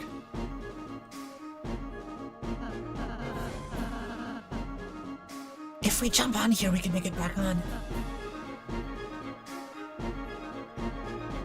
It's weird that it gives you the option to wait. I keep doing it because I think there's some reason to, but there's nothing to do besides heal with items, I guess. What? It's already spawning?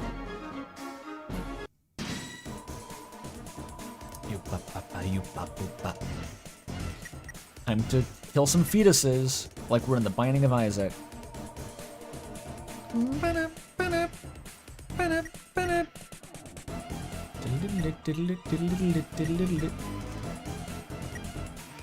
So if I kill these guys, is it bad? Surely it's fine to kill these guys. I have a special darkness killing knife and everything. Might as well use it.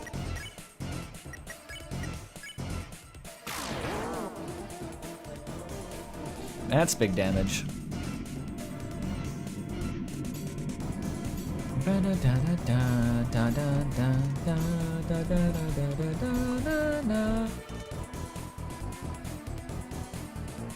When did you start being yourself? Such a weird piece of text. I didn't even kill it? Can I pacify it? No.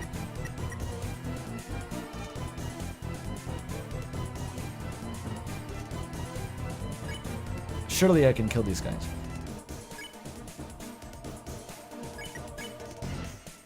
Actually, no, you finish it off. I'll attack the next one.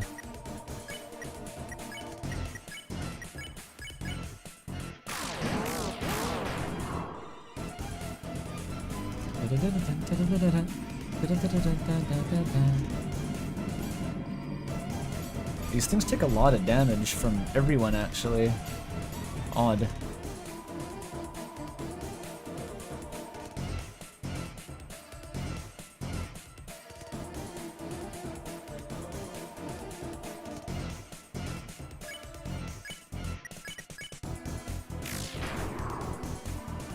Yeah, they die.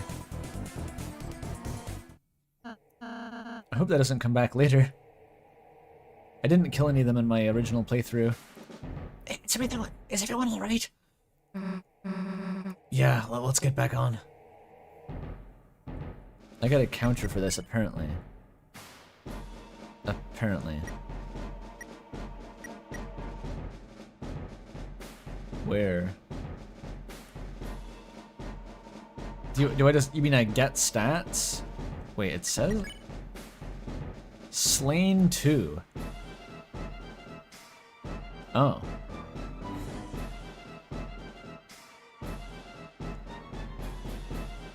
Weird.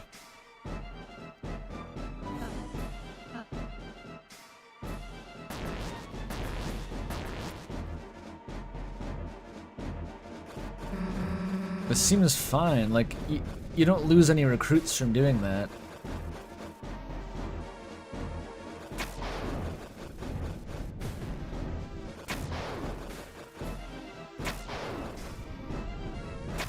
Fuck.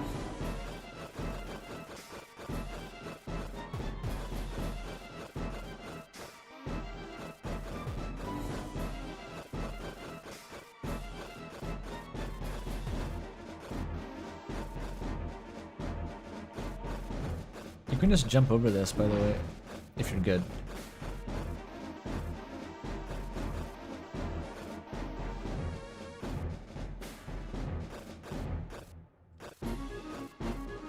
This part's so good. This is like the original theme. That hasn't been corrupted. I'm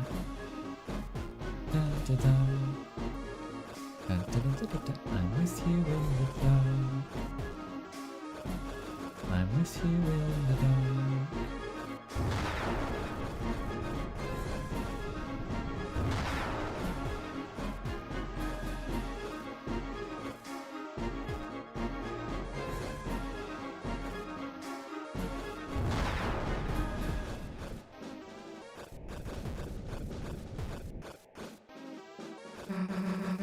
Chris, get over here.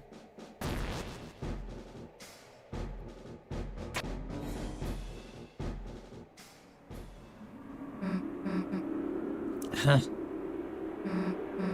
Doesn't look like we can go much higher.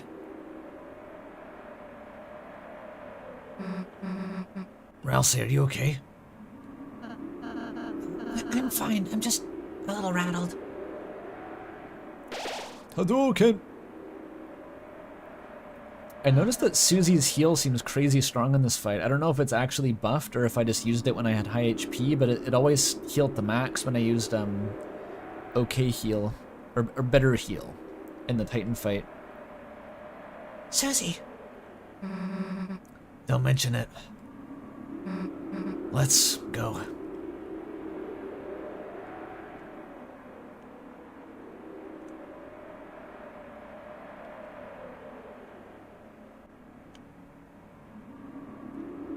A world basked in purest light, beneath it grew eternal night.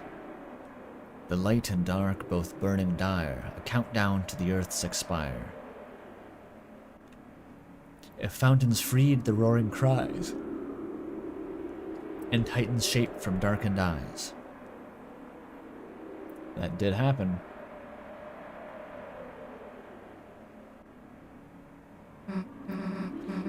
End of the line, huh? It seems so. Guess we just wait for the Titan to show up, huh? No.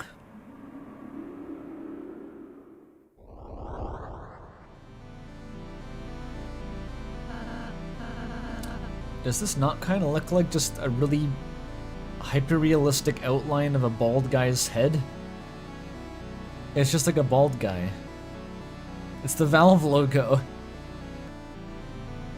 It's very strange. Why is Ralsei smiling? I think Ralsei is in the helpless acceptance phase. He's like, it's already here.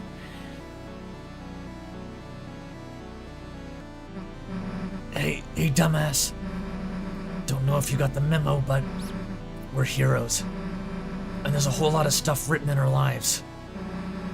We haven't gotten to see it yet. So get out of our way.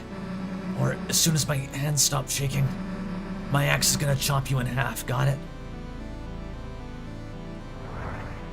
It's actually a bunch of wings. This guy looks like the fucking Hollow Knight mask maker. That's what he reminds me of, like the droopy, shadowy eye sockets. Well, this guy only has one eye socket, but you know.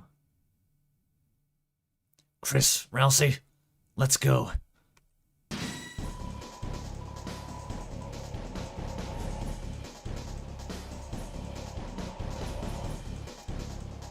Something happens if you try to spare? Alright. Go for it. It was not something that can understand mercy. Well, there you go. Ow. Fucking, I hate when the big red eyeballs come at you. Those are the things from the fucking Celeste Shadow Temple. I mean the Mirror Temple. Same guys. The darkness gives a long gaze, which slithered like a snake. Again! It's not just a meme. The Shadow Snake connection is real. It's not just Jockington, I swear. It's the Umra Snake.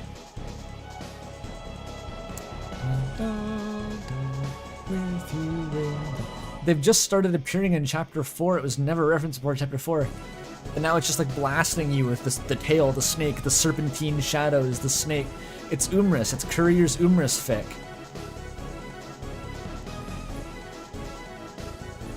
I'm with you in the dark.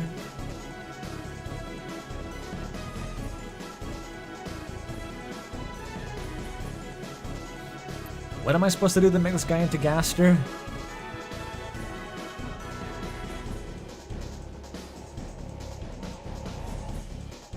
You have to blur your vision and pretend it's a head. This... Dude, I'm gonna get eye strain before this guy looks like Gaster. Ow, I'm hurting my eyes doing this.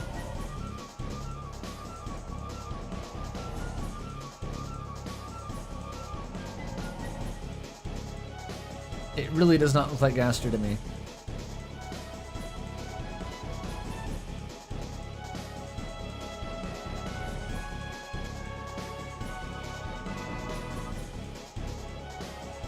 I see what you're trying to see, but I don't see it.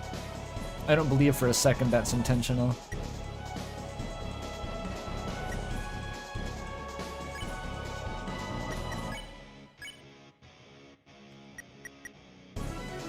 The guitar riff comes in, then it's all like, yeah! I'm with you in the dark. Let's brighten it up, mates. Let's fight the evil snakes. Doesn't this sound like fucking One Punch Man music or something? Like this part with the violins?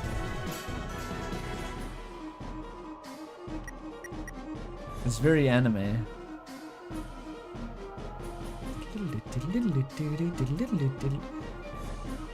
Those are the bead snakes? Yeah, it's like there's some sort of, it's like the Devourer of Gods from Terraria is gonna be the final boss or something. The segmented Worm of Doom. With you in the dark.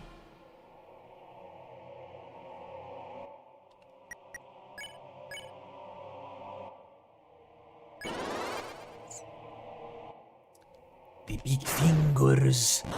Brayton's actually really good here. It takes out 2 fingers instead of just 1 usually.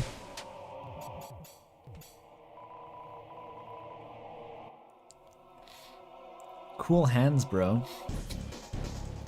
Swarm is coming.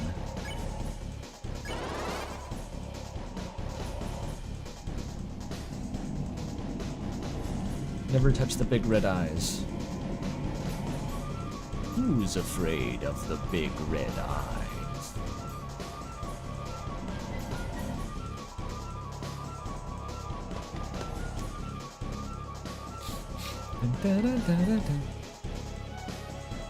Yeah, I know Black Knife deals a shit ton of damage to this guy. In fact, I could try using it, but that removes some useful options. Fuck it. Let's shit the bed and try to attack it.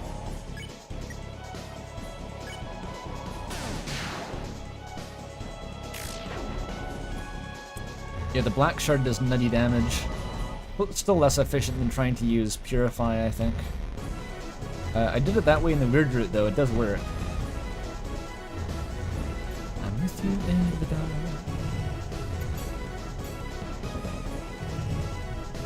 Give me those snake bits.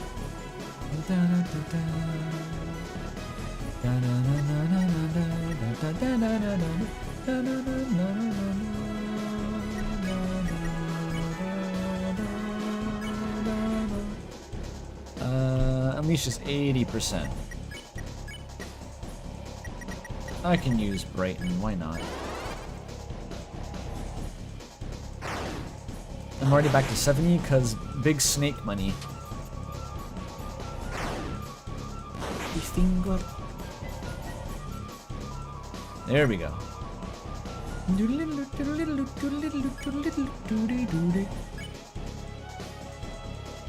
I'm not sure what this exactly is, if that's a motif. It reminds me of With You in the Dark somehow, but I can't say exactly how. It's that repeated note, but it's not the same melody.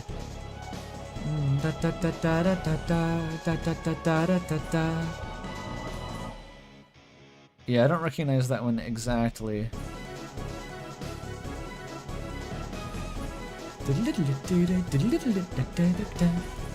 Really is a good song though. Alright, blast him. So I started blasting. You can cube attacks here too. That's a pro tip.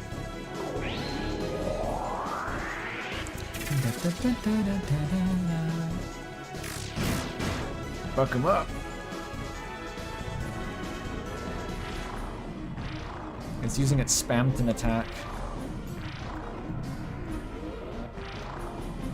Oh, the bullets kill the spawn actually.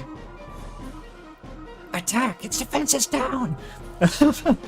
Ralsei in this battle is just like, Fucking kill it! Kill it now! Take the shot, Prince! Take the shot!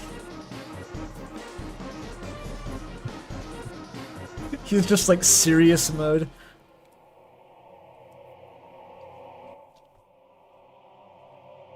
I like it. It's a good change of pace. Alright, stick the black shard into its face hole. 2600, thank you very much. I think it's just a straight 2 times multiplier for the black shard.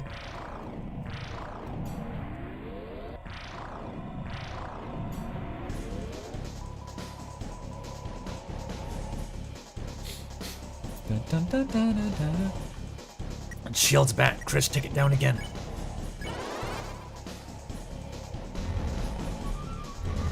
Bigger snake, big.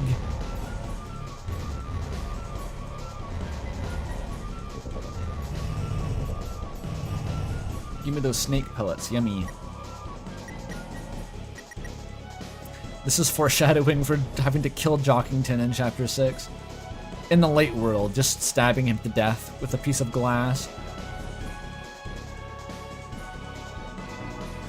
I'm pretty sure those guys are, like, maybe somewhat related to the Hell's Tail, because they have the same segmented wormy look to them, and they're made of pure darkness, and they're from a titan. And they slither. The serpentine, it somehow must be related. I don't understand how though. It is like the worm from Link to the Past, yeah. I do like that worm too.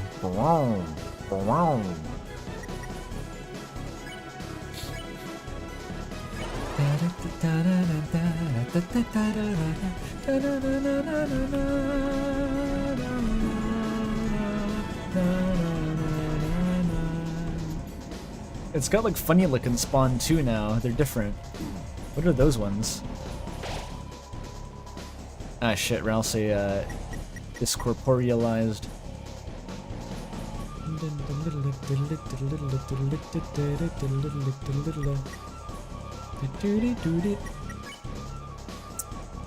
Okay, who's gonna revive him? Not me.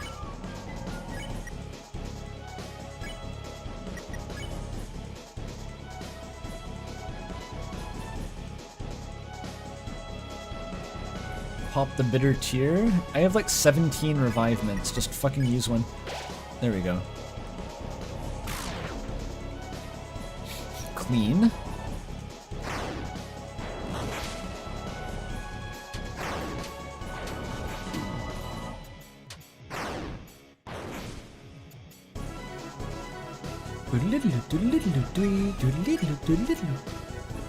I'm with you in the dark.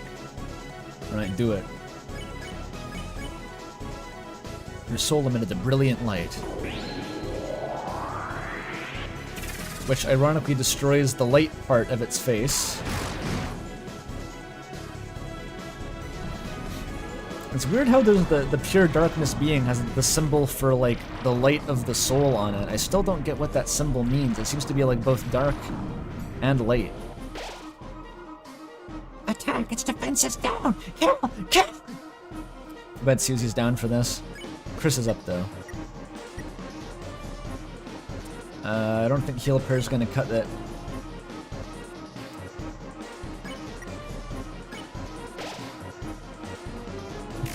Fuck, I missed. Oh, that was enough. That's all it took. The black knife makes it pretty fucking easy. Did we do it?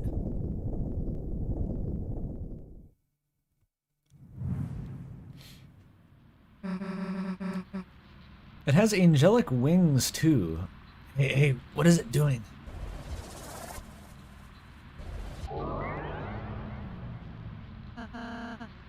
It's regenerating.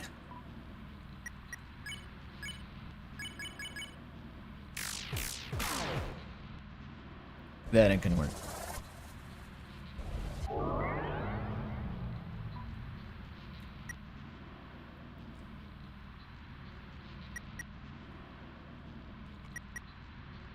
How'd we get to full health? Huh.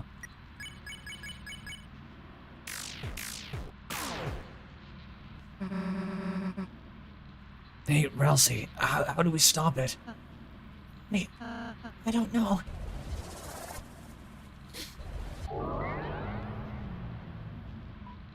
It's eating babies like Kronos. Meeting babies like day-old Takis.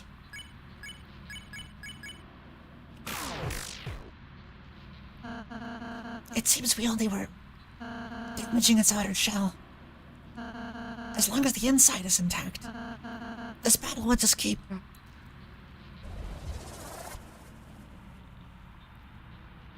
I suppose we just have to keep on fighting.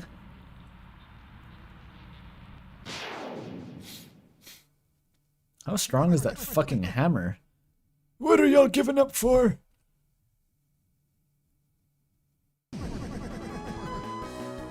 You're not out of ideas yet, are you? What is it like if you don't do the secret boss, by the way, and this guy just shows up wearing armor for no reason?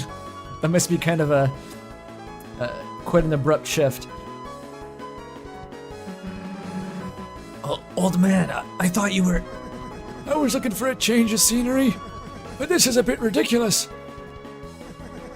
Come on, let's get this fellow. Yeah. Unfortunately, he's kind of hidden behind the dialogue UI, but Fuck him up. how much is a Dual Buster? Nothing. They can just do it whenever the fuck they want.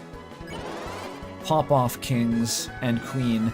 I mean, your soul shone on the old man and Susie. That fucking damage. Not bad. Yeah, right. Still, we've only harmed the outside. Then you know what to do, right? A new act appeared. Fuck it up more. See, Ralsei's still just like, Kill! Kill!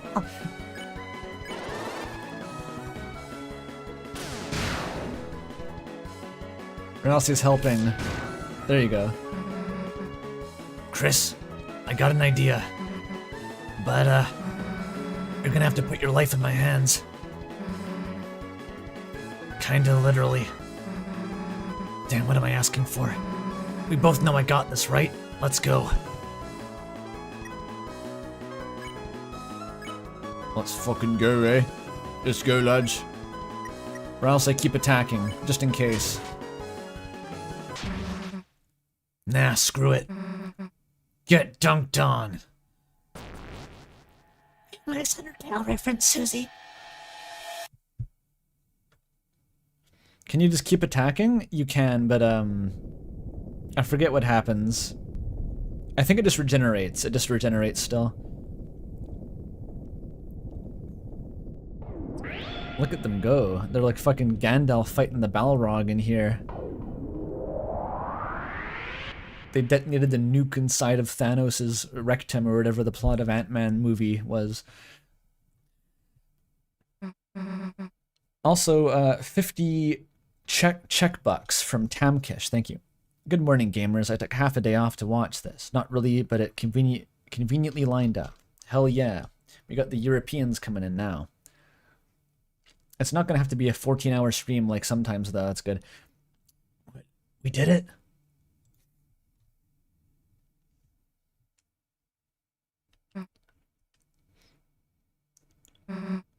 Hey, Chris, what's the deal with that red heart thing? Is that your... Never mind. Wait a sec, the old man. Come on, we still gotta talk to him. Chris! Chris, you're all right. I can't believe it.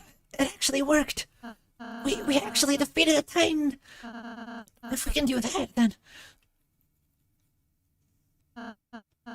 Chris, where's Susie? Susie, wait! Someone said I could backtrack here for deepest lore. I guess that's after the next scene. Check the bookshelves just in case.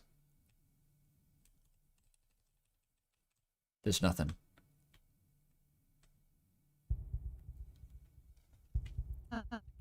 No.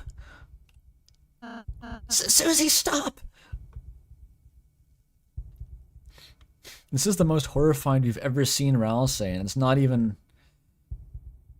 out of a direct danger. It's just like he doesn't want Susie to be emotionally crushed. Just a heartbeat soundtrack.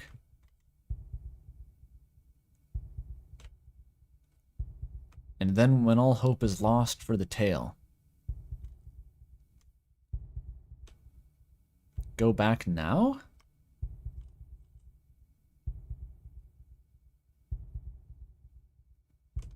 Also, the crystal text is different here. Lots to try, apparently. You held the crystal up to your eye. For some strange reason, the prophecy's text does not warp. You shook the crystal. However, nothing changed.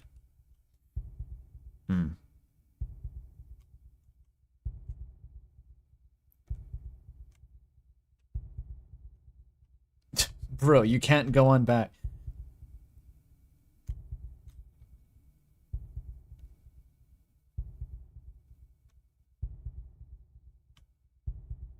Press Z on the boundary of the room? It seems the way... What the fuck? The way is blocked.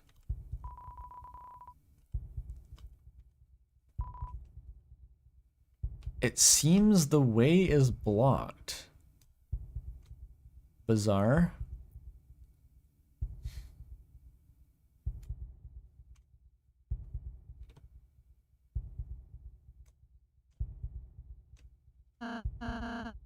Susie, don't look. Oh. Susie, I'm sorry. I'm sorry. Shut up. And there she goes. Bleeding.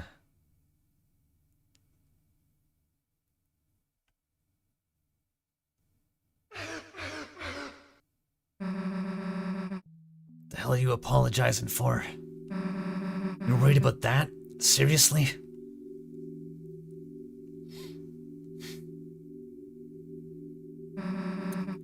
This stupid prophecy?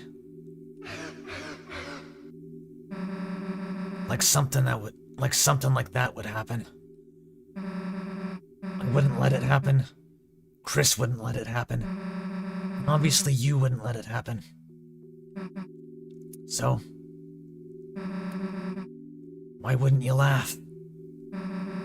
It's just stupid. So stop crying, Kay.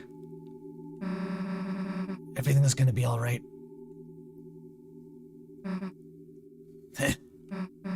Hey, Chris. Let's go seal the fountain, okay?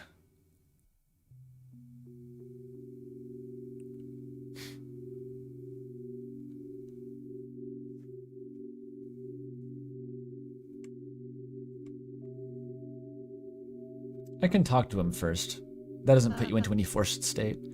Susie, she's a really nice person, Chris. How can she be so kind? How? I'm sorry, Chris. I'm sorry I didn't say the whole prophecy at first. I thought if I said something different, if we did something different, if we were just kind enough, perhaps by the time we got here, it would change.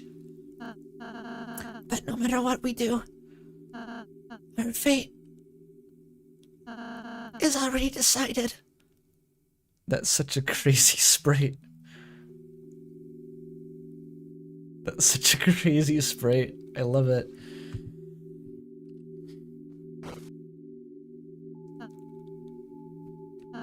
Sorry, don't look at me. I don't mean to always make everything about me. I'm sorry. Everything's okay, Chris. Look, I'm smiling. I actually told him to keep smiling in the weird route. It felt horrible.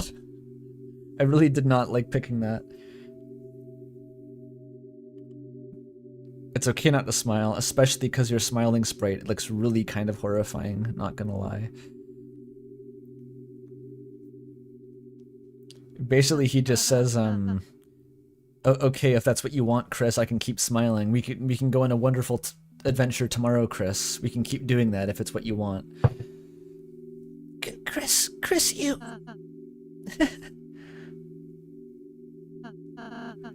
I'm scared. It's getting harder and harder to just stand there smiling all the time.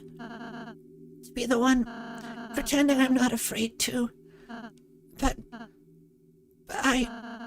being with you two, the more I'm with you two, I realize friendship isn't just about being happy all the time. It's something far, far greater than I could have imagined. I want to believe again. I want to believe it can change. That there isn't just one ending. Susie's hope, or her naive hope, it's infectious, isn't it, Chris? So until we see fate with our own eyes, let's believe too.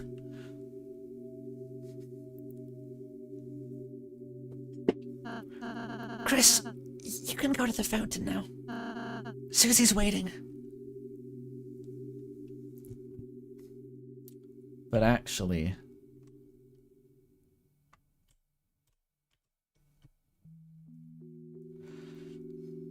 Dum bum bum bum bum. Bum bum bum bum bum bum. Bum bum bum bum bum. It seems the way is blocked. You put out your hand, and just out of view, just perfectly out of view, another hand presses against yours and pushes you back. Oh.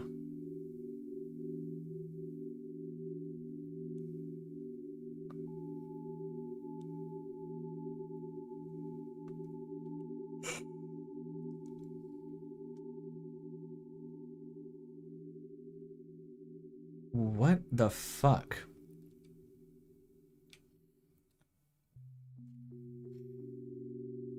Okay. Obvious answer is that it's the knight.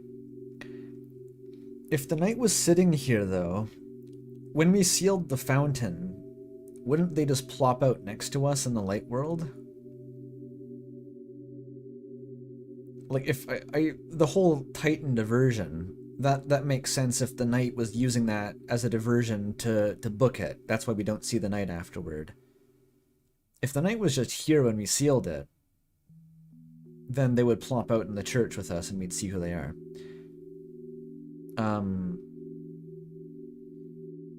It could be the Forgotten Man, randomly, insanely. Even if it's the closet. When do they run into the closet? How do they have time to go in there? That would be another door they'd have to go through in the dark world to be in the closet, and they're right here next to us.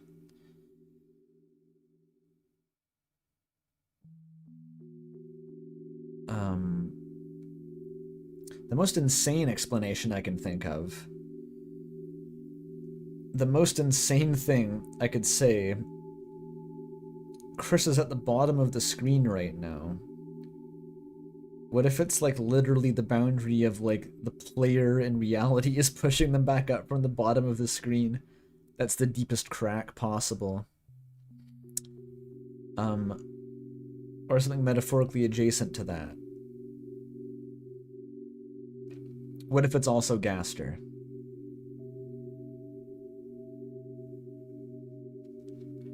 Whose hand pushed back? Mine. It was me. What if it's a mirror? I'm not sure it would describe a mirror like that.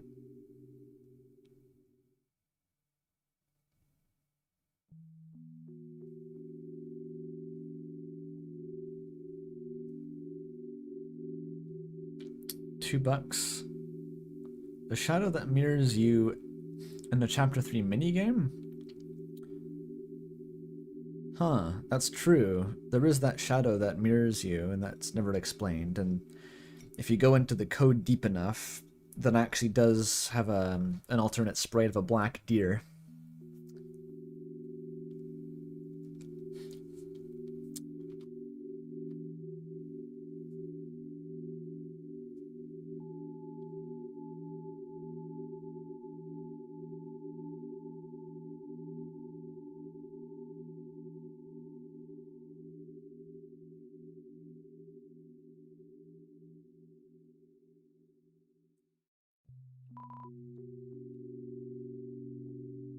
Inexplicable. For now.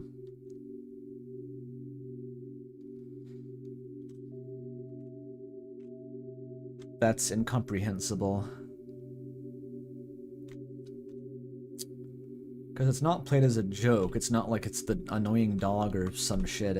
That's meant to be spooky. She's just standing there with blood stains on him.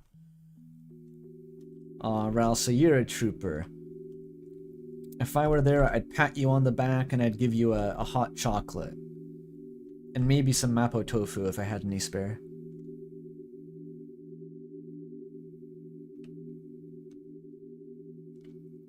Only then will the worlds be saved. The mapo tofu would get stuck in his fur just like the blood, though. It would be a disaster.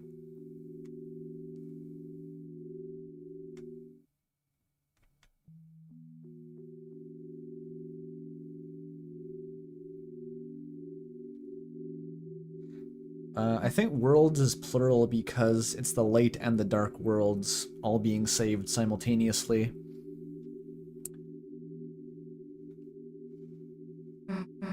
Hey, Chris.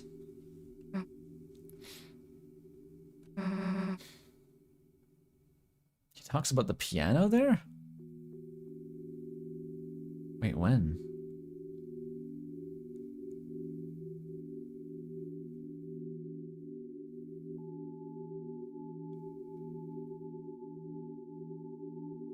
I don't remember a reference to a piano. He compliments Chris's piano playing? Did I see that?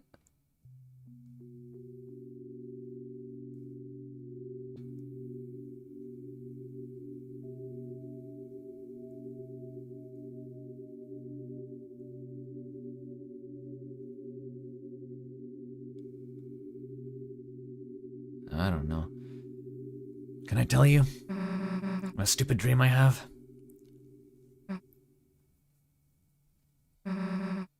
No matter what, I want to keep being friends with you and Ralsei. When the sun comes up again, I want tomorrow to be the same as yesterday. And the next day to be just the same as that. That in the end, we can always go back to the way things were before. She chews an eternity. You don't have to say anything back, Chris. I know. I know you're thinking the same thing. Aren't you, dumbass? Susie's smile, which seemed to defeat everything, shined on in front of you, and for a moment, it was as if all the darkness had been blown away. As if in imitation, your soul began to glow.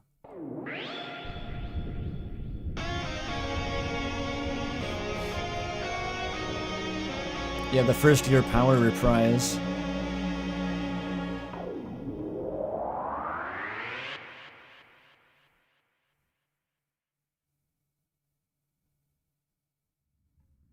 Susie is the main character.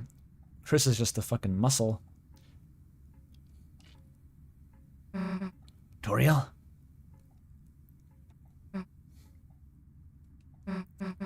Hey, Knight? She left, Susie. She left like an hour ago. Chris. Was Toriel even...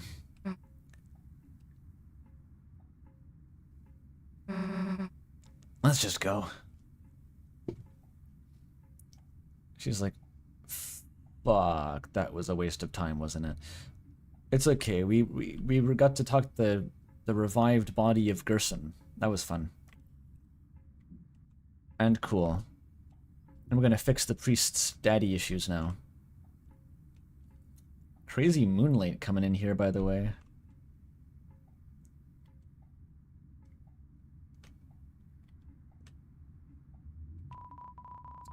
It's a door. A large person could fit inside. Turn the doorknob. You turned the doorknob. You didn't do anything else. This is like way more obvious closet night here. It's like there's a man inside the closet. The organ. No reason to play it now.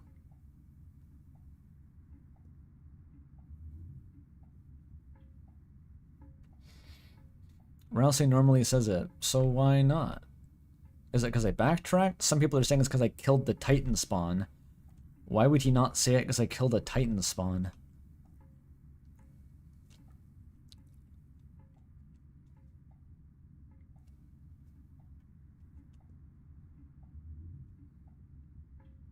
The killing isn't what does it? $2 from channel, thank you. So does Toriel think they're still at Noelle's house? Toriel's fucking hammered and dancing with Sans. Toriel's forgotten that she has children. Toriel is destroyed on red wine, like that one Germa thumbnail. Toriel's white girl drunk. Because she is, in fact, rather white if you look at the color of her fur.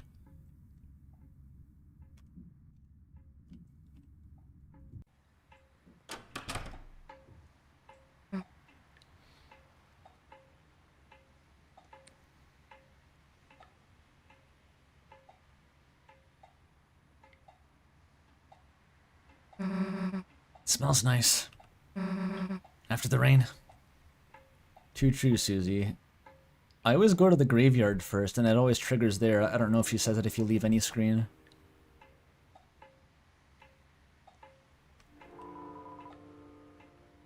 The bench is wet. That's true. You can't really use benches when they're wet. It's one of the sad truths about benches. Unless you want, like, wet grill marks on your ass. Gerson, renowned historian, author, and teacher.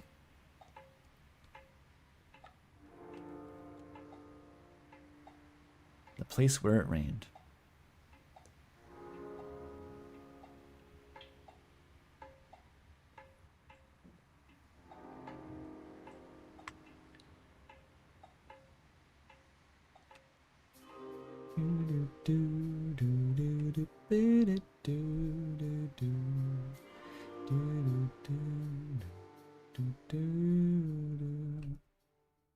Susie has special dialogue for the microphone grave? Huh. No closer to opening this thing, huh? Tomorrow we have to do something. We have to.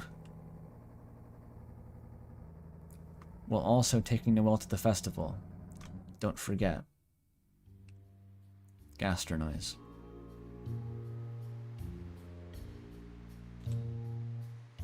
Yeah, the sound of Sans befriending your mom is emanating over the entire town now.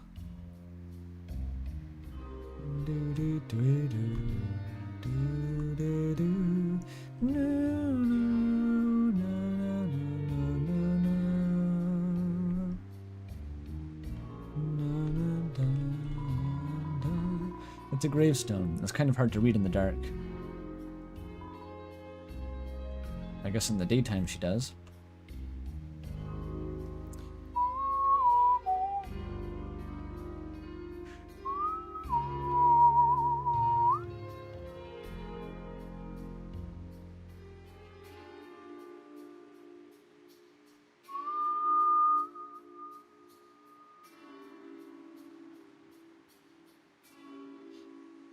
I don't think anywhere else is open.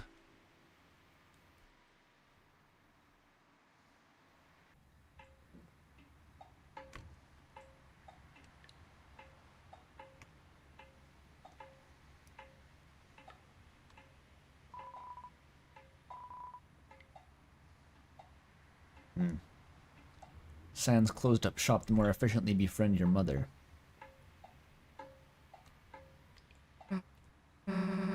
Let's go to your house. It's pretty clear that Susie lives in this apartment somewhere. We almost definitely see her room at the start of chapter 3, so she's just in there.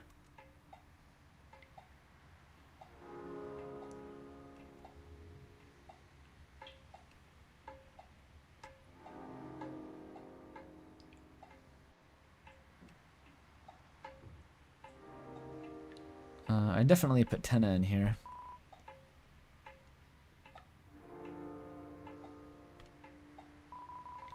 The back door is blocked. You can only see through the basement window.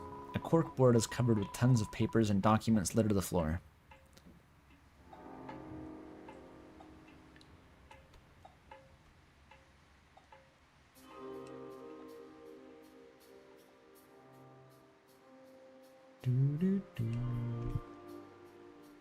This is a scene. I'm certain that everyone said everyone who said they could hear something here was either hallucinating or just shitting, you know? Because I've sat through this scene twice and there's absolutely nothing.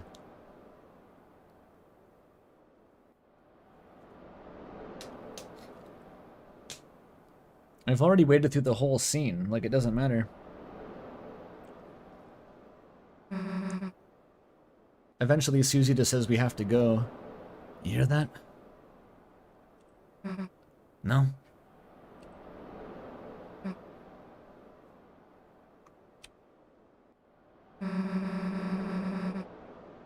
I'm gonna sit here regardless, but it doesn't play anything.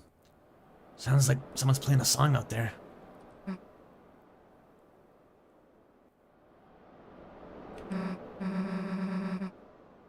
On the other side of the lake.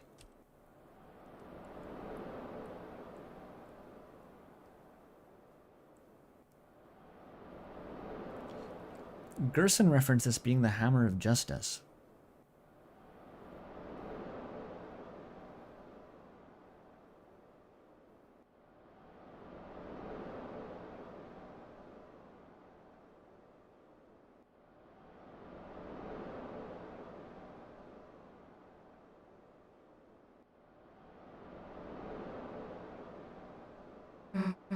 You can't hear it. There is nothing. You're hallucinating it. What, I got something on my face or something?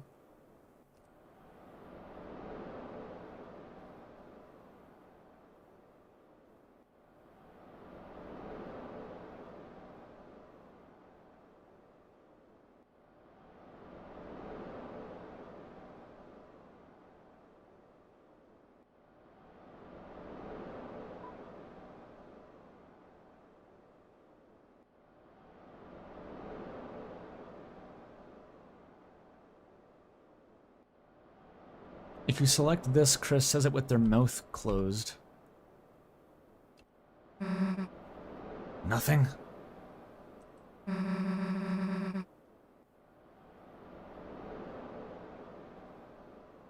Then why do you wait so long to say it?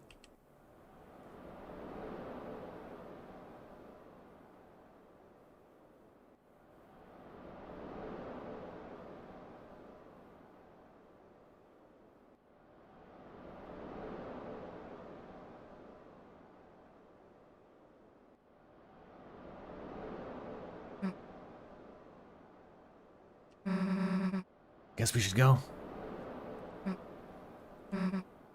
Chris? Come on, we can't just sit here forever.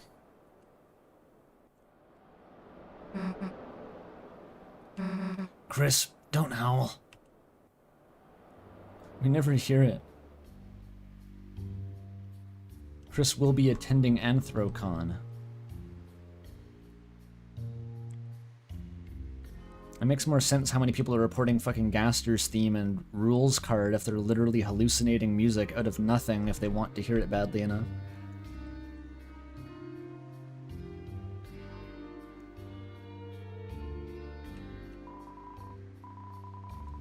It's an ornate gate. It appears to be locked.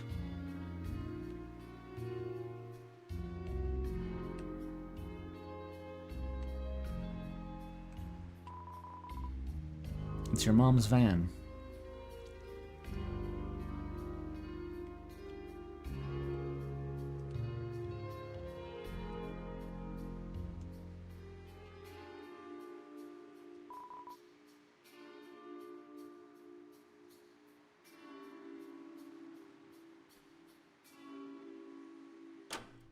And here we go.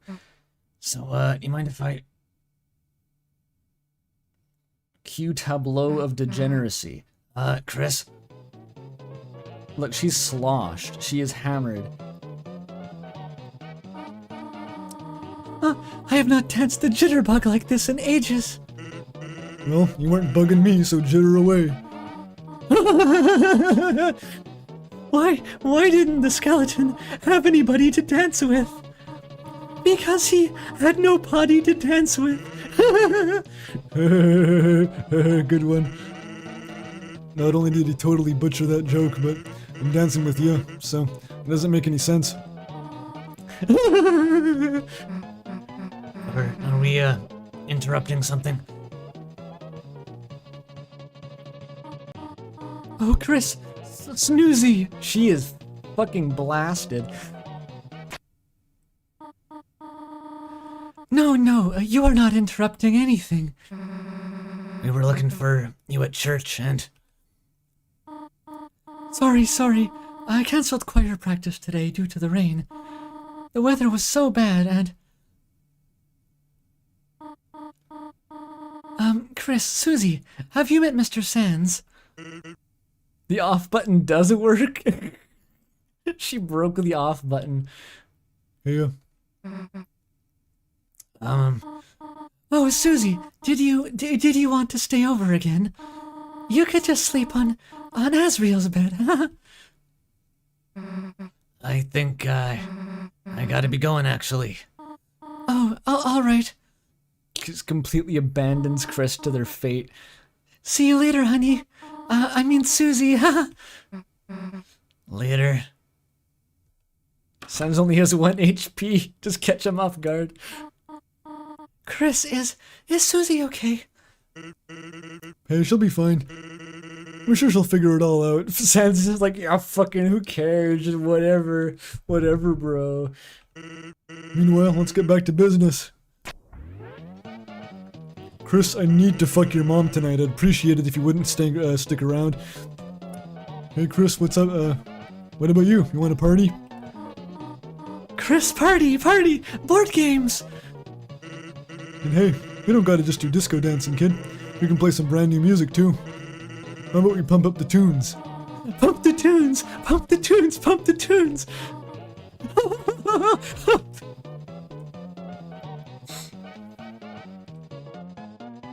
Chris has to like step around her decrepit body. Chris, where are you going? You're going to bed already? There are pancakes in the fridge if you want them, dear. Good night, honey.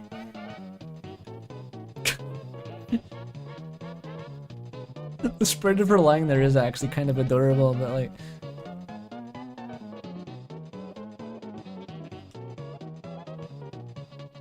These fucking two.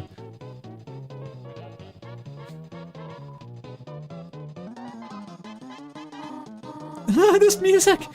Chris, you know what happens when I go hyper mode. Chris, thanks for showing us hyper mode. I'll remember this later when I'm fucking your mom. Okay. You should probably just go to bed. A bottle of ketchup stands defiantly in the fridge. God damn.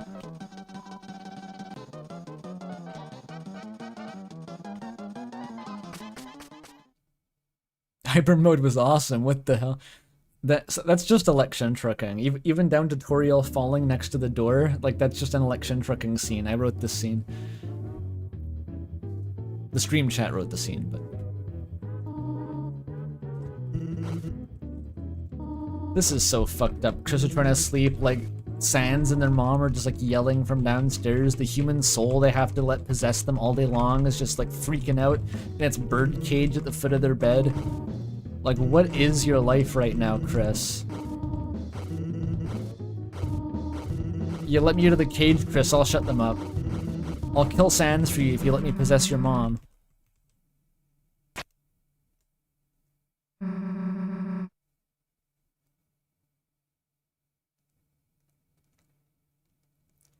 I'm good at killing Sans, Chris, I promise. Oh, that's their phone on the floor there.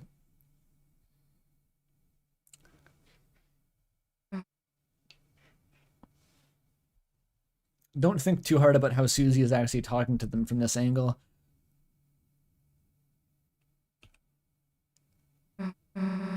We aren't gonna let that happen. Right?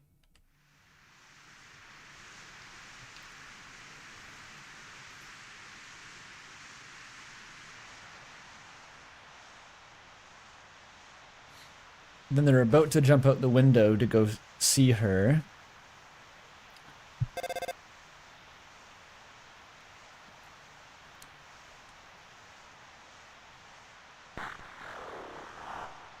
Chris.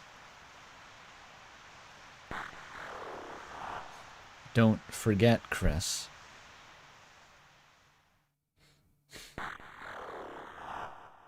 You promised. That's not how phones work. Chris has a super phone. I'm with you in the dark.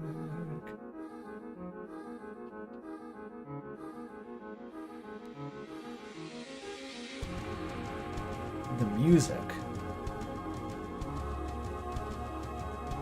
The music.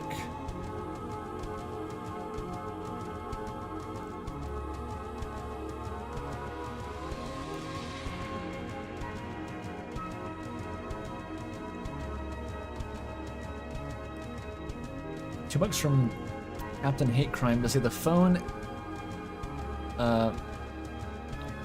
The voice noise is slowed Gygus static. I don't know if that's true, but it would be on brand. And $5 from Marnix, thank you. The fact that it slams from Don't Forget You Promised into a song with the Don't Forget motif removed is honestly an incredible flourish. You mean removed as in... It's usually... Oh wait. The halfway mark has been attained.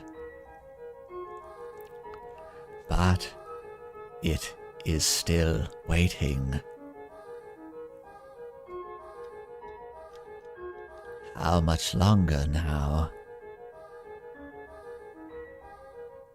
My Deltarune.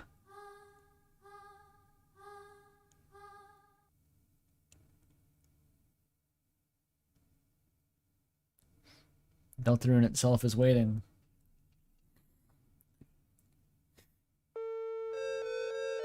Reminder that he says the exact same thing after a weird route is just like, good job. You sure got to the end of the game so far. The weird legend.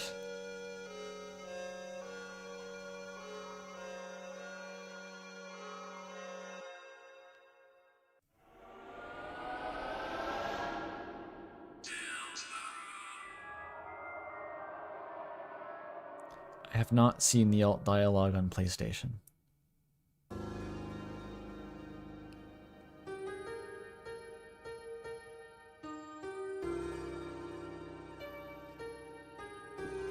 mean, that's just more fuel for device theory, of course, is the fact that Gaster has access to your Steam achievements or whatever, but...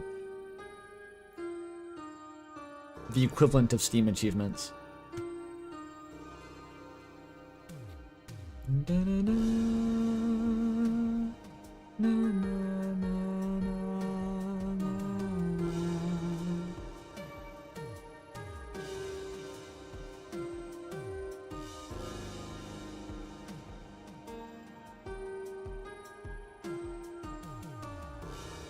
Carol wouldn't use Discord, she'd make Chris install Microsoft Teams.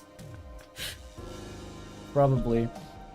Yeah, people have talked about, well, I've talked about the call in the kitchen being a group chat. Because whoever's calling refers to Chris in third person, which is fucking weird if it's just a one-to-one call. They're like explaining how the soul works to someone else in the call. It's like Chris can't go in the dark world with no soul. It makes way more sense if it's a Slack call.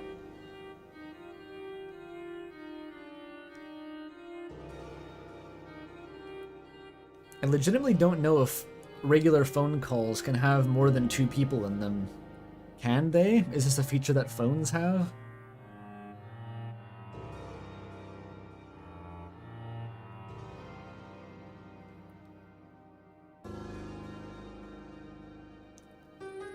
You can.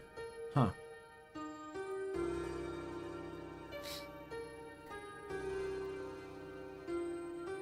I'm not talking about FaceTime, I'm talking about actual phone calls. If it was on Discord, it says you checked the recent contacts or whatever. Like that's actual phone dials. Chris wouldn't have cleared those if it wasn't if it was on Discord or some shit.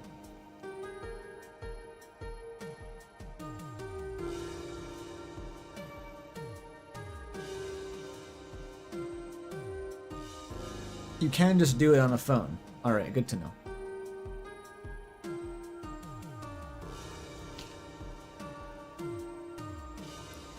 Well, that's Deltarune.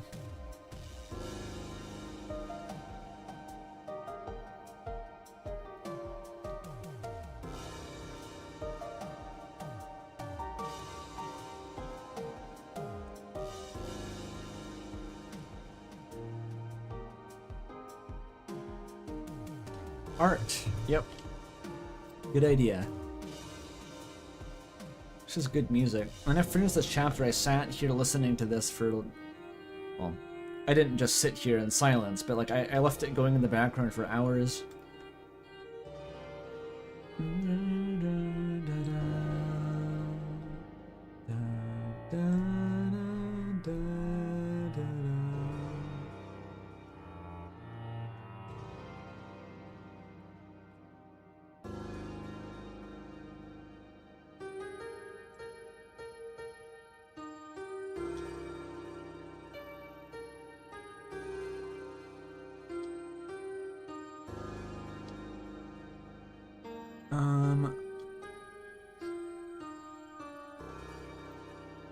There is the stream art thread. I should look at that first. Oh, that's cool.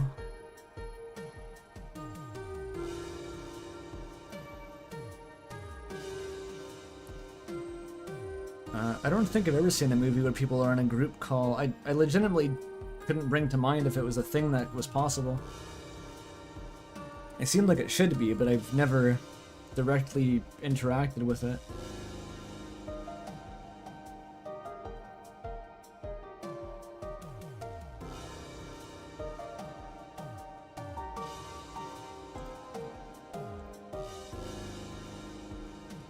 Yep, I've seen what happens if you load your save.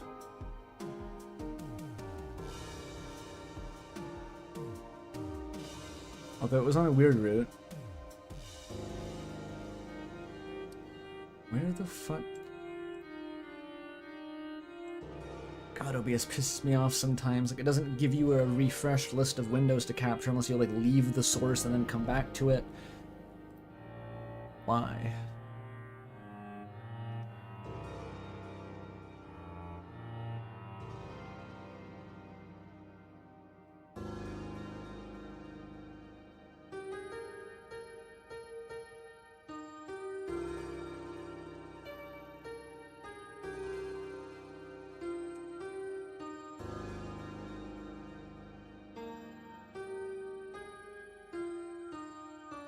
Here we go.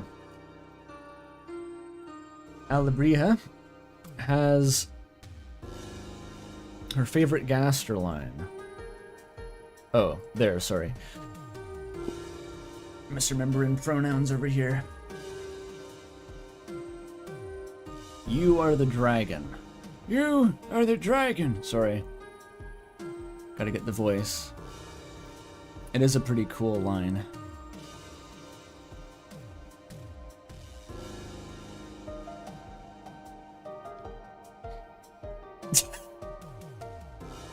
The fuck, Lilac?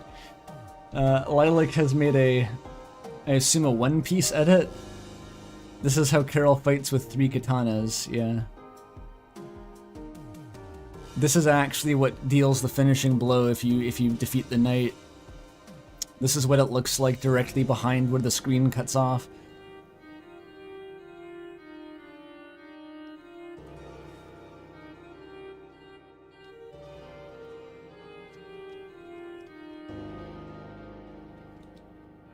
Tia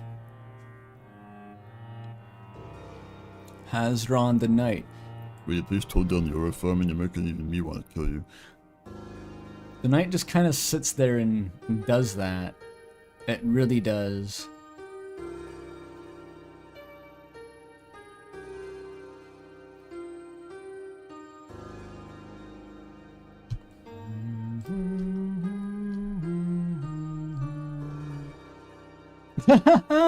Alabria with the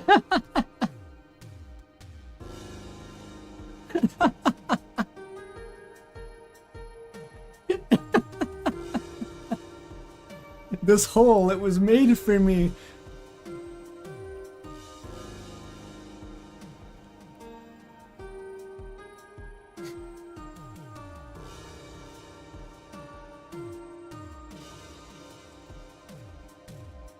Beautiful.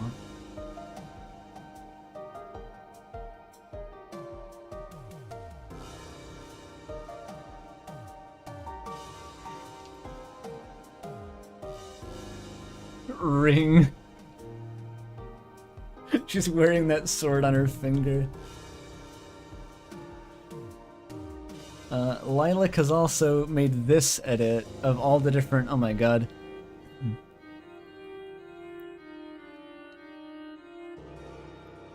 That is that Jane Little Mermaid? Right. Yeah, this is the broke, the woke, and the bespoke interpretations, and this is some secret fourth thing.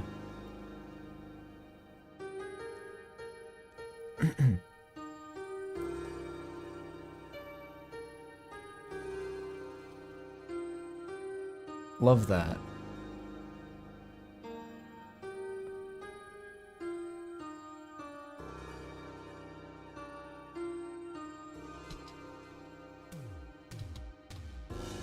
second hero was Des with her antlers removed, I guess. Egan a Waffle Iron has done some Gersons. That's wonderful. Well, now, what do we have here? Oh, we have the Disco Elysium concept here. This is a deeply evil object. You feel its edges in your fingers, already eager to pierce your heart. Best to get rid of it now. You are only mortal, and your will is only so great. Crush it up and snort it. He considered both options and chose logically what he preferred.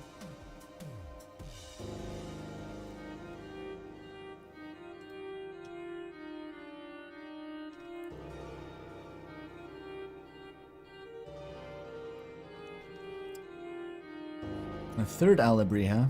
Look at that. Chapter 4 Egg. Oh man, yep. One of those days. At the art therapy clinic. Just one of those days. How does one submit fan art? Unfortunately, it's through my Discord server, which is currently locked until 2 weeks after Deltarune's launch. For spoiler prevention purposes. There kind of isn't any other way to get them to me.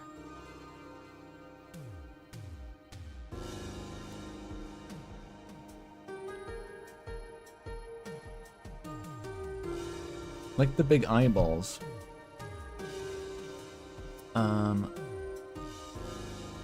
October Holiday has Chris doing the cage pose.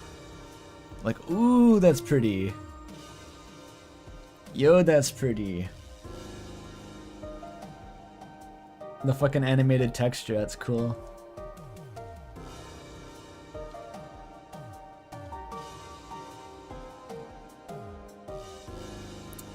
That pose is cool. It's like who's the guy who does the Final Fantasy concept art? Amano? It kind of reminds me of that a little bit. Not the style, but like the way that it's like the pose and the shape of Chris's face or something. It's a little bit of a JoJo pose. A little bit JoJo.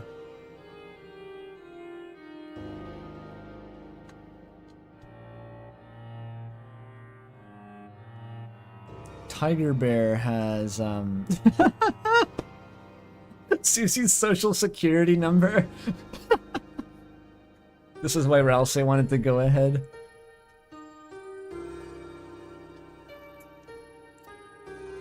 Oh, another one. Okay, Crabapple Girlington has done the same idea here, but just betterer.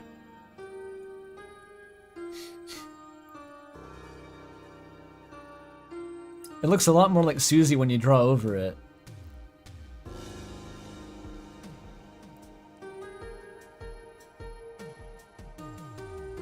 But yeah, I was picturing the second one, absolutely.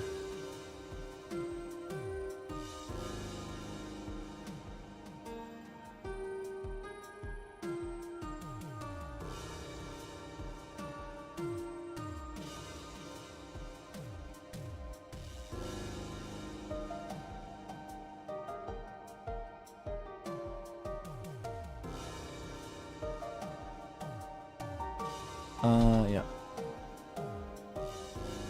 I think that's it. I guess I could scan through the normal arts and crafts channel.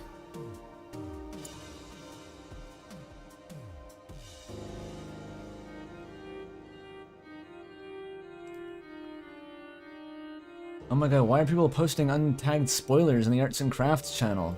Die, die, die, die, die.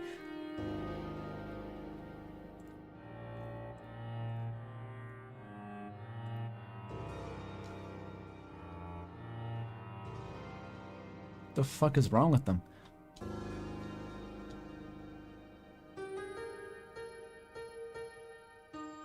It's not supposed to be even tagged spoilers, but the thing is that I accidentally gave permission for that on the last stream, or 2 streams ago. Someone asked if they could put spoilers in the stream art. And I thought they were asking about my request to limit Chapter 4 spoilers in the Chapter 3 streams. And I was like, yeah, that's whatever. Chapter 4, any spoilers in the stream art are fine in the stream. I forgot that meant to be posting them on the Discord. So I basically accidentally gave permission to people to post spoilers in the Arts and Crafts channel. And they just kind of started doing that, but spoiler tagging it, and that's just kind of the status quo, and it seems to work okay now, so that's fine. But those were just like unspoilered images.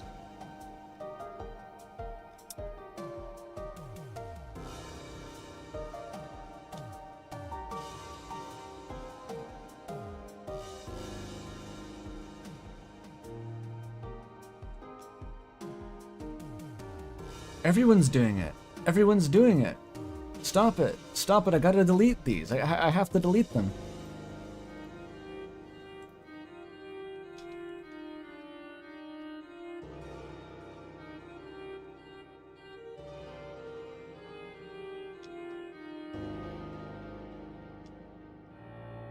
Ay, what have I done? I have to do an announcement about this, obviously.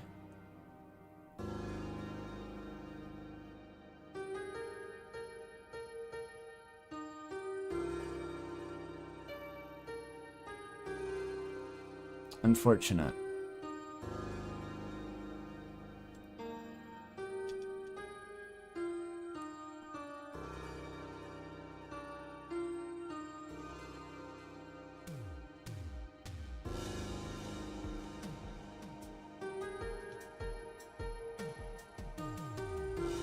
Sorry, it's now a Discord moderation stream.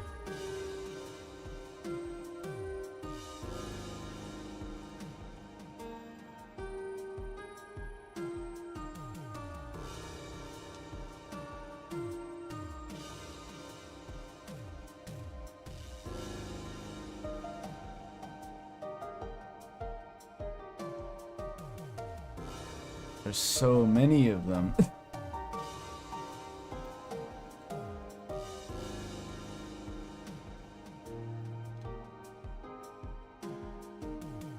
Okay, I got through the— oh my god.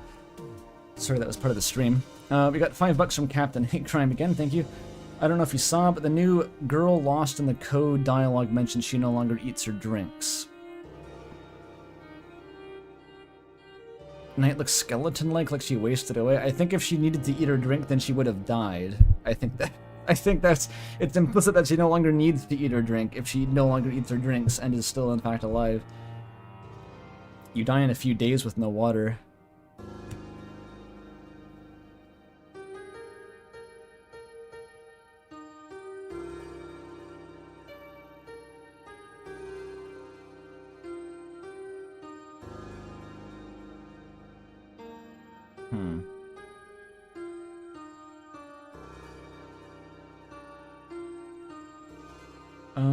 Alright. I think that's all we got for today.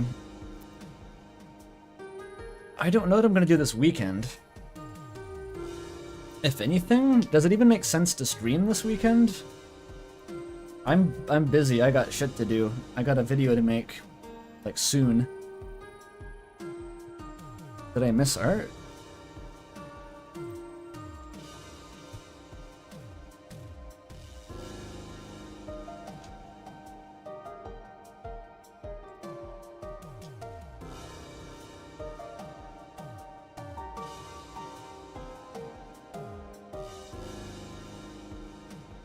What art did I miss?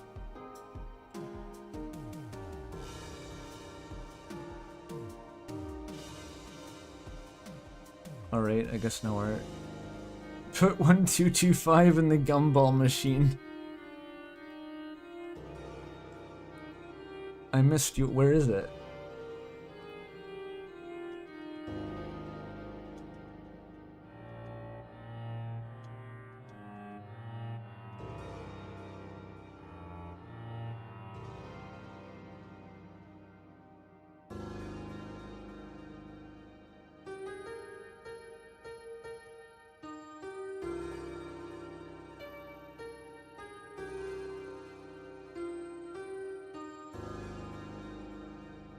Is it in arts and crafts? What channel did he put the art in?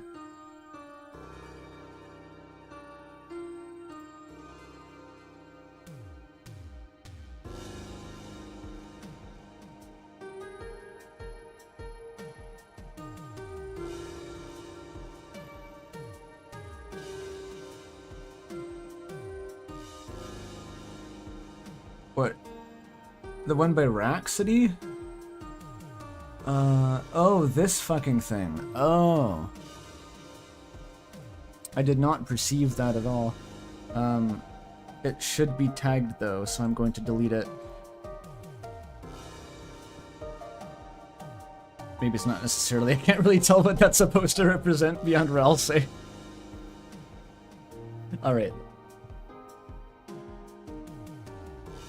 Yeah, it's the kid pics. Do people, is spoiler tagging not common knowledge? Spoiler tagging means you put it in the, between these lines, and it actually blurs the image. It's not just saying what the spoilers are, but posting it regardless.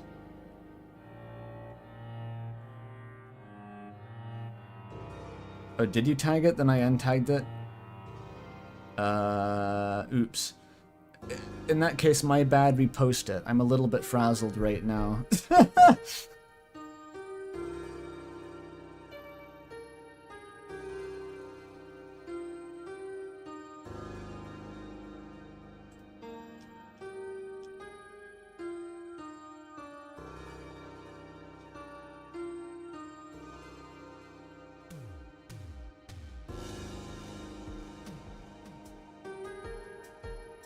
Spoiler tags are broken right now? Are you fucking serious?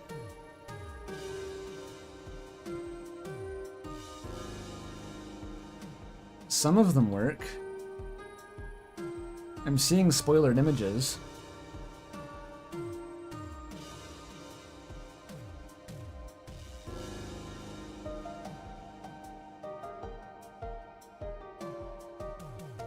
That's fake? How do you know?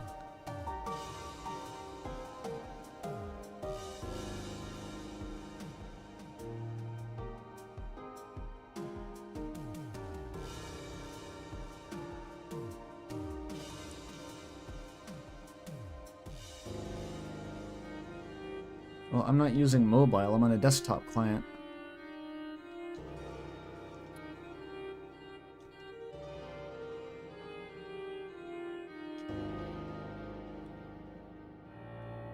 Tomorrow problem? Well, it's a tonight problem, but it's an after stream problem anyway. Good night, everyone. Oh, what I was gonna say about... I was gonna say this weekend. I don't know if I'm gonna stream, because I don't know what I would stream. And I've streamed a lot recently. I'm probably just not gonna stream this weekend. Night, everyone.